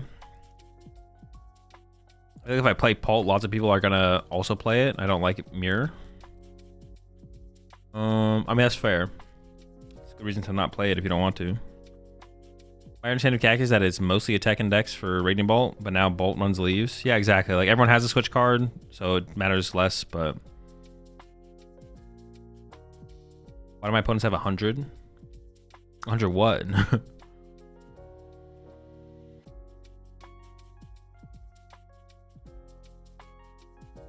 You see the tournament again? Just command tournament. Maybe Raging Bolt with Jolt? Bench. I mean, it's an unfavorable matchup. Get Genesect and play down turn 1. And then Joltik load up Pikachu or Iron Hands. You have an updated Grim list available? I do not know. Why do my opponents have a 100% chance of opening Buddy Poffin if I make them go first? They don't. It just feels that way. It's just anecdotal. Because when they don't open Poffin, you don't think about it because you feel like that's the expected outcome. And when they do open Poffin, you feel slighted by RNG because you feel like that's the unexpected outcome. But the truth is, they open Poffin like what? Well, you open Poffin like what, 40% of games or something like that, which is like a pretty 40% is like a lot. That's a pretty high percentage. So, how do you feel about the Gardevoir matchup with Joltik? That's like fine. 44-ish. Is it 44 to open a Poffin in your hand? Yeah, like that's almost half the time. But it's less than 50, and it's way less than something like. It's most of the time people the way why people feel like that is because the perspective of like percentages is like skewed. If someone said 75%, you'd be like, oh my gosh, they're gonna open it all the time. But 25% that I open is still a pretty large number. But if it is like 44, I don't know what the percentage it is, but everyone opens the cards the correct percentage of the time. Is like, yeah, the margin of error of difference. Like the luckiest Grimmsnarl player over 1,000 games opens Poffin very few extra times than the average Grimmsnarl player. Everyone basically opens. Everyone sees the exact same cards in the same amount of RNG, the same amount of time, except for like slight variable differences. But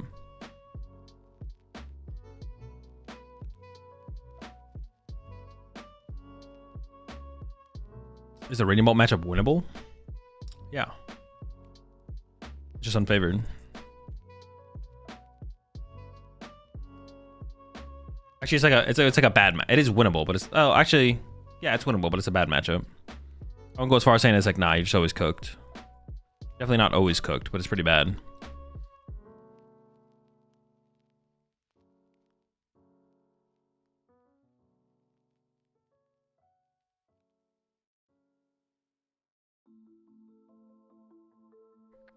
We have 6 minutes till the next round. All right. What deck would you take to Worlds right now? No clue. Probably flip a coin. PG players have the exact opposite minded. Moves that have 85 to 9% accuracy are too inconsistent to use for some. Well, it's just because like the variables are realized as different in the video game versus the TCG.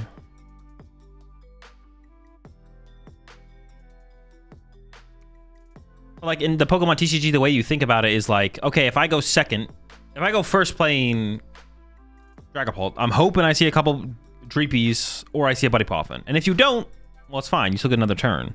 And then even on that next turn, if you don't top deck a Buddy Poffin, when you go to play Iono, the chance that you find a Dreepy or a Buddy Poffin is like really high. The chance that you see a Dreepy to multiple Dreepy, once you like have had 2 turns of top decks plus an Iono, like, you have pretty good odds of seeing some Dreeps.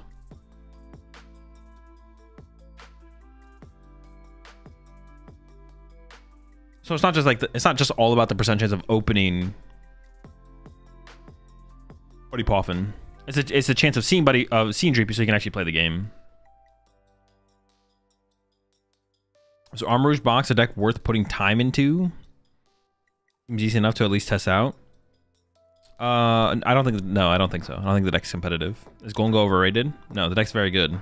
That's why so many people are teching for it, or not teching for it. That's why the meta is shifted around the deck. Not completely, but slightly.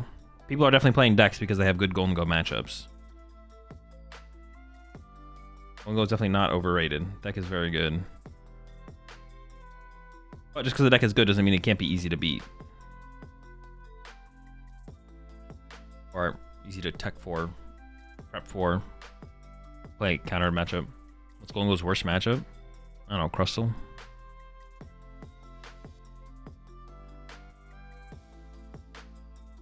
So what are the odds we play each other? I don't know, whatever they are. I got 3 minutes, 50 seconds. All right, we're on a little bit of a comeback here. We had a rough start. Rough start for sure. I'm kind of going back to thinking about like the Bravery Charm count in the deck. I feel like playing one Bravery Charm is such a big deal. It's such a big deal to play. So we'll do tilt. Yeah, now and then, not often though. So if I go 5-2, should I ID or go for the glory? I would probably play it out. I don't know, it depends if X2-1 can make cut. It depends if it's a good or a bad matchup, I guess.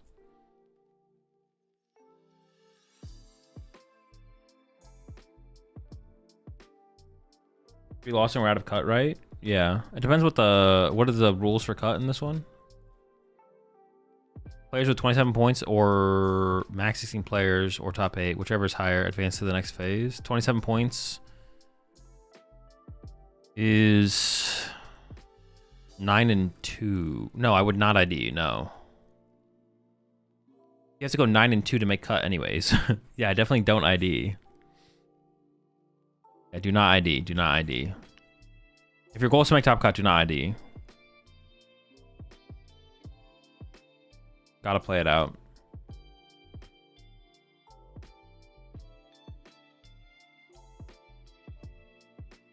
It just feels a lot rougher to tech for than the previous top decks. Yeah, as far as like single card inclusions in some decks, it definitely isn't great. But yeah, but like the meta shift around it is definitely apparent for sure. People are like completely shifting there. If you felt unconfident about a deck choice to an event, would you just not go? Is that what happened with Portland? Yeah, pretty much. Yeah, it just like depends on the situation. I would go or wouldn't go, but it is possible that I wouldn't go. But it's also possible that I would go. This kind of depends.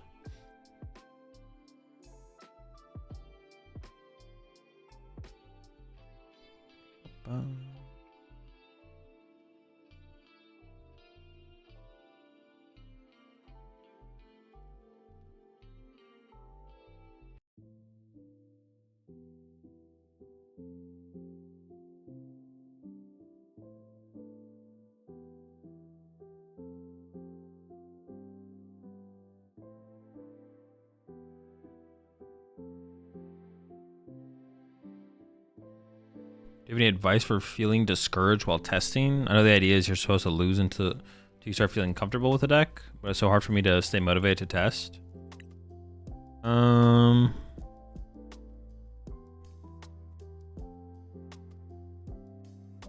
mean, you have to like not treat it so much as testing, just enjoy the process of just enjoy just playing the Pokemon TCG. Like if you truly just don't like playing the game, then maybe you need to take a break, to be honest. But like, I guess like you could be like putting too much pressure on yourself to try and perform in your testing when it doesn't really matter that much.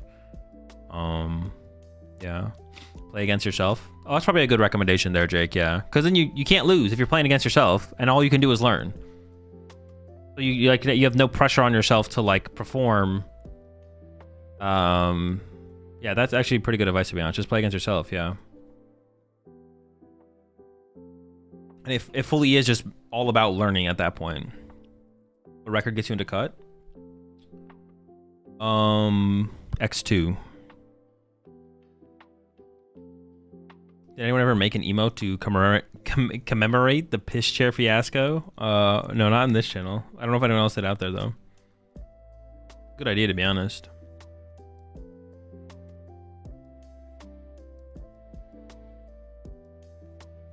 Betting against yourself is great testing. It's definitely mentally taxing though. Yeah, it definitely is mentally taxing. It is very mentally taxing. Alright, so I can make phase 2 with 16 points, but can't make top cut. Exactly, beat off. There's like a possibility that X21s could make cut. Maybe not in this one though, just based on the number. There's 567 players. Yeah, you're not making top cut at X21 in this one, I don't think. If you just want to play more Pokemon in a competitive environment, then yeah. How the Eel's feeling in Joltik? I mean, the Eel's really good in some matchups. Not all matchups though. Maybe a Power Glass is just better, to be honest. Forerunner. Mental tax maxing.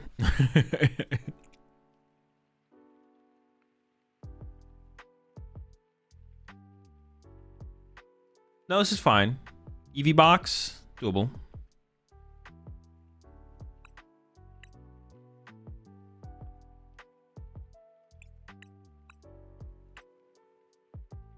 It is unfavored. It's an unfavorable matchup, but it's not a terrible matchup. So have you come to a conclusion on the best Typhlosion engine? Or at least your favorite? No, I'm in between Zoroark and Pidgeot still. I'm not sure. I probably won't play with any more Typhlosion until after Worlds, though. You're challenged to play Hydreigon for a tournament. Do you think you'll be able to get top cut? An online tournament? Sure.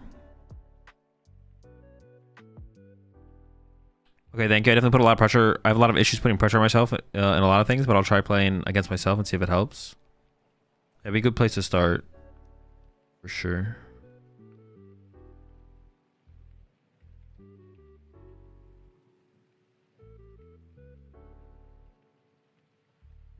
This is an unfavorable matchup, though. Oh, they only play one counter catcher. Maybe it won't be that bad. It's also on Marnie's Grim. Pretty good deck.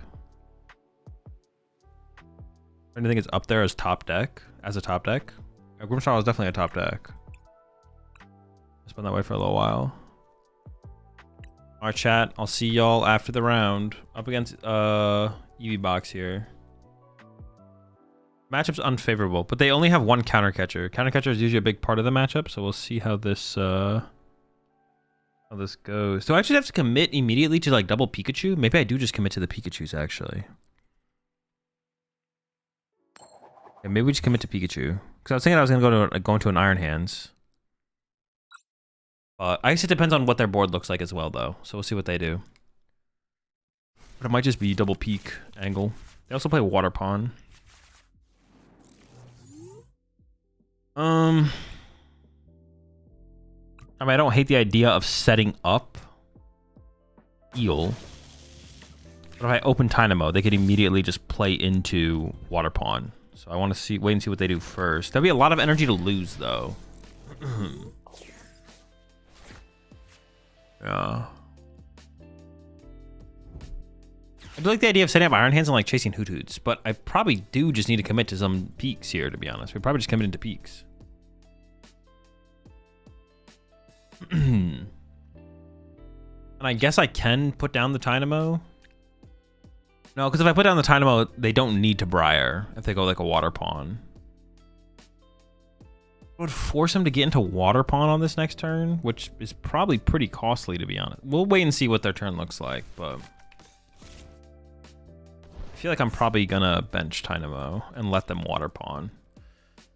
I mean, if I like loaded up Iron Hands and let them, but if I load up Iron Hands, they don't have a reason to Water Pawn. So, yeah, also the Iron Hands could be weak to some kind of like, they could have like turn 2 Crystal Balls, right? If they go attach active, they could have Crystal Balls to knock out. I'd probably just bench the Dynamo and just like be like, all right, if you really want to Water Pawn this turn, go for it. You got it. And then just knock out the Water Pawn, I guess. That seems fine.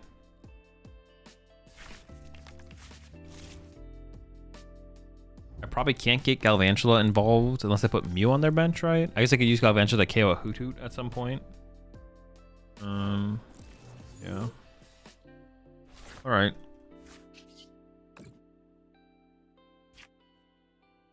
All right, double peak, double jolt.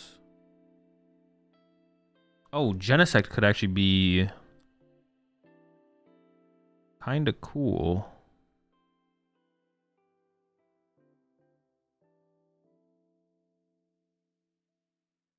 But I can't get it this turn unless I put double Miraidon in play. But actually, for the way I've drawn so far, I can like not put any extra 2 prizes in play besides Pikachus to force them through the Pikachu, to be honest. Which seems best. Oh shit, let me grab the... And I wish I had opened Dynamo so I could have saved my Air Balloon, to be honest.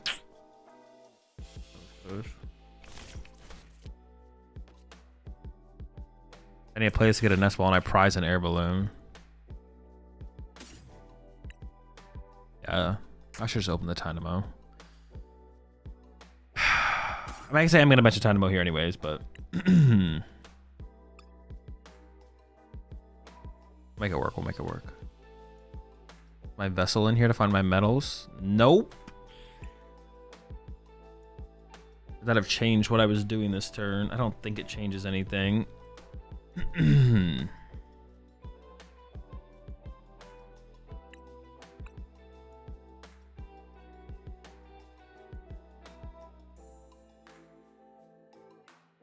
And we can still get Genesect involved later, I guess. Yeah, I wish I just opened the Dynamo, to be honest. Because the Air Balloon on a Pikachu later is what I'm thinking could be actually relevant.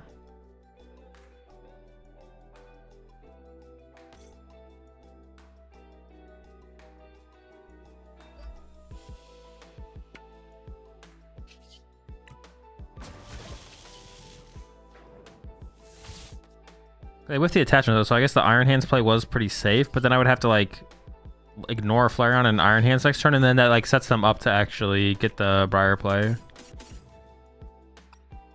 Right, Ursaluna Fez, Genesect, Iron Bundle, Prize of Mew, Dwarven in hand, Prize of Nest Ball, already got that Prize of Pokegear. Dude, the Vessel Beam prize is so bad. Shoot. I'm just gonna go Arven for Vessel. Attack. But now I don't even know what I'm gonna do. We'll see. And this would have set up that situation like I was saying, especially depending on the top deck, where I can like not have two prizes in play. But the Air Balloon would have been nice for that as well, so I can go from peak to peak. But now I don't have that either. This is why I should just open the Dynamo. Which is honestly probably just fine. Probably should just open the Dynamo. Should just open Dynamo. Save the Air Balloon so that I can go from peak to peak.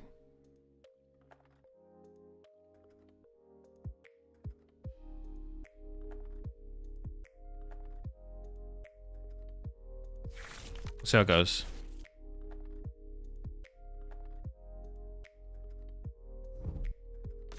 Back up Eevee. Yeah. Cyrano. Gonna grab some Flareons. I guess Leafeon also works in this matchup technically, right? 270. Yeah, that KOs everything. And I have to like commit Arven to get Ultra Ball or Nest Ball to try and draw into a Metal Energy, which is really bad. So we're hoping we just top deck Metal Energy this turn, and then I can Arven for Ultra Ball to get Electric. And then Electric can accelerate an extra energy to one of my peaks. Go from there.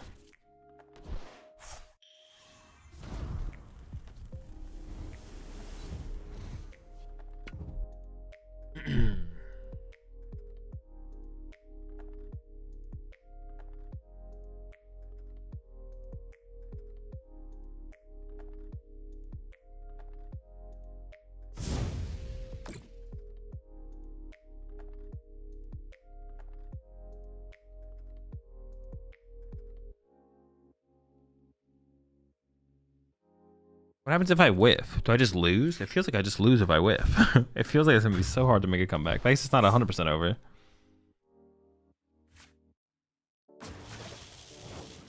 Metal, metal, metal, metal, metal, metal, metal. Genesect.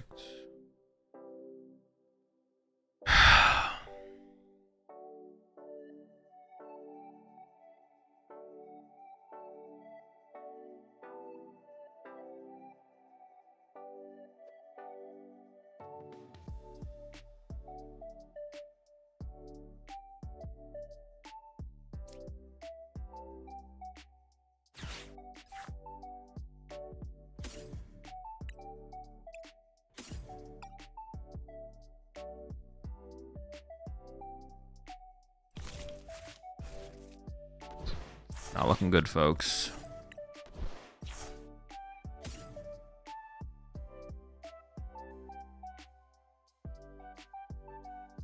Drawn prey.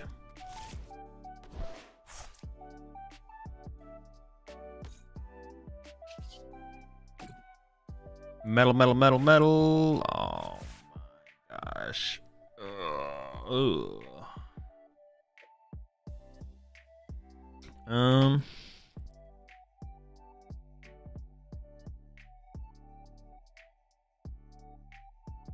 I could go play, burn Mew for 1.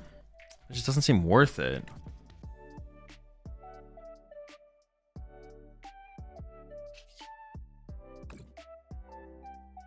But what at this point is worth it?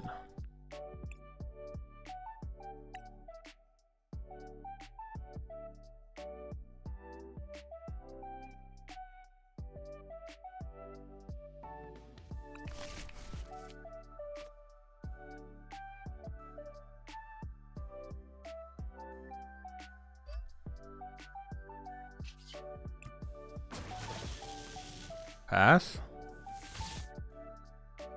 River Brave Charm this thing so the fan rotom can't KO it. Would they ever do that this turn? Probably not, right? I have no idea what they're gonna do this turn. I mean, maybe their turn is just really bad. That's what we can hope for, I guess. There's still that out. They play Switch though, right? Switch fan rotom KO Dynamo could be a thing. Sure, just throw it there. It happens. But even just punching my active is really bad for me, to be honest. Even them just going punch active is really, really bad.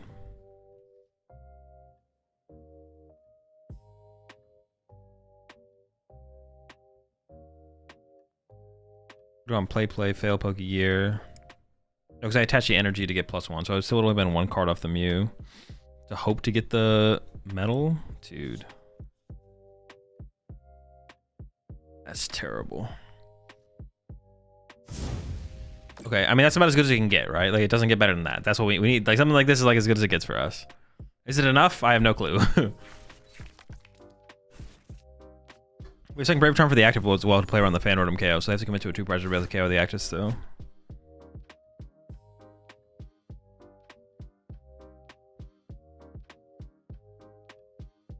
This is where I wanted the air balloon for the active Pikachu, but aha. Maybe mess that up just a little bit. Crispin? Dude, what the heck? They wanted me to have the Crispin. Please take my Crispin.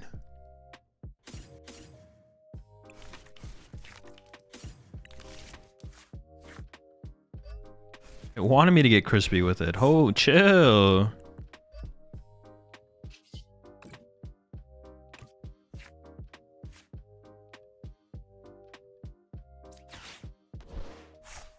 Heal me, dog.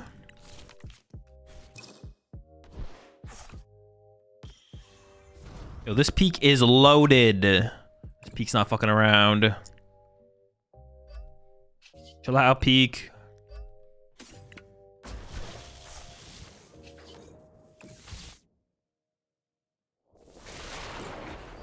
This peak's not fucking around.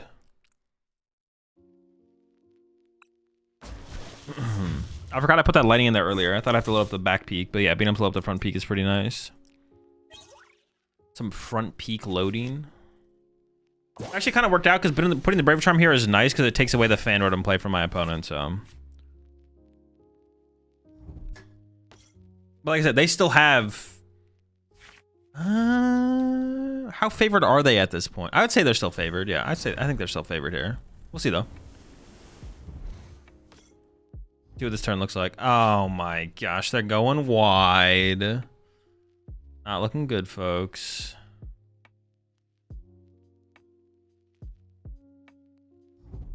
Or maybe I can play weird. There's a boss. Okay. So if I KO their active, they can go counter catch a Briar. If I KO a 1-prizer, they can't. And then I can KO 2-prizer. So maybe that's the play here. Because they only play 1 counter catcher. Well, doesn't make a difference. The fact is they played a boss. So they boss this turn, and I KO 1-prizer. And they boss next turn. I don't know, maybe I KO another 1-prizer. Are we just fine? I just have to not give them counter catcher, right? If I give them counter catcher, I just lose the counter catcher Briar next turn. They're gonna load up the Terrapagos, and then counter catcher Briar. I'll be at 3, I'll be at 2. Yeah. So I have to KO 1-prizer this turn. I have to go KO Hoot or something. Or I could KO the fan rotom. Do I care about this fan rotom? How do I feel about this guy?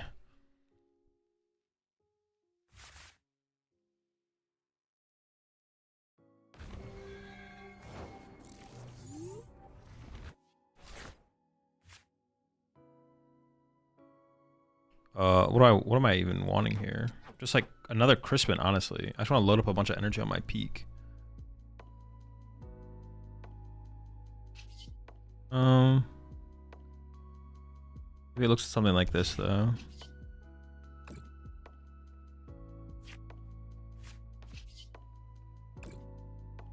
Oh no, I have to boss. I have to boss here. Oh, so I just wanted to draw into an energy here so I could just attach to the peak for turn, and I whiffed. That's all I wanted was energy. But we have Ursaluna. So I don't have to go back-to-back peaks. I have Ursaluna. Okay, cool. Oh, I need a boss, though. Hold up. Boss KO 1 prizer. If they want a boss KO 2 prizer. Oh, no, I need peak to be active again. Ah! Missing an attachment here is actually so bad. Also, finding boss here is so important. It has to be with peak. Yeah, okay. Let me see if there's anything else to grab here. I can go wide too. You know, I can match their wide energy here. Oh, how much of a liability is this Iron Hands? No more of a liability than anyone else, right? Alright, Prime Catcher to get out of it. I don't want a Prime here though, I want a boss. Dude, whiffing energy attachment here is actually so bad. I'm just like having this realization right now.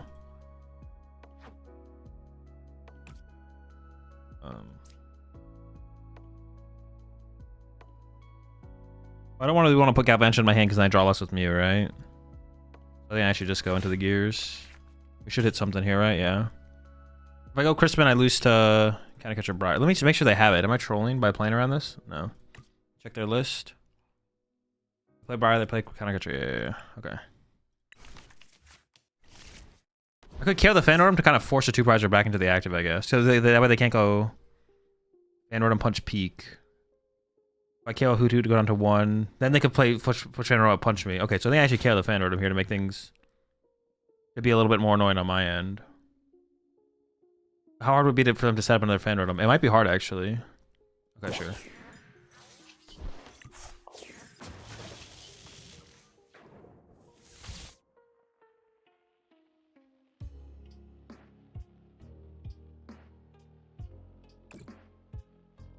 It's just lightning grass, I guess.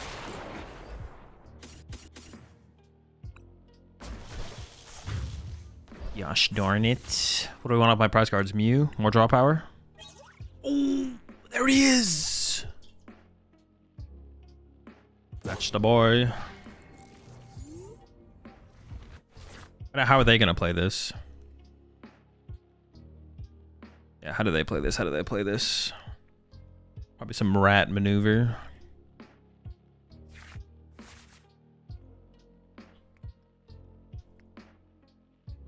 I don't have my Switch either. Oh, is my Switch prized? My Switch is prized. But it has to kind of be Prime Catcher anyways. If they're gonna punch my Pikachu, it should be with a Fanordum, which is why I KO'd that Fanordum to make things as awkward as possible. Like maybe they can't put together a Fanordum knockout, or if they do, maybe they can't. They don't have a great follow-up to that. I guess I could also Ursaluna off the bench to get a knockout, right? Oh, I probably shouldn't have benched Iron Hands. Oh shoot, hang on, let me check. Oh no, they don't play a Stadium Bump. We're good, we're good. And Iron Hands was fine. Dude, whiffing energy attachment was so unfortunate. I can't get over how bad it was that we whiffed an energy attachment. So bad. I mean, it wasn't on purpose. I didn't do it on purpose. I could have honestly burned double Pokegear first, though. Because, like, the chance that I find a boss there is just so high. I should have played both Pokegears and then gone Mew Fez. That's what I should have done. I don't think I'd really quite fully put together my game plan. So I wasn't, like, 100% like, I was kind of, like, a little bit iffy still, but... Turo Super Rod. I can Super Rod back the Fanordum, Turo the Noctowl. Sure. Same.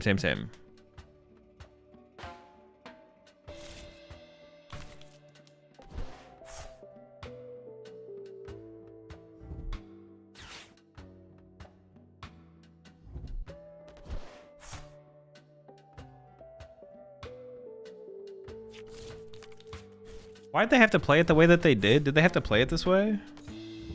They kind of didn't. Yeah, but yeah, see, now they have to go back into the Fanordum. It'd be so much easier to boss this turn if I could, like, go attach plus boss or something, but... I can go... I still have plays here. I still have plays. I'm not, like, out of plays. And honestly, it doesn't even have to be with Prime Catcher. I could just boss this turn. I need energy. I need energy and Gust, though. But Ursaluna with double... Alright, so I can go...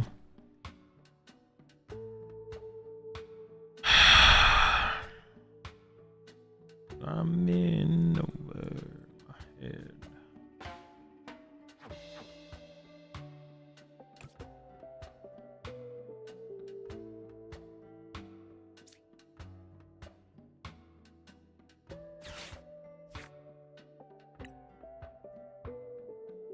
I go play, play, play, play, play.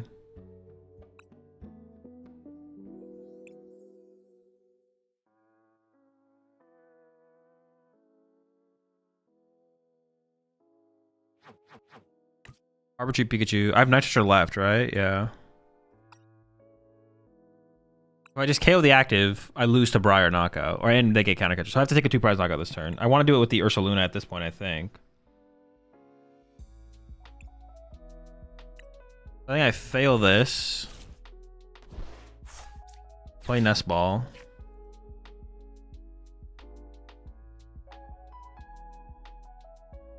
Fail that. I think I commit to the boss here. Yeah, so I'm gonna go play. Play. Play. Draw 2. If I draw energy, we're good. If not, I can Ultra Ball away the 2 cards and draw again.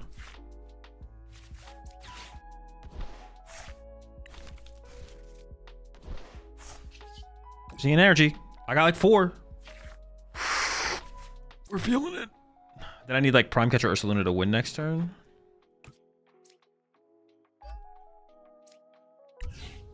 I do lose my energy on my peak here. Actually, do I have the energy left in the deck to just like Crispin Peak? I might. Crispy Peak. Yeah, I have one of each energy in the deck. I can literally Crispin Peak, Crispy Peak next turn. Let's get it. Oof. Clean dub, clean dub, clean dub. What was their downfall here? There's kind of a, well, I whiffed an energy attachment for turn. They could have just, no, they couldn't do that. No, they could have. They could have bossed around my peak and be like, I don't think you can set up your peak again. But I honestly could have set up my peak again, so maybe that wasn't a good play. It's just the fact that they don't play 3 boss. They only play 2 boss. If they had 3 boss, I just lose. Because they're set up so clean, I have no hand disruption. They just go boss, boss, boss, and I lose. But they don't play 3 boss, so we're chilling. Oh, we also whiffed for a turn, and they whiffed for a turn too, though. Well, did they really whiff, though? Because they only play 2 boss. They can only boss around my peak so much. So did they really whiff? Not really. Like, punching one of my peaks there was very beneficial still for them, to be honest. The punch they got on my peak was actually still really, really beneficial.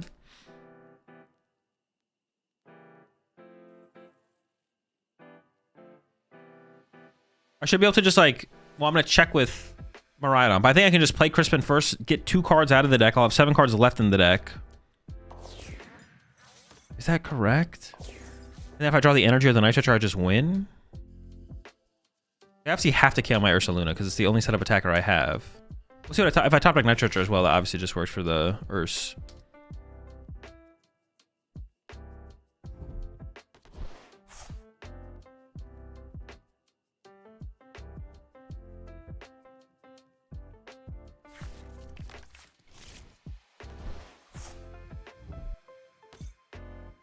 That's just a filler bench, or they got some Sob BS building up here?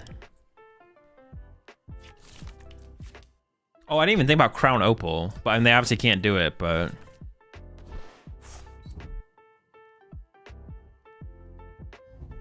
Are they going for some kind of Sob angle? I still have Prime, though. I have Prime and Switch left. Okay, they went... Oh, this isn't even KO! Oh, they didn't want to give me draw power. Okay, no, this play does make sense. But yeah. I don't know. Does this play make sense? I have Switch and Prime left. Are you going to really leave my attacker, my fully set up attacker set up? Oh, they can't KO it. No, they could have KO'd it with this thing, right? With Flareon. I don't know. I didn't think they were winning anyways, but this play seems weak. That play seems super weak.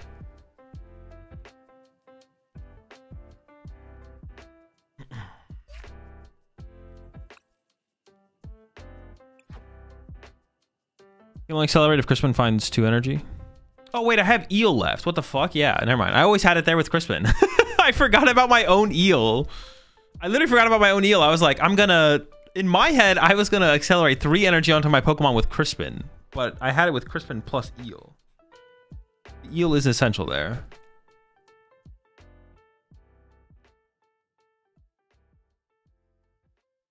I feel like the water... If I was... Yeah, the water pond play feels really weak. I feel like they should just get my active and hope I couldn't put together another Stretcher Gust combo.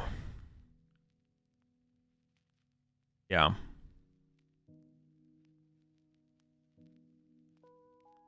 Bro, definitely through not using the turtle. Oh, the turtle's so slow, though. You're not taking knockouts with the turtle. I guess if you can get like a KO on a Mew at some point. Yeah, then maybe could have gone for a faster turtle and like been KOing Mews or something. Yeah, the turtle is just really slow because it's not taking one hits. But they weren't doing much else anyway, so I don't know, maybe. But they were getting extra energy in play, so... Well, the thing is, like, after they had drawn 2 prize cards and they opened up my bench with Area 0, they risked, like, Crispin Eel, Ursaluna, KOing the turtle. It would have to be a faster turtle for sure. But yeah, they could have gone for a fast little turtle.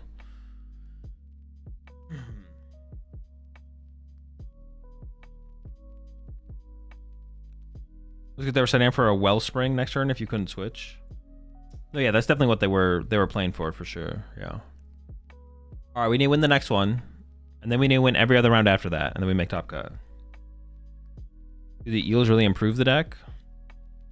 I mean, it's pretty good in the game. Any matchup where you use Pikachu a lot, the Eel is really, really good. The Eel's also just like way better than Power Glass. Power Glass is like, you get like 1 use out of your Power Glass usually, and then the Pika dies. It's just so much better than Power Glass. The Eel is basically every energy recovery card in one card. It's like, it's an EXP share, it's a Power Glass, it's a Heavy Baton. I don't know, it's just really good. And then also sometimes it can be good against the faster matchups where like something like a Power Glass would just be bad. It can be good against Gardevoir and stuff like that. Oh yeah, the Eel's just kind of good. Do Eel survive against Pult? You don't really set up the Eel against Pult. Like against Pult, Guardy, Grimmsnarl, you don't really put Eel in play. But you can, if the situation calls for it. And then the faster matchups, like I said, the Charizards and stuff like that, the Eel's really, really good. Especially when people are like playing Jamming Towers. Alright, rounds up.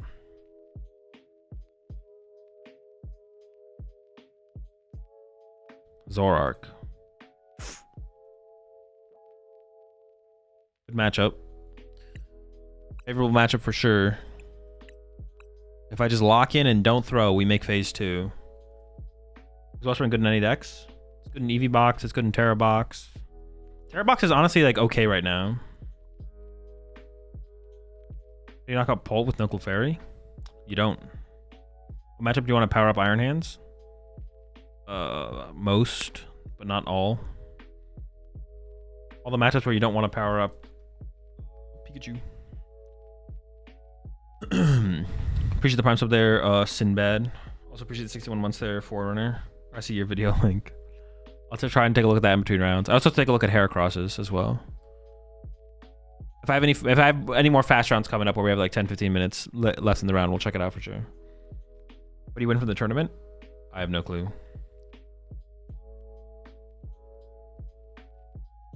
So you should change the stream title to Locked In for you to lock in. True. Is 5-1 make phase 2? Yes, but it probably won't make top cut. So if you're in an ID situation, if your goal is to make top cut, don't ID.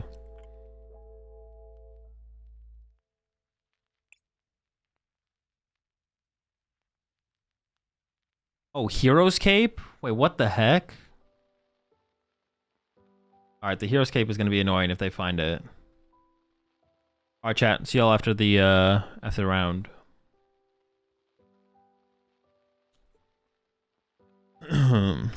I didn't see the Hero's Cape at first, but that'll be annoying. A lot of extra HP.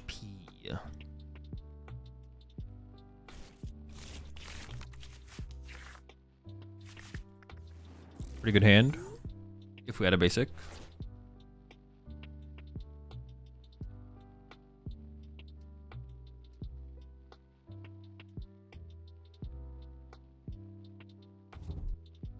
Eel can be good in this matchup. Which depends on if I like that our Manitan's threatening or not, or how quickly it's threatening it. Yeah, obviously not a great hand.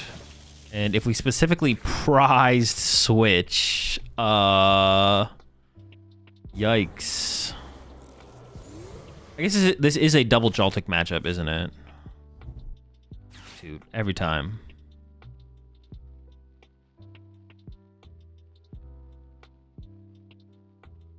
Gotta have it. I definitely want to get 2 Joltiks on the board here.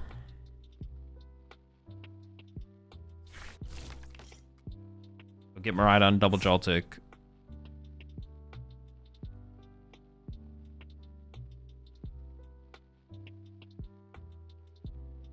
Go from there. Oh my dude. Come on, bro. Is one not enough? Is one not enough? You need more? Give me a break. Switch.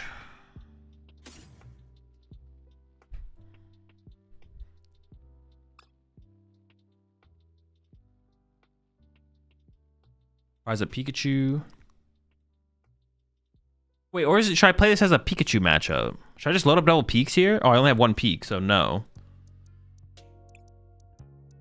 The more I think about it, the less good Iron Hands actually seems. Should I just load this up, just play this as like a peak Galvantula?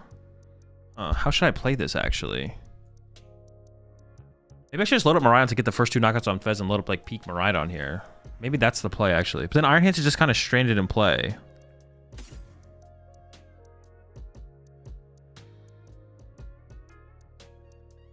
I actually don't know how I want to play this.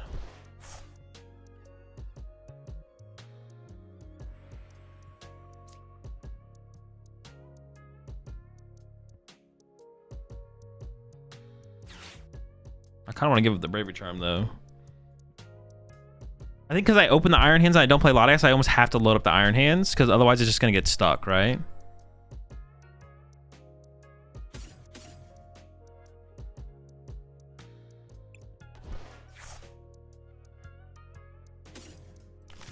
It might be a back-to-back Joltik type game, to be honest. We'll see.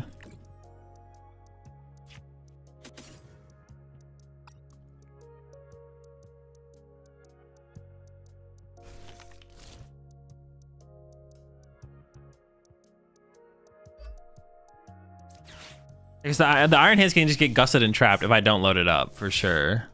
So I feel like I am just going to commit to loading up the hands, and then I might go for another load next turn, and we might like load up Peak and Miraidon here. Or like Joltik Peak Miraidon. I don't know. We'll do like a split maybe. We'll see what they do. I'll decide from there.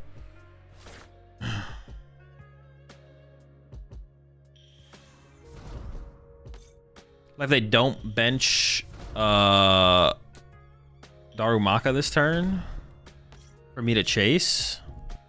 Or like attack with Badoo or something. Then I think I'm just gonna load up. Yeah, I'm just gonna load up another guy, and this Iron Hands is just gonna kind of get abandoned. Well, we can use them. I don't know. We might use them. Maybe I loaded too much up on Iron Hands, right? I should have put like the grass on a Joltik here or something. Yeah, I should have put grass on Joltik or something. Yeah, I shouldn't have put 4 on the Iron Hands. I should have been in like arm press range, but that's it.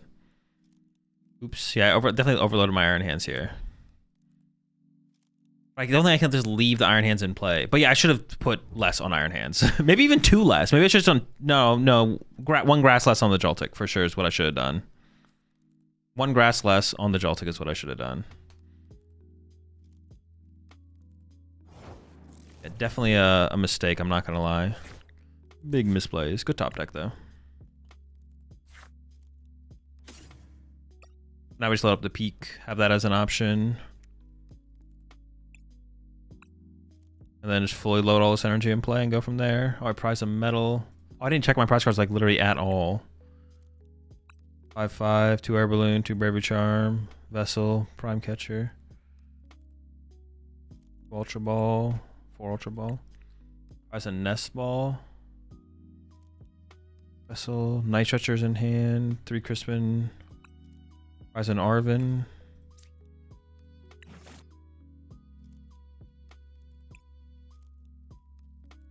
Price Tynamo. Oh, that's unfortunate. I kind of want the eel.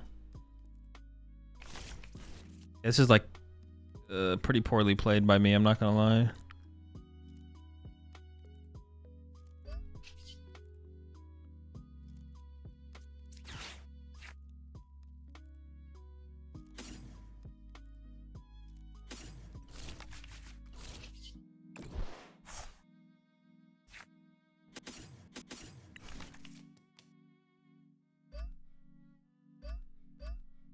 Something like that, I guess.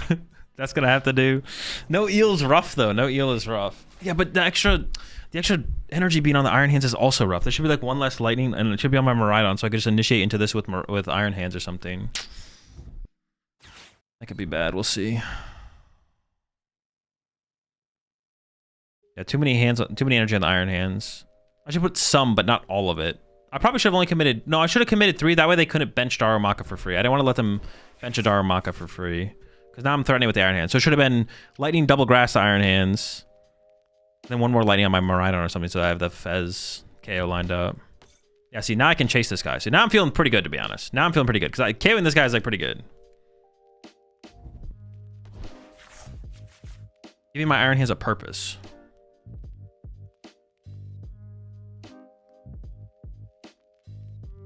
We'll see if they even move the active this turn. They probably won't.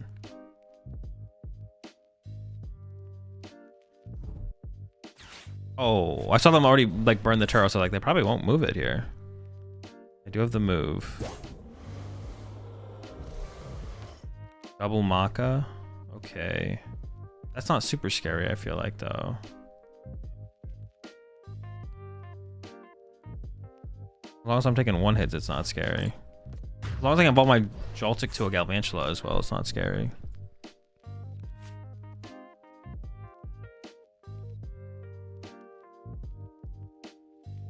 I feel like I want to Iron Hands here, but I don't want to just push it up there. If I whiff. I can push up Miraidon. Air Balloon on Miraidon probably makes the most sense. Or I could Air Balloon my Joltik. I have 1 Bravery Charm left, is something to think about.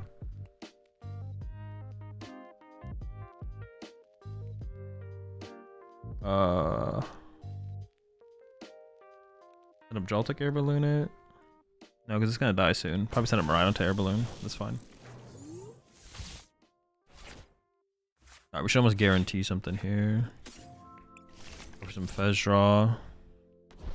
Which seems fine. There's like nothing really weird in their deck right now. Nothing super weird. Alright, got the boss, which is nice. I can KO my Joltik now next turn. I don't have a way to protect it. It sucks. Oh well.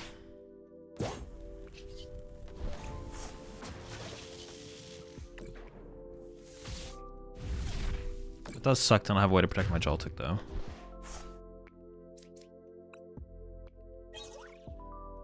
Oh, I prized a Pikachu. I knew that though. What did I get? Pikachu Nest Ball? They're going to this guy.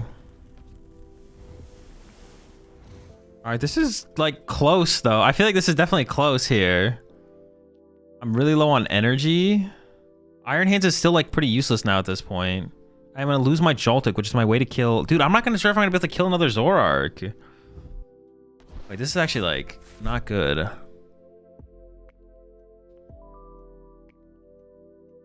Maybe I just arm press this?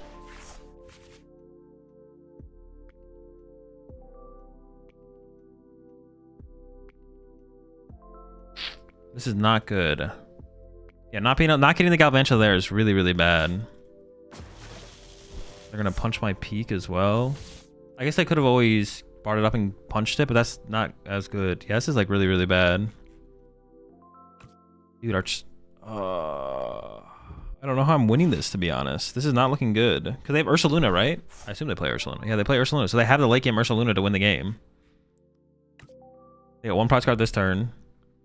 And they can go Zoroark KO this, and they just have Ursaluna to win. I can't really play... How do I ever play around this?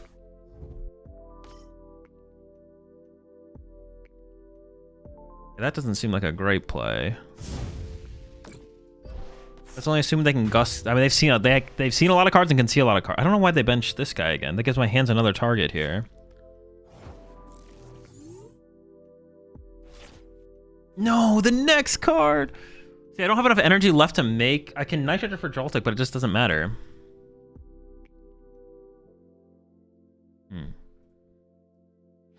So Darumaka in the discard pile. Night Charger's gone. They play a Super Odd 1 Ultra Ball.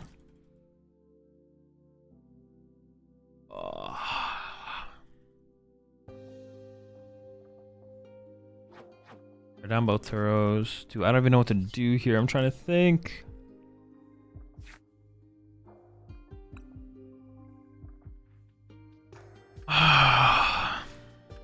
Maybe this is what I get for not playing Iron Leaves, to be honest. Iron Leaves would definitely... This game would be over if I played Iron Leaves.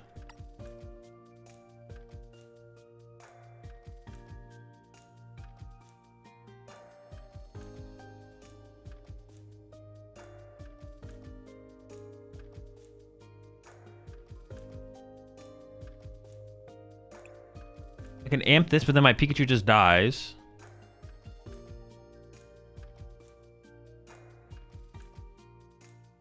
Dude, I don't know how I get around this. If I arm press this, I can still boss KO this. If I draw any prize cards, I lose. I'm trying to figure this one out. Just too slow.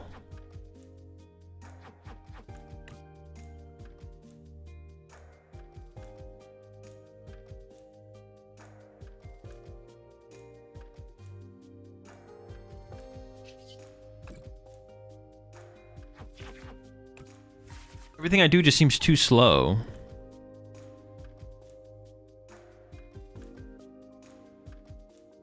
Everything I could... The thing I was thinking is like, what if I brought up this guy and I arm pressed it?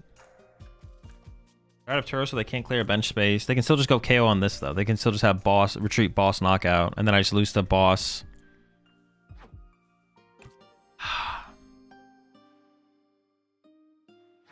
I have one boss, one counter catcher. They could just whiff Gus on my Pikachu, I guess. Maybe that's what I play for, just the whiff on the Gus on the Pikachu.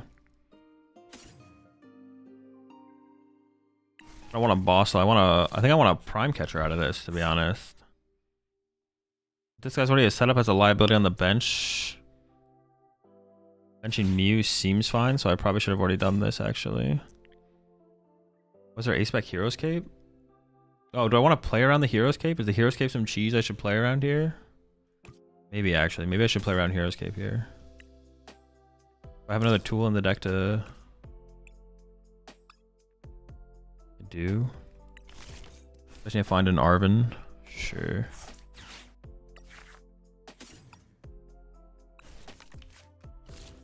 Arven? Okay, there we go. I was like, we'll get there eventually.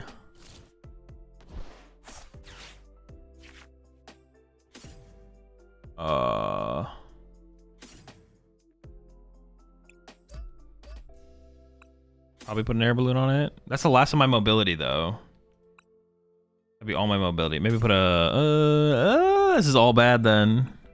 Put a Bravery Charm on it. Sure.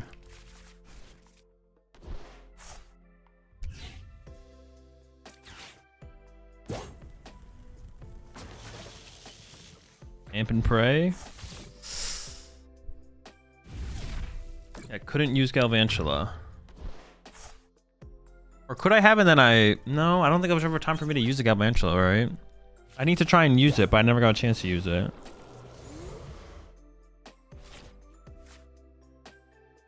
Also, them finding double Darmanitan on the following turn was probably unlikely, so like using Galvantula that turn was probably just better. And then Darumaka's still just hanging out. Was that the turn prior? I think it was, right? Because all I need here is Gust Peak, and then I feel like I don't just lose, but it's gonna be tough.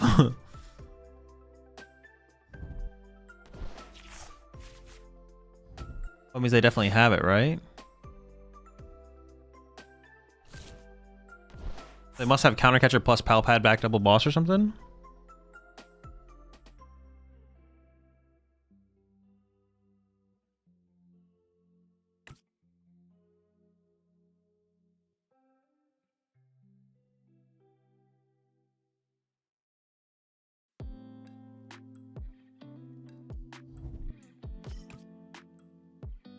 Sure. Yeah.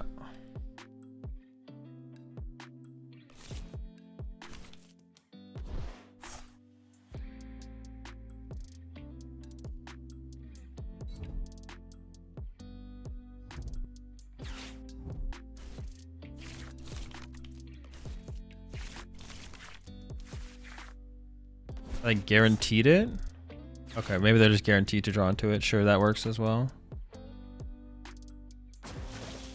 Yeah, and I just don't have a win condition on my turn.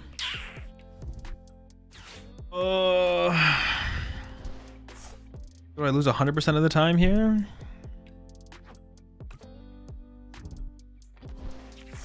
I can bring up their Ursaluna and hope they don't.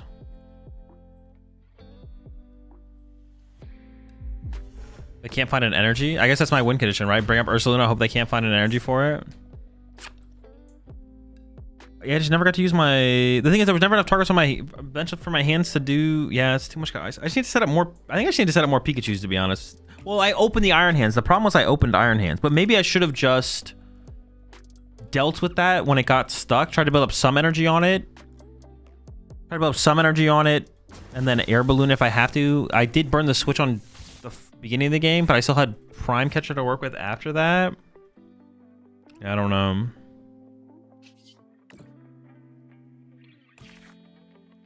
The only play I see right now is Boss Ursaluna.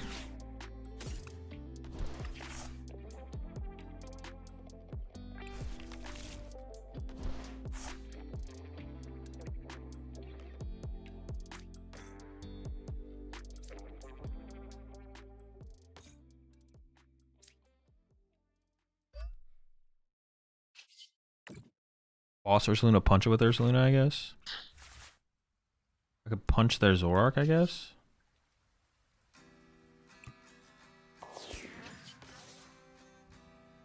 Yeah, sure. Why not?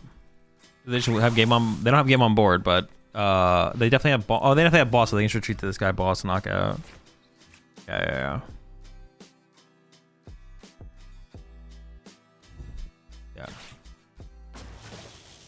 All right, chat. Well, we're out of it on this one.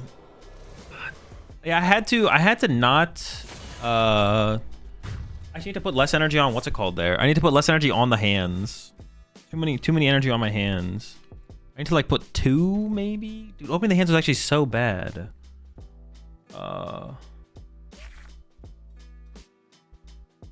Before we Iron Hands the first Maka, did we not Nest Ball Balloon to Jenny to stop Cape? I'd have to go back and look at it, maybe. Charm Pikachu would have been clutch. Did Charming the Pikachu change anything? I don't think Charming Pikachu did change anything. Is it a double Elim? No. Need to tandem unit before Fez on final turn for higher odds at boss. Oh, true. Yeah. What if you charmed the Pikachu, stretch it for Joltik, attach a Joltik? I didn't have any, after both Joltiks were dead, I didn't have enough energy to attack with, what's it called anymore? Yamaka with hands. Wait, what is the Braver Charm on the Pikachu do? When died at our Mantan with Charm? What does that matter? Why does that matter? I don't think that matters at all. They're always going to kill a Zoroark there. Is it too much you could afford double Pika Joltik board? Let the hand just sit there? Well, no, I can't just let the hand sit there forever because they know my list, so they know they can get rid of my Prime. I feel like I can't let it sit there for forever. Maybe I did commit too much. Maybe I should have put nothing on my hands. Putting nothing on my hands is so bad, though. Would Future Capsule be a good addition? No. King Zoroark was losing play anyways. They had no energy on their Zoroark. Right? Yeah, the Zoroark had no energy on it. So it just died right then. Latias might be necessary. No, I still don't want to play Latias. I'm still not going to put Latias in. Not over that one situation. Because it had to be like a matchup where we open Iron Hands and then Iron Hands like isn't that good after we opened Iron Hands. Also, one of the reasons Iron Hands was so bad is because they opened triple Zoroark, right? If they don't open triple Zorua, then there'll be plenty of options for the hands. And I won't like lose a turn of drawing prize cards. But they did open triple Zorua. Would a better play on the turn you gusted Maka and amped? I've been to try and fish for an Arven for Ultra Ball for Galvantula and KO the active. That is what I did. That's what I did, Luna, but I whiffed. Get the leaves in there? Bro, I really don't want to put leaves in. Yo, appreciate the 6 months there. Sleeps. Not putting down the Mew. Put Bravely Charm on Pika. Hit with Ursa. Active Zoroark and pray they don't have a way to charge a Zoroark. I'm pretty sure that does not lead to any kind of win condition. I have to go back and look, though. That's what the absolute starts nuts in the starting hand. There's too many Zoruas. There's a combination of that as well. Because they had you had like 3 gears. Well, I had an Arven in that hand, I'm pretty sure, Luna. Did I not?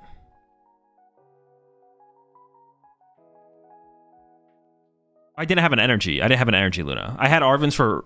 I could have gotten one... I only could have got one piece, though. I can only get one piece. Why is everyone so obsessed with Charming the Pika? I have no clue. I don't know what we're trying to do here with Charming the Pika. I don't think that does... I think that does literally 0. It doesn't change anything. The only place to really consider was just put less energy on... Less energy on hands. Starting the hands is just so awkward in that situation. I don't want to commit energy to hands when they don't open. Yeah, because I took a second turn to Joltik, which like felt like okay, but yeah, it wasn't good. It's definitely not what we want. Could we have taken a Zora with Pika, at least get the value out of the Pika at all? That is something I could have done, Sleeps. Yeah, that's something I could have done, is I could have gone Pika, KO, Zoroark, and then just hope that both Darumakas don't get evolved, and then I chase a Darumaka next turn. Are you dropping? Yes. Well, I think I get auto drop, but I would be dropping anyways, yeah. I am dropping. Alright, I think we're done Joltik boxing, man. I assumed if Pika was charmed, you could get a Galvantula attack off. They can make KO and Pika attack if they flame body, since Pika couldn't be KO'd. But I couldn't do that, right? I was still missing a energy or something. I was missing a piece for the Arvin, right? Because I need Ultra Ball or... I need to draw into Ultra Ball, Energy, or Galvantula. I drew into none of them, though. Is this deck better than Dawn? Yeah, I think it's better than Miraidon.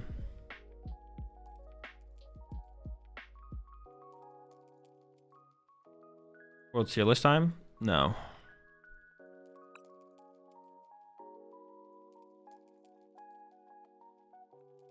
Yeah, once double Joltik was dead, I had 0 energy left.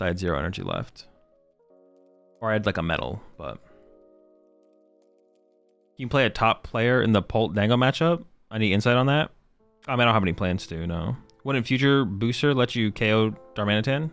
Yes, it would. So is there enough time for VODs? I have school tomorrow, so I'm trying to determine whether to go prep for bed. Not tonight anymore, Forerunner. All right. I like this list. -1 switch, +1 leaves, maybe. No, I don't think I'd ever cut the switch. Doesn't mean we can play the leaves, but I don't think I'd ever cut switch. Well, if I cut switch, I would play Latios, I guess. You'd have to play Latios at the very least. I don't know. There's definitely some stuff I should change to the list, though. You have a favorite card ever printed? No, not really. Also free retreat, so why not play Future Booster Capsule? Because it's just a bad card. There's way better cards we could play. Being able to 1-KO with our minor 10 is not a concern that this deck has at all. But check out Danklin's deck, even though he went 1-2. Dude, alright, I will check it out. Wait, what is his name on, what's it called? Oh, maybe I need to load more. Show more players. I guarantee, well, usually when people tell me to do this, there's nothing interesting. So I just like, go look at the list and then I'm like, well, this was a waste of my time. All right, Tim Danklin, I found him.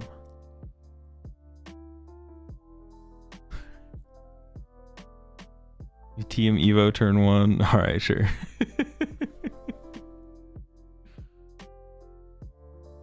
I know Iron Leaves. I'm trying to be able to get away without it. So far, it's been okay.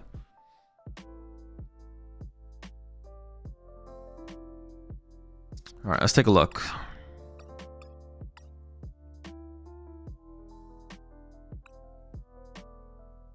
Have you thought of a Miraidon list with Secret Box and Joltik in deck? No. So I placed 3rd at a challenge today playing your Grim list for the first time. Thanks for the list. It was so fun. Stoked to hear. Congrats on the finish. I think regionals you play Iron Leaves just to cover matchup spread. I mean, that doesn't... No, there's no difference. The way I approach deck building is I'm always building as if I'm going to a major tournament tomorrow. I'm trying to make the deck work without Iron Leaves. And if I think it can work without Iron Leaves, if there was a regional tomorrow, I'd play without Iron Leaves, but... I'm about to play Face Crossroll. The next round is Gholdengo. How do I win? I'm currently 8-0.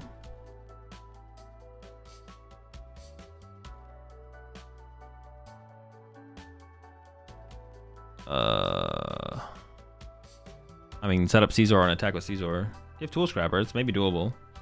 Yeah, set up Caesar or attack with Caesar. But it's a pretty bad matchup. Even with that, I don't think that's like saving you. Coin toss?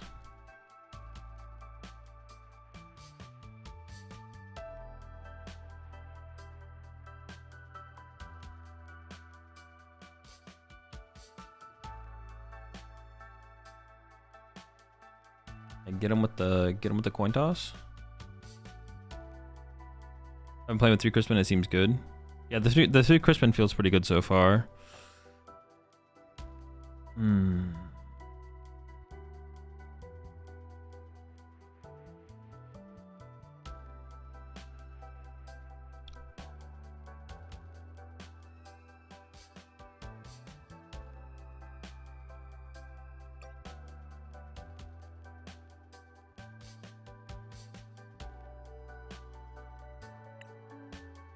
Guardy becomes the most played deck. Would you run Lux Cape in Pult Nor? No. Maybe if no, I don't think you ever. I just don't think I played Lux Cape at all. Neo Upper Energy like fixes a lot of the situations where Lux Cape was needed because yeah, Eel seems not good versus Pult Grim Guardy, but maybe I'm wrong. No, I think you are right, Jesse. The Eel is not good in those matchups. It's good against the faster matchups. I honestly think the Gholdengo matchup seems kind of tough without Eel though. Like I feel like Eel is really, really important for the Gholdengo matchup, to be honest. That matchup seems super close if you don't have the Eel. Now that they have like Turos and stuff, like it's like really easy for them to set up a bunch of Gholdengos and like Turo their Genesect out of play. And then you only get to use Pika twice. Well, you could maybe use it more just depending on how you draw, but maybe the Power Glass is enough, though. Power Glass might be enough. All right, let's make some changes. Let's try. If I'm doing that, I think I am adding the Power Glass, right? I don't know. Like, I could play that, or I could just play the Eel, to be honest. Or I could just play the Eel. I could play Power Glass, or we could just play the Eel and only use it in the more aggressive matchups.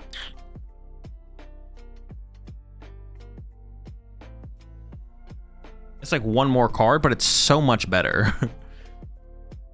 The Eel is so much better than playing any other like form of energy acceleration or retention in the deck. Have you seen the new Mega Evolution decks? I haven't been looking at the results from Japan, no.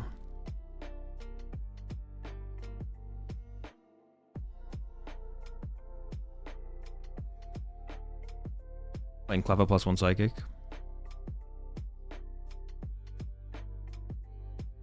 You have Gen already? Cool.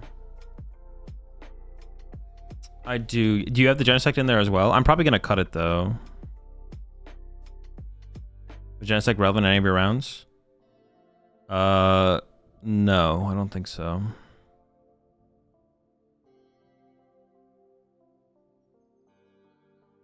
The thing I'd want to know about Genesect is how effective it is for stopping the Neo Upper Energy. Because shutting down Neo Upper Energy honestly sounds really, really cool.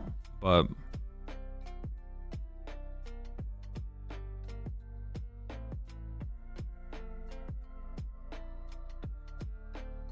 yeah, Genesect I'm currently testing. It's either that plus 4th Crispin or 1/1 Eel.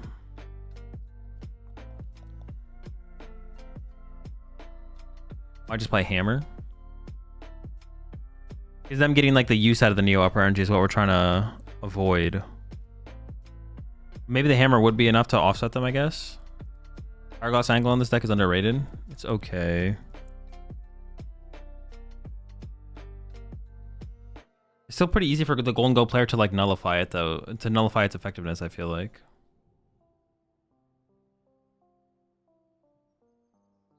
Maybe I'm underrating it though.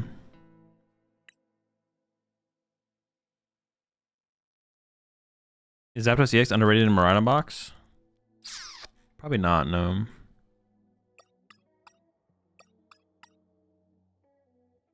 I'm sure you've answered it, but why no Clefairy? I'm just trying to make it win without it. But it feels like we definitely need something for Pult. I just don't know what. Any kind of body sometimes. Have you considered trying to a heavy gravity count? I'm thinking you could repurpose a list and play 3 to 4 gravity. It's good versus all the best decks besides Dango. Maybe that's crazy though. It's okay. The thing is, it's like super mid in so many matchups, though. Like it is, like it's good against. It's like Guardian Pult are the two matchups it's good against. But like I feel like against Guardy, I'd want to test Guardy more to see if it even ever comes up against Guardy enough. Because like against Guardy, they just usually, if you just KO their Monkey Dories, are they really gonna be able to? How often can they set up a Gardevoir with no damage on it? I don't know how often they can actually do that, to be honest.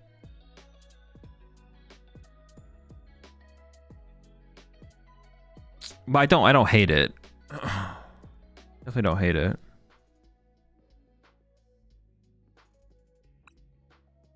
Do you have any idea what the requirements are for trying to qualify to Worlds? Didn't realize so many were invited. No, I have no clue.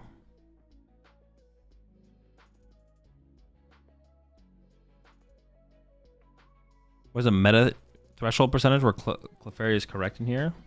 I think it just comes down to how effective it is versus the deck versus without it. I don't think really the meta percentage has been hit for sure. It's not a question of how much pult there needs to be. There's enough pult for sure. You have like one switch over future capsule. Yes, yeah. Well, I don't play Iron Leaf, so I kind of have to. I don't know if you play Iron Leaves or not. If you don't play the switch, you have to play an Iron Leaves, I feel like.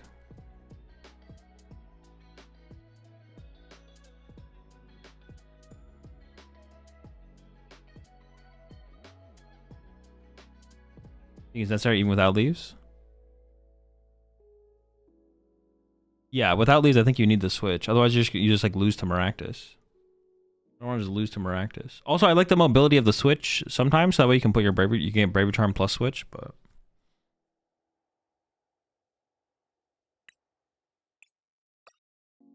let's go to like the bare minimum again. Let's see where we're at. I just assume they won't sob you, assuming you play it out. I mean, but sometimes it's their only play. Sometimes it's their only play. It's like, hope you prize your switch. But, I mean, you can go that route. But I think, I mean, if you don't play switch, you kind of have to play the Future Booster capsule, though. Like, you play one or the other. You have to play Future Booster or switch for sure, I think. Risky business? Yeah, risky business. You definitely need to play one or the other. I definitely lean towards the switch for sure.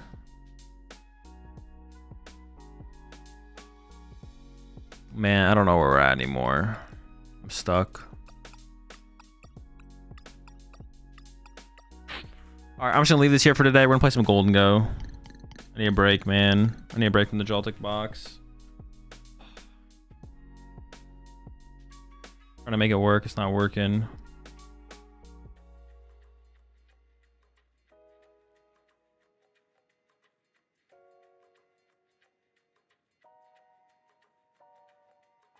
Force to find Metal and Mountain? Nah.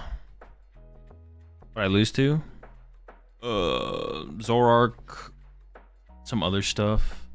Pults. Zoroarks, Pults. And another couple decks.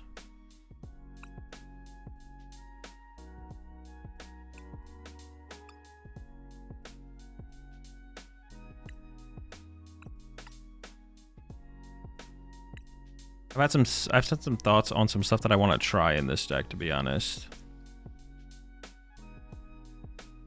Some ideas. Might want a third air balloon back in though.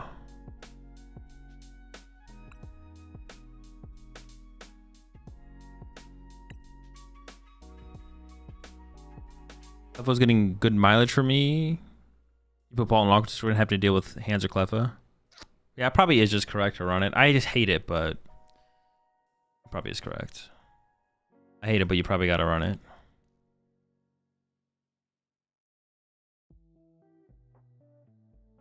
Only 2 air balloon? We might go back up to 3. Might go back up to 3.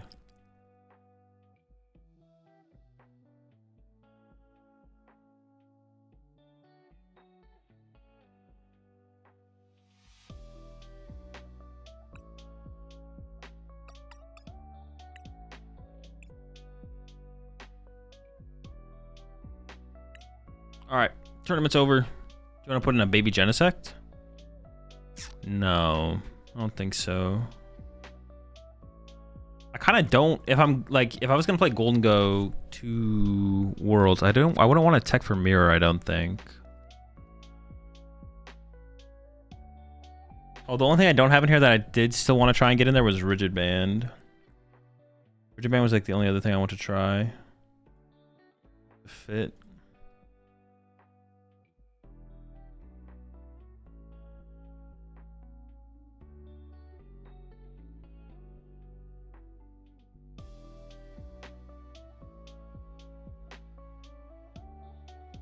Typhlosion generally wants to go second, right?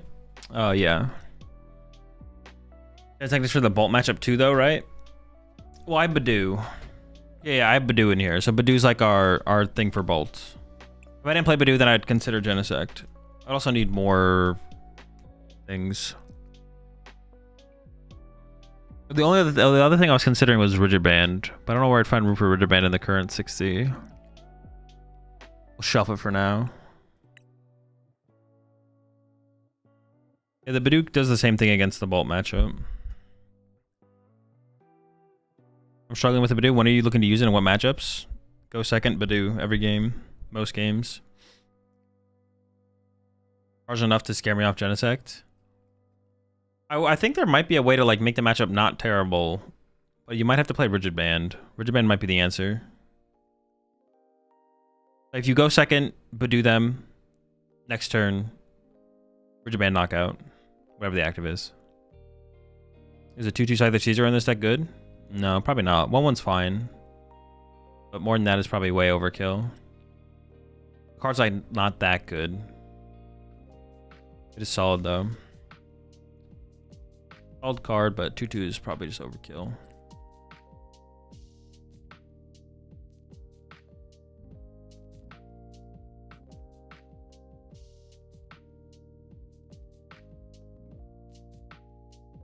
Yeah, the Rigid Band lets you survive the Chi-Yu, so it makes things awkward for them. But I'm not sure it's enough. They can still have like counter catcher, but I mean that's like one more thing they need, right? They have to find the Chi-Yu, get Charizard in play, and then from there, who knows? Also good against Flareon, yeah. Really struggling with the Piper Lapine Grim deck. Should I be rushing Monkey Frostlass or trying to get Grim on the board? Feels like I can't rush both. It just depends on the situation in the matchup. Speaking of Flareon, though, I did want to try a Flareon deck. I did want to try Flareon.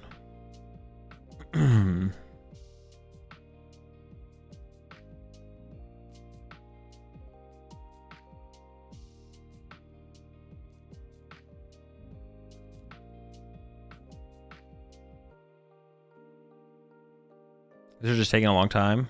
Yeah. Might be out of range.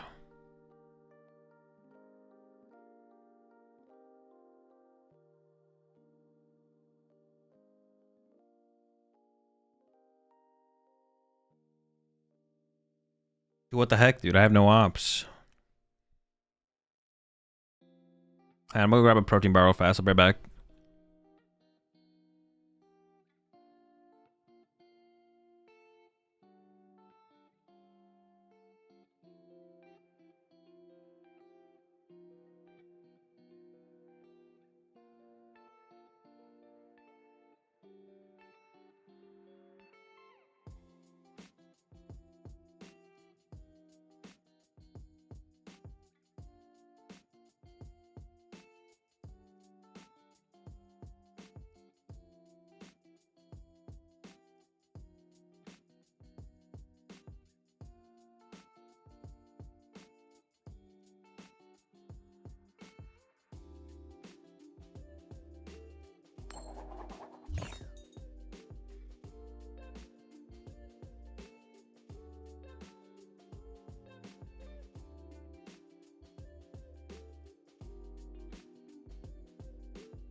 Wait, what happened? We get the dub?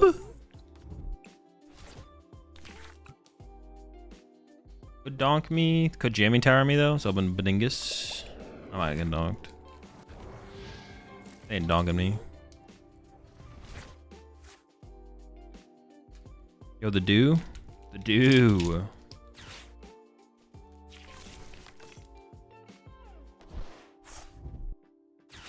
Yeah, sure, bro. Same.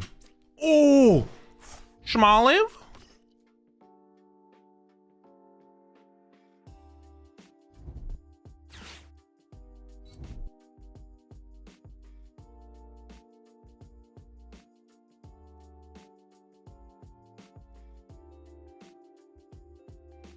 What is this BS, man? Just off the rip, going first, double poffing. I mean, I basically would have had the same thing, I'm not gonna lie. But still, what is this bullshit?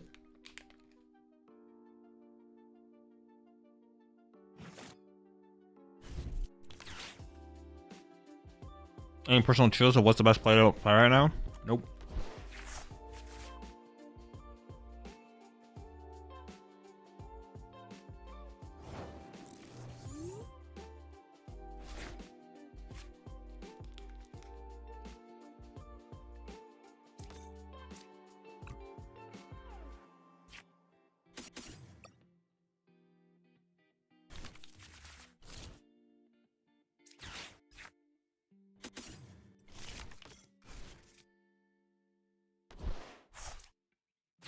Oh shoot, they're gonna get my gimme, bro. That 50 HP gimme, bro. He's done. He's cooked. No! Leave my gimme alone.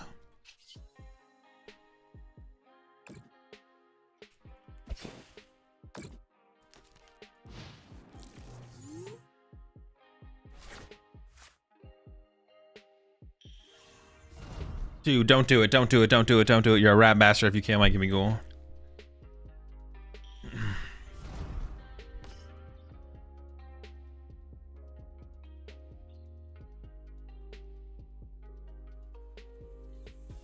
Why the 50 HP gimme? Call for family is just broken.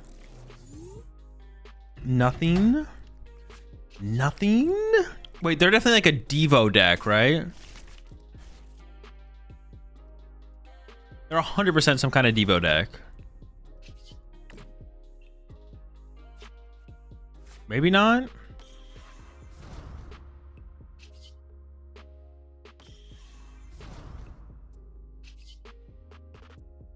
Oh, maybe I should have put, I should have set for Maniacs turn 1 to put ESP on top. Or I'll draw it here.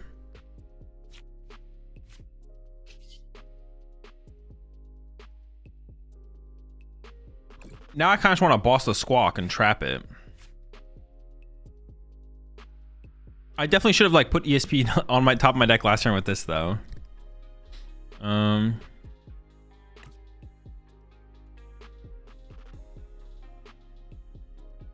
Cyber plus Academy to stack 3 cards. True. Dude, now I'm kind of scared. And we'll hit him with the Cypher. I'm gonna put this and this on top. Then we're gonna hit him with this and put the boss on top. I'm gonna hit him with a little pollen, a little itchy.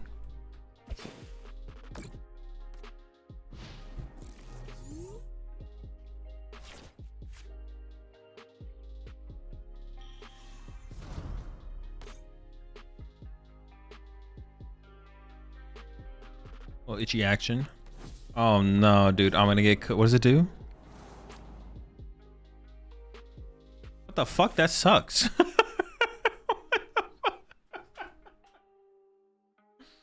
Dude, I don't lose these, right? I don't lose these. Do I? Do I lose these? What is going on?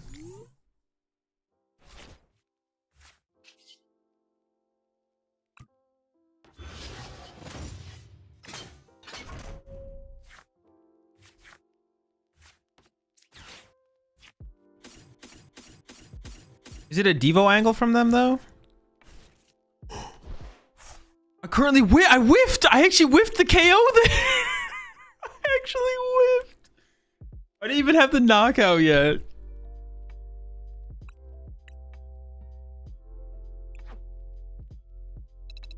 Holy smokes.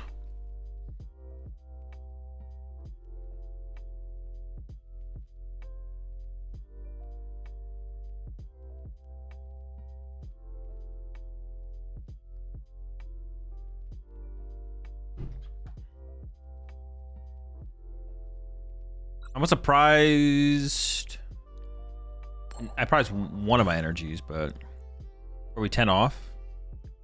Yeah, we were 10 off. What? Yeah, we were 10 off, yeah.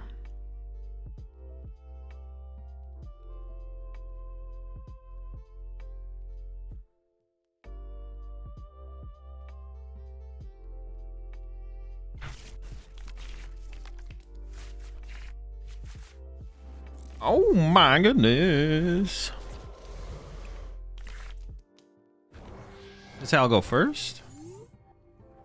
Oh, they decided to go second. Oh my. All right, lock in.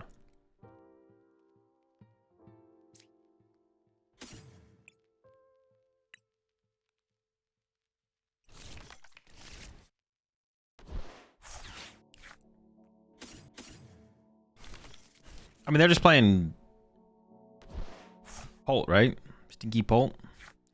Playing that stinky Polt deck, aren't you? You rat. You absolute rat. 3, 4, 5, 6, 7.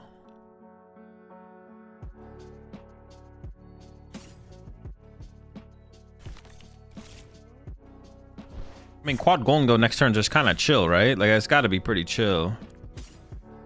Gholdengo.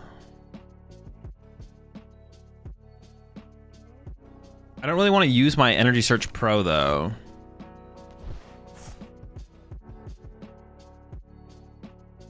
Like, using this is bad, right? Because I've just got Iono'd. No monkey? I'm going to Turo this thing out of play next turn. Don't worry. Don't worry. Calm down. We got this. We got this.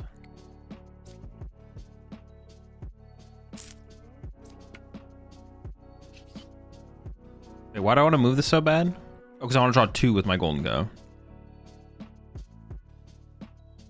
If I Turo 1, I don't want to Turo the 50. If I'm going to be attacking, I'd want to use minor errand running.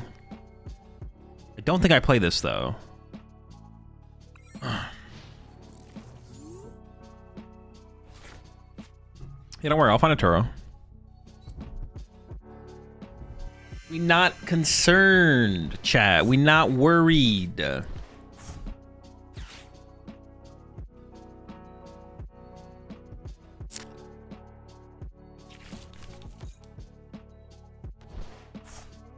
really got troopies like that in your hand, huh? Yeah, alright. Same. What are they, hacking?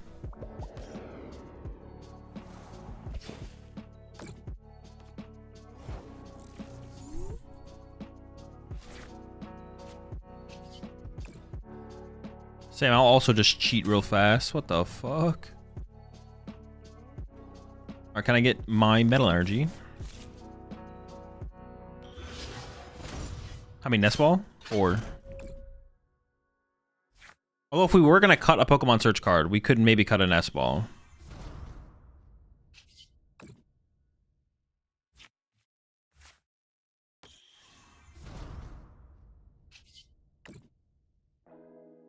I'm up to 4 metal and Gholdengo. I've been loving it. I honestly like the idea of the 4 metal. Dude, playing off the rip is so cringe though. Playing the Energy Search Pro off the rip. Hella cringe, hella cringe.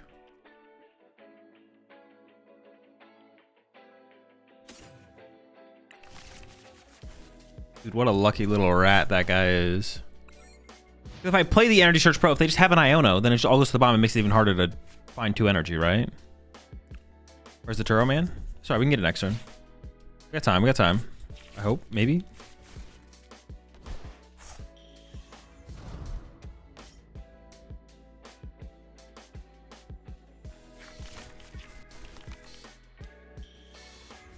You can shuffle your deck with Gen, though. True. But also, we want to save ESP to respond to their first Dragapult as well, right? That's like one of the ways we respond to the first Dragapult.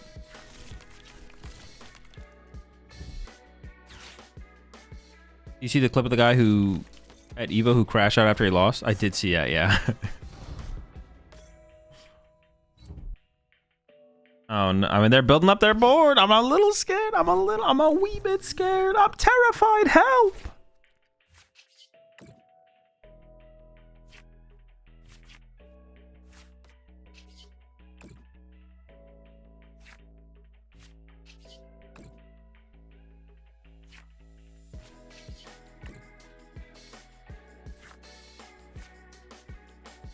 I mean, I don't know what you guys want from me. Like, I'm just out here. I'm chilling.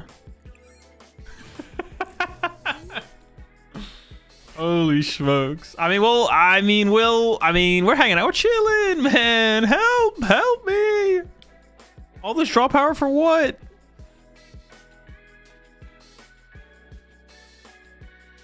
Air balloon active to get +1. No, I think it's worth using the air balloon yet. I'd rather just save it.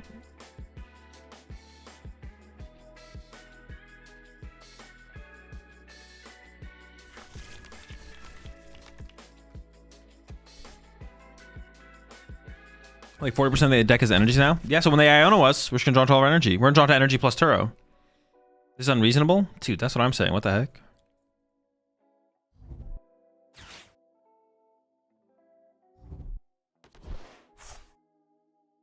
They about to hit an Iono and give you a medal. True. They're gonna hook us up. 100% hook us up here, right? Come on, hook me up, man. Hook me up, buddy. Oh, that 10 damage actually matters. That's actually kind of annoying, to be honest. Well, then they take a knockout and give me Fez draw. I don't even know if I care.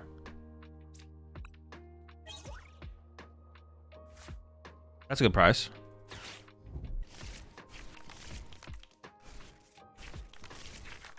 But I have nothing set up. Dude, all right, this is actually pretty bad. This has actually gotten pretty bad, I'm not gonna lie. This is pretty bad. Pretty bad, pretty annoying, pretty cringe. You name it, it is. We don't have like a medal established. Yeah, pretty annoying. We actually might just lose. They might just be too fast here.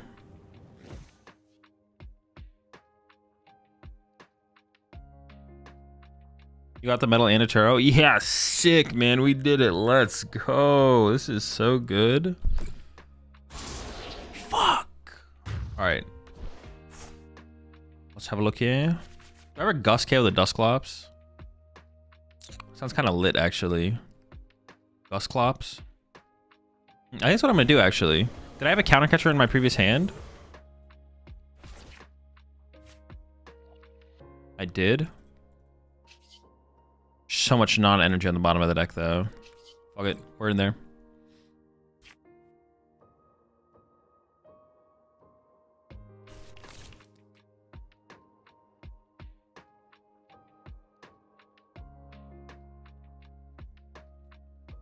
Oh, why did I should have pushed up a Gholdengo, bro. I always do that.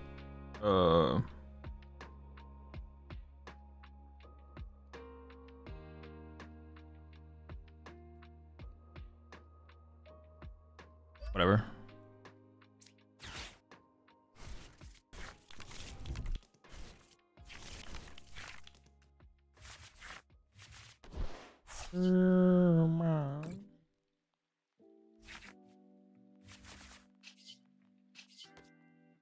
All right, this is looking really bad. Dude. I get the picnic basket? Can I get the... Okay, can I get the counter? I wanted the counter catcher is what I wanted. I want to counter catcher KO this guy. Holy sh... I'm just going to go next, man. Oh. It's tough. What card should Grim tech to improve the Dengo matchup? More Frostlass, probably. You get Monkey up, though? I mean, not even.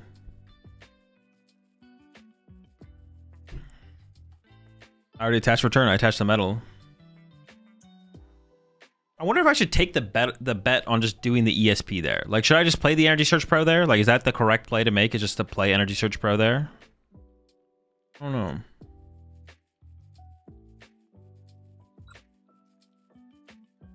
Probably not, right? It's probably not correct.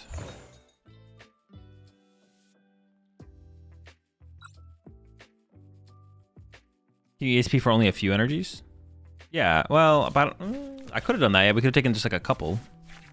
Give me just a few. Give me a couple energies here.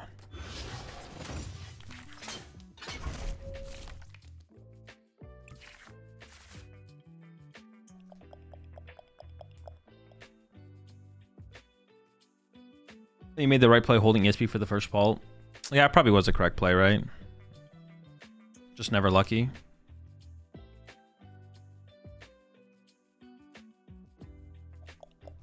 All right, not opening Fez is very nice. How many Pult have you hit tonight? A lot.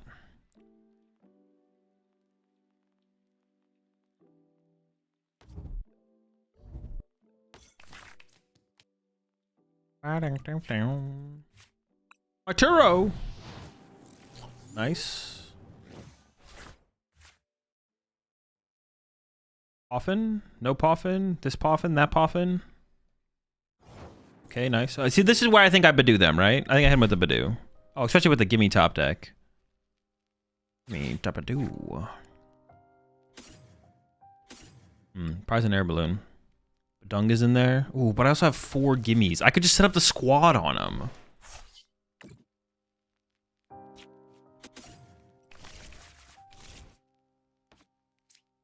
Badoo does seem very strong here, though. I'm actually not sure what's best, so we're just gonna go with this and see how it goes. I like the idea of the Badoo, so we're gonna rock it. Cypher seems weak here. I'm gonna give it up.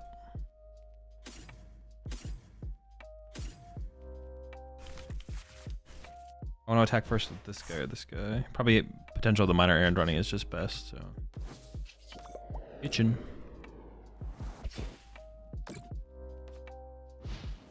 Small bro, they got 3 box, 2 jacks. I don't think any pult build right now plays that on average.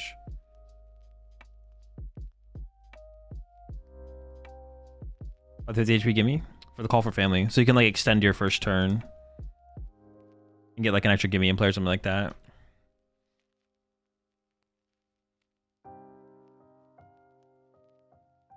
Oh, that's the version of Gholdengo with Tortuga.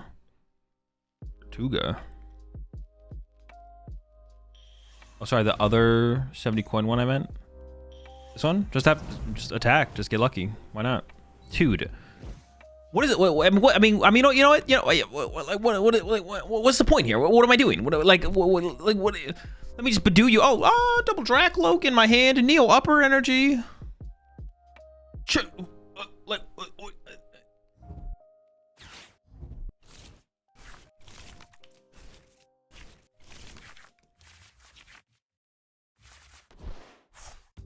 Alright, 2 Gholengos on the bottom of the deck. Well, actually, I have to shuffle because my hand's just dead.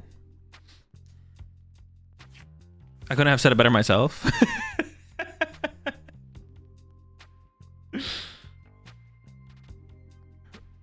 What are we doing? Where are we going? Like...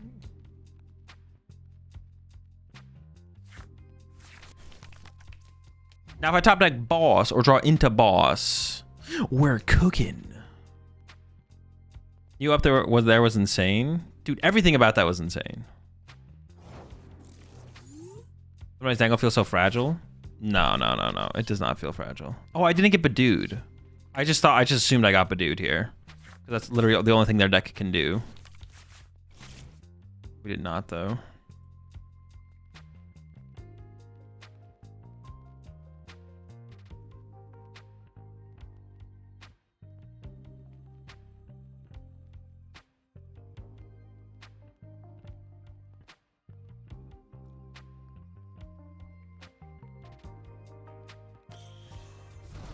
Do I want to commit to the monkey or do I want to commit to a gimme ghoul? I'm almost like tempted to commit to a gimme ghoul.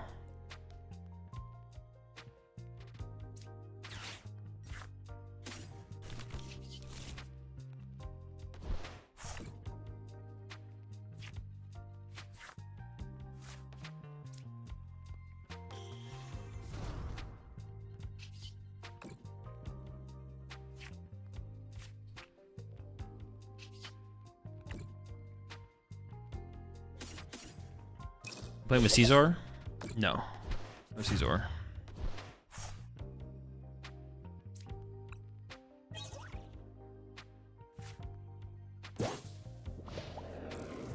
We swap the Rockets Bomb for an Enhanced Hammer? No. Definitely not. Not against an Enhanced Hammer, though. But I want the Rockets Bomb for sure.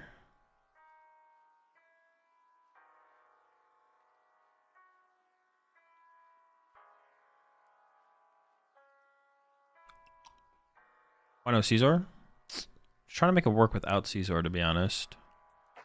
I don't think Caesar is bad in the deck or anything, but...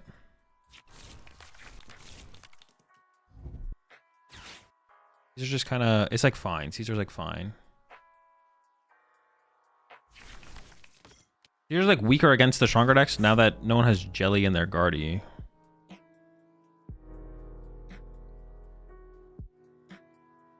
They can't afford to attack with Dracloak here, right? I don't think so anyways. Maybe got those nest ball for an, cut that nest ball for an enhanced hammer? No, I'm not adding an enhanced hammer, I don't think.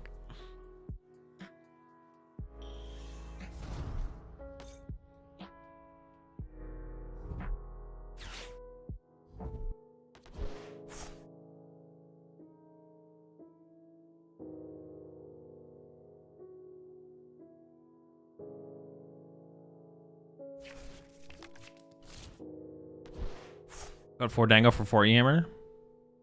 Now we're cooking.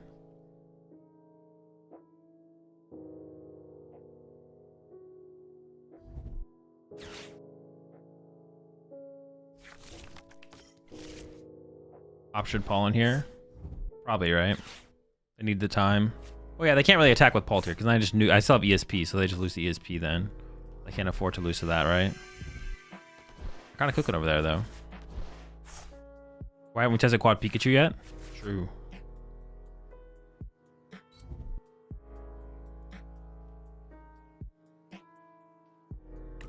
Itchy. Snitchy Pollen.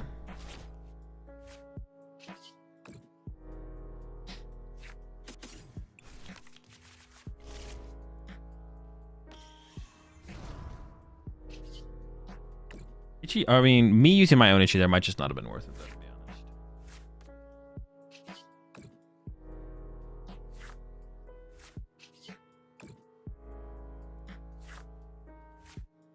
Wait, so if I can draw one more energy here? But dude, I'm about to get Iono'd here for sure.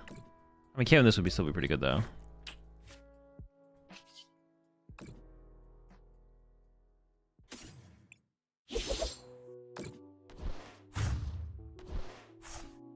Badoo.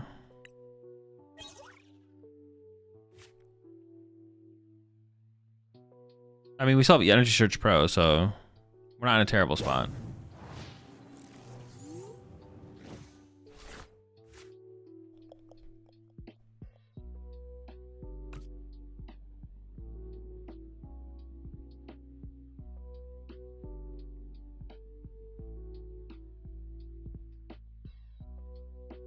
But doing in this matchup is honestly probably just not worth it. Because then eating up my bench space later is kind of cringe.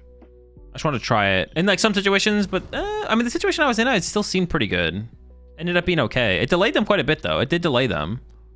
Or maybe it did work out. We'll see how this game plays out from here, but I have so many gosh darn items in my hand.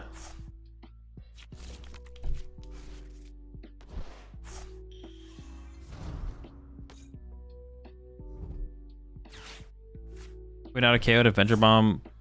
Played nice. I mean, I was item locked on the last turn, so no.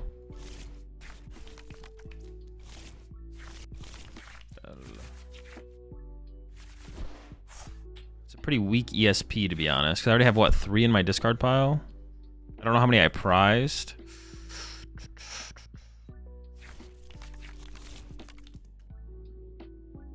Now, putting the Badoo in play early, if I can find a Turo earlier, would have been nice, to be honest, but I didn't find a Turo earlier, so.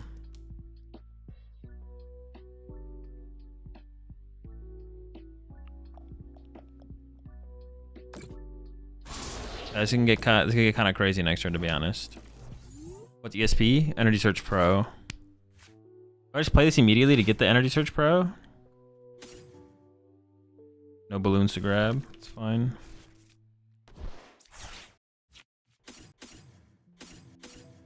I'm 1 energy short here. See what we draw.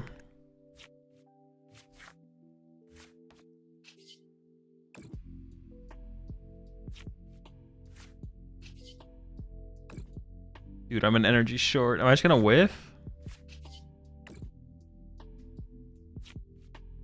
Huh. We do just be whiffing.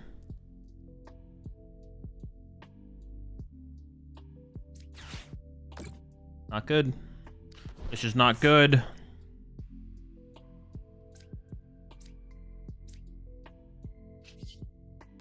They have time to use Monkey Dory, so I don't even think I attack here. Oh, I kind of have to though, right? Oh. Badoo? Oh, we could just Badoo them. Sure, yeah. So bad.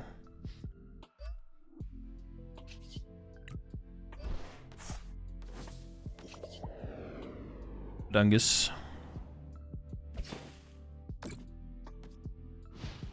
Did I have a boss in hand? Probably, yeah. But it doesn't let them, they can't develop their board anymore, which they might like to do. Oh, but now I don't get to, I don't even know if that's worth it, to be honest, because now I don't get to develop my Monkey Dory next turn because I had to retreat both my energies there. If I had an air balloon there, that would have been way better. If I had an air balloon there, that would have been way better. Not though.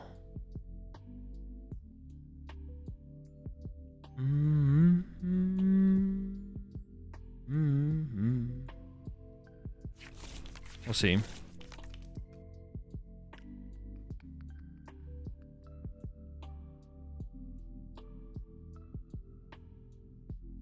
La.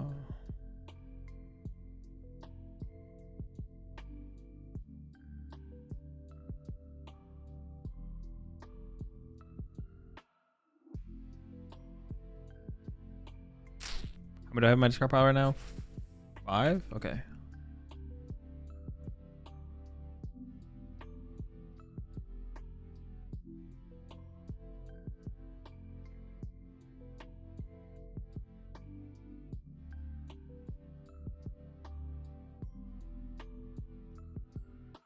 They're really cooking over there.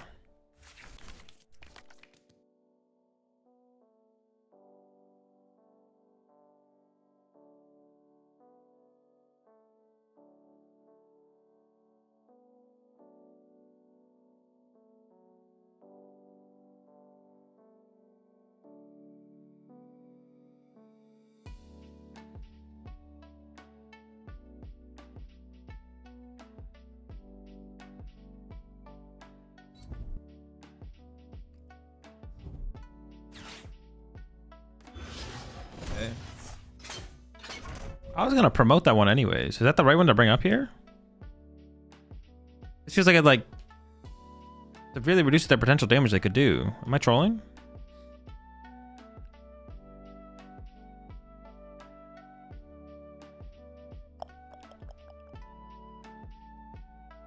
Yeah, it feels like a misplay to me, but I don't know. Maybe they know something I don't.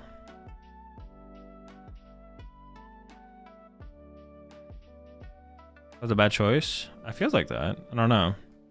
I guess it takes away my Turo option. Like now I can't Turo this turn, right?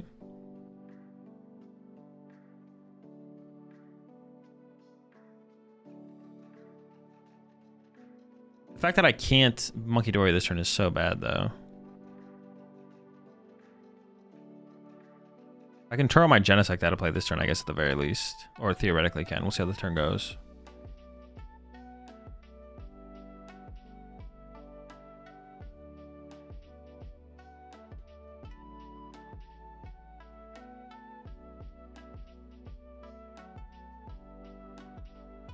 Holy cook, bro. They are cooking. Do I Turo that one now? Or do I just not Turo? Maybe I just don't Turo. They can't even win next turn, right? Unless I'm trolling.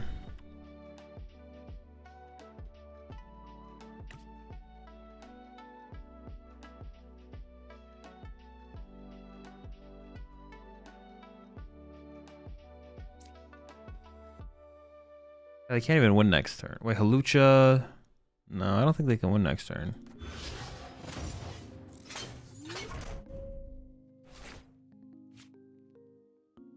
I still feel like I'm so far behind though. I don't know.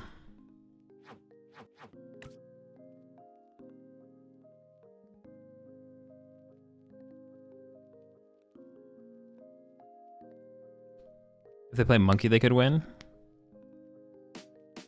Well, no, I'm going to KO this turn. Monkey doesn't change anything.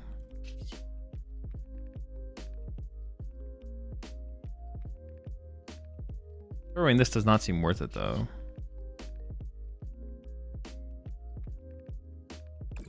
Fine, Bingus.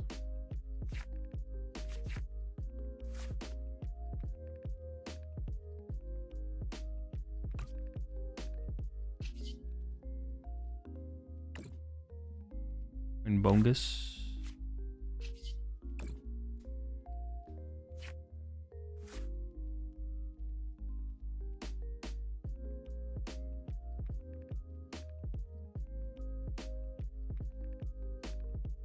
Oh, I'm short on energy here. Oh no, I have Superior. Okay, so I could go like Badoo, Bench Monkey Dory.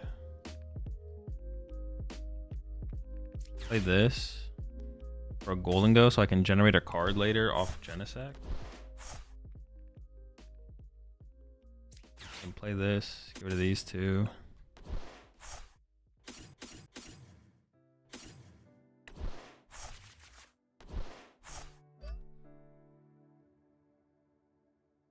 I want to play the Tool Scrapper. Is that fine? Sure, Scrapper. Nest Ball for Fez. No, I kind of don't want a Nest Ball for Fez. What's left in my deck?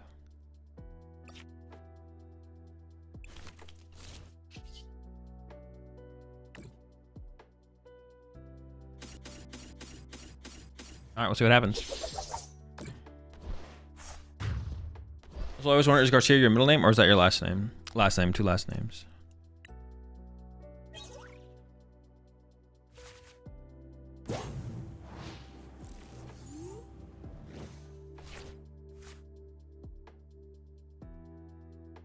Yeah, we'll cut back down to one Iono. And more good cards.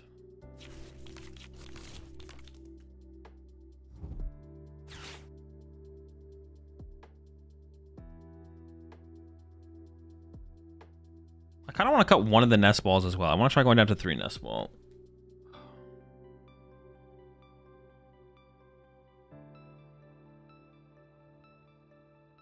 Could have cut it for another metal. I don't know if I want another metal. I wouldn't hate 4 metal. The more I play against the Pulp matchup, the more I just want a 4th metal energy. But I think I would just cut it dark. I think I'd say 11. What would you have for the Nest Ball? I don't know. Let's look at the list and think about it.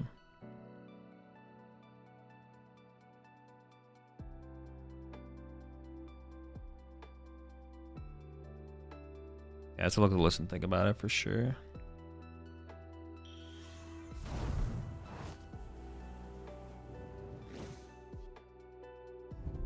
I mean, they can basically do whatever they want, right? Oh, wait, can they win? Or they're just gonna try and trap it. It's kind of annoying.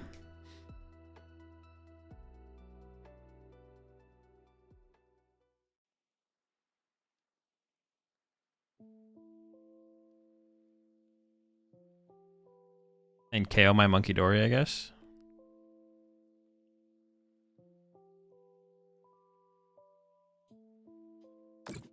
Oh, maybe not.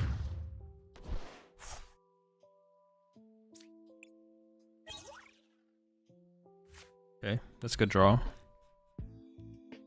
I second Turo in the deck, so we don't just like lose to this. But it's unfortunate that I scrappered the balloon. I maybe shouldn't have done that, to be honest, but we'll see.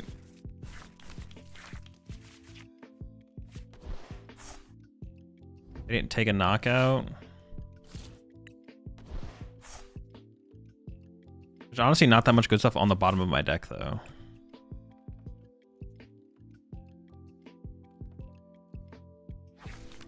Night Stretcher and Monkey Dory gone. Is Artisan still in deck? I believe it is, yeah. Maybe a switch? No, I'm not ever playing a switch in here. Why Tool Scrapper the balloon there? Because I want to get rid of the Tool Scrapper. But it probably wasn't worth it, to be honest. Yeah, I just want to get rid of the Tool Scrapper. Mid card.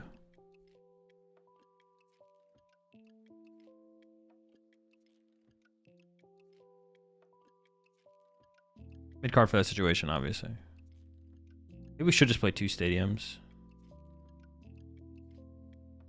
For jamming towers.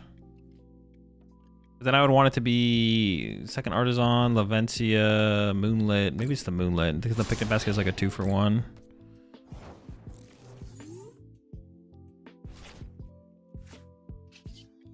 I don't shuffle the deck here. We just draw into the Turo.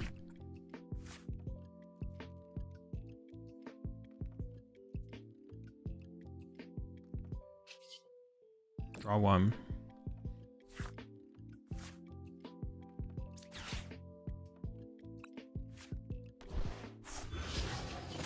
Draw 2.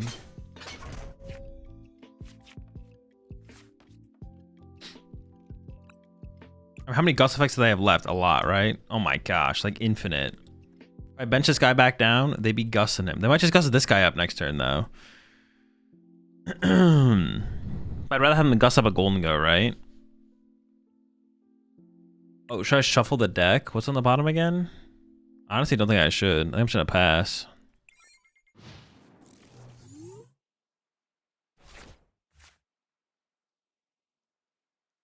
Coin bonus, the one without energy first.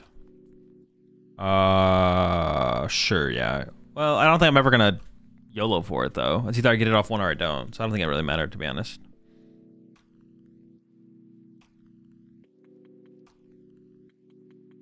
It would be nice to build up a dark energy on my Monkey Dory. But I could even move 30 back to their side, to be honest, because I doubt they have. I don't think they have an out right now.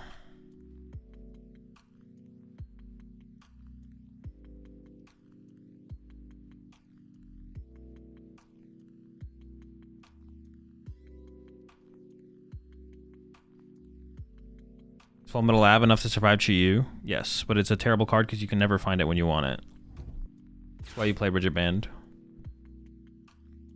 Yeah, Full Metal Lab is just a terrible card in this deck. Because you don't get any value out of it immediately by putting it in play. And it's impossible to find because we can't find stadiums.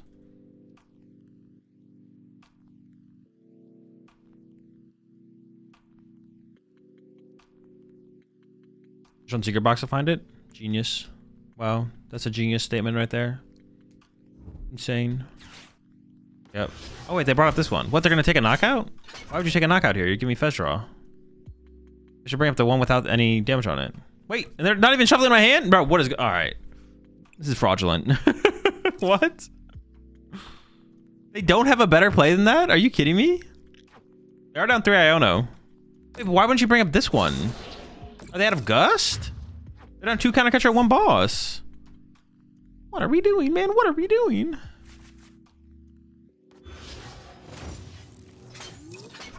Oh, I only need 1 prize card as well. I didn't have to KO the active. There's 1 Superior on the bottom of the deck. And a Night Stretcher. And an Energy.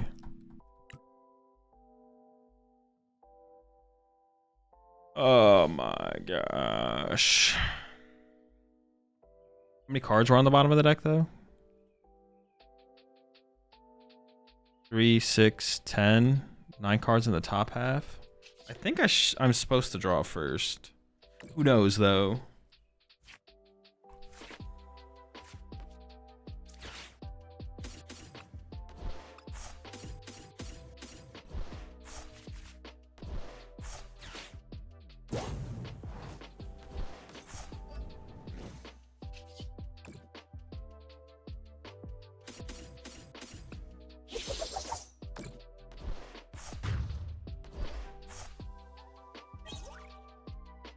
Oh, my Fez was prize. What the heck? What a scam. What the f...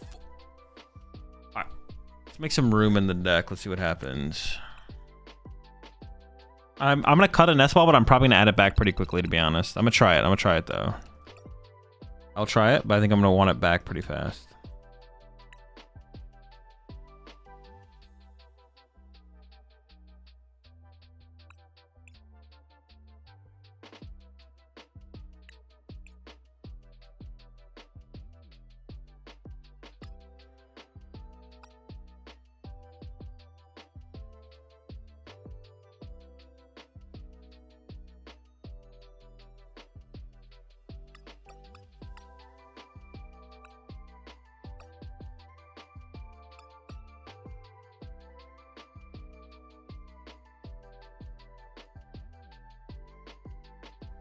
Appreciate the 51 months there, Pokey Dubs.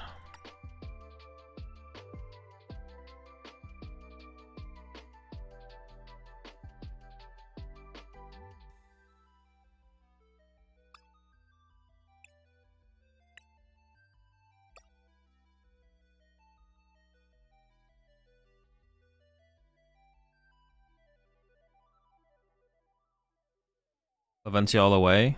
It's like so mid though. It's like okay.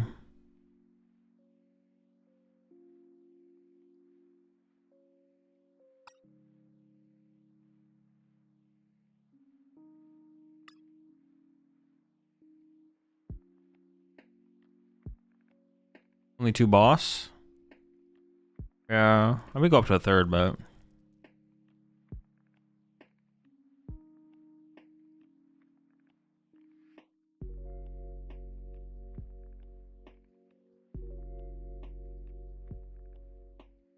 have you tried non-ESP Dingus builds? No. A little bit, but not really.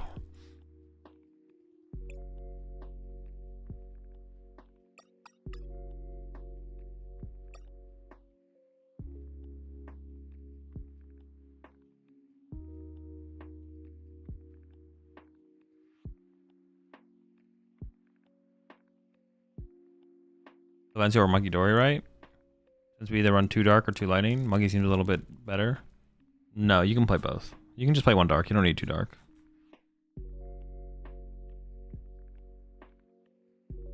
One dark is fine.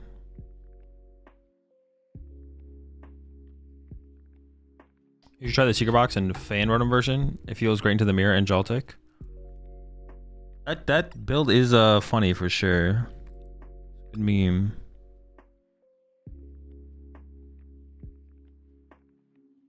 It's a little bit like what this build is trying to do with the Badoo, but instead you're just attacking and off the rip, which is kind of cool.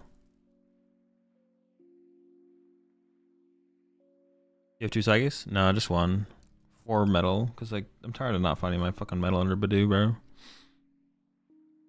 tired of it, man. I'm tired of it. I'm exhausted.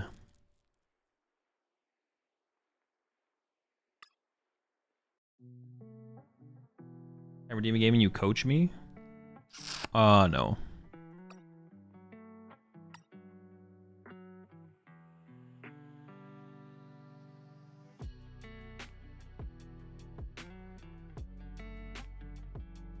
What if I did Moonlit and a Picnic Basket? Is that just like too rude? Yeah, would even play one? Oh, that sounds fun. Feels bad, but maybe course? No, it's terrible. It's worse than bad.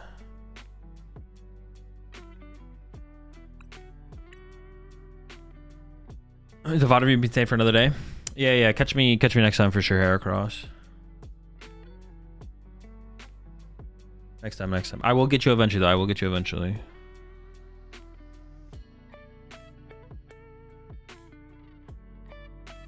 If you're by tomorrow or Friday, I should definitely have time to do it.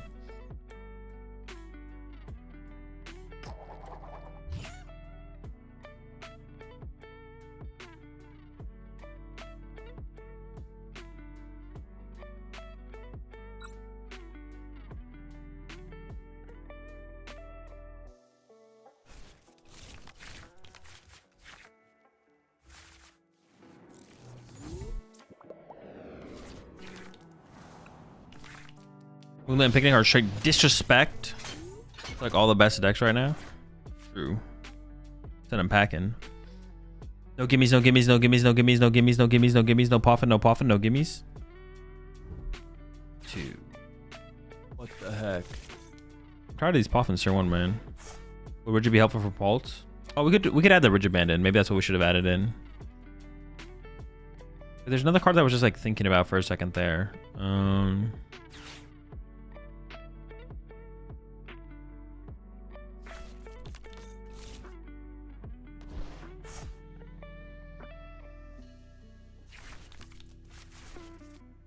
Why are they cooking like this, man? Stop. Rigid Band. There's another card I was thinking about. I thought someone mentioned it, but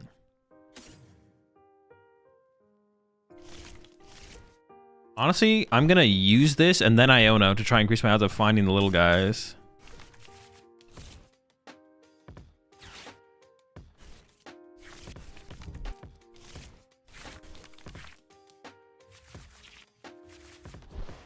Yeah, get him, gimme.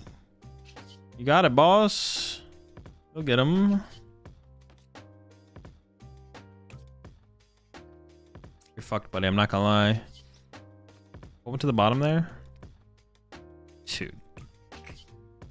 I mean, they're probably not gonna boss KO this guy, but I think if I should do anything else. Not the call for family. I don't even think I would call for family. I think I would still Badoo, right? I don't know. Like, maybe they can't find their energy, right? That's what we can hope for here, I guess.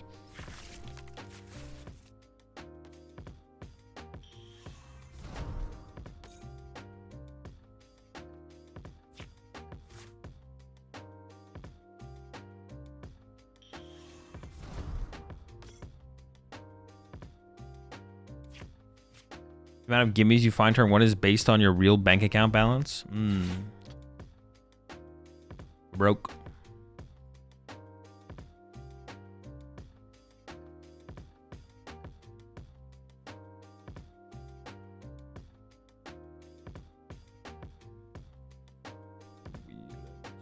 If I top like a Poffin here, I could Turo Genesect and then just Ichipon again until I get to the play. What's the thought process for not investing from metal to thin slots attach? Well, attaching is basically irrelevant, so that doesn't really matter. And then if I play the vessel, I shuffle my deck, and the cards on the bottom of my deck are worse than the cards on the top of my deck after the Iono. Also, like, getting attachment ahead of time just is basically irrelevant in this matchup. I mean, they're swinging. This is what I want to see, though, to be honest. This is literally what I wanted. I wanted them to swing here. Swinging there seems ill-advised. Get him, gimme. Continuous coin toss. Knockout, bud. Alright, so... Arvin. Ooh, or... I think I'll settle for the Arvin. Yeah, they kind of just threw there. Oh, wait, I had another gimme in here. I didn't think I had another gimme in here. It's probably fine.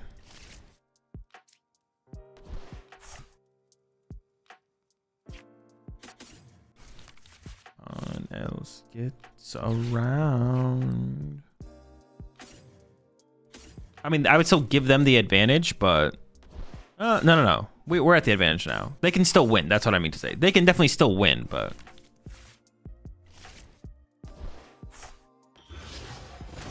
We definitely have the advantage here. But it's still winnable for them. Another gimme? Oh my, gimme Ghoul. Actually, no, give me this thing. What the heck? Nobody script.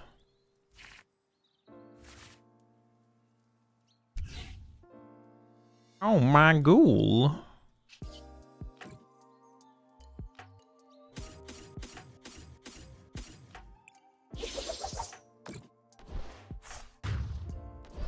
Yeah, it's kind of cooked now for sure, right? As Electric Worlds, would you ever do a stream where you get hammered and drink 30, 40 beers and review the world's footage, stream footage? No.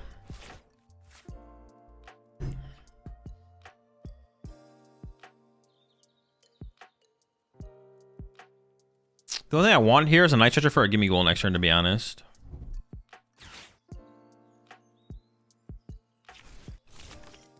Wait, what is this? What is this? What? You can't do that back. Out of Timmy's? No Timmy's?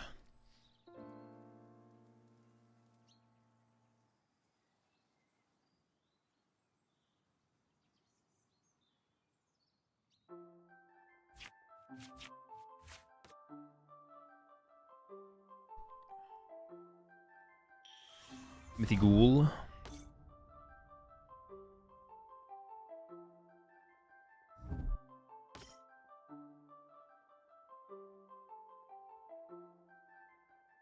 That's the lad, Timothy Ghoul. What does the Badoo do in the mirror?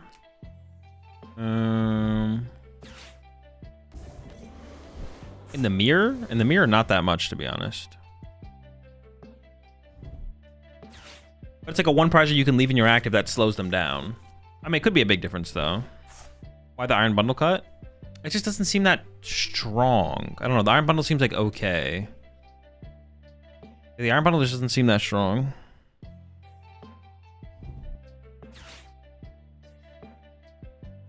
It's really good against Joltik Box, but I don't think I'm trying to tech for Joltik Box.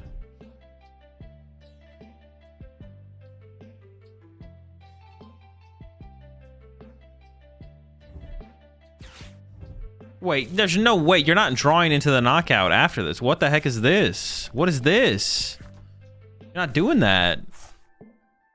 Do it, you're cringe. Remember that. What do they need? This is probably the correct play, though. I'm not gonna lie. Like, they're making the right play, but they're not gonna get it like that. Also, I got the nice trick for the Fez, so I'm feeling pretty... Oh my dude, you whiffed. Oh my dingus.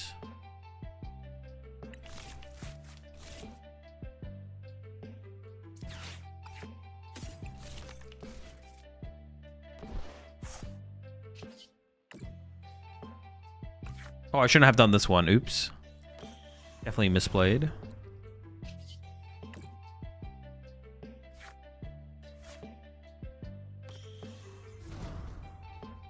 Wait. I have enough. Yeah, what the heck? We have the KO. What the heck?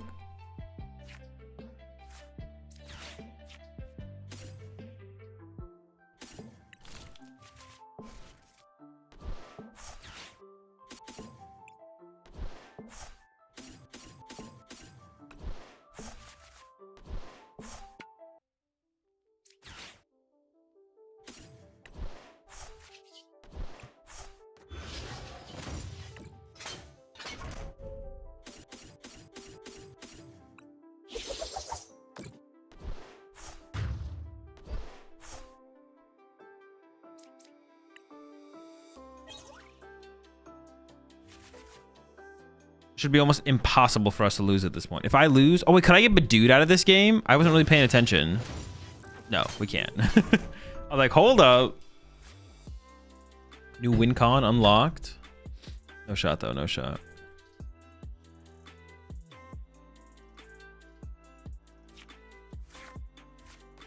For a second, I got nervous, though.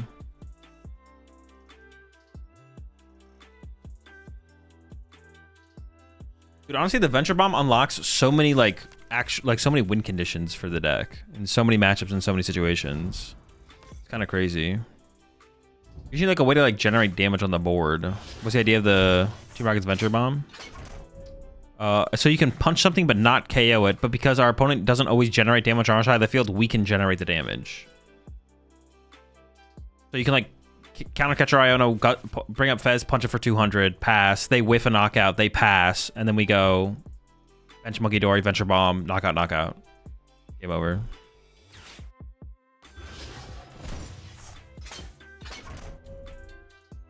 There's only one bomb. It is only one bomb. Halucha can do the same thing, but the problem with Halucha though is it only does 1 damage, so it does it against less things. Yeah.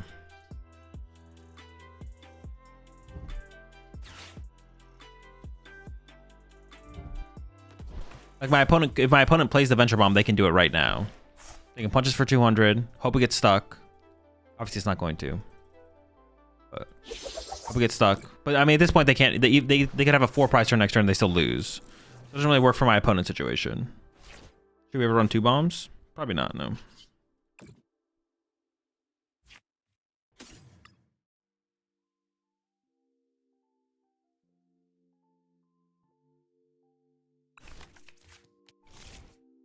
Vessel isn't actually an out to win the game later. I might just Turo this turn. Let's see what we draw. Oh, okay, never mind.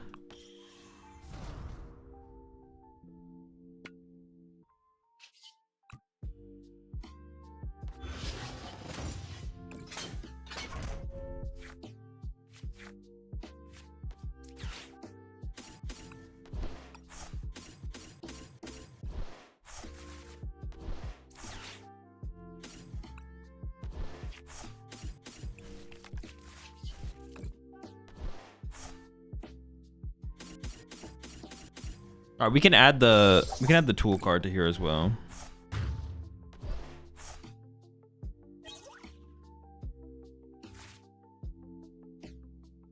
I should have gone with the KO 50 HP, give me gold last turn, and then try the 4 price turn, but give it a super quick anyways. Yeah, you were just super far behind.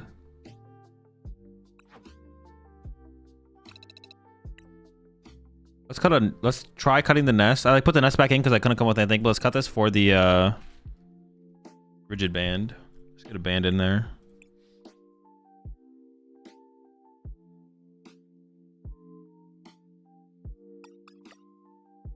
All right. That's where we're gonna sit for the 60. Dude, I don't know, man. I'm stuck.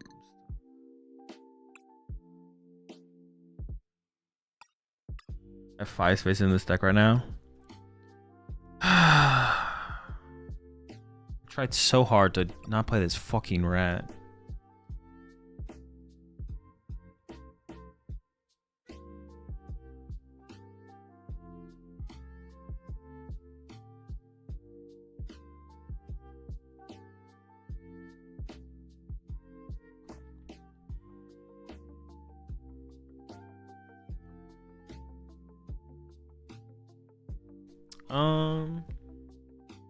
Or do we play the Gravity Mountains?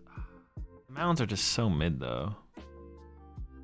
If I had to pick one thing, like if I want to just help the pulp, because the mountains are like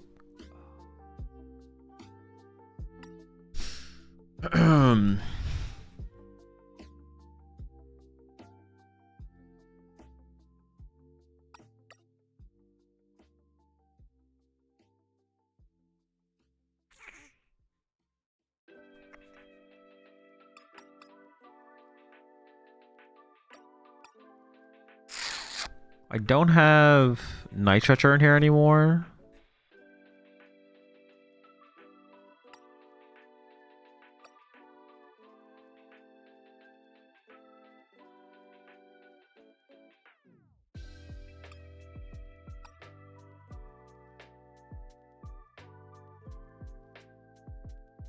So far, I haven't hated the lack of Latias. Second for Pult? No, it just doesn't work. They don't draw prize cards in the matchup. Ask it's worth playing? No, not for playing Clefairy. I think I'm just committed to the Clefairy now. It's on that Paldean Taurus from Journey Sparks for the Dango matchup. For what deck? XP share? No, I don't think so. I'm thinking about putting the leaves in here. There's just too much BS. Too many grass weak rats to not play it. Paldean Taurus from Journey Sparks for Dango matchup for Joltik Box.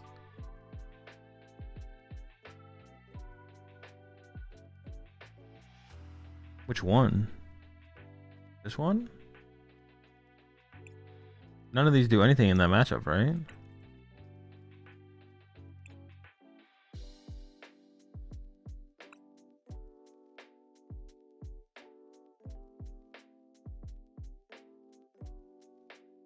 Leaves and switch the move? Yeah, I'm still keeping the switch. If I cut switch, I have to play Future Booster Capsule. I have to play Future Booster Capsule or if I cut the switch, I have to play the Future Booster Capsule or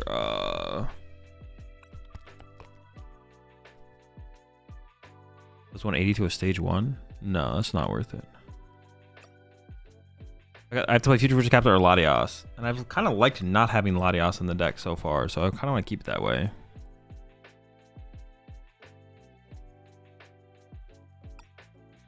I've not really missed Latias at all. So we've been able to make it work without Latias pretty well. I think we should probably do the double air balloon then. Everything you can.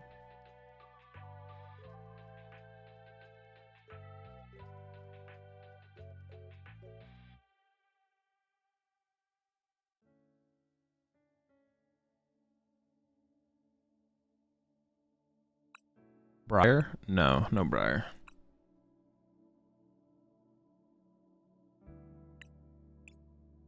You need Blood Moon with Iron Leaves and Clefairy? Yes. Neither of those cards replace Blood Moon.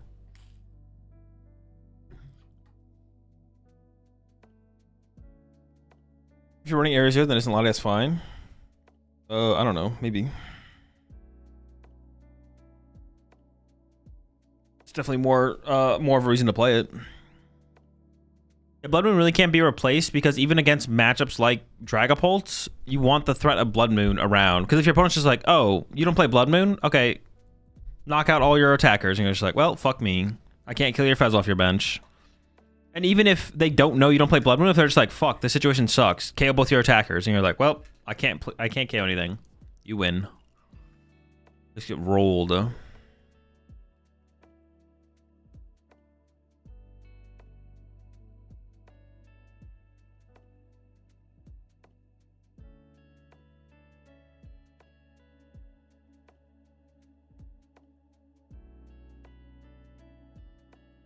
Any of the single players, Magnezone or Electros, any good? No, not really.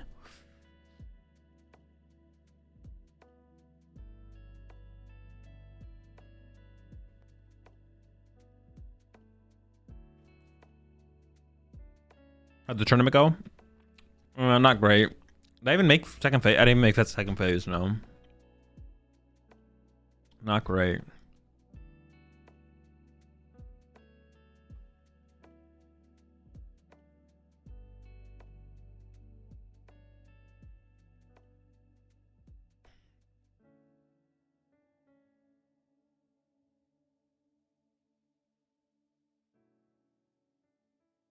Actually, hang on. If we go back to this. What if I didn't do that and I put the second Mew was actually kind of cool. I kind of like the second Mew. More draw power, the better.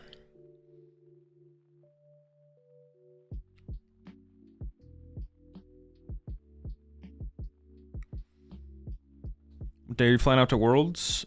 I'm flying out on Wednesday. Dude, it's coming up fast.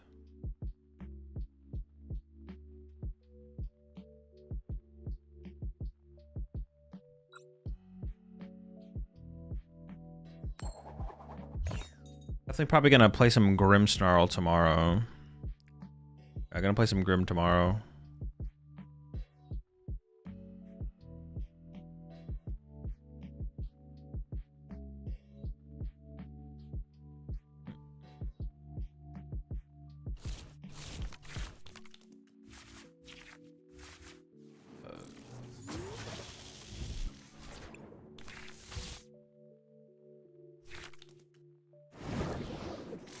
Run? Oh, I'm going first. What the heck? Cringe. Oh, should definitely cringe. I mean, it's definitely Grimmsnarl, right? Put Baron Grimmsnarl? I don't know. Haven't tried it. I don't have an energy in hand. I could get Badooed.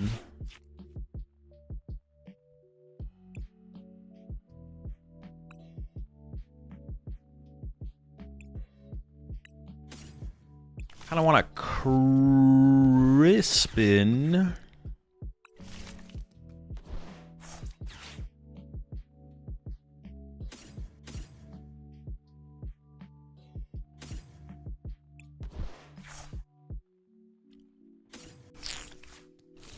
I'm scared of Badoo. I'm scared of Badoo. I don't want to get badunked on here. Also, whiffing turn one attachment doesn't feel good either, so. Yeah, I'm not trying to get badunked on.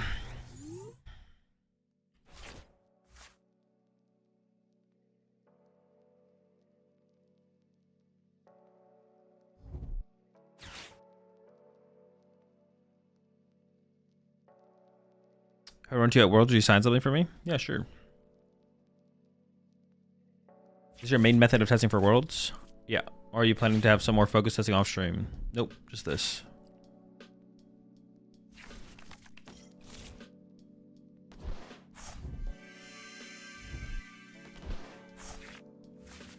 Did you add Regiment and what did you cut for it?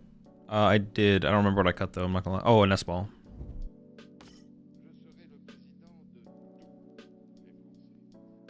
No Team Evo? Oh my.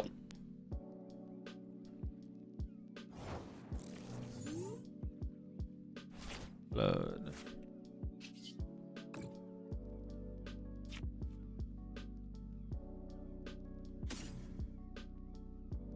I go Hands and Joltik here. That's pretty good, right? It's a pretty good combination of squad.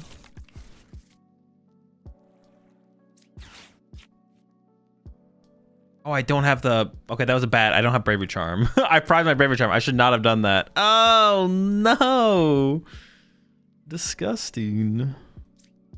These rats, bro. These freaking rats. Always these rats, man. My Bravery Charm. Oh, goodness.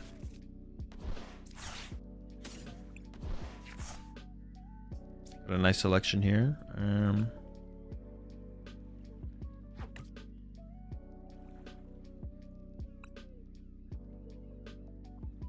Honestly, this all sucks.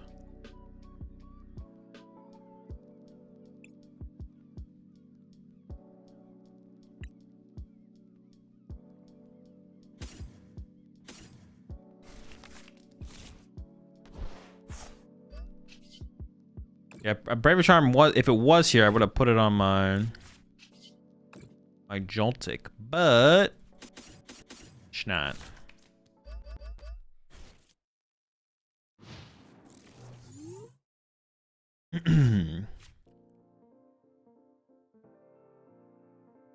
I should not have gotten Joltik there, because now they can just KO double Joltik with Candy Grimmsnarl, which is subpar.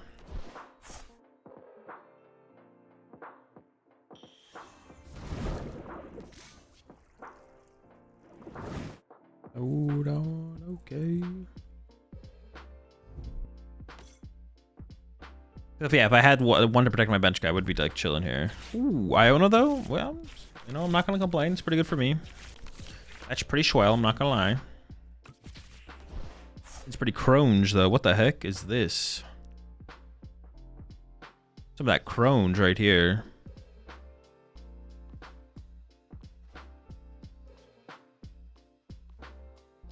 Definitely an Amp the Frostlass angle. I mean, they're definitely retreating it, right? They're not gonna leave him the active.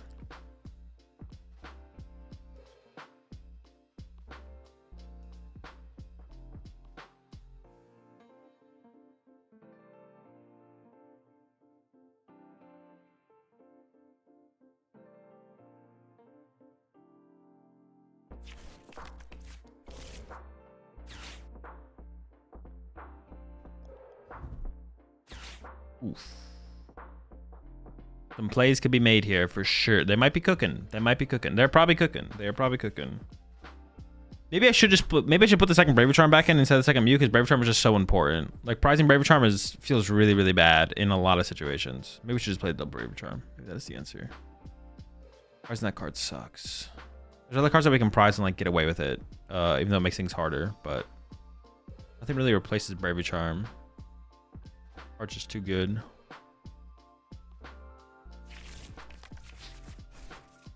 Did they already use Spikemuth though? Oh, they might have a Grimmsnarl in hand, right? Oh.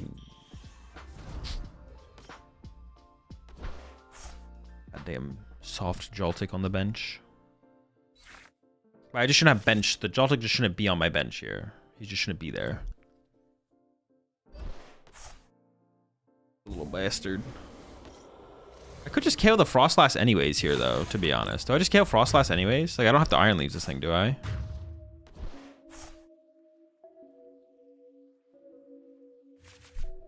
Like, what if I just go boss KO Frostlass? Just if I get the boss off the Fez. I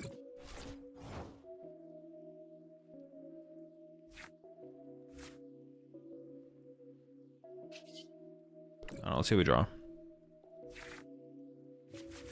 What the heck is this?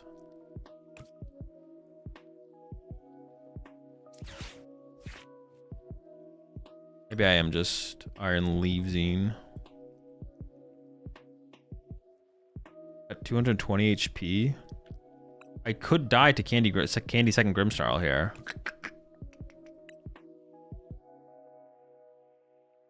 No Bravery Charm for it. Oh man.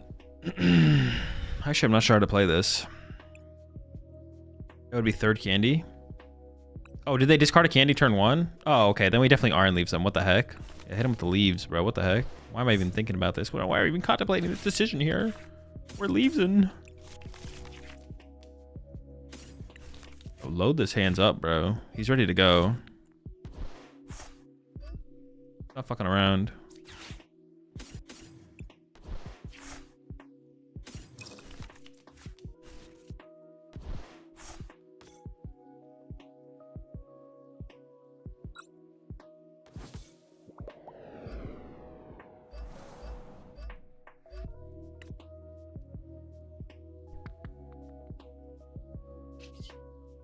Bonk. Yeah, I didn't see that they discard the candy turn 1. That's why I gotta check that stuff.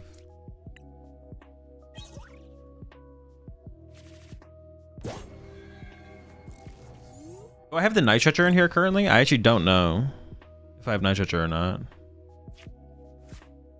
I don't remember.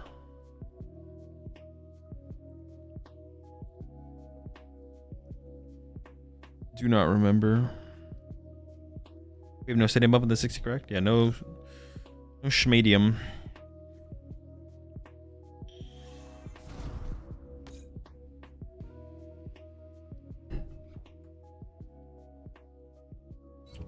Stretchers unless according to the extension. Oh, did I update it in there? I could just check that myself. What the heck?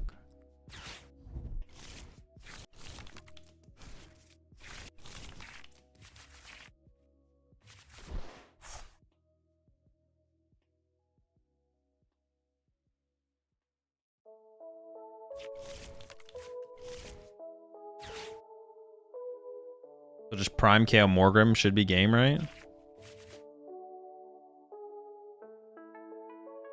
It should be cooked on a Prime KO Morgrim.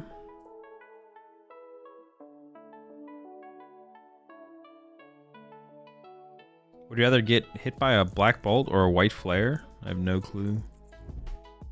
Probably a white flare, right, though? Because it's like fire versus lightning. I think I'd rather get...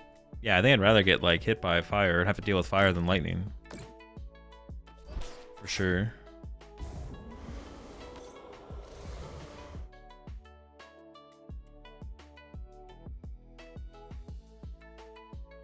TM Evo into D's.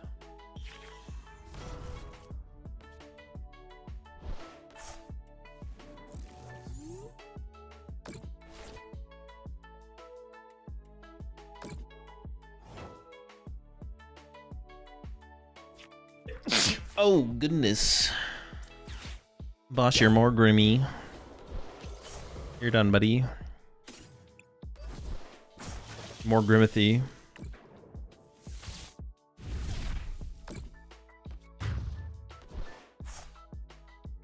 Okay, the thing with the Bravery Charms, though, is we only need, like, one Bravery Charm.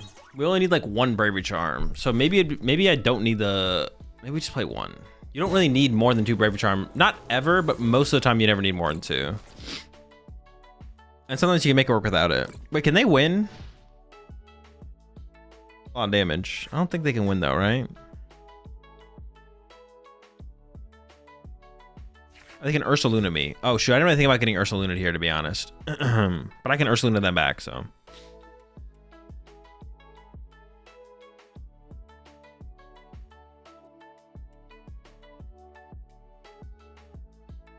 Morgrim more like less grim? Bro, that's what I've been saying. I'm saying that for a long time now.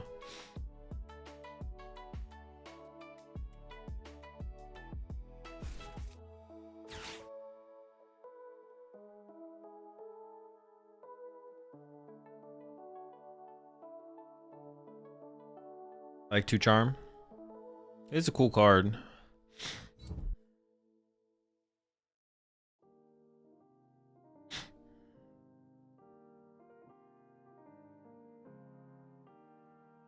Filchgrim.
I don't know what I have left. I'm pretty sure I have it all though. Yep.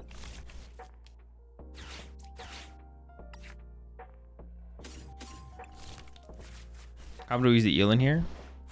Use it against some more aggressive matchups. Like you use the eel against use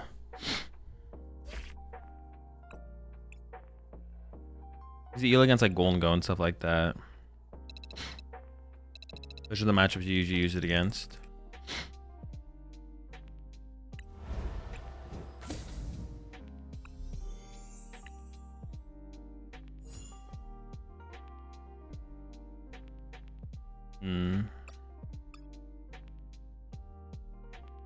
I do have the nitrogen in here.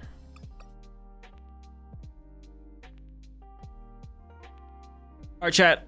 I gotta go. I'm gonna head off for the night. I'll be back tomorrow. Streaming tomorrow. Yeah, I'll be streaming tomorrow. No plans for tomorrow. Maybe playing a tournament. I'm not sure. Is there tournaments tomorrow?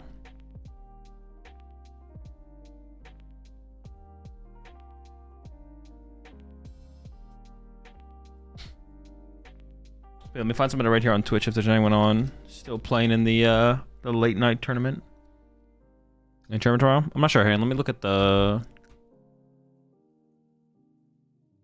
I might just grind ladder though. Even if there is a tournament tomorrow, I kind of feel like just grinding ladder. I'll probably play in the Doom tournament on Friday. Yeah, I'm just gonna commit to not doing a tournament tomorrow, to be honest. I'm just gonna grind ladder tomorrow. No tournament. No tournament. I'll probably play in the tournament Doom though. And go ahead and raid Jake.